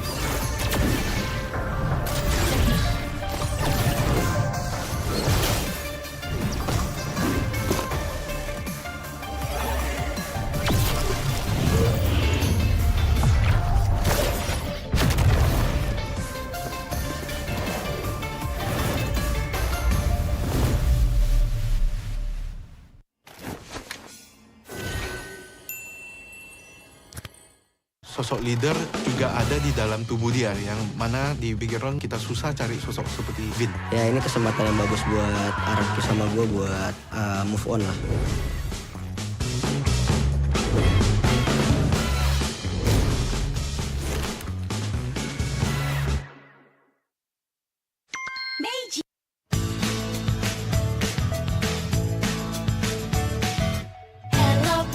Hello panda, semua suka biskuitnya. Biskuitnya enak, isinya lezat, rasa coklat dan strawberry. Hello panda, semua suka biskuitnya. Biskuitnya enak, isinya lezat, rasa coklat dan strawberry. Hello panda, biskuit isi yang enak.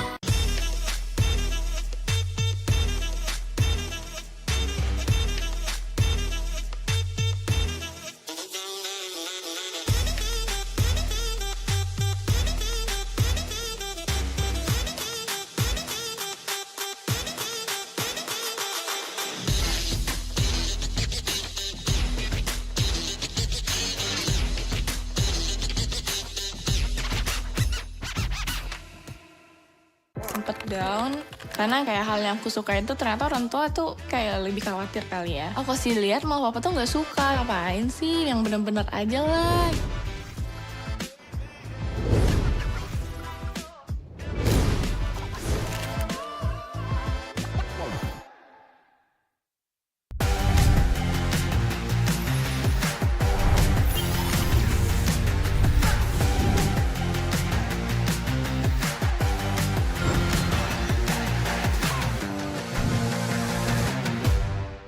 In this age of technology, martial arts has evolved too. I won't rest until I crush the Trinity Syndicate!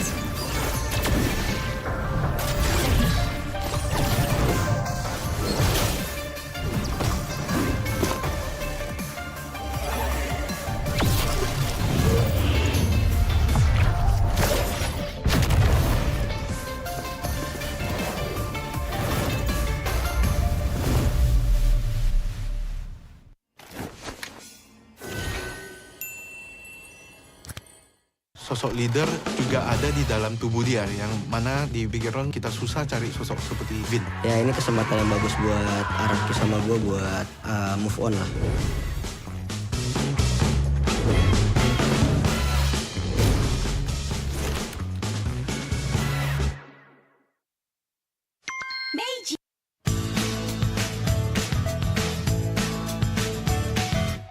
Hello panda, semua suka biskuitnya. Biskuitnya enak, isinya lezat, rasa coklat dan strawberry. Hello panda, semua suka biskuitnya. Biskuitnya enak, isinya lezat, rasa coklat dan strawberry. Hello panda, biskuit isi yang enak.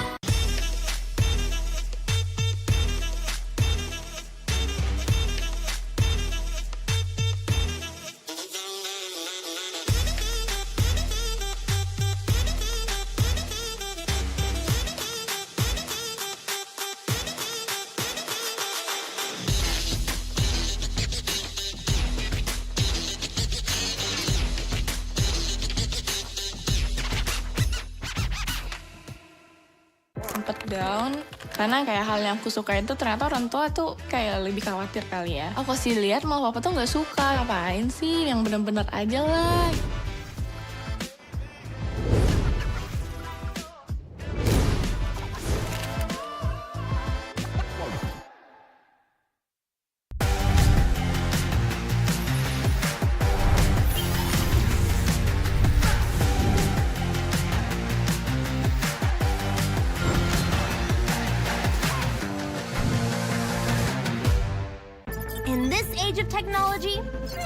arts has evolved too. I won't rest until I crush the Trinity Syndicate!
Ladies and gentlemen, Echo are on their last legs. Literally one more match loss and they will be all the way in the bottom of Group C, the Group of Death. This time they're up against Rebellion Zion, another tough, super tough matchup for them. And it's the battle for their tournament lives, Gani. And with that in mind, also, right, Rebellion Zion just comes from a straight win. That's bringing that momentum into this game. It might be a factor, right? It might be the factor that they need going up against an Echo, a Titan who just fell short in their first game. Remember, they are in the group alone against 3 Indonesian teams. Getting a win here will be massive. Moving on to the next stage will be even bigger, right? That's a big shot to all the Indonesian teams right now, but they have to win right here, right now. That's it. There is no losing for them. That's not an option. They got to go all out. No more strategy saving for them if that was the case for their first match against Bigetron Alpha. And let's see here, the adjustments, right, from a team that just lost and also the adjustment from a team that just won that game here. So with that in mind, you have to check out Omni. Why? Why? because there's Una. There's Una, the brand ambassador from EVOS Legends. What about Vin? Do they have Vin? Yes. They have Vin as well. You guys can follow in the journey of both these players and brand ambassador, their journey all throughout the esports scene, how they overcome their hurdles, all exclusively on Omni by FWD. Free to download on the Google Play and Apple App Store right now. You can see the poster right below us right now. Vin with a smile. And I believe Una with the kiss goodbye. Right? Ooh, yes. So check that out as well. Scan the QR code, and while you're watching Una or even Vin, grab some snacks. Grab some Meiji. Hello Panda, right? A product from Meiji. And with that, rise above the pang of hunger and unlock the full flavor of MPLI with Hello Panda. From creamy chocolate to several other kinds of flavor goodness. Unleash an AOE, area of effect, of excitement on your taste buds with no mess to keep your victories clean. Exactly, Gani. That's the beauty of Hello Panda, right? When you eat as a gamer, usually you get a lot of stuff in your fingers. It's a mess, and you have to wipe that off. Meanwhile, for Hello Panda, you go and eat, and it keeps it clean. Your hands are still clean.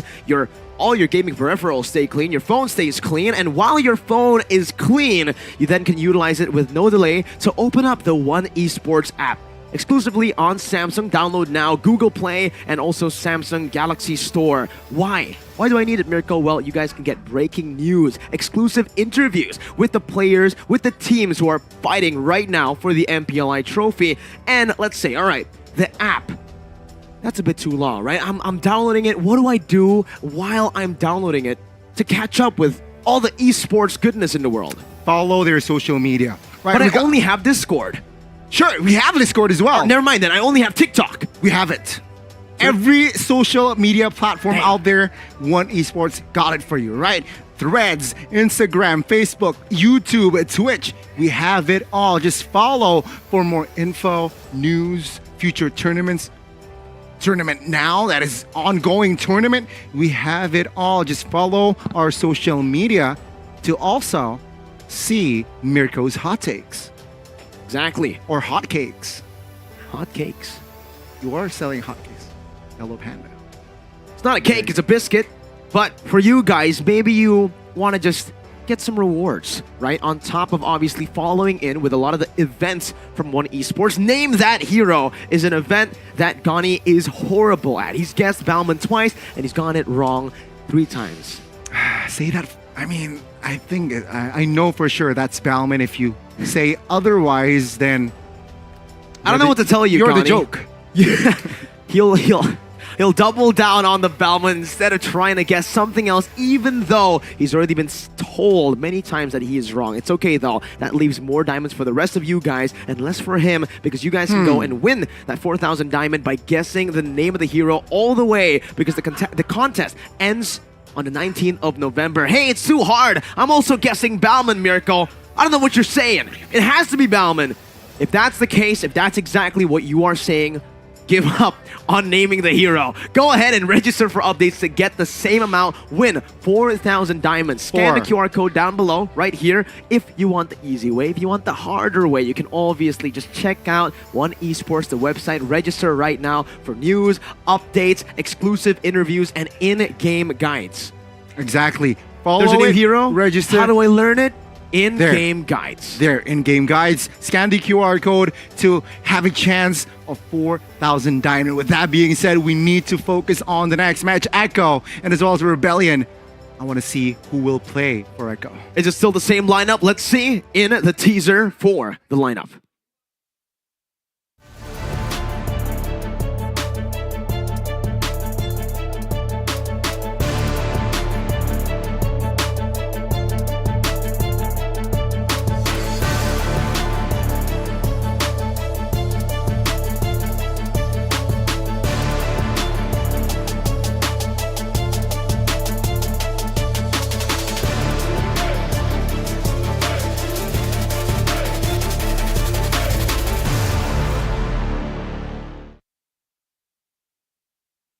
Let's welcome once again the Orcas. It is Echo. And you can see here the lineup I believe it is still with the same lineup. Still with JP in the lineup. They're still entrusting this game, the final match, perhaps still a possibility here as they stand on their final legs, Connie. One loss here means they'll be knocked out of the tournament in the bottom of the group. They're up against Rebellion Zion, who we will see which lineup they'll deploy as well.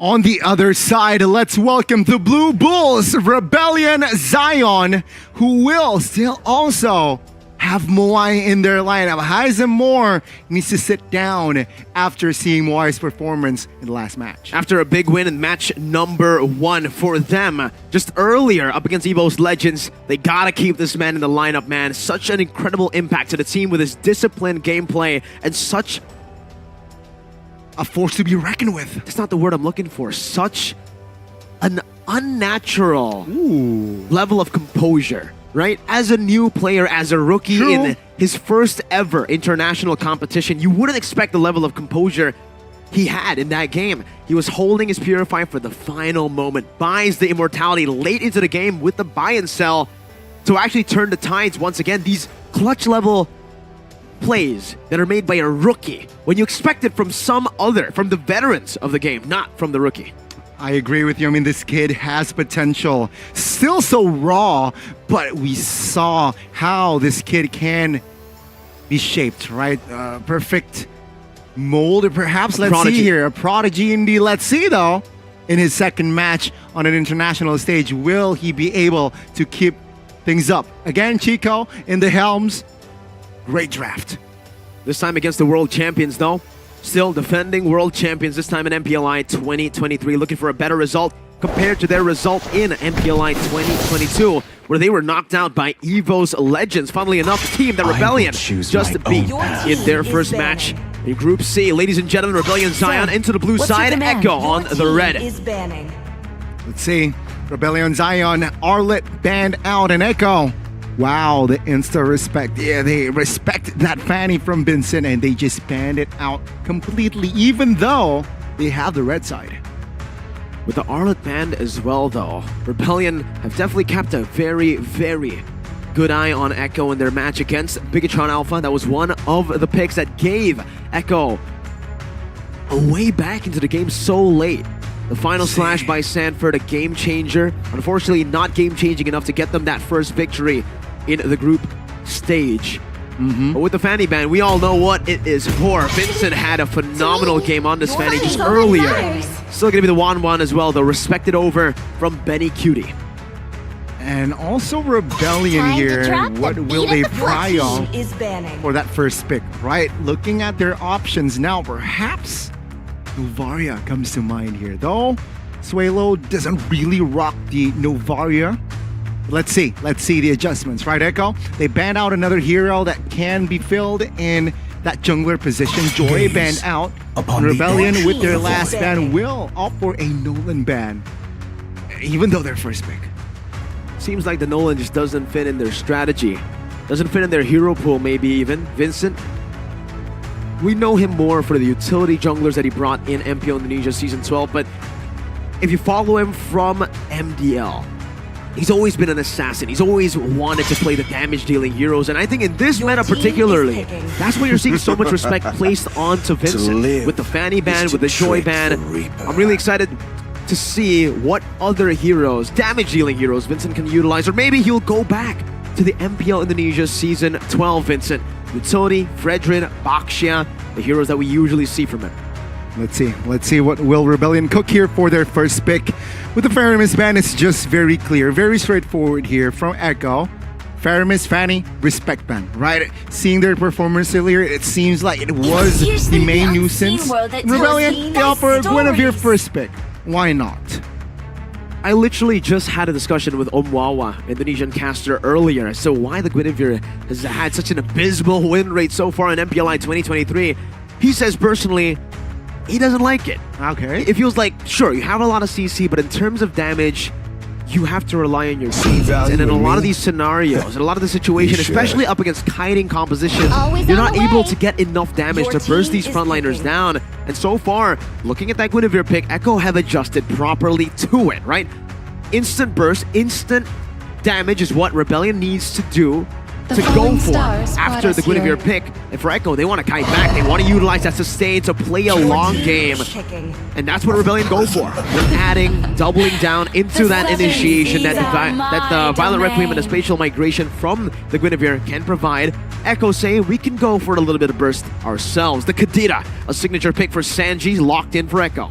That and the three heroes that has been picked up by the side of Echo has all crowd control, right? We have the knockup from that Circling Eagle. Kadita, huge crowd control, chain crowd control as well. And of course, we all know the taunt, the knockup as well from Fredrin is in their composition. So if we're looking for a 5v5, Echo is also ready within their arsenal. They have that arsenal in them. Now Rebellion though, a little bit different. They want range and vision. That's why they picked up the Novaria. And Echo saying, you know what? We do not want to deal with Moai's Bruno. And there you go. They banned it out. So 3 heroes that are on the ban list from the side of Echo were played from Rebellion. They did their research, man. They know what comfort picks Rebellion have been going for to secure W's. Mainly the W against EVOS Legends. The clutch plays they were able to make work from these heroes, and for Rebellion as well. They know that the Claude was a menace in the loss against Bigetron. Despite the loss, that Claude gave Bigetron so many problems, from the split pushing pressure from Benny Cutie on the Claude, getting the tier 2 in the bottom lane, to all the way to team fights. With that Blazing Duet timed very well, he was able to push Bigetron Alpha to the brink of a loss. Yeah, just able to delay the game. But this can backfire here, Miracle, right? They have yet to pick up a marksman themselves, and with the Bruno Claude banned out, there are less options here for that marksman role. And taking a look at Echo, you know what? They do not want to deal a hero that can suppress that. They need that mobility in their composition, and they ban out the Franco here instead. Rebellion, will they commit on a gold laner ban? Or will now they shift their focus on towards an EXP? Sounds like an XP ban. And it is the Yuzhong. They gotta respect Sanford. Sanford's been a playmaker for Echo. The fact that now the Arlet and the Yuzhong have been taken out, the Terizla picked up as well, this has really limited Sanford's picks. Hero pool. What else do we expect from the young prodigy from Echo here? From Sanford, I'm thinking his heroes, I'm thinking M4. Lapu, the Benedetta we've seen before. I don't know if he wants to try to utilize it here. Knowing that the prior heroes have been banned out, maybe something crazy like a Khalid to try to hold the Terizla down in lane and to dive all the way back, but it is the Benedetta. Oh, it's all mobility, Miracle. I should have questioned myself with that Benedetta mention. Sanford, one of the best Benedettas in the world. Would love to see how he performs on the new Benedetta. It's been changed a couple of times, but I think the 2 patches before this, it has just been buffed. A very fast composition here, cooked up by Echo with the Matilda, with the Benedetta, and as well as Kadira, who can and will occupy most bushes in the map. Let's see how Rebellion go for this, right? I mean, they went for Erythel. And what roam will they go for here? I'm thinking another... Does Joe work here? Is my question. A bit risky knowing that the gold lane hasn't been picked up yet right now. It can be a Purify gold laner. The Grok becomes the option. Something we don't really see a lot from Rebellion Zion's Audi Teasy. But we have not seen a lot of Cho as well. He's evolved as a player, added more heroes into his pool. Echo will go for the carry last pick for Benny Cutie in the lane against the Irithel. That's a tough matchup. That is a tough matchup. So there, he's relying on the rotations coming from Matilda, Kadita, and help Benny to win his lane, or at least let Benny farm, give and aid Benny to carry the farm. Because again, carry 3 items needed in his arsenal to really be activated in the game. You gotta wait for that power spike, man. Take a look at the prediction, though, organized by One Esports. This time, it varies. Remember last game, I predicted EVOS. You're always the man in the middle, bro. I'm always the man in the middle. And now, I'm the man who predicted Rebellion Zion in a world of Echo. Let's see. Will it be Miracle or will it be the world? Echo Rebellion, composition-wise, I think Rebellion. Perhaps, Gani. Let's dive into the Land of Dawn. Ladies and gentlemen, the Blue Bulls will look to try to knock out the Orcas in match number 9, group stage day number 1. Okay, JP here, forcing Vincent to pop that red tree. Boom, bang! Shaboink. And again, JP now with his HP quite chunked. Oh, again, he might be forced to recall. Never mind. Sway Low will send JP back home. If it was Ranger Amas from the Indonesian stream, he would yell, "This is a disaster!" Before the first minute of the game, Rebellion Zion with a kill. Okay, let's see here. First minute already, first kill on the board. Not favoring the side of Echo. And again, considering Borsmartman rocking the Purify here, I want to see the juggles of crowd control from both teams. The lane is going to be very important here. Like we mentioned, right? It's how JP facilitates the farming of carry. If he falls early on just like that, it does give a lot more space to the side of Rebellion Zion to clear out these waves, to get more pressure on the map, and in turn, to put the carry down early on. Carl TZ opening up some space. Well, Valley Requiem as well popped here. Carl TZ though will be able to soak the damage. With the help of JP, he is able to rotate on towards Audi and gives him a smack with the Appraisal's Wrath. Just a big smack, but Audi TZ will just return back home. Get all his resources reloaded. And in the bottom lane, this is a matchup I'm very interested to see. Cars versus Sanford, 2 prodigies in their own right. Sanford on the Benedetta is a Terizla that I think should have a bit of an advantage coming into this turtle fight, but we'll see how they perform, how they play it out. Good delay, Audi though, good petrify as well. Audi will not survive this one as Carl secures the kill. Cars now is the next agenda. Sanford. It seems like the damage will be more than enough here. JP looking for the kill. Not enough. Sanford stuck. Take a look at the cover. JP now isolated in the front side, but with Sanji, he's able to escape as Carl now focuses down on the first nuke in the game. Beautifully done by Echo. Sublime neutral objective control through kiting and pulling back with the help of the guiding wind, and also some good aggressive maneuvers by Sanford to zone and poke Rebellion Zion's members away. Also, a big plus is the fact that Audi TZ was not able to hit level 4 in that skirmish. That wild charge could have been a big, big blow to Echo. Yeah, unfortunately for the side of Rebellion, and you're intrigued to see cards in Sanford, and there you go. It's an even lane, it seems like, right? Up to this point, 3 minutes in, Terizla and Benedetta are able to just sustain and also clear. So that's the most important part. And take a look at the economy. Very even here, 3 minutes in. Can go either way. This goal lead 100 could be just shifted with a few good minion last hits. That's how close the game is so far. And for Rebellion, they're already looking to pressure up top. In the backside here, Moy knocked up. Vincent though will find the knockup on towards Carl as well, but the damage will be enough to take him down as Suelo secures the kill. Look at Sanji. The backside looking for an angle. Good pop there. Good vision provided by Audi to Z. A good response from Rebellion Zion to Echo's very proactive move with that circling Eagle. Sanford's been clearing bot and then instantly rotating into the mid lane. I think we've seen this twice already. A bit of a funnel, I would say, to Sanford. He has a bit more XP compared to Cars, and this will build up. If Sanford is able to snowball across the map to get a lead, that's usually where Echo are able to find a very, very good, comfortable position in the game. Okay. And with this, right? A very good balance from both teams, meaning good aggression coming from Rebellion and Echo. It seems like Echo wants to re-engage. Vincent now caught in that mid lane, and Vincent falls there. Good formation, good coordination by the Orcas. When you enable Sanford, you enable the rest of Echo. He makes it so easy for the rest of the team to follow up, to look for kills, to go for neutral objectives.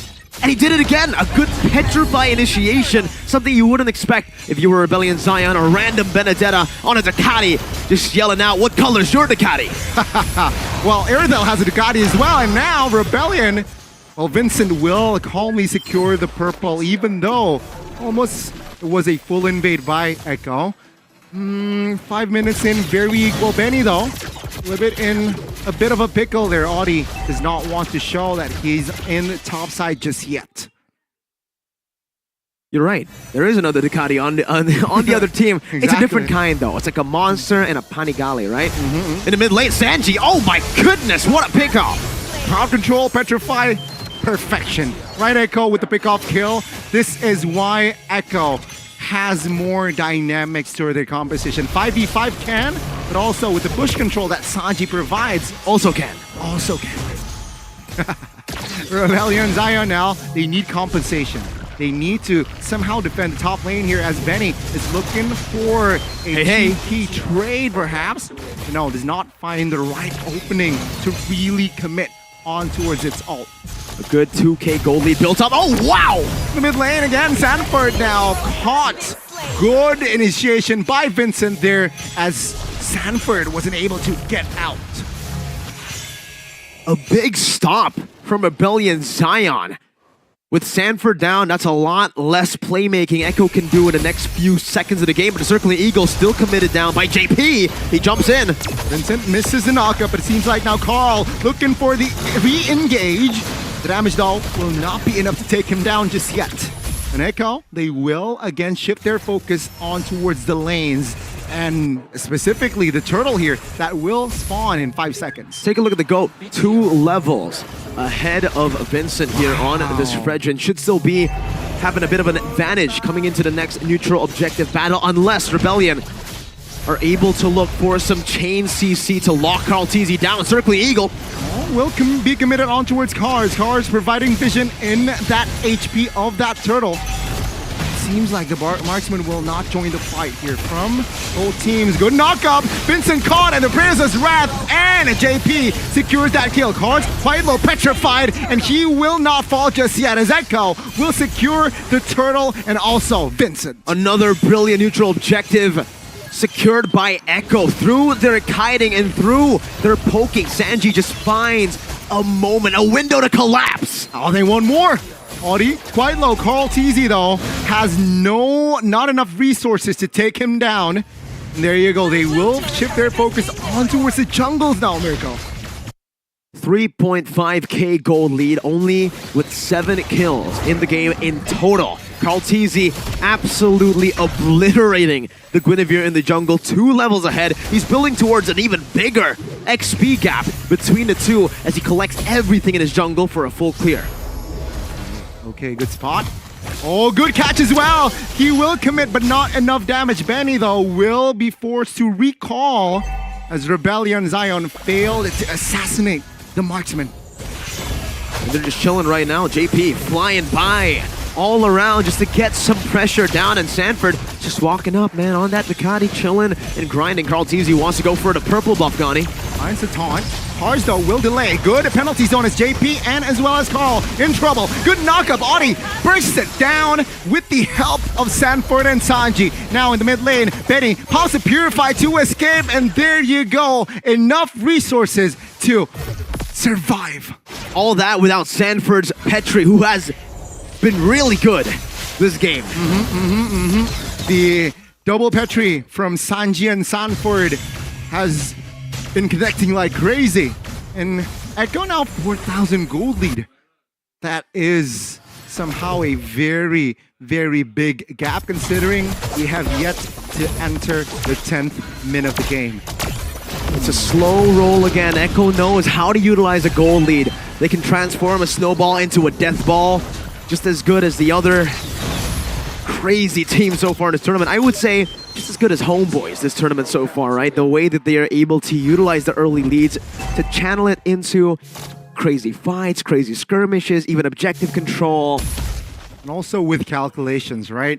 With their own calculation here. Let's see, Rebellion though. Even though they're behind, it seems like they are taking more bushes here. They are also ready for a fight here. Let's see the opening. Will they find a JP? Finding, face checking there. It seems like the damage will not come through just yet. Rebellion not committing. Take a look at Kadita in the backside, looking for an angle. Spotted though. And Rebellion, they shift their focus on towards Sanji, who immediately retreats. Now it's a Lord Dance. Carl Teasy's just holding it in. Trying to bait the Lord all the way to his side, getting a good reset. Oh, that's a barrier that has failed to reset the Lord. Carl Teasy's still on it. It's going to be on cooldown, that barrier. Won't be able to reset it next, and Cars needs to go for some poke. Meanwhile, the Astral Echo reveals all four. Sanford down below. Oh, good petrify, Moai. No, fairly low. Audi in the backside as well. JP finds the mark and finds the kill. Audi, a late wall charge as Benny is just free hitting. He will secure that kill as Cars in a no man's land, and he will fall as well as Benny picks up the double. Echo are playing it Avenger-esque. One man jumps in, the rest assemble, and they all go for a superhero landing straight for 4 members and the Lord. It's a combo together. Man, the coordination, the formation, the timing, perfection. And Echo, they will secure the Lord and take a look at the recalls. It's nothing personal, Suelo. Nothing personal. It's all business today for Echo as they try to make their way a comeback to the group's top standing. Bruh. Indeed. And name that hero, Gani. What is it? it's still Balman. It That's hasn't the changed. hero on your screen right now. Oh, Guinevere. Beautifully done, my friend. Vincent, right? So again, 10,000 gold lead, 11 minutes in. Lord is up. And with this deficit, Rebellion, can they really save all 3 base turrets? I don't think so. I think they will sacrifice 2. Let's see if they go for a big fight here. They should be able to actually defend for a bit longer, Gani. Knowing they have a Navaria, an Irithel as well, that's a big smack, a big boink from Carl Teasy. Exactly. Now top lane, pushing mid, managed by Rebellion Zion without touching the turret. The top side, quite weak here, and there you go. The first turret falls. Lord will take care of the bottom lane turret. Oh, Sanji jumps in on towards Vincent, who is still sustainable. Good knockup, but no fall of damage there from the side of Rebellion. Circling Eagle. Seems like good circling Eagle and Petrify as well. Vincent will fall alongside Moai and Echo. They look for the close. What a combo together in unity. The base turrets all falling. Gani, this might be it. It's too exposed, and Echo will find their first win in Group C. The Blue Bulls will fall short. The Orcas lean into their comfort picks and find a victory in the Group of Death. Their tournament lives extending for a bit longer for them to come back and again, maybe pull off a top standing in the Group of Death. What a performance against Rebellion Zion. Their next match will be up against EVOS Legends, and that will be the decider of whether they will move on to the next stage or not tomorrow. Today, though, we have, just right now, Uncle Ulf to take over to talk about what they did good that game, Gani. You want to throw it over to Uncle Ulf? Uncle Ulf, awoo!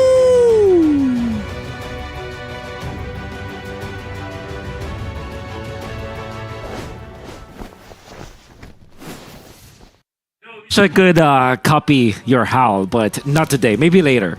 But one thing that I do know about Echo, and some of the casters kind of touched upon on this. Like when you look at the draft coming out from Echo, it looks really ridiculous. Honestly, if you look like when the composition, very difficult to execute. It needs a lot of like skills just to be able to land it. But if you think about it, this is Echo on a shopping spree.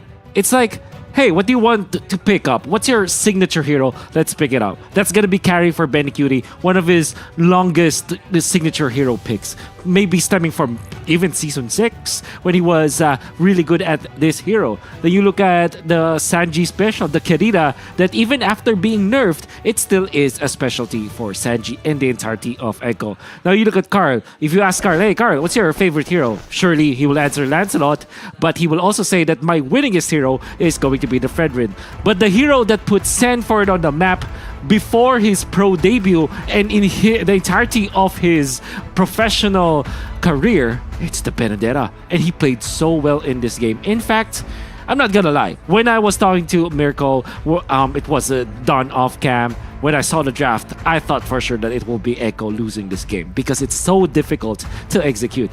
But if you think about it, like we said, it's a shopping spree for Echo. They got everything that they wanted when it comes to their signature picks. And now that will eventually translate into them just relying on their innate skills. And boy, oh boy, that was a wonderful display of their signature heroes for this game against Rebellion Zion.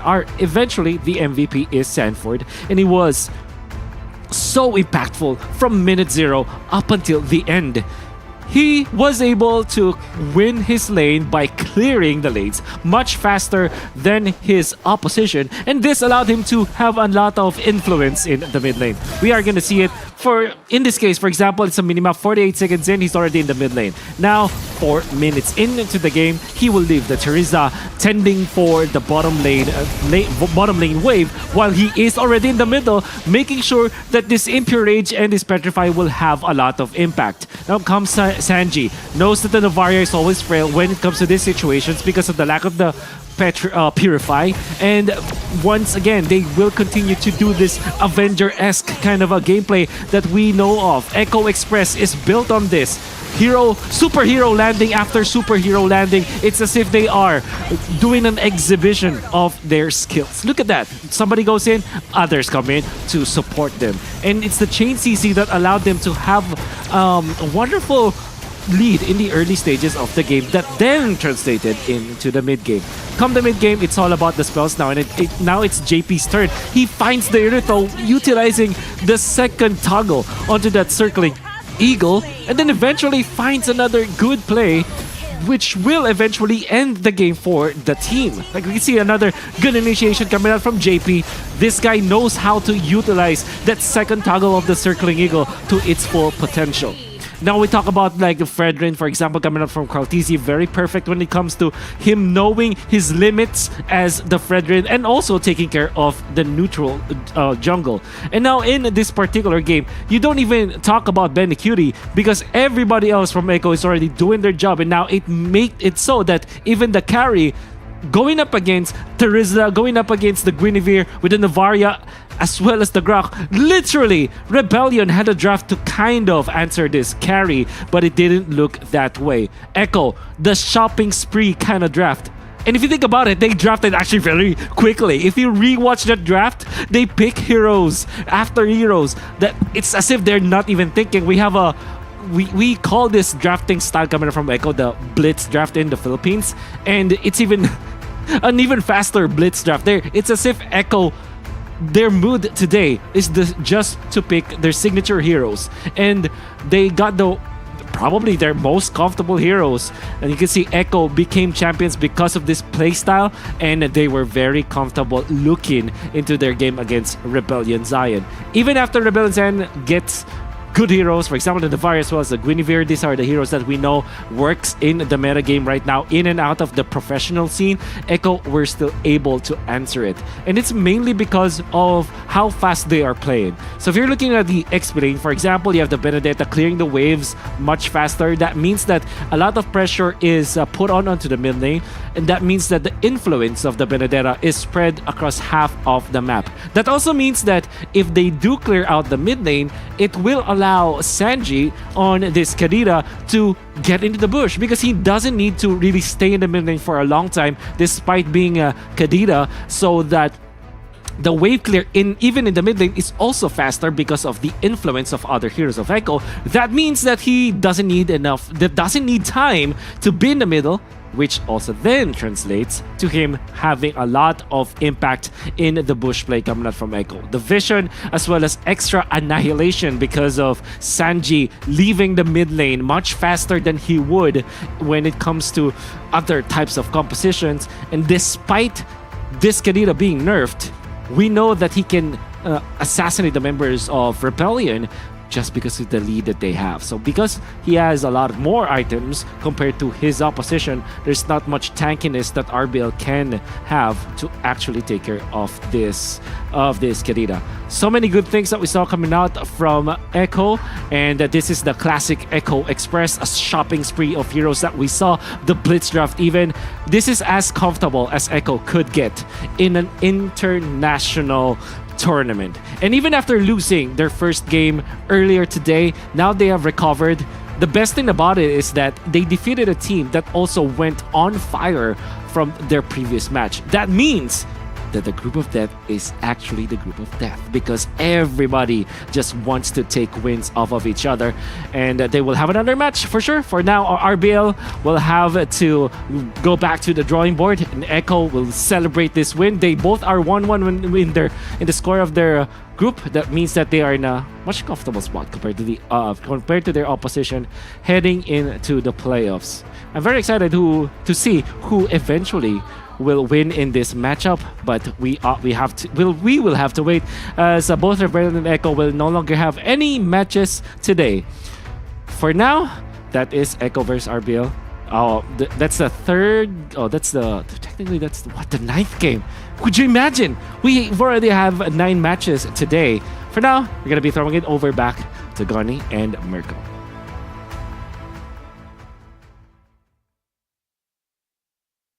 It's crazy how much comfort can impact the performance of a team, right? When you're trying to force something, a strategy that just isn't them into their playstyle, we saw a completely different Echo. I would say even from the MPL PH playoffs, all the way there when I was restreaming, I could see that this was not the same Echo Express. Maybe it was because of a shift of players, a change of players, but I think more so it's because they were not given their heroes. Exactly. Because when it's Echo, you think of instantly specific heroes on Benny, on Carl TZ, on Sanford, on the whole team, even JP and Sanji. Well, enough of Group C for today, Miracle. We saw I wish you could see more, man. Rebellion failed to claim that second point, so we move on towards Group D, as we will see you soon taking on Team Flash. We will see you soon. That's a mouthful. Up against Team Flash. It'll see you soon. They battled against Cambodian teams back in MPL Cambodia, obviously, right? But they're going to be having a bit of a rematch as Chama and D7 is joined the Team Flash lineup. Ladies and gentlemen, we'll see you in 10 minutes. See you soon.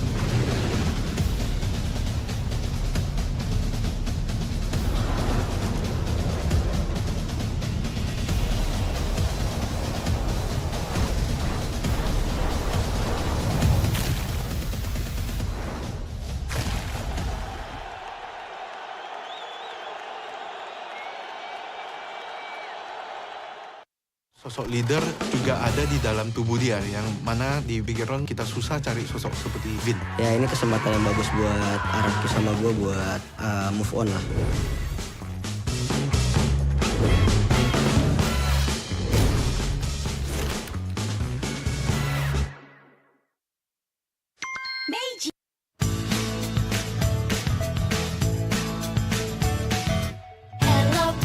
Hello panda, semua suka biskuitnya. Biskuitnya enak, isinya lezat, rasa coklat dan strawberry. Hello panda, semua suka biskuitnya. Biskuitnya enak, isinya lezat, rasa coklat dan strawberry. Hello panda, biskuit isi yang enak.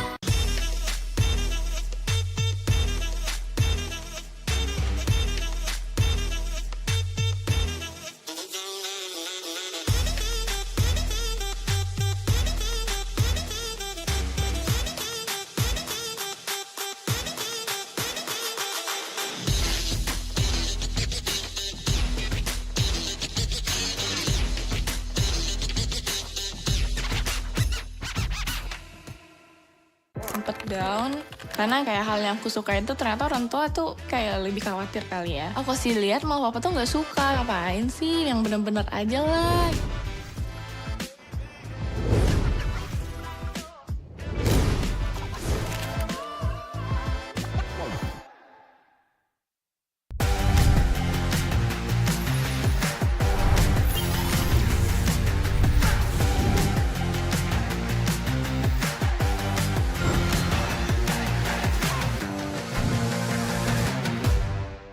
In this age of technology, martial arts has evolved too.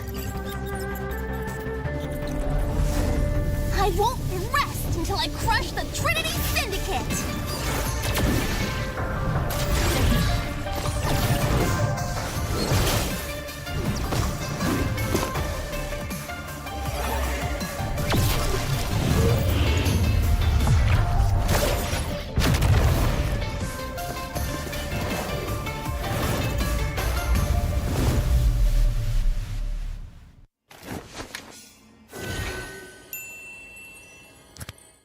Sosok leader juga ada di dalam tubuh dia, yang mana di Bigetron kita susah cari sosok seperti Vin. Ya ini kesempatan yang bagus buat Araki sama gue buat move on lah.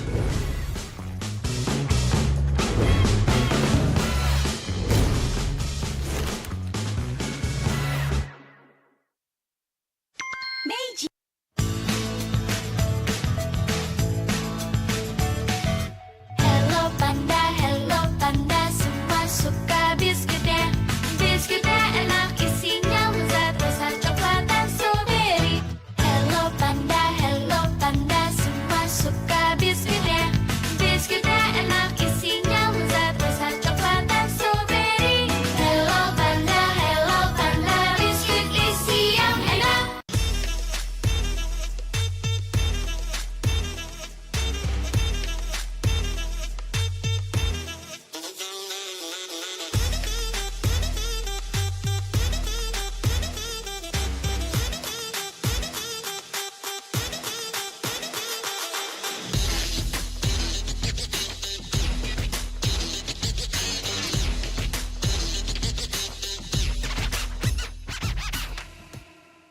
Sempet down karena kayak hal yang aku suka itu ternyata orang tua tuh kayak lebih khawatir kali ya. Aku sih lihat malah papa tuh nggak suka, ngapain sih yang bener-bener aja lah.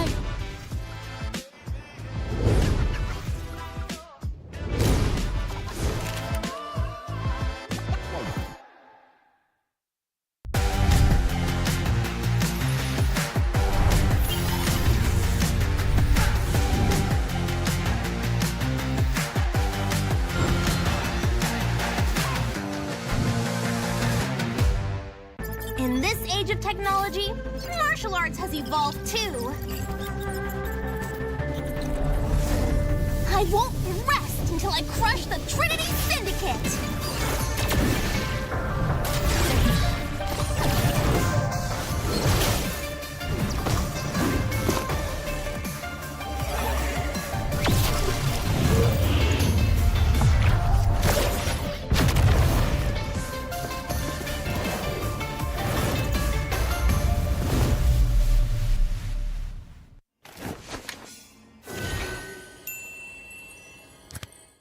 sosok leader juga ada di dalam tubuh dia, yang mana di Bigetron kita susah cari sosok seperti Vin. Ya ini kesempatan yang bagus buat Araki sama gue buat move on lah.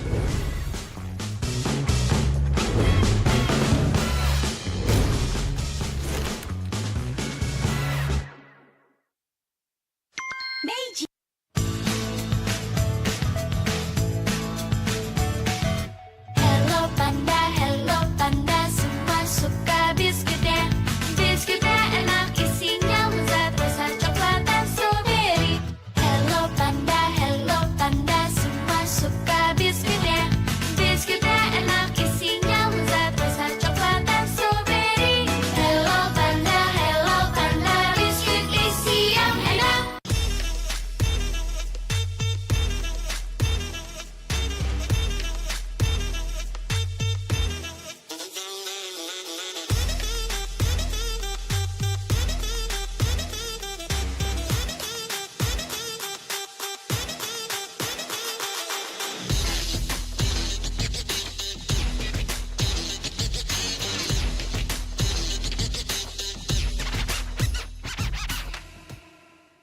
Sempet down karena kayak hal yang aku suka itu ternyata orang tua tuh kayak lebih khawatir kali ya. Aku sih lihat malah papa tuh nggak suka, ngapain sih yang bener-bener aja lah.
Welcome back, ladies and gentlemen, to the 9th match of the day of MPLI 2023 Group Stage Day number 1.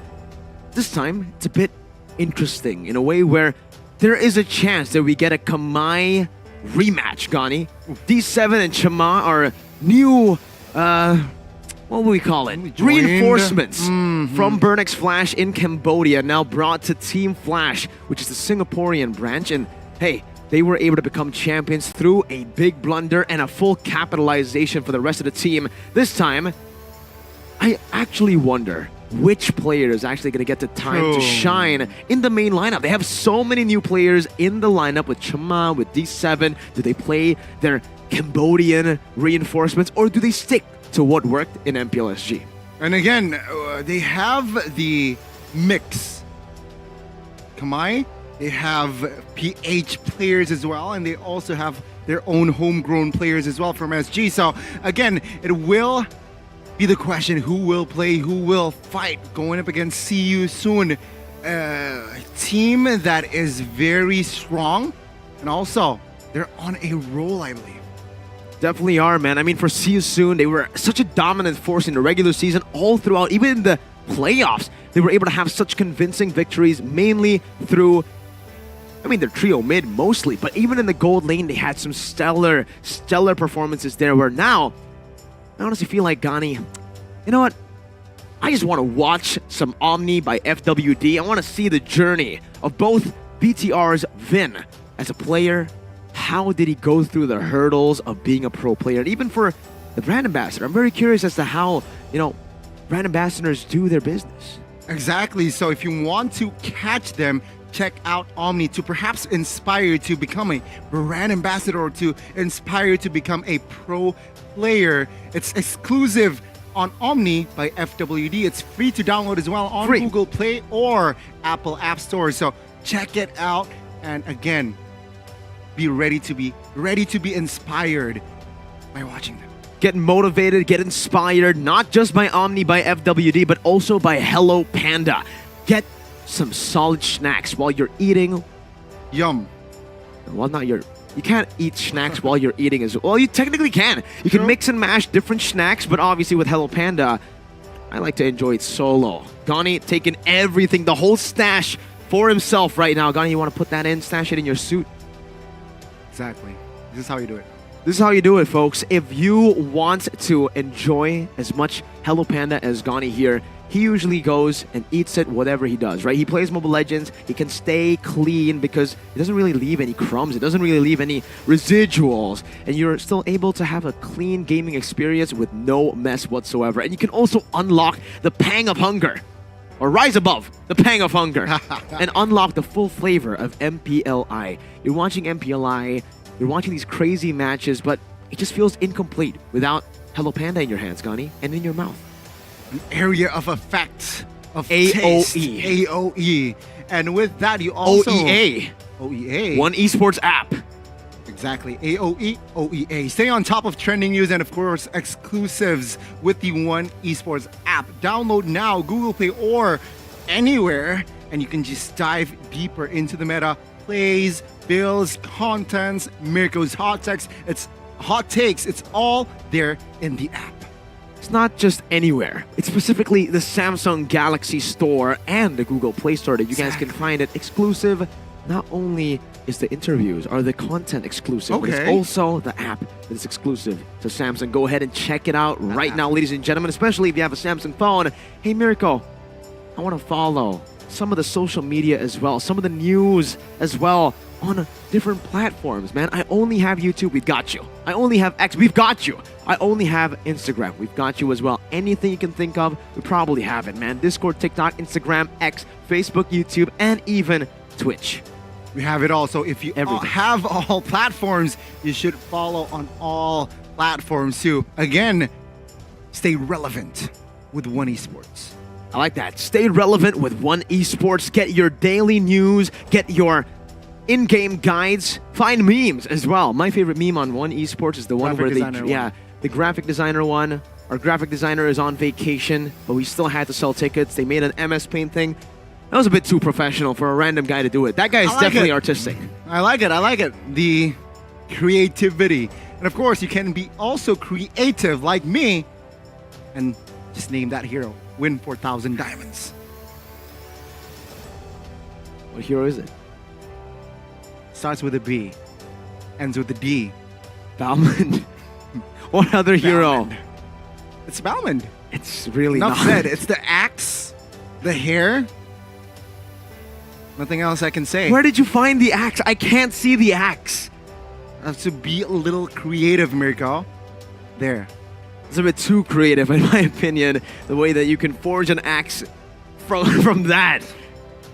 You're definitely not winning the 4,000 diamonds, but that's okay because you guys back at home, you have a bigger chance to win as he fumbled the bag, just like his football team. Whoa. Register for updates as well. Win 4,000 diamonds right now by going up to sign up to watch exclusive interviews, breaking news, and in-game guides to navigate the Land of Dawn. Exactly. Check it out. Just register and you have a chance to win 4,000s. And it's sacks, so you can 8,000. And with also that in mind, we can focus on towards the opening match of Group D. Let's see. See you soon. Not soon, but right now. Their team lineup.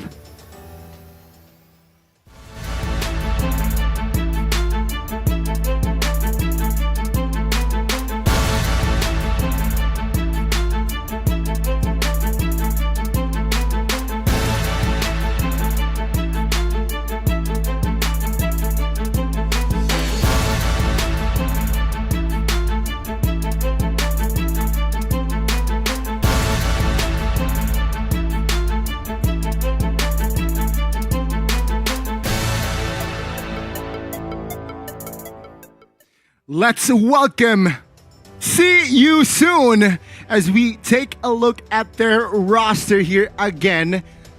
They're on a roll in their respective regions. Can they bring the same intensity, the same performance here in the MPLI stage? We'll have to see, right? MPLI 2023 is definitely going to be a new experience for them. Their first ever international tournament with this roster. We've seen See You Soon before in MPLI, but we haven't seen this version of it. We've also haven't seen the version of Team Flash that we're about to see. Let's take a look at the team lineup.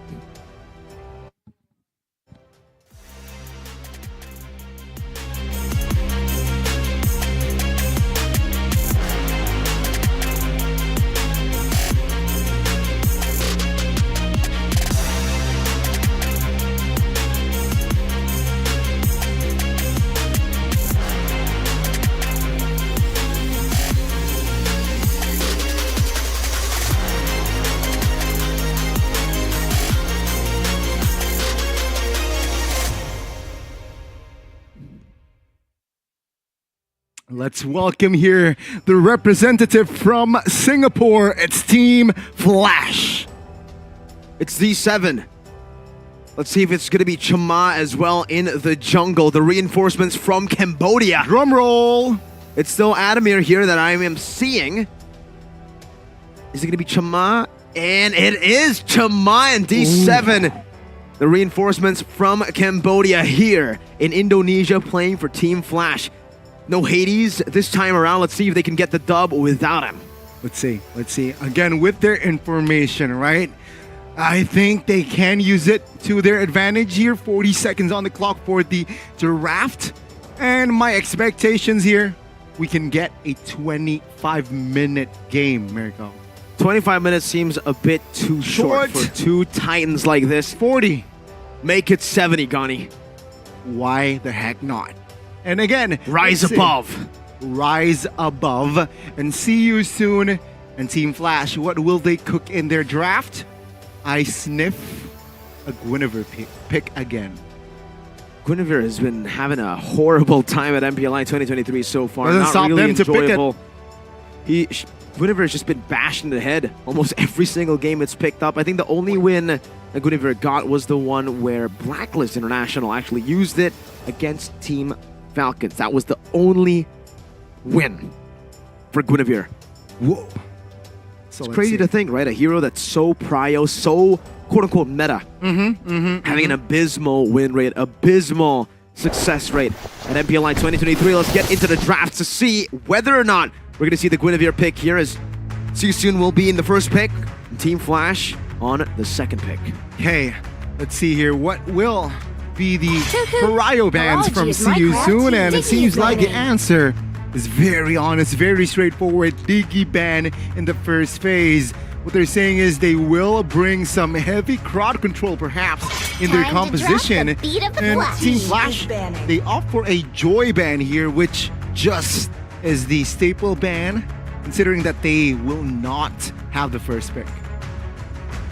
Diggy, first ban.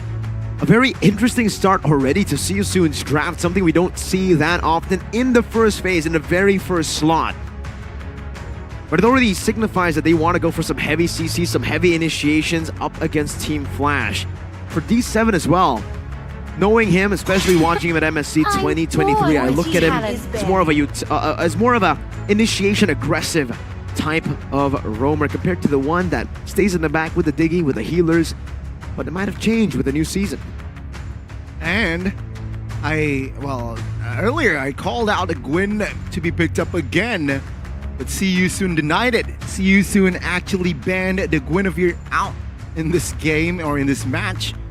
And there you go, we will not see Guinevere for this game. Team Flash, they will respond with a ban towards Nolan here, so 2 bans are already targeted towards the jungler. Very, very, again, popular ban if you're on the red side still. And with that in mind, See You Soon, what will they prio here? Should they prio the Novaria, or will they prio a hero like the Wanwan? Both could definitely be a viable option to go for here in the bans. I mean, for the Wanwan itself, we have heard the Shadow say that the Wanwan has been an amazing pick in the gold lane. One of the best, if not the best, in the gold lane. Let's see. See You Soon. They will ban out the Wanwan. They listen to the Shadow, Gani. Okay. Just like every team. Lurking in the shadows. Ooh. Okay, that was a bad howl. But okay, Flash ban jungle again. Or will they shift their focus here on towards a more or other roles, right? Valentina can also be a solid choice here to be banned out, but no, it's gonna be the Arlet though. Banned out. Some XP presence taken away from the side of See You Soon, who can definitely be able to utilize Felix's aggressive nature in that XP lane on that Arlet to look for those team fighting plays. A fun fact here is See You Soon, MP. His name is usually MP the King. But this time he's just MP. The King title is gone for now. But you know what's gone? What's not gone? Even after the patch? Mathilda. Mathilda should be the first pick here according to the man himself. Call it out. Howl it. Walking on all fours. Walking on all fours, man. And perhaps it's the Matilda, Echo. Oh, no! Yesterday did. No! That's an Angela first pick. Angela first pick here. What's that of See You Soon? You can almost see the shocked face. I think we all are shocked, and this is where we know that See You Soon is in the wrong. I love how you put it so blunt, Gani. If you don't follow the wolf himself, it means it's not Wolf that got it wrong, it's the rest of the world. Exactly. That gets it wrong. The Angela first pick shows you that See You Soon is wrong according to Gani. Let's see if it is wrong or right, as the outcome of the game will definitely be the real answer to that. Team Flash now with the 2 responses. Over to an Angela, they go for the Novaria and the Terizla. Some burst, some range, and some very good read with the Astral Echo. 2 solid picks, right? Coming right off the 2 bat liquid here. picks. 2 liquid picks. Okay. Yes. With Terizla, you have initiation, proper initiation here with that penalty zone and also sustainability. And to balance it out, they have a hero in the back lines to provide vision, provide burst as well. And there you go. See You Soon on this draft. They want to kite with the Martis. Bruno, this Angela can hard guard on towards Martis or even the Bruno towards that mid-late game. They're so honest, they don't lie. Nope. That's how honest the draft is. For See You Soon, I really love the terms Gani keeps making up here. Honest draft, the newt for neutral objectives.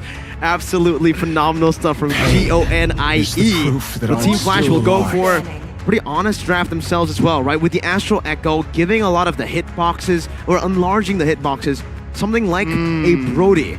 Especially when See You Soon clumps up, gives him so much more prio to land those stacks with the first skill and then torn apart memory, obviously. And even just the lane presence here against the Bruno. It's not a bad matchup for that Brody. Very independent marksman as well, which means the Novario or the Roam potentially can rotate elsewhere to the jungles or to the EXP. And let's see how See You Soon handle that composition, right? Second phase. They will ban out the Baxia here. Wow. Wow. I have no words. You have no words. Baxia ban comes through. And what will Team Flash go about this here, right? Last ban, will they commit to another EXP? And it will actually be the Uranus ban, so they will commit to that EXP lane ban here. But the question now, See You Soon, will they also limit the options for the jungle? I'd say it's a very, very good ban there, the Uranus ban, right? Firstly, the Yuzong ban, a hero that can dive all the way to the back. Brody and Novaria both very susceptible to that kind of dive. And on the other side, the Uranus ban as well. Looking at their composition, at their style of play, they'll be looking to burst down their opponents with poke and range, and obviously the torn apart memory, the burst. They don't have a lot of DPS in their composition that Uranus could provide a heck of a lot sustain to prolong these team fights, to make it very uncomfortable for Team Flash. And now we take a look at the final ban from Team See You Soon. It was the Baxia earlier. They can go for another jungle ban here to give the Martis a very smooth road up ahead. And there it is. That's the Fredrin taken away from Chama. One of the comfort picks of Chama, but knowing Chama, I usually think about his play, his picks. He loves going for picks like the Lancelot. Yeah. In MSC 2023, that was one of the main reasons as to why Chama was able to perform it the way he did. Give him a playmaking, a mechanical hero, or give him an Akai. Basically the same description as the Lancelot, 100% of the way. Very fast hero. And yeah, I mean, with the Akai picked up, it seems like they do not want to give the neutral objectives freely towards the hands of the Martis. You want to know what's going on, Gani? What? A little wolf just whispered in my ear. Okay. The last two picks are going to be Edith and Valentina, he says. Oh, I like it. Valentina can take the heavy spin away, or even the penalty zone, right? Depending on the situation. But no, it's not going to be the Edith here. It is, though, going to be the X-Borg. More AoE, and also have the slowing effect. But wow, mid Angela mid. That's definitely well, again, a very unorthodox style to this draft from Team See You Soon. But hey, that's one of the reasons they were able to become champions in MPL Cambodia through their unconventional drafts with the Cho. That's a very, very interesting pick, right? It's great against the Brody, horrible against the Akai. So much disengage here for the side of Team Flash. You're gonna have to try to isolate these members really, really well. And through the X-Borg's poke and kiting, I believe that's what they're trying to utilize to stop the Akai from disengaging from the Cho initiation or pickoffs. Question is, sure they have the Bruno, but do they have enough range going up against Team Flash's composition here? Who has the Bruno, Rudy, and Novaria. And to top it all off, they picked up the Faramis, who will add more oomph during team fights with the Netherrealm. It's gonna be crazy. The NR used to be the CA. Let's take a look at the talent prediction here. Me and Gani on the same page. We went for Team Flash. We're used to seeing the Chama diff back at MSC 2023. For Wolf, he loves those Filipino imports. Let's see who will prevail in this match again.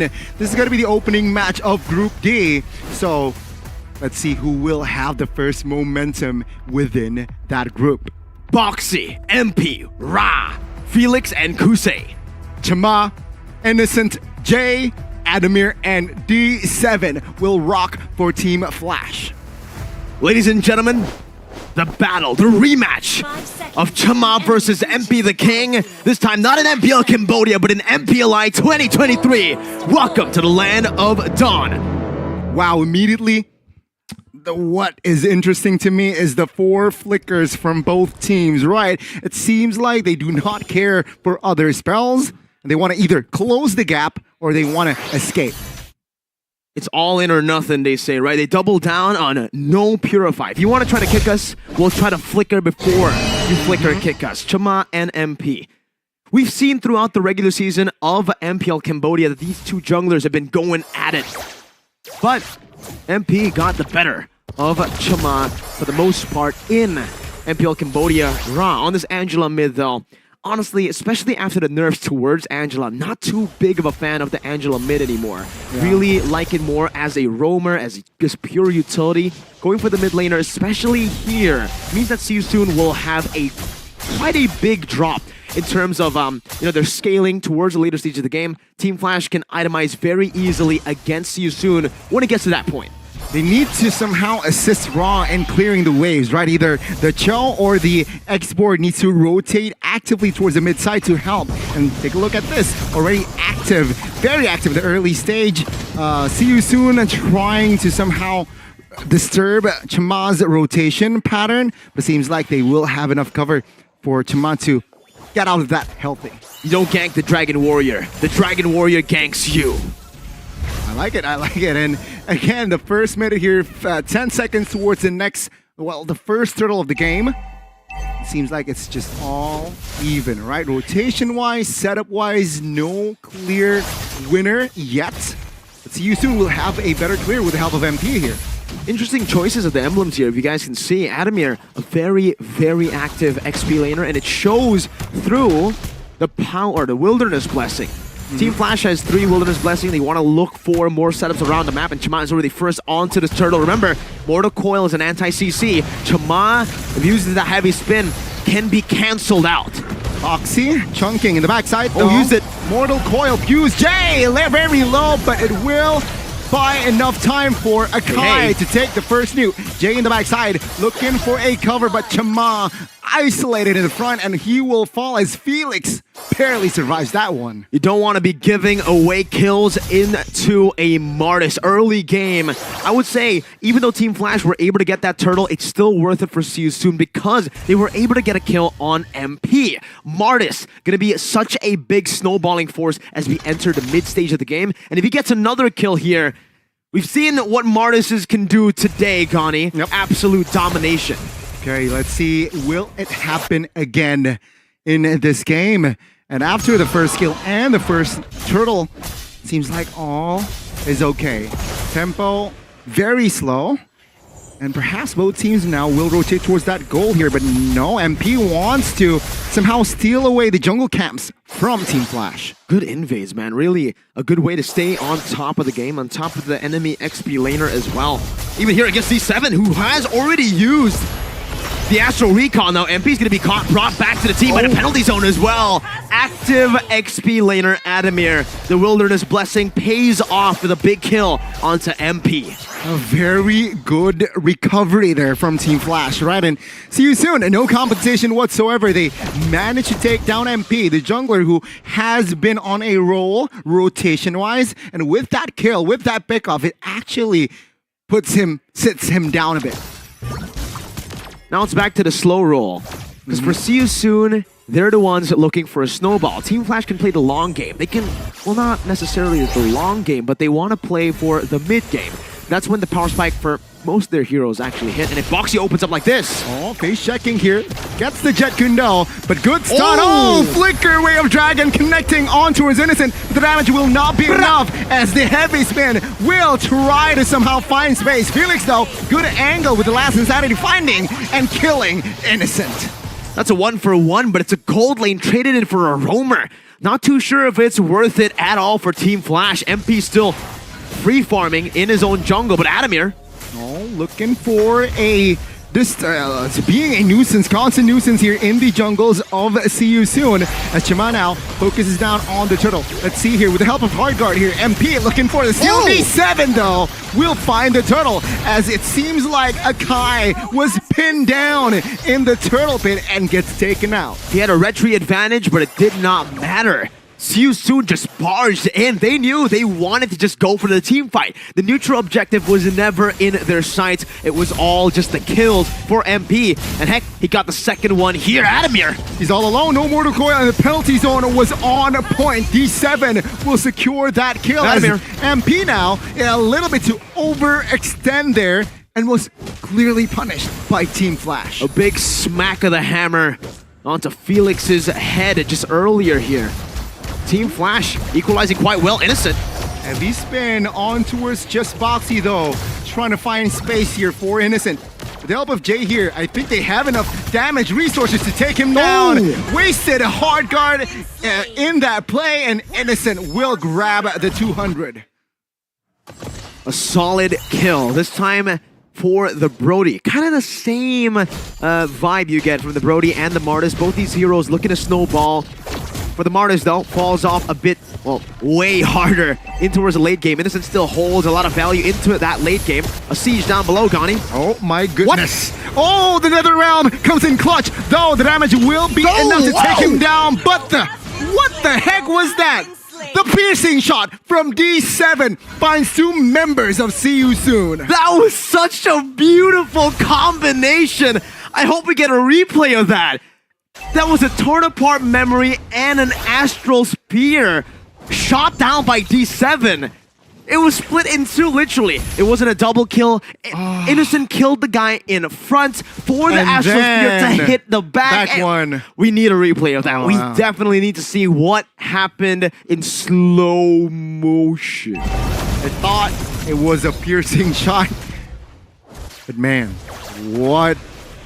Wow, we do need a replay on that. Now let's see here. Wow. Felix already has an immortality in his arsenal, and it seems like Chama now with the advantage. Oh, MP out of nowhere grabs it. A hit and run on the turtle. Beautifully done on this Martis. That's what you expect, but again, Innocent. Ooh, torn apart memory will have enough range, though Kusei will find the kill. Hardguard will not be able to help him as three members is on that football player's Ra. Will be the bonus, but no, not enough range. And there you go, Jay finally secures the kill. Felix is trying his best to look for more, Gani, but the Dragon Warrior says no. No.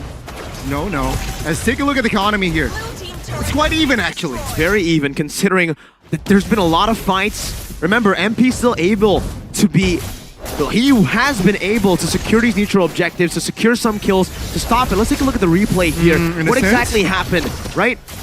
So it's a chase down to a Decimate, then the torn apart memory. Yeah, it took down MP for the Astral Sphere to go all the way to the back. It was perfect. They were lining up just to sacrifice one member, right? If it's a torn apart memory and an Astral Sphere shot, it should have been just MP who tanks it, but the fact that the timing was so perfect from D7, it went straight to the guy in the back. It lined up perfectly indeed. Let's see here. What is going on? Oh, good montage by Boxy. Not enough damage to take him down just yet. Jay survives, and he still has another realm as well. And now it's a 1,000 gold lead, held down by Team Flash 9-5 in terms of kills. Despite See You Soon having, on paper, what seems to be a better early game composition when it comes to pickoffs. D7 now. Oh, in trouble. Good cover though. Now the hard guard will help. MP survives in another realm as well. Felix from another angle looking to poke. To take a look at the last Insanity and the last Insanity and penalty zone in the backside. Anabir caught, and he will be the sole casualty from that fight. It looked super violent when Adamir flickered with that penalty zone, but it's even more violent for Boxy. Way of Dragon connecting. Innocent, now you see him, now you don't. See You Soon equalizes in almost the total kills, but they claim 2 members of Team Flash. And just like that, the gold lead that Team Flash has been building for the past 8 minutes, it has been completely diminished, and now it should be a free one. Oh, Kusei, again now, repositioning himself with the Lord secured from See You Soon. It's a signal that Flash needs to really take care of the lanes here, especially top side. Well, they have turrets, more turrets, if you compare it to See You Soon. But this might be the start of See You Soon really gaining tempo, really gaining momentum. And Team Flash needs to be careful of this. Back to a slow roll. See You Soon have the lead, and usually this is their style of play. They go for a super chaotic game. They look for fights across the map, but once they get that lead, they slow it down. They slow it way down. To play it for discipline, to play it for neutral objectives and even objectives here, which they are going to be able to get in the mid lane for free. No contest whatsoever. Team Flash knows it's a bit too risky to try to defend that, and they'll instead move back, fall back to their tier 2 turrets. They will sacrifice all of their tier 1s. See You Soon. They will grab more turrets though, right? Top lane surely falls as Team Flash now they look to defend their mid, and even that they can't defend. So now I think it's just their base turret standing now with the concealed play. See You Soon looking for an opportunity, but does not get the opening angle that they want. 3,000 gold lead built up by See You Soon as another tier 2 down below for free. Taken down just by the minions. Team Flash were so overwhelmed with sieges going on in the mid and the top lane that they completely forgot about the tier 2 down below. And even Chama here is struggling in his own jungle. MP on the Martis, outclassing him in farm 2 levels. Now down to just 1, but he's farming up a storm. Looking very, very bad here for Team Flash. And See You Soon already a 3,000 gold lead established. They were behind, what, 4 minutes ago? And now, man, it's very different. Team Flash, what do they need to do here? I think Innocent, he has hit his power spike. So what can they do here, Mirko, specifically to equalize? He hit it a while back, I feel. But again, for this composition for Team Flash, what they need to do, Gani, it's burst, man. It's the same kind of pattern that Wolf has been analyzing for the past, 3 matches. It's the battle between burst and DPS. See You Soon have been winning that DPS battle, have been winning the sustain battle, going back and forth, kiting, and forcing all of the big resources out from Team Flash before they go for an all-in team fight. Meanwhile, for Team Flash, unfortunately, it's quite one-dimensional, right? The way they win this game is through a big splash of damage, finding 2 or more members. 2, optimal. 3, ideal. But if they get 1 with all their resources, that's a win for See You Soon. Yeah, it won't be enough, right? So, let's see here. The second Lord is up. And Team Flash, they're struggling to even just enter the river. Team Flash, how can they do this? Chama, full HP. 2 levels on MP. Oh my god. How will they play this out though? Oh, it's a reset though. So Team Flash has time. Penalty zone by Enamir popped. MP looking for an angle, finds 2, but does not commit. Felix, low or half HP, has the immortality, but it seems like it's going to be a reset from See You Soon. Beautifully done by See You Soon. They're not in any rush. Team Flash are the ones who are desperate in this game, who need to look for a proper fight, a proper way back into the game. See You Soon can take their time. They have slow pushes built up in the bottom and in the top lane. They can continue to reset this Lord over and over again to build up that frustration from Team Flash. And there you go. Once it happens, cancelled out with the heavy spin though. That Way of Dragon is on cooldown. Let's see, Team Flash looking for an angle. Adamir finds a penalty zone onto its boxy only, and Felix, no armor whatsoever. Another round pops as well. Jay in the front side, soaking damage, taken down. It seems like now Felix in the backside will find the last insanity as Chama falls as well. The Lord will be secured as Kusi claims the triple. As there you go, Team Flash. Now you see them, now you don't. So incredibly beautiful by See You Soon. The execution was absolutely perfect. They baited out the heavy spin. They baited out everything, every single resource that could pose a problem, a threat to them, and now all they need to do is end the game. Oh, the base to expose D7 to top it all off, taken down as well. And there you go. See you soon finds their first points in Group D.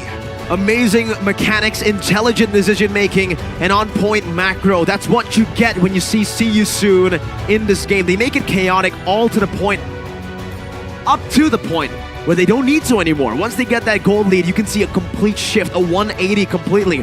Early on, it was random fights across the map. Once that 1,000 gold lead hits, they snap. They become a very, I would say, a Filipino team. A good mix of Kamai and Filipino, right? You see that Kamai aggression and you see the Filipino discipline at the right time, at the right place. Let's throw it over to the man at the right time, at the right place as well. Wolf in Indonesia for MPL 2023.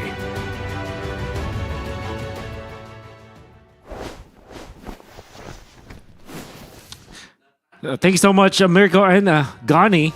And when we look at that game, Mirko painted it out as a combination of the Cambodian aggression with the Filipino style of slow gameplay, and I can say that that is actually true when it comes to when you consider the players that are here for the side of See You Soon from the Philippines. That's Kusei as well as MP the King. MP the King was known, and I can think he got famous because of his tank junglers. In fact, when you look back at Season 9 of MPL Philippines, now for Kusei, he is that kind of farmer as well. He started out in the pro scene as a very aggressive gold laner, but throughout his career, we saw that he developed that quote-unquote fundamental state of mind from RSG Philippines, where he was actually tenured, and you saw how they managed to utilize that combination of playstyle to what See You Soon can actually bring to the table. So that's the combination of the aggression and of course the system that you can see for See You Soon among their two core players, their jungler as well as their gold laner.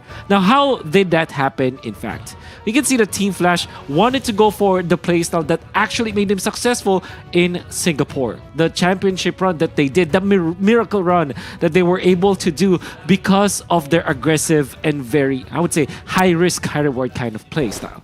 In fact, in the first 6 minutes of the game, it was effective. But because of this guy, Kusei Bruno, his positioning, and the way that he handled the Lord dance for the side of Team See You Soon, that allowed them to eventually take this game.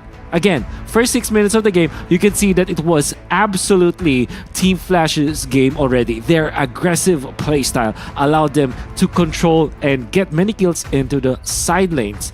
But what's interesting is that this guy, Kusei, as well as his teammates, managed to secure the waves into the side lanes. And also, what they were doing is to make sure that if they indeed face the aggression coming out from Team Flash, they make some damage. They do some damage. So either they get -1 when it comes to heroes, or poke the enemy to a low health to a point where they cannot push afterwards. So the thing is, even after the aggression that we saw coming from Team Flash, there was no conversion. And we saw from Team See You Soon, what they did was to make sure that the first 8 minutes of the game, they just have to have enough farm. So when they do group up during the Lord timing, which is Lord number 1, they know that their composition is very good at a 5v5. So they fast cleared the side lanes, made sure that the mid lane was in their control, take care of their jungle, and then come the 8-minute mark, even when they were trailing, when it comes to the gold, they know that their 5-man is much stronger if you compare it to Team Flash. And lo and behold, we are going to see it through the highlights. Again, first 6 minutes of the game, all Team Flash because of their flashy playstyle. And the thing is, if you look at the side of Team See You Soon, all they're waiting for is 2 items onto their export to be able to tank up. You can see that you also need only 2 items for Kusei. And absolutely for this Angela, that is coming from the position 4 from the 4 position, it means that you do have a lot of shielding to apply to your teammates. Again, first 7 minutes of the game, definitely not See You Soon. Come the 8-minute mark though, this is now their timing. If they group up as 5, they supplement so much damage, and there is enough frontline coming out from the export. Even after the jump from Adamir, nobody died from the side of See You Soon. This allowed them to get now into position to the Lord area. They are going to be clearing the mid lane once again. They control it, they clear it as 4 members. Boxy looking for a good angle, finds Innocent. A very wonderful play. Now, the Lord Dance, we can see that they first went onto the Faramis and went to the backlines. Even when the Akai was already in front of the Lord, 2 of the members that would have dealt the damage, which was the Navaria as well as the Brody, could not get into position because they were zoned out by this X-Borg. And the X-Borg, he only needed the Kiras as well as the Radiant Armor. Already enough. You only need the tough boots so that you will not be stunned out so much. But the fact that you already have the Radiant Armor as well as the Antikiras, 2 of the defensive items that aren't only defensive for your own sake, but also helps your teammates tank up, because what they generally do is kind of nerf the opponents. That's the passive, the Kiras as well as the Radiant Armor. Once you receive this damage into the backlines, it means that the damage dealers, which was the Novaria as well as this Brody, and if you think about it, even the Faramis also will struggle from those 2 items. It was more than enough. Like I said, the 2-item power spike coming out from the members of See You Soon at the 8-minute mark allowed them to group up and destroy Team Flash. It's a battle of the composition versus composition on how one composition can counter the opposing composition. We're not saying that Team Flash doesn't have a way to win against the lineup of See You Soon. It's just that when it comes to 5v5 engage, Team Flash needs to really layer their stunts and their ultimates and make sure that the Brody will have enough damage. That is extremely difficult because they were being zoned out by this X-Borg. And Team Flash, it was very flashy, but we do know that if you try to fight and you don't convert into important objectives, it will mean nothing. Aggression should have conversion, as a wise man would say. I don't know who said that. Maybe it was Gani, maybe it was Mirko, maybe it was somebody else, or maybe it was me all along. But aggression needs conversion. And unfortunately, Team Flash wasn't able to do so. Well, then again, this is still Team Flash that you're looking at that had to resolve to loaned players. And Chima as well as D7, I'm already being, with all honesty, I'm already amazed on what they were able to do in the early stages of the game. And Innocent being plugged into the Team Flash as also a lone player, it kind of looked like in the first 6 minutes of the game, Team Flash's chemistry is already there. However, come the mid game, when they needed a big shot caller, somebody has to step up for Team Flash and make sure that they understand the composition of the enemy versus their composition and how they should apply those learnings so that when the team fight does happen in the mid game, they will have a much better start. Again, Team Flash already has got a significant amount of lead over Team See You Soon that they could have utilized. Maybe if they picked apart the team of See You Soon, instead of trying to fight 5v5 against them, they would have had a better shot at this. Also, the management of their battle spells wasn't that perfect because they were using the flicker very clumsily against Team See You Soon. Those small details that add up. Now, that meant that Team Flash didn't have enough when it comes to those team fights. Well, now for See You Soon, very commendable recovery coming out from the team, and knowing that even when they use the X-Borg as well as the Cho, 2 of the heroes that you don't normally see in a composition, but the way that Boxy as well as Felix played it, it kind of made you feel that, okay, Team See You Soon, they probably know how to utilize these heroes. It might be their comfortable or their signature heroes because of how perfectly they played it. You cannot say that X-Borg at all was contested in this game. 2-0-8, in fact, for the X-Borg. And Boxy, all he needed to do was to land that crucial way of the dragon usages, which, in fact, if you think about it, they only needed 1. And Team See You Soon already were able to group up and just run over Team Flash in important parts of the game and then eventually take over. And Team See You Soon, I guess the majority of the reason why they won today is because of their chemistry, and that's definitely 100% seen on how they played this match against Team Flash. Now, obviously, there's a lot of... The road is still very long for both of these teams. In fact, for Team See You Soon, even after winning this, they don't necessarily secure the playoff spot, and that's also true with Team Flash. If they do recover, maybe there's still a lot of ways for them to win this. But I guess that is the entirety of my analysis for this game between Team Soon and Team Flash. For now, I think I'm gonna be giving it back to our beautiful casters. It's Miracle and Gani once again. Blue and red looks good on you boys.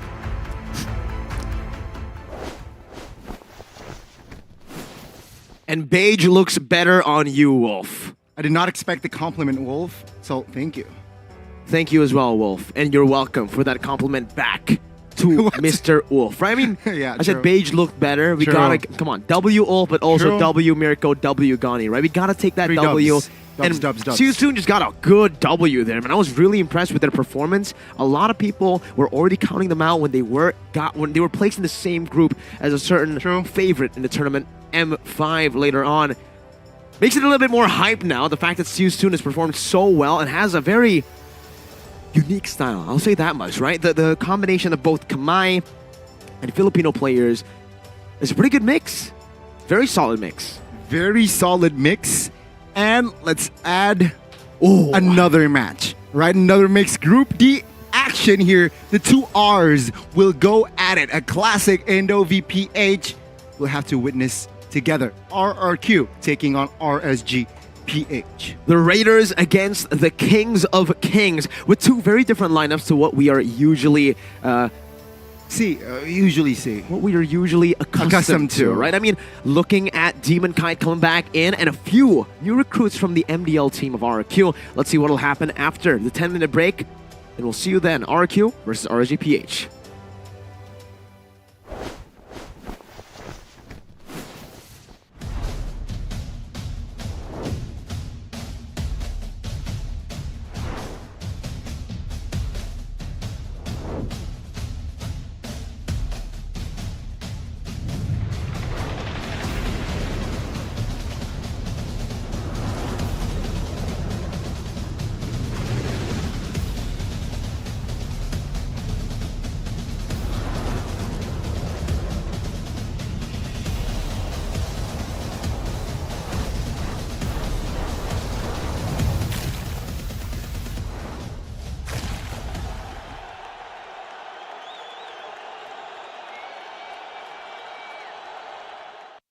Sosok leader juga ada di dalam tubuh dia, yang mana di Bigetron kita susah cari sosok seperti Vin. Ya ini kesempatan yang bagus buat Araki sama gue buat move on lah.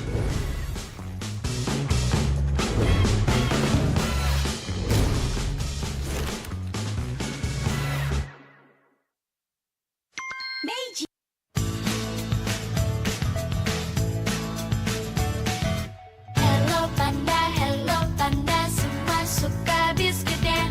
Biskuitnya enak, isinya lezat, rasa coklat dan strawberry. Hello panda, semua suka biskuitnya. Biskuitnya enak, isinya lezat, rasa coklat dan strawberry. Hello panda, biskuit isi yang enak.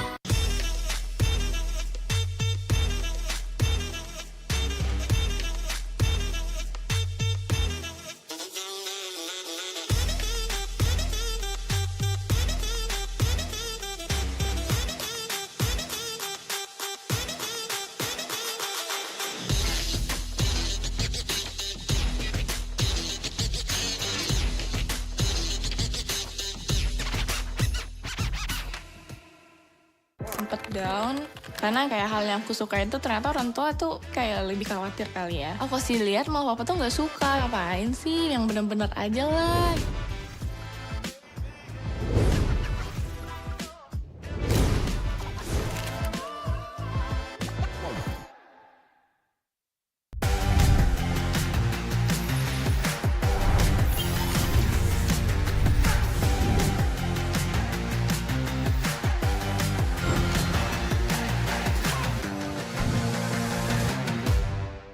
In this age of technology, martial arts has evolved too. I won't rest until I crush the Trinity Syndicate!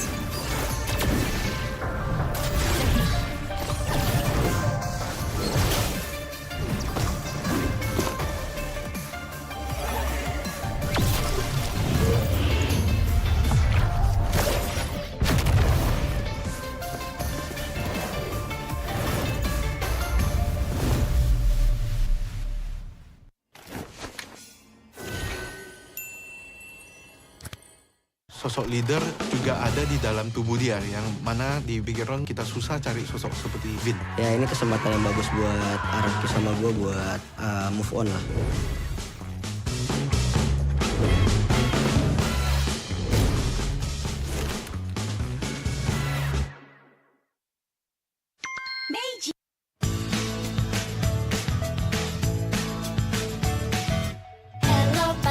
Hello panda, semua suka biskuitnya.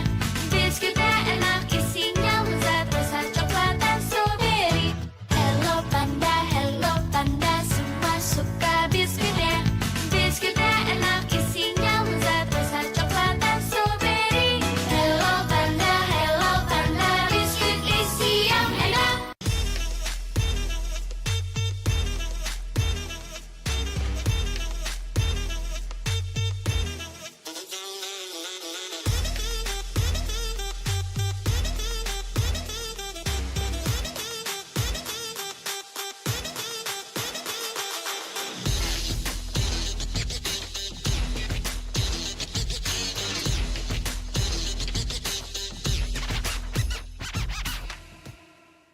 Sempet down karena kayak hal yang aku suka itu ternyata orang tua tuh kayak lebih khawatir kali ya. Aku sih lihat malah papa tuh nggak suka, ngapain sih, yang bener-bener aja lah.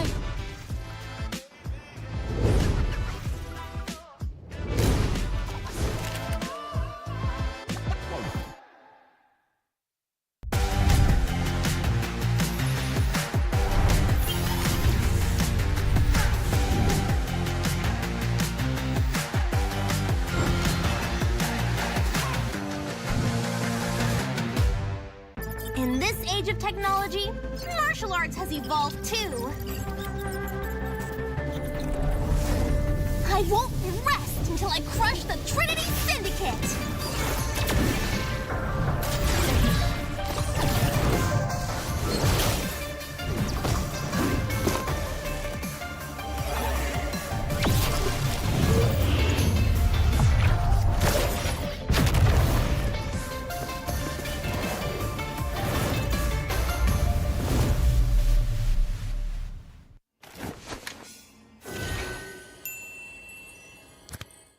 Sosok leader juga ada di dalam tubuh dia, yang mana di Bigetron kita susah cari sosok seperti Vin. Ya ini kesempatan yang bagus buat Araki sama gue buat move on lah.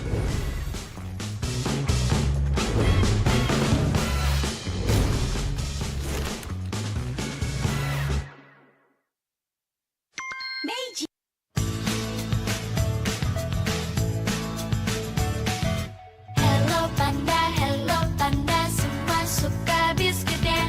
Biskuitnya enak, isinya lezat, rasa coklat dan strawberry. Hello panda, semua suka biskuitnya.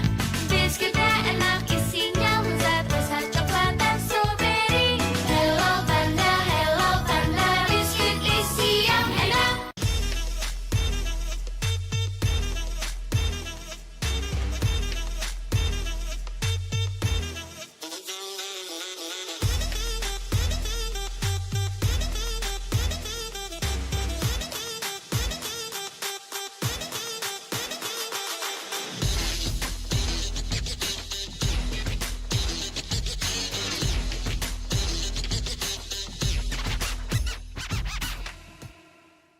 Sempet down karena kayak hal yang aku suka itu ternyata orang tua tuh kayak lebih khawatir kali ya. Aku sih lihat malah papa tuh nggak suka, ngapain sih, yang bener-bener aja lah.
Our second final match of the day. It's still going to be Group D, ladies and gentlemen. RSGPH takes on RRQ, the Raiders, up against the Kings of Kings, but with two very different lineups. For RSGPH, just a little bit of a difference, Gani, just with their jungler replacing Irad. It's Demon Kite coming back into RSGPH. Meanwhile, for RRQ, a big shift, a big change in their lineup. We have Jans, we also have Toy, and a new roamer from MPL as well, joining in Clay, Banana, and Dyron. A lot of changes indeed, so it's very exciting and interesting to see which player will come into the fray going up against RSGPH. Remember, folks, this is a team-wise, it's a flashback. It's a MSC Grand Finals last year. RSGPH going up against RRQ, and RSGPH won that bout. Let's see here, MPLI 2023 group stage, who will win in this match? It basically depends on which MSC matchup you pick, right? The upper bracket finals where RRQ won, or the grand finals where RSGPH won.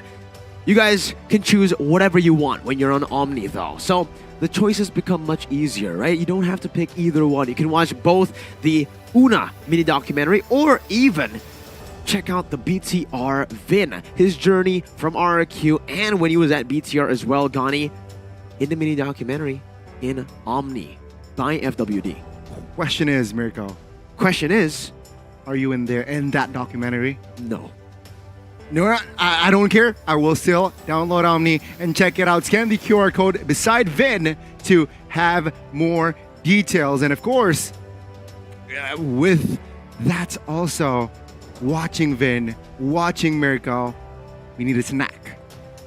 The best there is right now has got Meiji. to be Meiji's Hello Panda. Go ahead and buy yourself the Hello Panda right now to snack while you're watching MPLI, while you're watching Omni by FWD, and any one of those mini documentaries, or whatever you're doing. Maybe you're browsing through social media, just scrolling through One Esports, this crazy, amazing posts. You can also snack on Hello Panda. Why it's so great is because you don't leave any crumbs, you don't leave any residuals on your fingers like other snacks. It's a very gamer-friendly snack. And it's yummy. It's very good. That is the least of your problems. Like, if you think of Hello Panda, if you're eating it, it being yummy or not, like, the yumminess just comes with it. It's natural, bro. It is also natural to download the One Esports app. Now. Stay on top of trending news and exclusive with this app. And of course, if you want more in-depth of perhaps news, informations, and of course, guides on regarding heroes, updates, it's on there. It's there. So again, stay relevant with the app and also on our social media.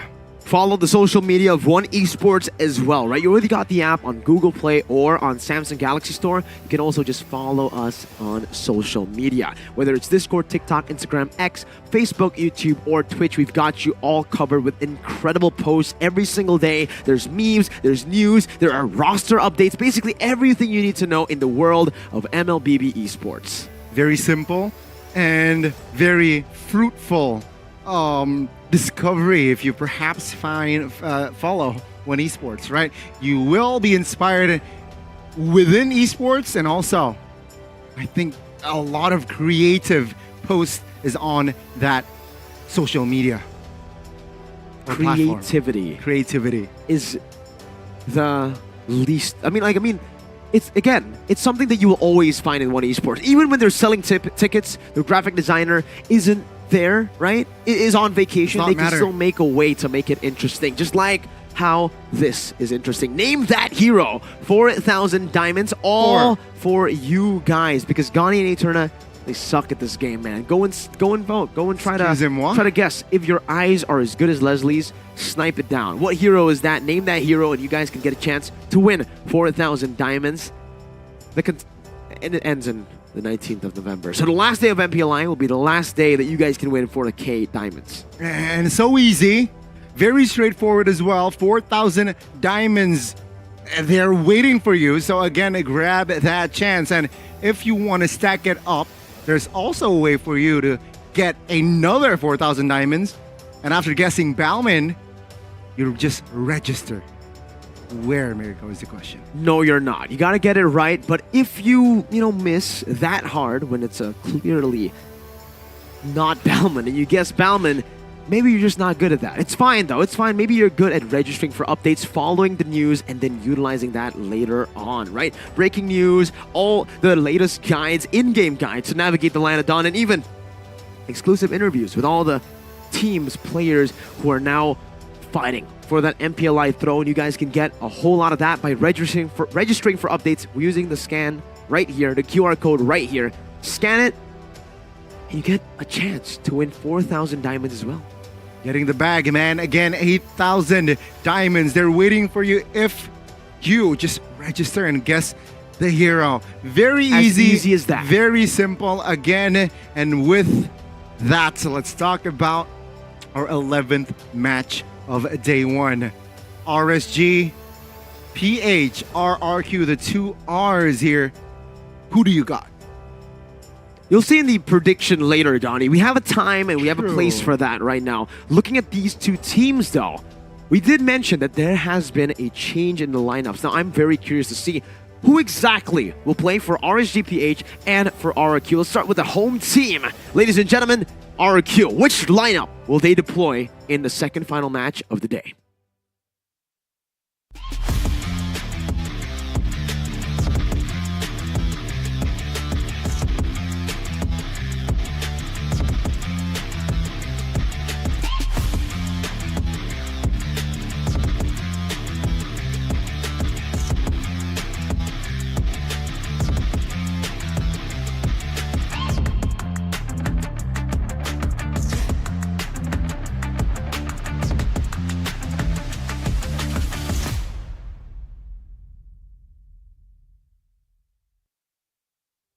Please welcome, it is Rex, Regum, Kaon, and take a look at their roster. Very fresh, very young. Not for this guy though, this is the main mid laner, Clay, alongside with two fresh faces, I believe. Three faces. With the help of Banana and Clay, it's a good mix of rookies and veterans. We'll see if this new lineup can be the formula RRQ need to win another MPLI. Let's take a look at their opponents though, RSGPH with a new lineup as well.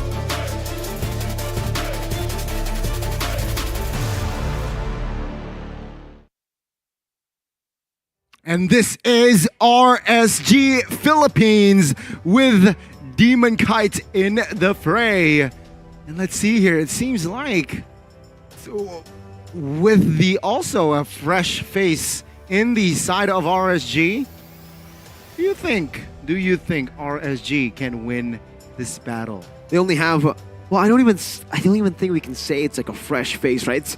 This is literally the MSC lineup. The MSC lineup that was able to clean sweep RRQ in their prime last year. It was still the lineup with R7, Vin, Albert, all the legends of RRQ, and technically the legends of RSGPH. Demon Kite was a part of the RSG Malaysia roster for the most part, for the entirety of Season 12 this season, and now back again to his ex-team. This is the RSG Philippines that we've all been waiting for. Let's see if it can have the same amount of impact, or maybe, perhaps, even more of an impact than Irad with this lineup, going back to the classics. Again, ladies and gentlemen, we would like to remind you that this is going to be a best of one. So practically no mistakes to really secure a point in the group. Now, it was See You Soon grabbing the victory going up against a Team Flash earlier. So who will accompany See You Soon in that matter? Will it be RRQ or will it be RSG, folks? Let's see. As again, let's talk about the gold laners here, right? Amon going up against Toy here for America. I mean, has Toy got it in him? That's a good question, Gani, right? Looking at MDL, the way he performed there, they were able to get all the way to the grand finals of MDL, but it seems like it was just unfortunate the way that mentally, maybe they were not ready, hero pool wise as well in the global ban system, but here, with a system of the normal drafting phase, I feel like they should be ready enough, especially considering Coach Zaya will have full creative control this time around in the drafts to try to utilize their strengths to try to beat RSG Philippines. The only big problem here being the experience difference for the 3 rookie players of RRQ. Will they be able to withstand the strengths of the rest of RSGPH? That is the question. Which team will be able to rise above in this match? RRQ or RSGPH? Very, very interesting lineup indeed. Because you got the mid laners as well. Clay, a very young player, but a veteran in his team already, leading this young team. It's going to be a question for Clay and his capabilities, I guess, as a leader, no? Gaze. Let's see if he can actually find the same amount of success as the early leg of MPL Indonesia Season 12 when he was the main shot caller. RQ on to the first pick with this new lineup. Matsurugi, Ians, and Toy up against the MSC winning lineup of RSG Philippines. Let's see. RQ opening up their bands with a Baksha and Kadira band. Meanwhile, RSG, a staple band on towards that Nolan and Guinevere. Potentially a Joy band might come through last for RSGPH, but with that info, RRQ, will they play around that fact? Will they ban a Novaria perhaps, or a hero that is potentially can mix? Maybe a Novaria ban comes through here for side of RRQ. Perhaps. Could definitely be an angle they might actually try to attempt to attack here, but honestly, looking at the amount of utility junglers, the fact that the Guinevere has been banned out with the Nolan as well, it does feel like RSGPH are setting up for something like a Fredrin, and it's going to be sniffed out instantly by RRQ. Knowing that in RSG Malaysia, Demon Kite usually tends to go for still utility junglers over the assassins, though we have seen some fannies as well come through from Demon Kite. RRQ will choose to take away the utility jungler that can be super oppressive on the hands of Demon Kite, that Fredrin, and try to give some good space in terms of pressure as well for the new jungler in town, Ians. And I'm also intrigued to see what Light brings to the table here. Post-patch, what type of roam will he play in this match, right? Fanny bans out, so Joy is still on the board here. RRQ, will they go for the Joy or will they go for the Novaria? And it seems like RSGPH, they understand that those two heroes will be the trade, and that is also why they banned the Fanny out. RRQ here, which hero will they go for? Joy or Novaria? I think it's it might not be either one of those heroes. The Joy and the Novaria could be left open. They could go for something like a Mathilda. But no, the Joy a bit too expensive to let go. They still want that damage output that Joy can output literally in the game, right? I mean, despite the nerfs onto the Joy, the changes to that second skill, that dash, the fact that now it can be stopped very easily by any sort of CC should already be a big punish towards the Joy. But the fact that the pro players are the ones still utilizing it shows you that it still comes down to the user. How you utilize this Joy, how you combo it together against a lot of lockdown. As long as you time it perfectly, you're still able to dish out as much of damage as possible without getting caught. And looking at the situation now, Arlet Valentina picked up, and the response will be Mathilda and Fermisel. No flex whatsoever here. The mid trio has been picked up from the side of RRQ. Joy, Fermis, and Matilda. A lot of mobility and a lot of big off potential as well. Though that Nether Realm can be a game changer. RGPH responds with a hero that is also big off heavy. Martis. It's the identity of a Demon Kite. Picking up a hero, a utility hero, a hero that can snowball in the early game with the composition they have right now. It's very good for neutral objective control. Very flexible as well with Valentina. Can steal away the Nether Realm, the electrifying beats, and even the circling eagle. All very good setup for the rest of RSGPH, whether it be a setup towards neutral objectives, pickoffs as well, or just pure team fights with that Nether Realm. Sublime flexibility from the side of RSG Philippines as they go for their first ban in the second phase, and it has to be the Uranus. They're lacking a whole lot of DPS, and maybe they're opting to go for something like a Brody later on, which is pure burst damage. They need to take away heroes that can sustain, that can kite like the Uranus out as fast as they can. I get the Brody pick, but I think Claude is also a huge possibility here to be picked up by RSG. They're lacking that DPS, and perhaps that Claude can be the answer. RRQ though, they will limit the options for that roam position light. What will he pick up here? I am low-key sensing a Kufra pick here, but I'm sensing that pick will come through in that last pick. So, let's see RSGPH. Will they ban another EXP? Okay, they respond with a 1-1 ban. I guess they want the Claude here.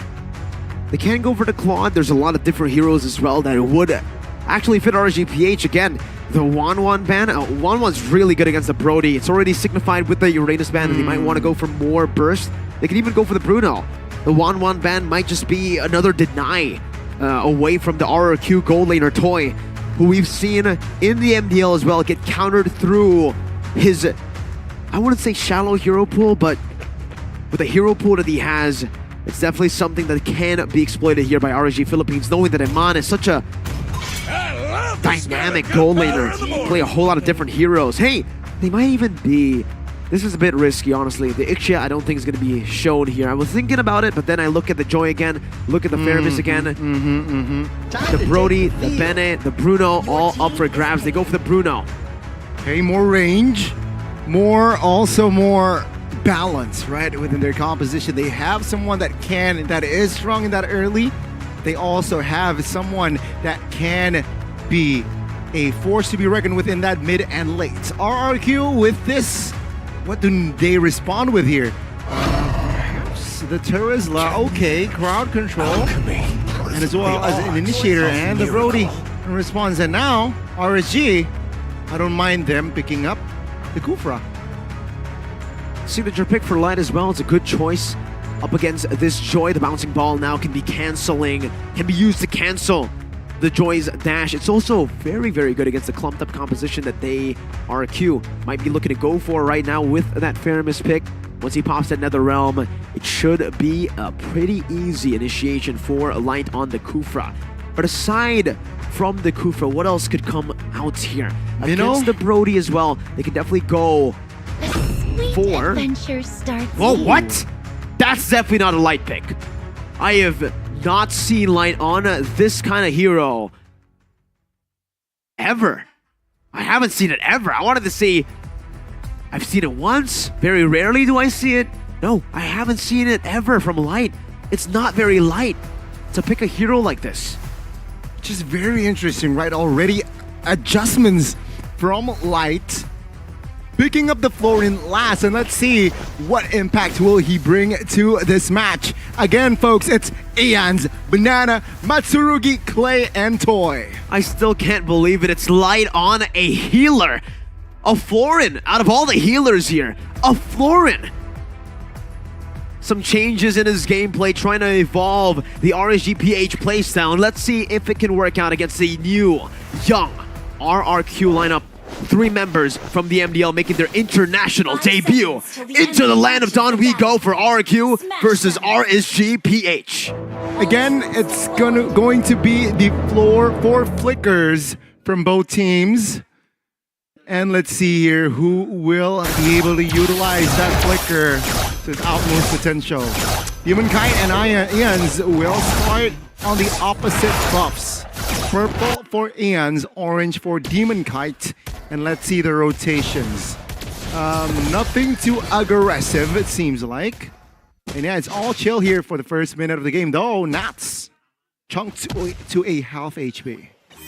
A lot of different maneuvers going on here. Demon Kite, you can see the way that he's actually utilized the timing. Light's holding on to that purple buff. Meanwhile, Demon Kite just walks up to the Lethal Wanderer, gets the Retribution, and secures a pretty good lead at the start of the game against this Joy in terms of the farming pattern. Okay. Nothing too fancy from both teams. They are just taking it rather slowly here, just feeling each other first. Ians, though, grabs level 4. And he might make a move on towards the bot side, but no, Light and Demon Kite catches him mid-rotation. Demon Kite not level 4 just yet. Almost there, caught in a sticky situation. RRQ, though, will not find the first blood. Already forced to use the flicker early on a hero that might not be his comfort here. RSG Philippines falling in the early game, I would say, right? That gives a massive advantage to RRQ. Ian's also stealing away the gold buff, delaying that level 4 power spike from Demon Kite, and now poking him down with the help of Matsurugi on this Mathilda. They definitely should have a little bit more pressure to play with in the first turtle. Okay. Both teams now all on the bottom lane. Now Nats opening things up. Gets stunned a little bit though. And Ian's looking for an angle. Flicker from Nats will save his life. As Aqua looking for 4 still. And RRQ, they take no time. They might want to blitz this turtle. They can do it, but they can also just delay it. They can also just stop RSG from taking it. Remember, the main goal for RRQ here, with their composition up against RSG PH with the Martis, is outscale. Wait for the Martis to fall off. They can take their time here. Meanwhile, the Martis has to get in. Oh, Matsurugi opens things up. Oh, a steal here from Demon Kite. Not low in the front side. Not enough damage to take him down just yet, though. And it seems like Matsurugi looking for the opening. Nats taken down, and that is first blood for RRQ. A kill for a turtle. A neutral objective for a kill. Like you mentioned, Gani, I would say for RRQ, as long as they get these equal trades, it'll still be worth it for them. Remembering again that this Martis does get outscaled quite. He falls off real hard in towards the mid to late game. So as long as Ian's able to keep that level at bay, keep that gold lead still at his hands, RRQ should be able to survive and play it slow. 3 minutes in. And RRQ, they have taken a little bit of control. Though in the gold lane, it seems like it is all equal here for Eman. No, Eman is level ahead of Toy. Toy is level 5. Meanwhile, Eman is level 6. We do have a pause as well here, ladies and gentlemen. Please do be patient with us. We're trying to troubleshoot the issue as fast as possible. Giving the players fair play, that's our #1 priority. So helping fix a few of these issues, maybe. I believe this is a little bit of an issue on Light's phone, on Light's gaming device here. Looking at the game though, again, the Martis puts so much pressure on the Martis early on to make these snowball, to make these proactive maneuvers, to get that snowball rolling. It seems like they have not found it yet, right? They're not in that control rhythm. And it seems like it is still RRQ leading the early 3 minutes. Now, we'll have to say, again, Light on the floor in here. Very interesting hero. I really did not expect the Florin pickup. Florin last pick for Light. Let's see here again. Of course, the heal will definitely come and give influence. The global heal presence that he has on his ult can definitely be a game changer here for RSGBH. I think on top of that, right? It's not just the crazy picks here that we're seeing, that Light pick in the end, but it's only just the standard picks, I would say, right? I mean, I'm really confused. Especially for Light, playing this Florid, it just seems very out of character. It just doesn't seem like Light. Maybe it's his twin brother playing on stage and we just don't know it, right? Maybe it's Might. Light's twin brother's name is gonna be Might? Better than Night? Or is Night better? Light and dark, no? Oh! I don't know about it, right? But even Wolf, he was actually predicting something like a Yu Zhang to come through as the final pick, and then the Arlet to be flexed into Light. Maybe even a Kufa pick that we were talking about earlier. Banana seems focused though. He's a man with determination. One of the vets in this lineup, one of the seniors, if not, and he needs to show that he is there for his team. As an EXP, there's a lot of job description that you need to do in the Land of Dawn. You need to clear, you need to sandbag, you need to open things up as well, and also making sure that far lane is in check. So let's see here what type of performance Banana will bring in this young team. But it seems like the players, they're on their phones already, so we might see the Land of Dawn very, very soon. Seems like the problem hasn't been resolved here.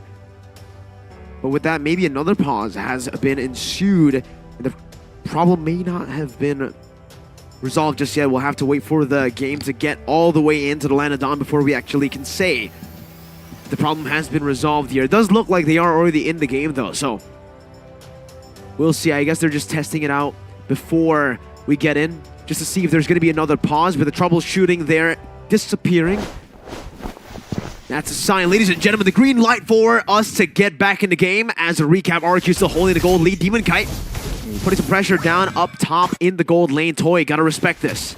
Take a look at Bruno. He does not care him on and just wants more gold.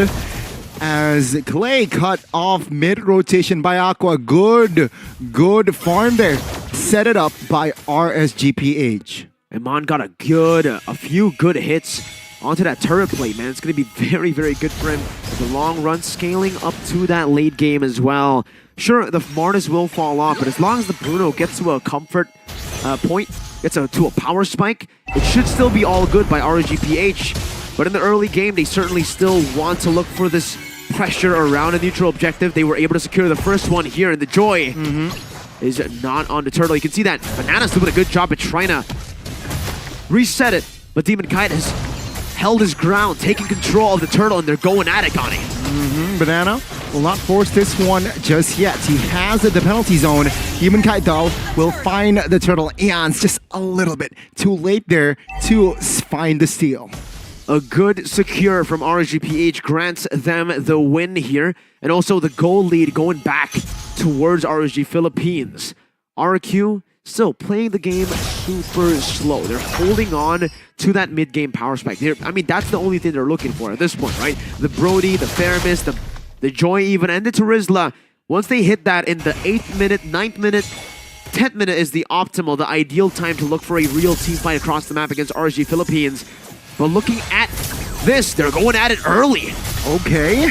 Clay, Isolator in the front side, flickers out of the way. The damage will not be enough to take him down just yet. Eons, though, soaking damage. Matsurugi needs to be careful now as RSG just maintaining a lot of pressure in the Land of Dawn. The Joy as well, chunked down super low. Iman actually told down to rotate into the mid lane, looking for a siege! Oh, penalty zone on towards 4. The damage now is going to not come through just yet for RRQ. Good pull though, forcing Nas to use the flicker as no casualties after that huge engage by Banana. 2 for 2, the flicker to Nats and Light for Banana and Clay. Nats there, cancel out by the Ghost Bursters, another cancel perhaps, nope. He's still able to recall all the way. But in the meantime, while the Bruno has been sent down below, this gives the Brody so much space to pick up a free turret up top. Yeah, no one's occupying that lane here. And it will be capitalized by RRQ, picking up the first structure. But take a look at that damage by Iman. Demon Kite will happily grab the orange buff from the jungles of RRQ and Aqua. A bit of trouble, but thankfully the ult from Florian will save the day. Clay now in trouble, half HP. Demon Kite looking for an angle, does not find it, and it will be just a turret bot side for RSG. The turtle dance now, the RSG Philippines with a bit of an advantage here.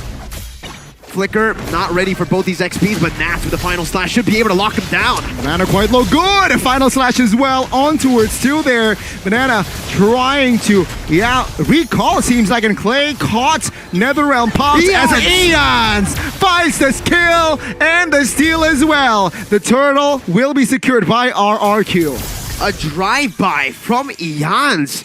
The first two turtles go into Demon Kite. Made you think that Demon Kite just had the better retry, but it just goes to show you it's still 50-50 in the neutral objective department. 2-1. Still a win for RSG Philippines, but for the gold department, it seems like RQ has stabilized once again, getting a 300 gold lead that's still very easily turned around by RSG, but for now, it should be safe. Okay. Control, the map control here is now leaning towards the side of RQ as they look for an invade. RSG, though, will be more than comfortable to just shoo Matilda away. And 8 minutes in already. That's now good pull from Clay, but no follow-up, no commitment just yet from both teams. Not at all. Both teams want to still play it just for neutral objectives. A few circling eagles, a few resources here and there just to poke. For RSG Philippines, they're trying to deny any sort of fight. And you're trying to look for sieges across the map, but they're going to be collapsed on. Good son. Clay and Banana in the backside will find Demon Kite, but no follow-up. Matsurugi, though. Overextension will be punished by RSG, and there you go. Matsurugi has no even time. It's not enough time to pop and rock the flicker. Purple buff secured by Eons and RSGPH. They have answered back. And while all that was happening, Iman actually was almost bursted down by Toy. Great awareness by Light to pop that bloom just in time to grant Iman the extra shielding from the photo and obviously just the healing in general. Iman was literally saved by that. It could have been a very, very bad trade for RSG Philippines. But hey, Light, with a hero that's out of his character, that's uncharacteristic, he's doing well. Yeah, and he's doing great. He is doing great. Great a knock-up as well. On towards RSG, no follow damage though. And RSG, they have more control now in the map. Map is what, I think 70-30 for RSG, realizing that the inner turret top lane for RRQ has been taken down. More room to play around with. Even though RRQ, they ignore it, they don't care. They want to contest this Lord, seems like. Slow push up top. This is going to be very tough for RRQ. Even if they contest, even if they pull the Lord, the clocks working against them. The waves are working against them. RSG has set up much better. Even in the bottom lane, it's a slow push building up. If they don't deal with this, RRQ are going to be in a lot of trouble, in a world of trouble. Look at RSG playing with the Lord, but then going towards the objectives, chaining it together, and getting forced errors out of RRQ. Seems like they're toying with RRQ now. And RSG, great setup here for that Lord take and also defense. Banana, though, jumps in on towards Light and Iman. Banana will not be enough as Banana will be the first one to fall. As Nats now soaking damage. Another round popped as well. Eons looking for a route to escape as RRQ, they have no angle to play around with. As Nats, though, pulled, still survives, and the damage won't be enough to take any members of RSG down. It's almost like there's a complete disconnect there. Banana, penalty zone flicker while the team was not anywhere near the vicinity to really follow up on that. Sure, you can still see that Clay and Toy were able to reach in time, but for Toy, he only was able to throw out a first skill. There's not really much you can do there. Meanwhile, on the other side, it's the polar opposite. RSG Philippines are playing like they have one mind, and that mind is to go and make as much forced errors as they can. Banana getting poked down in the mid lane as they look to just siege down the mid lane base turret, Donnie. Looking for another structure, perhaps. But Matsurugi flickers in the nick of time. 1 HP there. Lord slowly marches top lane. RSGPH, 4,000 gold lead. And now RRQ though, take a look at Ian there, managing Lord by himself. And RSG does not care here. This is the first Lord, ladies and gentlemen. The mid lane now will be occupied by 4 members. Banana misses the penalty zone. RSG here still in full control. Good final slash. The damage will be more than enough as Nats finds a solo. Ians. One more. No more resources for Nats. Ians might get away with it. He gets away. Look at the stagger though. Jans has to rotate all across. That buys so much time for the rest of the team to go and just shove this mid lane. Not enough. He recalled. Nats did not pursue.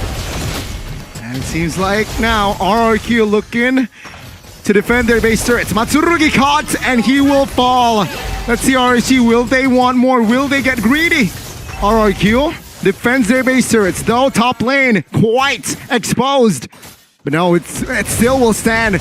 It will stand still here for RRQ RSG, maintaining heavy pressure.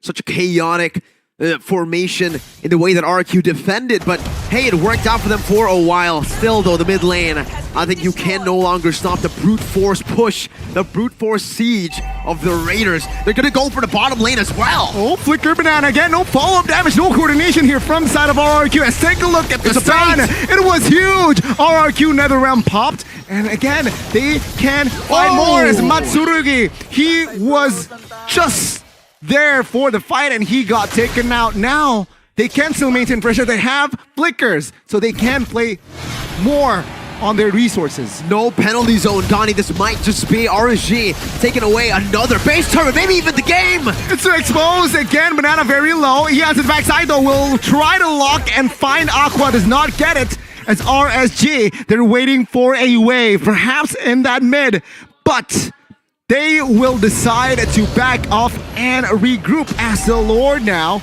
is up. RSG Philippines with a dominant game.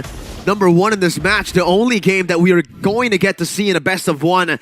But if they're able to end this convincingly, RRQ will have a tough time in the rest of their group stage matches, man. One more loss after this, if they do take a loss here, will mean that they are out. Banana now again, the penalty zone finding 4, but no clear follow-up, no burst here from RRQ. The Lord, 25,000 HP here, trying to buy time perhaps. Reset it, Ians looking for an angle. Netherrealm as well popped. But RRQ, they have somehow forced RSG to back up Nats with the final slash, and the Lord will be secured by RSG. Ian's toy, they all fall, and Clay will be the next victim here as triple kill for the side of RSG as Banana will find an Amon the Maniac. This might be the first Savage. Matsurugi escapes with the circling eagle. One big slash from these Nats, and it might be it. This is it. Phase 2 exposed and RSGPH claims the dub against the Kings of Kings. Victory! What a statement from the Raiders with Demon Kite coming back in. A lot of people were asking around, will it be RSGPH weakened? Will it be RSGPH losing, flopping? Turns out they know exactly how to play with this lineup as well. Utility jungler is Light, who adapts with a healer. A weird style of play, but if it works, it works. And for RSG, it did not just work. It went perfectly for them.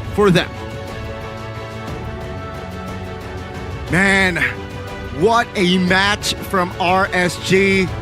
The display, the adjustments, Lights on a Florin. Just comes into clutch. I want to hear more from Mr. Analyst Wolf. Please take the stage.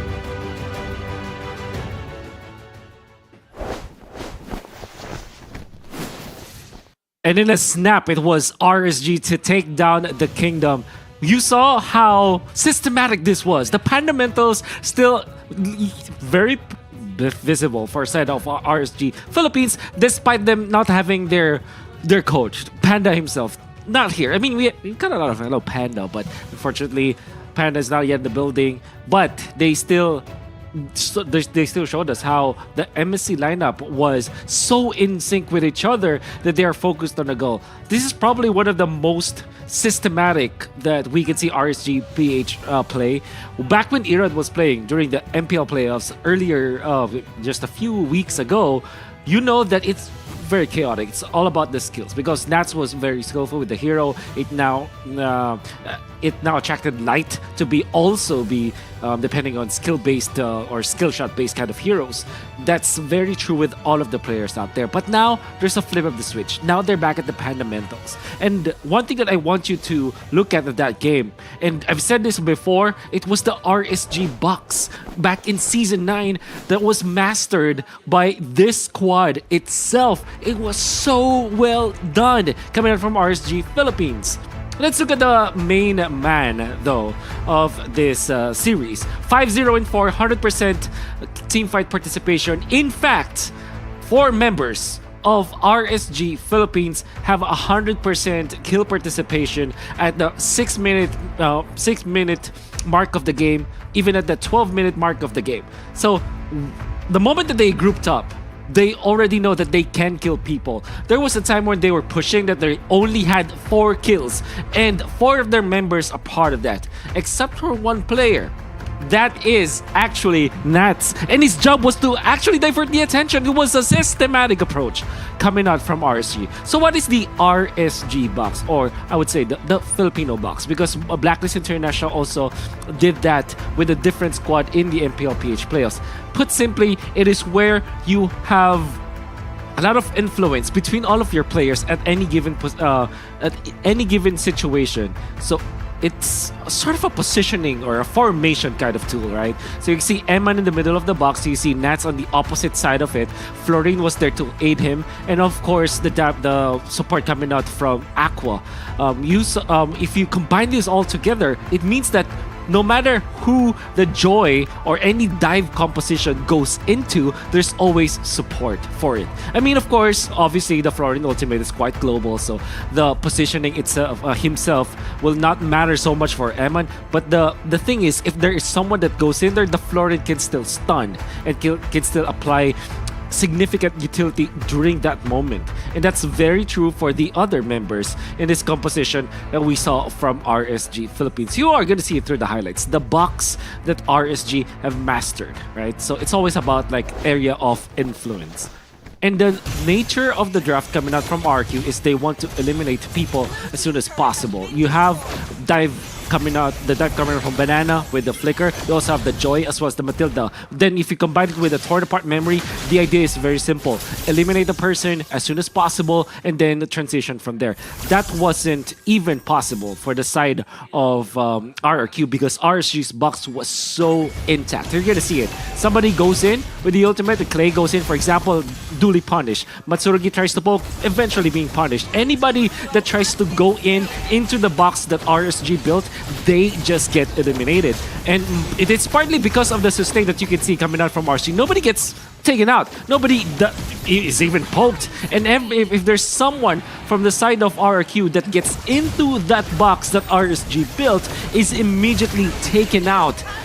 Once the dash is already complete, like you saw from the Circling Eagle and the Guiding Wind, and you're still inside the box of RC, you're automatically dead. That's also what happened in here when they tried to go for the dive once again. Eons was the first one to be taken out, and then eventually Clay when they tried to go in to that box of influence that RSG has got.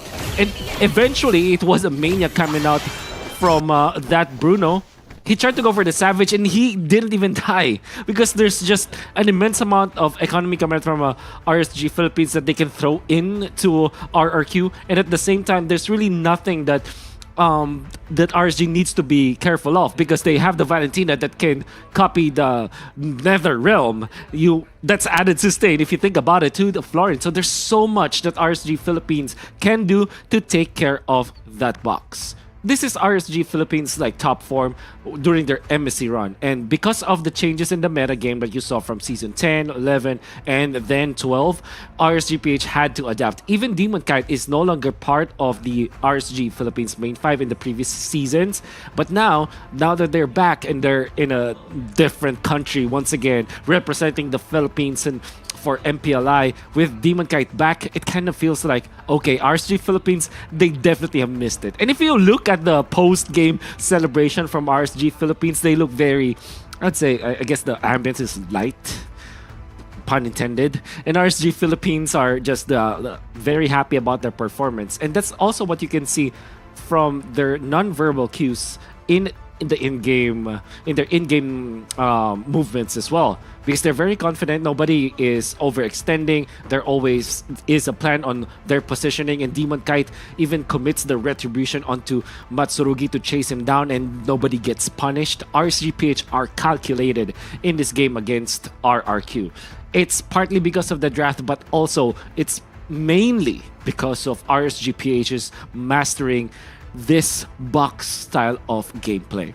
And one part of it, though, is there has to be someone to actually force RQ to be in a bad spot in a macro level. Obviously, if you just continuously group up together as 5, you will lose on the macro. That's why the Arlot right now is a very strong hero. At the same time, it's Nats is special. You can remember that even in the previous seasons of MPL Philippines, that Nats utilizes this hero to kind of control the map as well. It's not just about engaging and diving into the opponents. It's also more about controlling the side lanes. Going back to RRQ, they chose to go for the Terizda to go with the Joy. Typically, when you have a farming type of jungler, you would look for a sustain or a lane management kind of XP laner. So that's why Terizda kind of does that, but not in a good manner, like compared to an Arlot, because Terizda is quite slow compared to other XP laners. That's why RQ, when they chose to go for the Terizda, they kind of put themselves in a spot where they needed to fight RSG Philippines in a scenario where RSG Philippines have a better 5v5. So it's like RQ, despite them having a dive comp, they forced themselves to 5v5 against RSG in a front-to-back battle. Unfortunately, that will never be enough because there's a Florin that's there, they have a Bruno, and they also have a frontliner. It's a complete composition coming out from RSG that was, and there's an icing on the cake, the presence of that Valentina to be able to copy the ultimate of the Faramis, which by the way RSGPH picked first, and then RRQ already still picked up this Faramis, which kind of allowed RSG to bolster this front-to-back composition that they have. Now RRQ, we know that they are very comfortable in this kind of composition too. When they are playing this dive type of composition, if they are very aggressive and they have the torn apart Mary to finish it all out, this could have been really good for RQ. But RSG Philippines, unfortunately, did not let them do that. RSG with this box type of strategy are so masterful that RQ was forced in a spot where they needed to always teamfight against RSG that didn't go in their favor for obvious reasons. The Joy is a very strong pick in this meta game, and that was RQ's first pick, and you cannot blame them for doing that. And interestingly, RSGPH didn't even prioritize the Kaja as well as the Franco, even when their signature picks of Light, because they know that one way to deal with the Joy, the assassination of the Joy, is to overload when it comes to sustain. So when the Joy comes in, you don't need to stun that hero. You only need to heal your teammates and punish that hero. And that is RSG Philippines with the Bruno and the Valentina. They have immense amount of single target damage, and that is the reason why they won. Now we are going back to Gani and Mirko.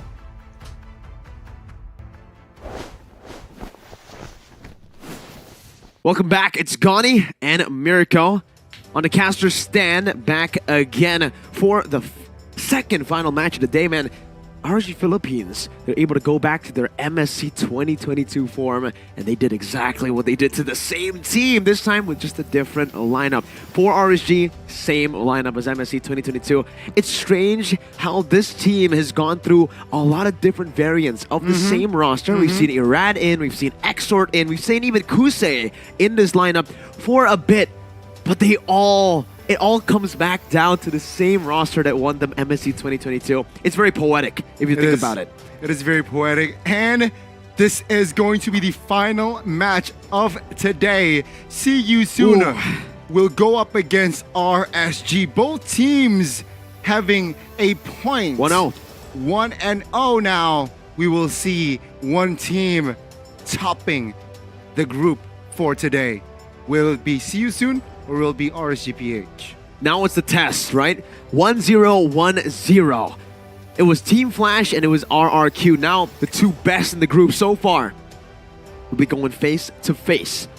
Who's going to be number one in group number D to end off day number one of group stages here? We'll see a recap later as well to see exactly where all the teams stand in each of the groups. It's been me, Gani, and Mirko. We'll be coming back for the final match of the day. See you guys soon for See You Soon versus RSGPH. Let's go.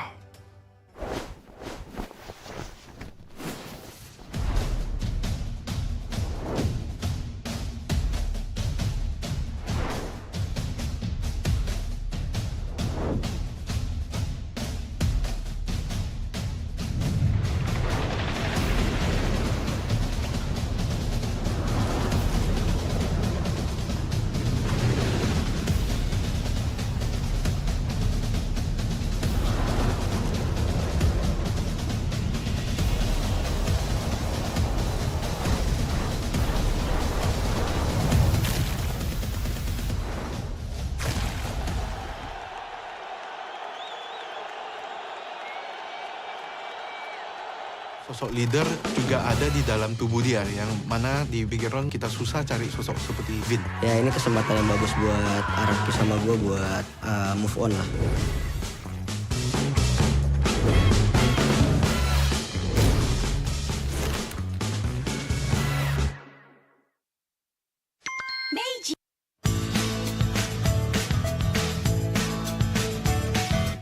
Hello panda, semua suka biskuitnya. Biskuitnya enak, isinya lezat, rasa coklat dan strawberry. Hello panda, semua suka biskuitnya. Biskuitnya enak, isinya lezat, rasa coklat dan strawberry. Hello panda, biskuit isi yang enak.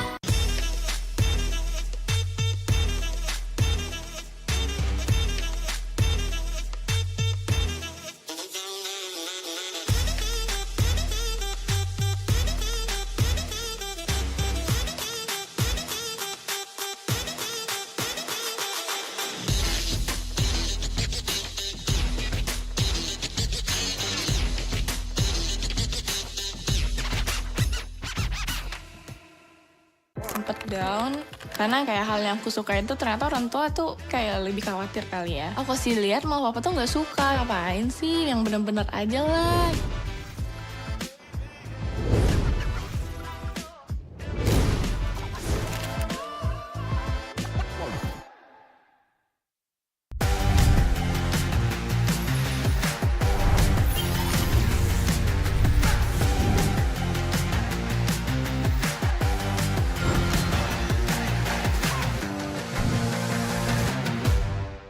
In this age of technology, martial arts has evolved too. I won't rest until I crush the Trinity Syndicate!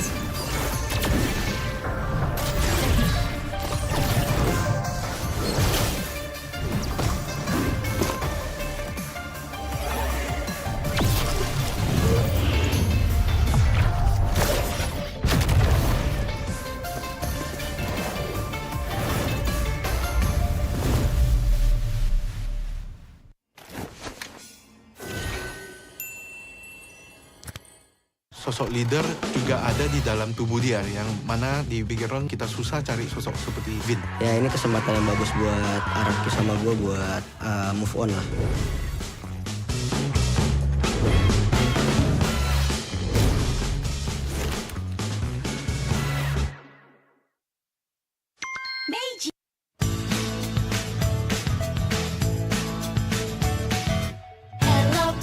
Hello panda, semua suka biskuitnya. Biskuitnya enak, isinya lezat, rasa coklat dan strawberry.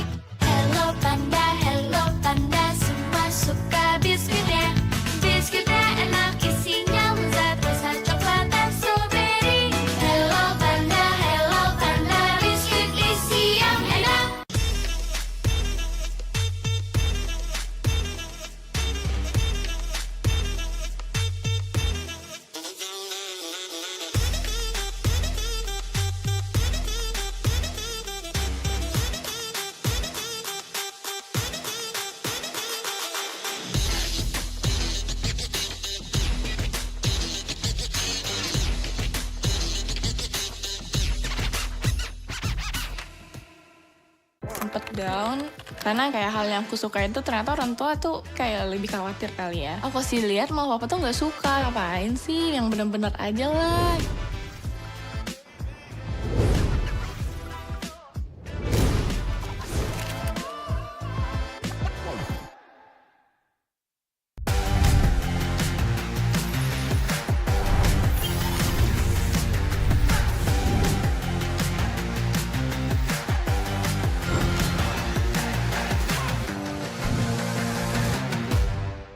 In this age of technology, martial arts has evolved too. I won't rest until I crush the Trinity Syndicate!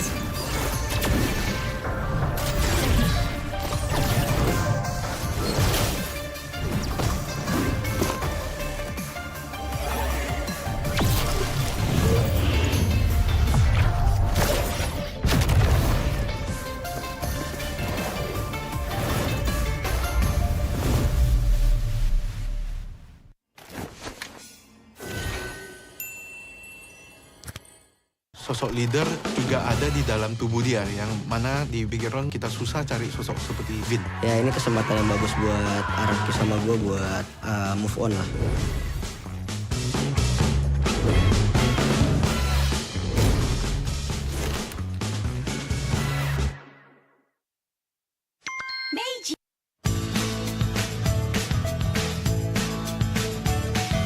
Hello panda, semua suka biskuitnya.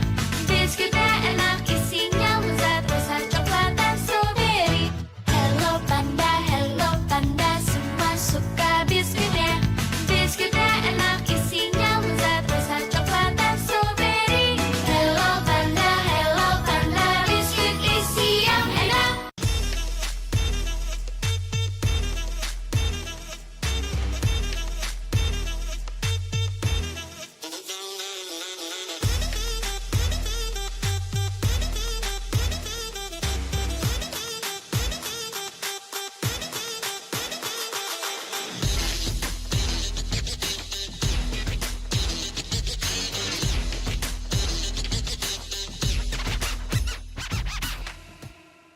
Sempet down karena kayak hal yang aku suka itu ternyata orang tua tuh kayak lebih khawatir kali ya. Aku sih lihat malah papa tuh nggak suka, ngapain sih yang bener-bener aja lah.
Welcome, ladies and gentlemen, to the final match of day number 1 of the group stages for MPLI 2023. We're gonna get to see who's gonna stand atop Group D. Is it gonna be RG Philippines with a win over RQ and See You Soon? Or will See You Soon take down RGPH right after that win against Team Flash? Both having very, very dominant victories in their first match of the groups.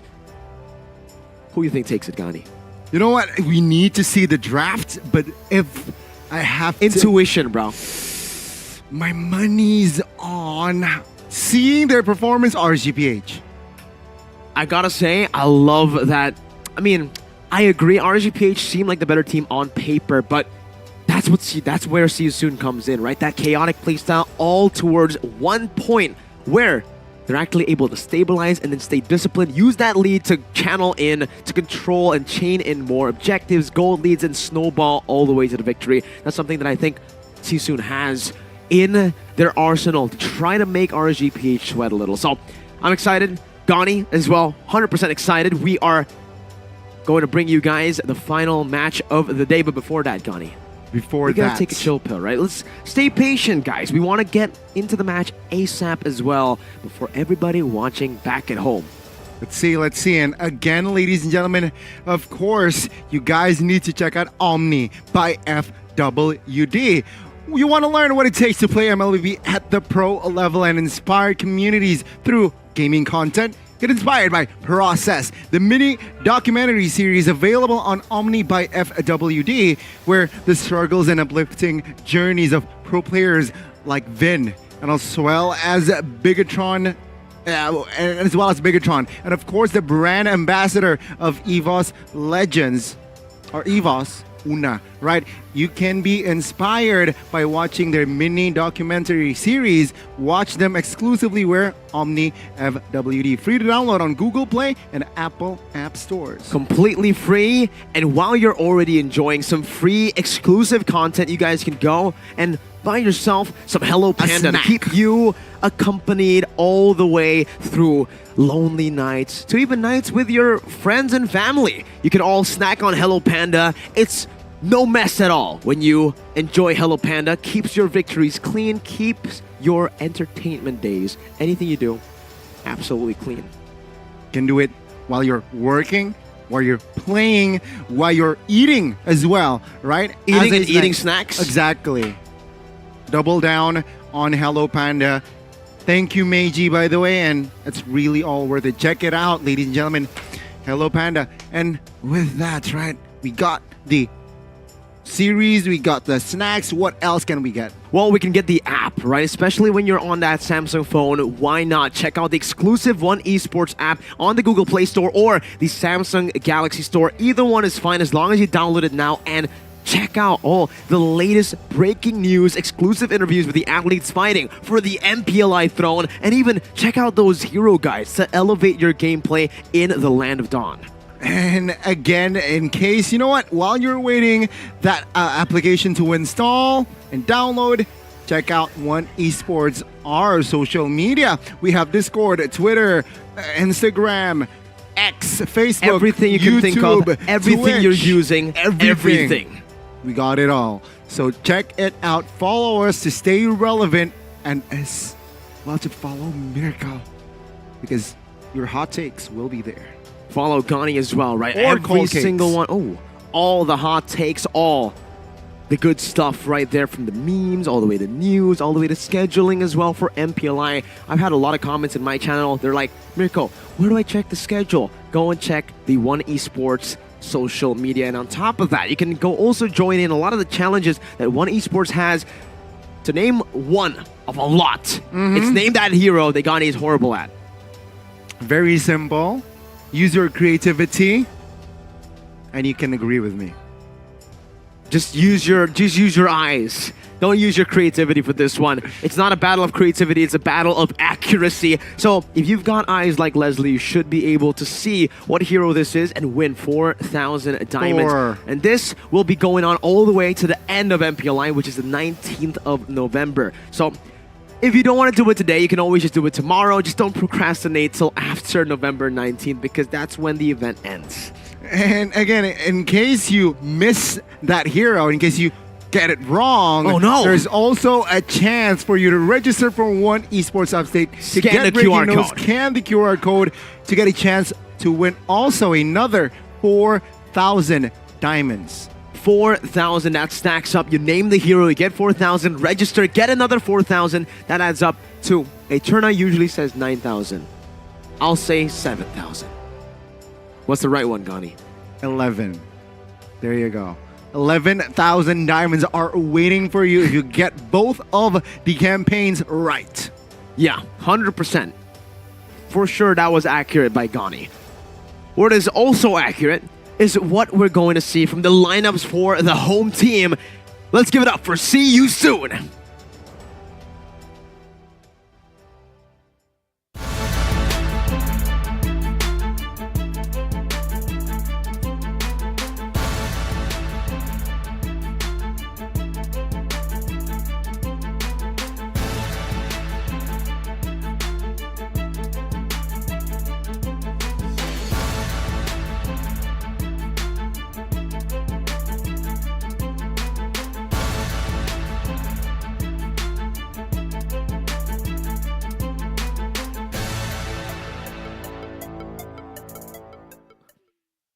And this is See You Soon. Let's see, after their, again, amazing performance earlier, will they be able to carry that momentum going up against RSGPH? Looking at their faces now, focused but relaxed. Determined, focused, and still hungry for that top spot in the group stage. Remember, again, if you guys already forgot, first place goes to the upper brackets, second place goes to the lower brackets, and the two teams in the bottom gets knocked out.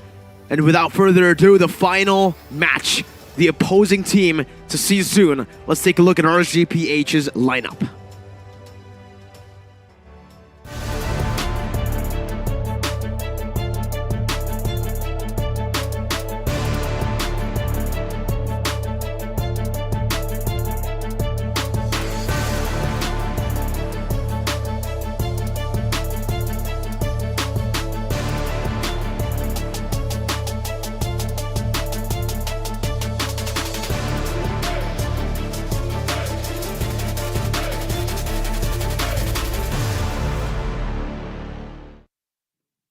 On the other side, let's welcome together. It is RSG Philippines still with their strong, very strong lineup. Same lineup here as a previous match. Man, they look hungry. They look relaxed as well. And they look to find that #1 spot in Group D.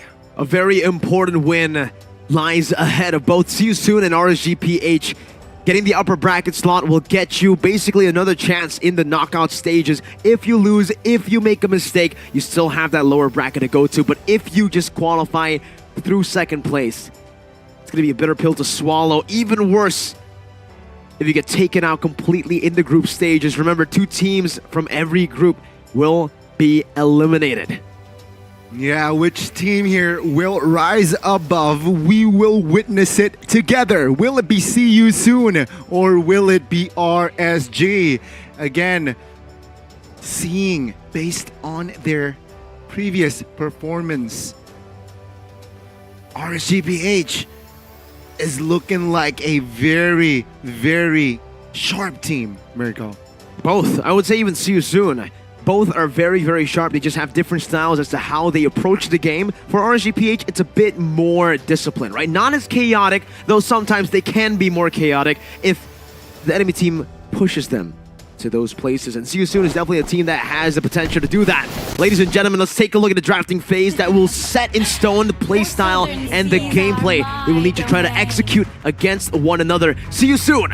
On first pick, RSGPH. Second pick, the Kadena and the Fanny. 2 pick-off heroes already taken out early on. One respecting Demon Kite, one respecting Ra.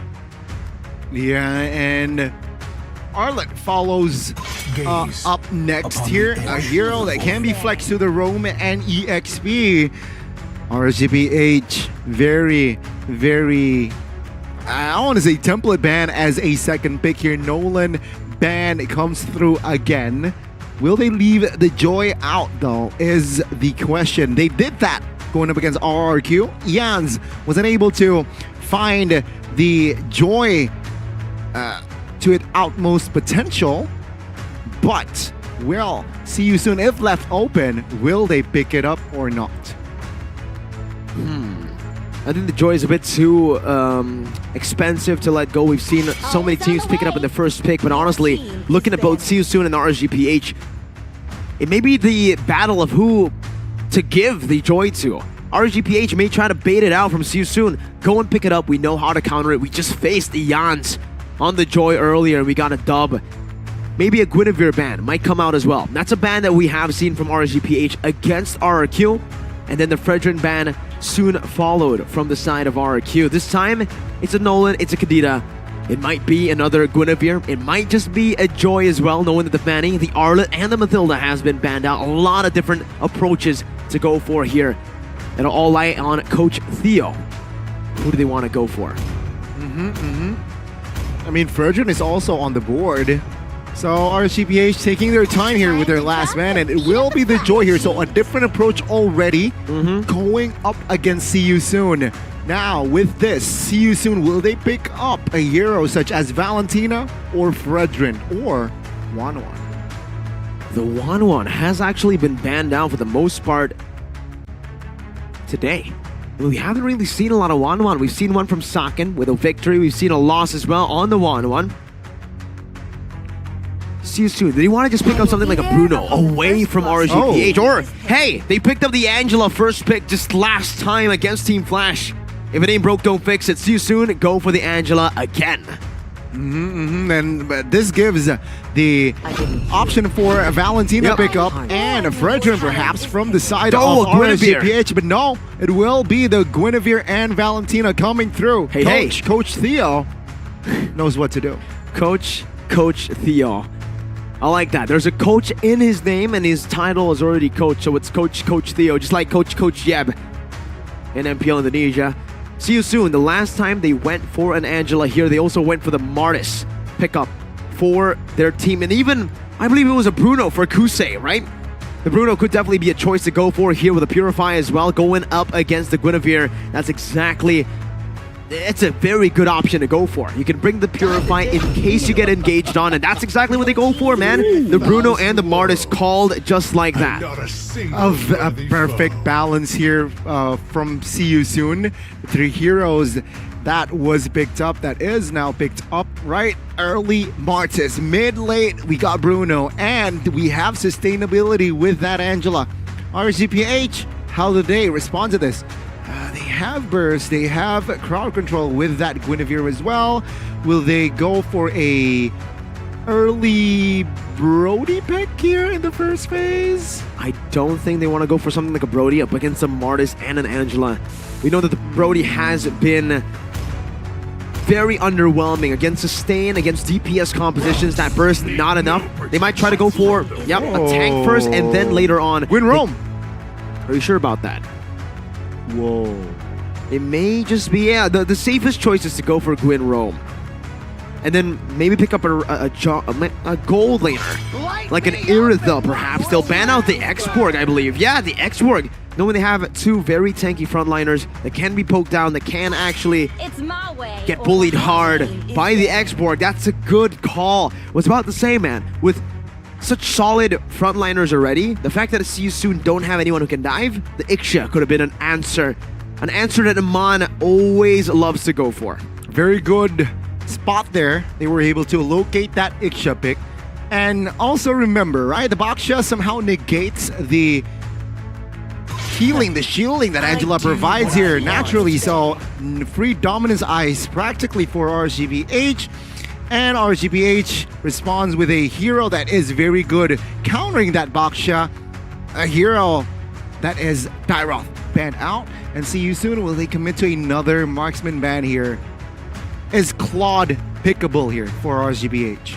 It's tough, man. Honestly, for me, without the Angela, if it's an Angela by RGPH up against a Bruno, up against any bully, the Claude could work. I love that. But the thing is, it's a Bruno. On top of that, it's a Bruno and an Angela. You already struggle in lane against the Bruno, add an Angela to it, and it becomes an impossible lane to win. You try to scale up. Gwyn Rome is definitely what RGPH are already trying to eye to do right now. The Baksha in the jungle. Wan banned out, Iksha banned out. They're really trying to force RGPH on a Brody. I think aside from that now, the safest pick would just be a Beatrix or an Irithyll. Oh. Wow. I mean, a little wolf just whispered to me maybe a Clint could come through. Ow, indeed. But Clint doesn't make that sound. Clint makes the sound of, sup, partner? Howdy. Chivalry's dead. Alright, good one. RSGVH here, first pick for the second phase. Will they commit on towards a marksman or will they open an EXP? I mean, this Baksha, is this a flex Baksha? It's a flex Gwyn and it's a flex Baksha for now. Rome Baksha, EXP Baksha. Oh, there you go. Benedetta EXP. Surely, right?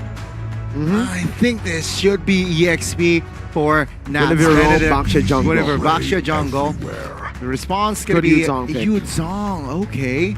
A hero that isn't really going to perform well or maximally on towards a Baksha. It's all about that dive, I feel like. Right now, it's all about the CC as well, not necessarily about the sustain for See You Soon. As long as they're able to find the correct target in the back, which they are... I think they might have actually just predicted something crazy.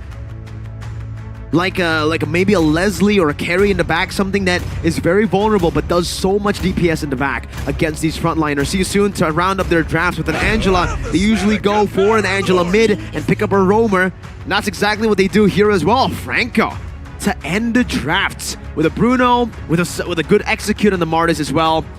It kind of makes sense. The synergy is definitely there. And they're trying to somehow have a sure lockdown in their composition, knowing that Benedetta, Baksha, high mobility heroes that needs to be suppressed. And there you go, the Franco can be the answer. RGPH, one last hero to complete their draft. What do they need? They have DPS. I think they need more crowd control here. They have Petrify though. There's no real safe choice at this point, man. The safest choice on paper would be the Beatrix. Oh, not a big fan of that Brody. Especially considering there's so much CC. You can't bring Purify on the Brody. I mean, technically you can, but it's just not effective, right? And Man is known to go for a lot of these crazy items. I'm not too sure if he wants to experiment on a crazy battle spell on a Brody. I was expecting, if it's not Beatrix, Irithyll, because you bring the Purify, it still works, but Irithyll has been abysmal so far in MPLI 2023. Very, very tough draft. Let's see though, RSGPH, can they pull this off again? Let's see here. See You Soon with MP, Kusei, Ra, Boxy, and Felix. How will they handle the pressure? That Brody, they're gonna really have to bank on the fact that they have a lot of CC. They can chain that CC together for the torn apart memory to come in clutch before the healing and the sustain of See You Soon kicks in. That's a very small window that RGPH are playing with, and it can only be perfect. The climax of the day, ladies and gentlemen, to top Group D will be RGPH with a small window to play for, to execute the game plan light on a Guinevere Rome up against See You Soon. Let's see, ladies and gentlemen, who will grab the dub again on this last match of day one, group stage. Spell check. Yeah, 2 petrifies for both EXP. Oh, take a look at this potential solo kill. First blood for Felix. The passive will come through. What a big win for the XP up top. Nats taken out early on. We know that he's a very emotional player, a very momentum-based player as well. The fact that he falls very early, and the fact that it's level 1, Felix will have a big advantage coming into lane again. And shout out, both EXP popped their Petrify, so that's a wasted Petrify. Oh, good hook, good combination there by Boxy and Ra. This might be the equalizer, but no. Light is there, Demon Kite with the cover as well, as Boxy will not be able to escape, as that will be a kill for RSG. MP's not stopping though, wants to go for more. Demon Kite pushes him away, and both are equal on the board. I think for the final match of the day, we're not expecting a stomp. We want to see it go as long as it possibly can. Equal turtles, equal lords, till the final point. I love it, man. Equal economy, equal kill if possible. And hopefully we do get a very entertaining game here. See you soon, RSGPH. Gold lane? Whoa. Fine here. Whoa. What happened? I don't know. Is that right? Seasoned Hunter on Kusei on the Bruno. A very interesting choice to go for there. Don't know if it was a mistake, but it's a Seasoned Hunter. Oh, I wonder what it's for. Bottom lane, Aman. Already losing out in this trade. Kusei might go for the solo. What got he? That's it.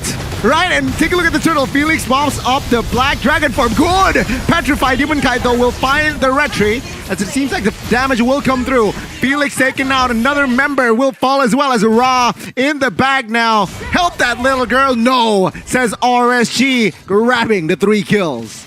The Decimate stolen away with the IMU from Aqua. Once again, showing the creativity he has. Picks up the purple buff as well. Don't know if that's intentional, but it'll work out anyways for RSGPH. Nats, remember that momentum playstyle. It's shifted back onto Nats' favor now with a winning team fight. And he got a massive stack of gold from that turret gold. And RSGPH, remember it was Nats solo kill, but no, good suppression now from Boxy. The damage will be there. Aqua taken out. Light needs to be careful, has no resources here. Oh, good kill. Good killing pressure by MP, finding another. That's 2 men taken out.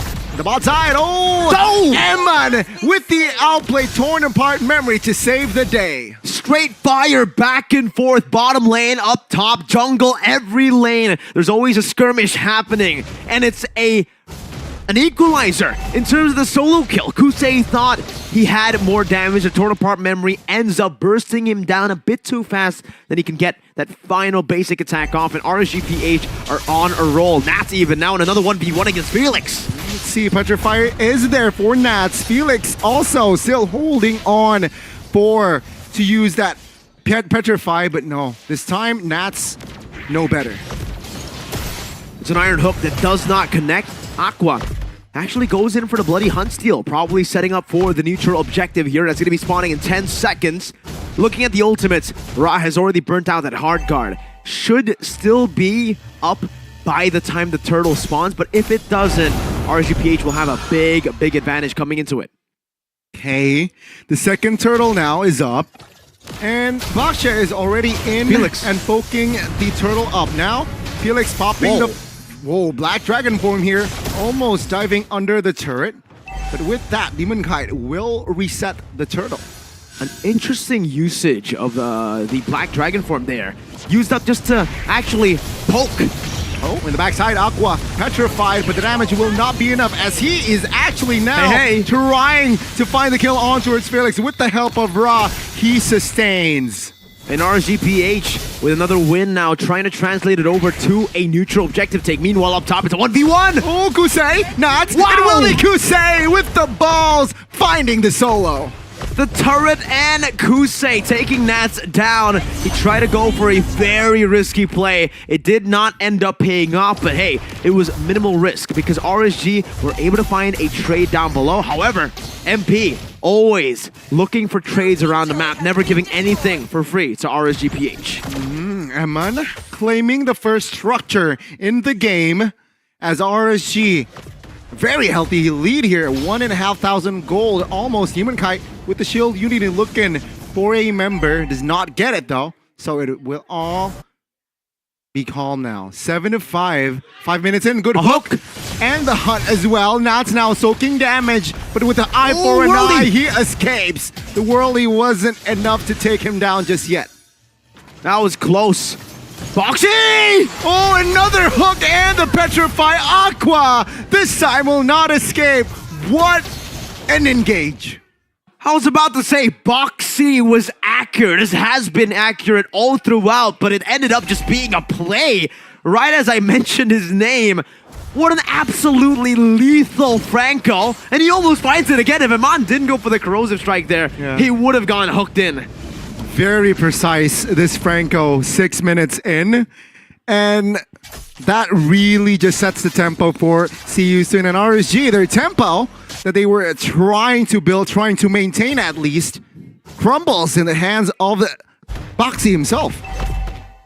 You gotta put some respect on his name, man. Boxy, stat-wise, 0, 3, and 2, but if we take a look at the hook rate, Impact. the hook rate's probably, what, 60, 70% at this point? Super accurate Boxy Franco.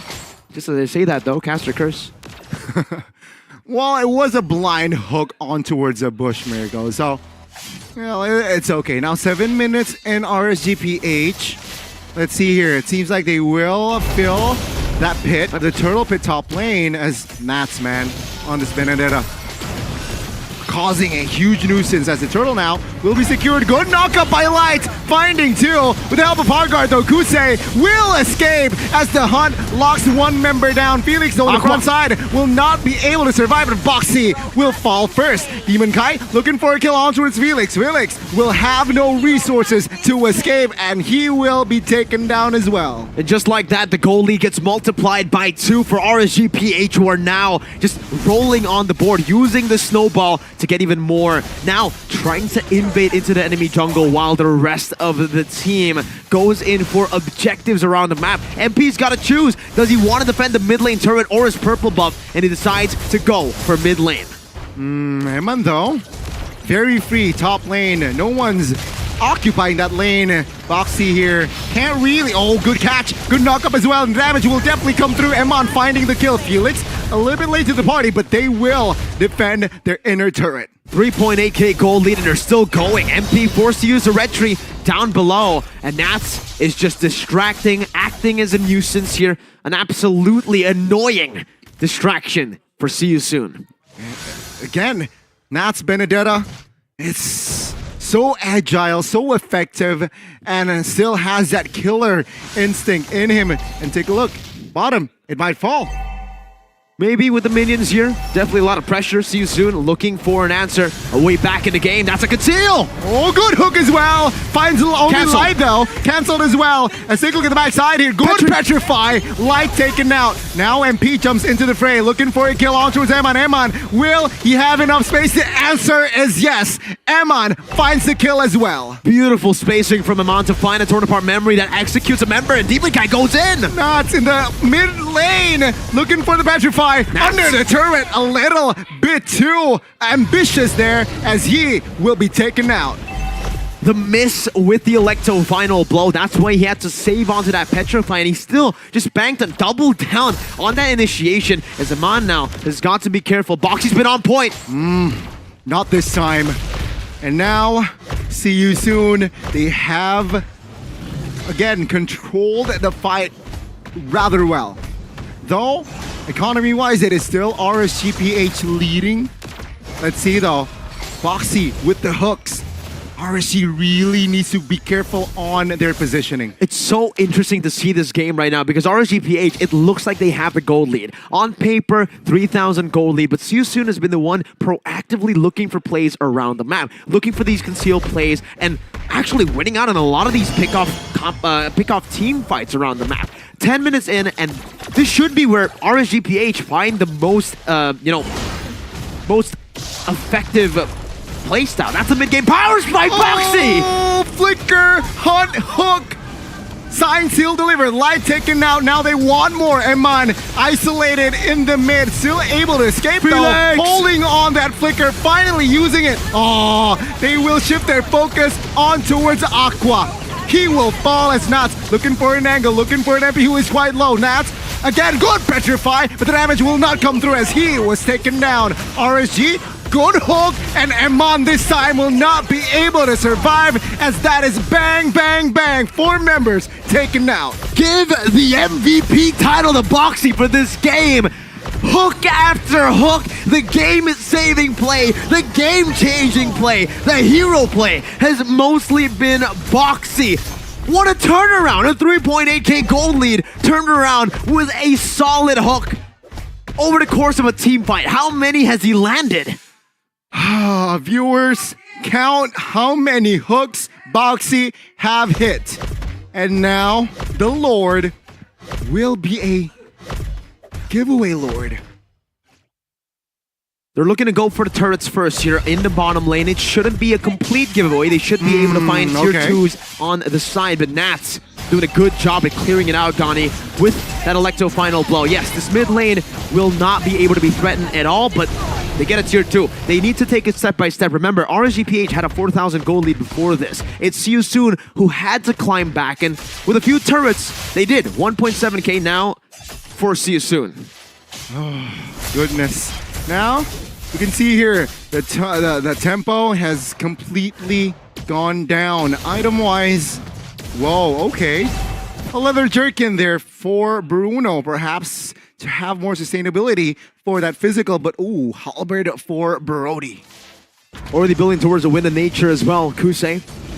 For Ra, that fleeting time, that photo, also with the NOD, full utility. Remember, as the game gets towards that later stage, the Angela will not be able to produce as much magic damage, and RGPH will be able to just itemize very easily against the physical damage of See You Soon. They can stack up on physical defense. It can be a steel leg plate. If it wasn't for that little creep, Boxy would have landed another magical hook onto Demon Kite. When considering that the spells are active for both teams here, all 10 members have their spells. So yeah, they are looking for an engage, looking for an opening. Oh, Nats missed that eye for an eye, forced to use that Electo final blow just to escape from Boxy. That's how intimidating he is, right? He just walks up on you. You're forced to use the eye for an eye. You don't know when that iron hook is going to come out, and you can't risk reacting to it. You need to try to predict it. You need to try to get out! Oh, Boxy, the hook and the hunt again, though it was just Demon Kite. He is so tanky that he is still A-okay. Now take a look at Nats here in the mid, looking for the clear. Will they re-engage Light? Finding one member, and that is Kusei. He gets taken out now. They are looking for the dive, looking for the mid first. RSG, they have the numbers. See You Soon will not want business. That's how it is. High risk, high reward. You get a hook, but if you get a hook into a frontliner, sure, it's still a W for you, but not for the team, man. If you use your resources on that frontliner, the rest of RSGPH can collapse, and that's exactly what we saw just earlier. A blind hook. If they had someone like a carry, perhaps it would have been a different story. But with a Bruno, you can't shred the Baxia that fast. Okay, RSG, they're looking for a blitz on the Lord. Can they do this? See You Soon, they sniff it out.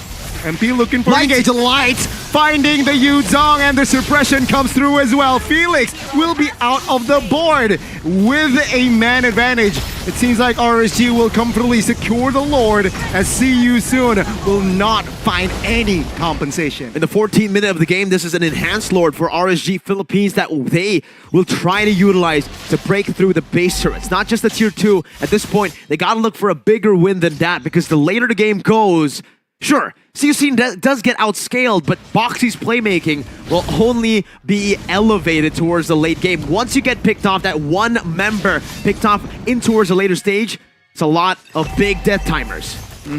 Officially, the inner turrets for See You Soon has collapsed. Right, RSG now looking for the base turrets in the mid. Very weak, very vulnerable, gets it, as well as the top lane there, who will be taken care of by Nats, seems like. Now, See You Soon, their main focus is to take down the Lord bottom lane. It's going to be tough, though. They don't really have a lot of wave clear, and that's why they're really struggling with this charge. It should be another base turret for free. One base turret in the top left standing. Lord now will be neglected by RSG as they look for the turret. Top lane is Felix. Will not be able to defend that base turret. Nats though, ooh, sneaky play, looking for an angles perhaps, but no. RSG, they understand that they have already the lead, so let's not get too hasty.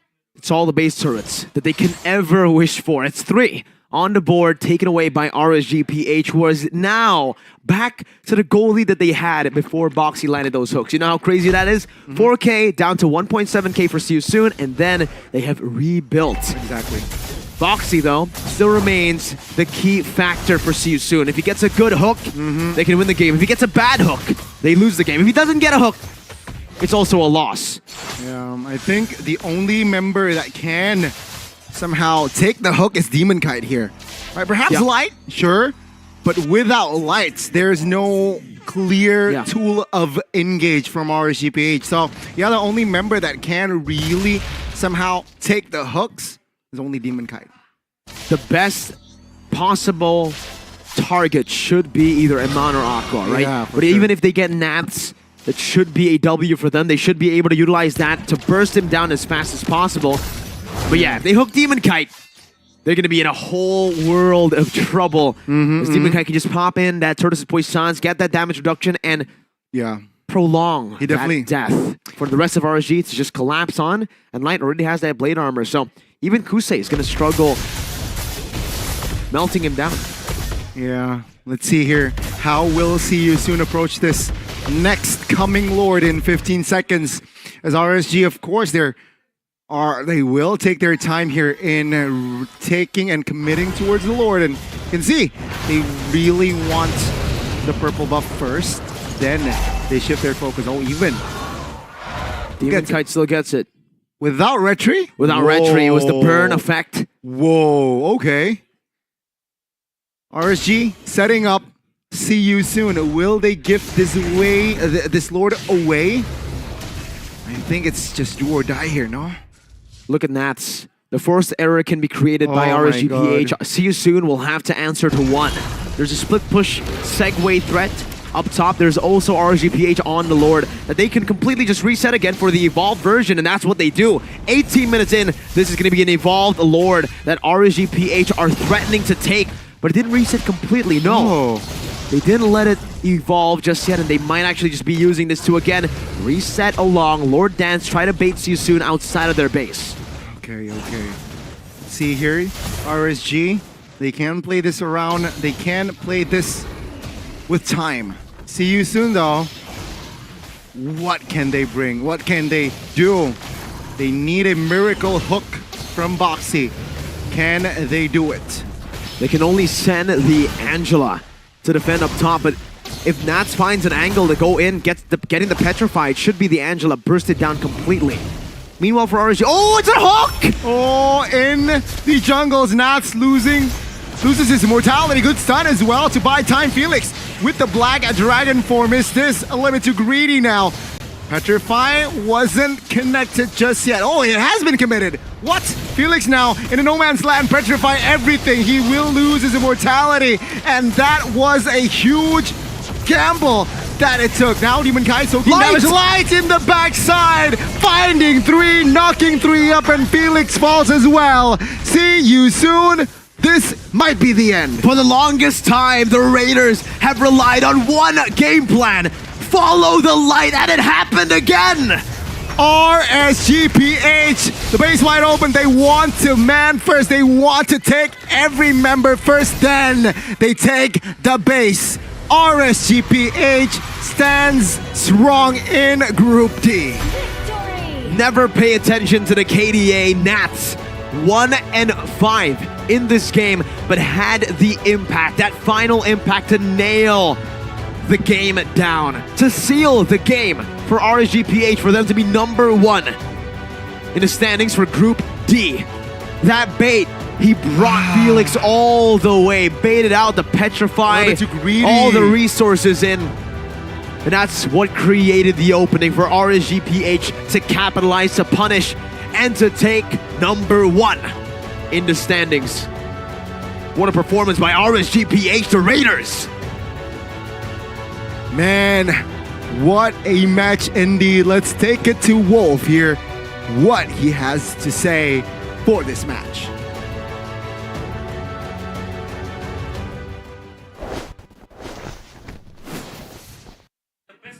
The best way to end the night for any kind of tournament, especially the group stage, is to see a wonderful display of great performances, hero performances, in fact, from all the players. And even after RSGPH won this game, you know for sure that See You Soon made it so difficult for them. And in this particular game, it was a battle between Light as well as Boxy. And then there was also a mini battle that we saw from both Nats as well as Felix. And we're gonna be diving deeper into what really happened into that particular match. First of all, this was a gamble, still going for the Franco. And I thought that it wasn't really the best Franco kind of game, especially when he is going up against it's the back shot, for example, that if you hook, it doesn't really matter so much. You have a Valentina that can actually copy the Bloody Hunt, and also with double dashes, with the Terrify, there's a way for you to control that Franco before or after the Bloody Hunt. And most importantly, the Guinevere was already revealed by the side of RSG. And we know for sure that there's a ton of knock-up sources or airborne sources from the Guinevere, which is always the problem for the Franco. The way that you counter the Franco in this metagame that we have is to supplement that guaranteed airborne. And if he is not able to take out light, then it's gonna be a lot of problem for the side of See You Soon. But lo and behold, Boxy finding great hooks onto important heroes. And even when Light is a roamer for this game, his value is so high when it comes to the overall composition of RSG that even when you take him out, it counts as a jungler or even like a mid laner, you know, when it comes to the value. So there's a lot of like standout performances. And even when Aqua is the MVP, there's so many MVP-esque performances here, right? So going back to Boxy with a wonderful snags that he was able to get. But then again, there was that crucial mid lane play where they were able to eventually get into a Demon Kite. He was able to hook the back shot. And that's why I feel like the Franco might not be the best choice here for the side of See You Soon, because it was a wonderful play, but they didn't kill the back shot. In the end, it was Kusei's positioning that got compromised. Because the idea is, if there's someone hooked, everybody from your team wants to collapse onto that particular hero that was hooked, and then you kind of expose yourself. And that's exactly the beginning of the end for the side of See You Soon, when Kusei was found by the members of RSG after that hook onto Demon Kite. That was when the momentum now gets into the favor of RSG. Then there was a lot of showdown between Felix as well as Nats. Nats being hooked by Boxy, for example, surviving it, and then Felix diving so deep into the enemy territory. You understand why he does that. He does have the immortality anyways, so he is quite confident that he can actually score a kill and then get out safely. But Nats was able to just spare his eye for an eye, so that when the Petrify does come out, he still has an outplay. And that's knowing full well how the Yu Zhong operates. You know the combo, right? You have the airborne as well as the Petrify combination to lock him down after utilizing your ultimate. Then you know the timing, and Nuts punish that heavily. 100% this game is such a banger. Everybody just trying to outplay each other. Even Kusei, after losing that game and being picked off in the mid lane, had a lot of good moments all throughout. So this is a game where the MVP is not the only MVP. It's a sum of many parts. For example, that showdown up top, first blood going in favor of Felix. Mid lane, the hooks coming out from Boxy so many times, but the cancel, of course, like we can say that if you do go for the hook, and with the other heroes that's prominent from the side of See You Soon, Light now on the roaming Guinevere, so much more value that you get out of it afterwards. Look at that reach that you can get out of this Guinevere, and then in combination with Aqua copying the Decimate so that he'll supplement more damage in combination with the Guinevere. It's so good. Now Light shut down in the mid lane. We know for sure that this hook can be targeted into those squishy members of the side of RSG. Demon Kite going in, but Kusei on the left side found by Light. That's the reason why Eman was able to secure the kill. A very important pickoff onto Kusei. Then there's another initiation that you can see. Aqua copying the Bloody Hunt this time. Very smart with the choice of ultimates to copy. Demon Kite going in, and look at Light. After Demon Kite already found an opening onto the front lines, what he did was to thread the needle and actually go through the member in front to get into the backlines. That is not easy to do. Light being pixel perfect, utilizing the jump so that he will not be blocked by See You Soon, and eventually get into important heroes like Kusei, for example. A very tight game going in favor of RSGPH in the end cannot be described by just the stats or just the items. It's a sum of many moving parts. if you think about it, even the Brody does not fare well when it comes to the late game compared to something like Bruno that eventually went for Demon Hunter Sword because he's going up against Nats, going up against Demon Kite, as well as Light. Very important itemization, right? But if you think about it, Bruno does have a very strong late game, especially when he has the Angela to aid him. But then again, RSGPH found many important openings. For example, Light just going through the front lines of See You Soon and get immediately back so that he's able to find the important targets. Light also canceling the Bloody Hunt so many times in this game. Aqua with good choices on whether he will copy the Yuzhong ultimate, will he copy the Decimation, will he copy the Bloody Hunt. Very important decision making coming out from RSGPH, and that meant that they will get 2 wins in the group stages. Very important. Now for RSG Philippines, surely this is something to celebrate, but we also have to talk about See You Soon because they did play well. In fact, they managed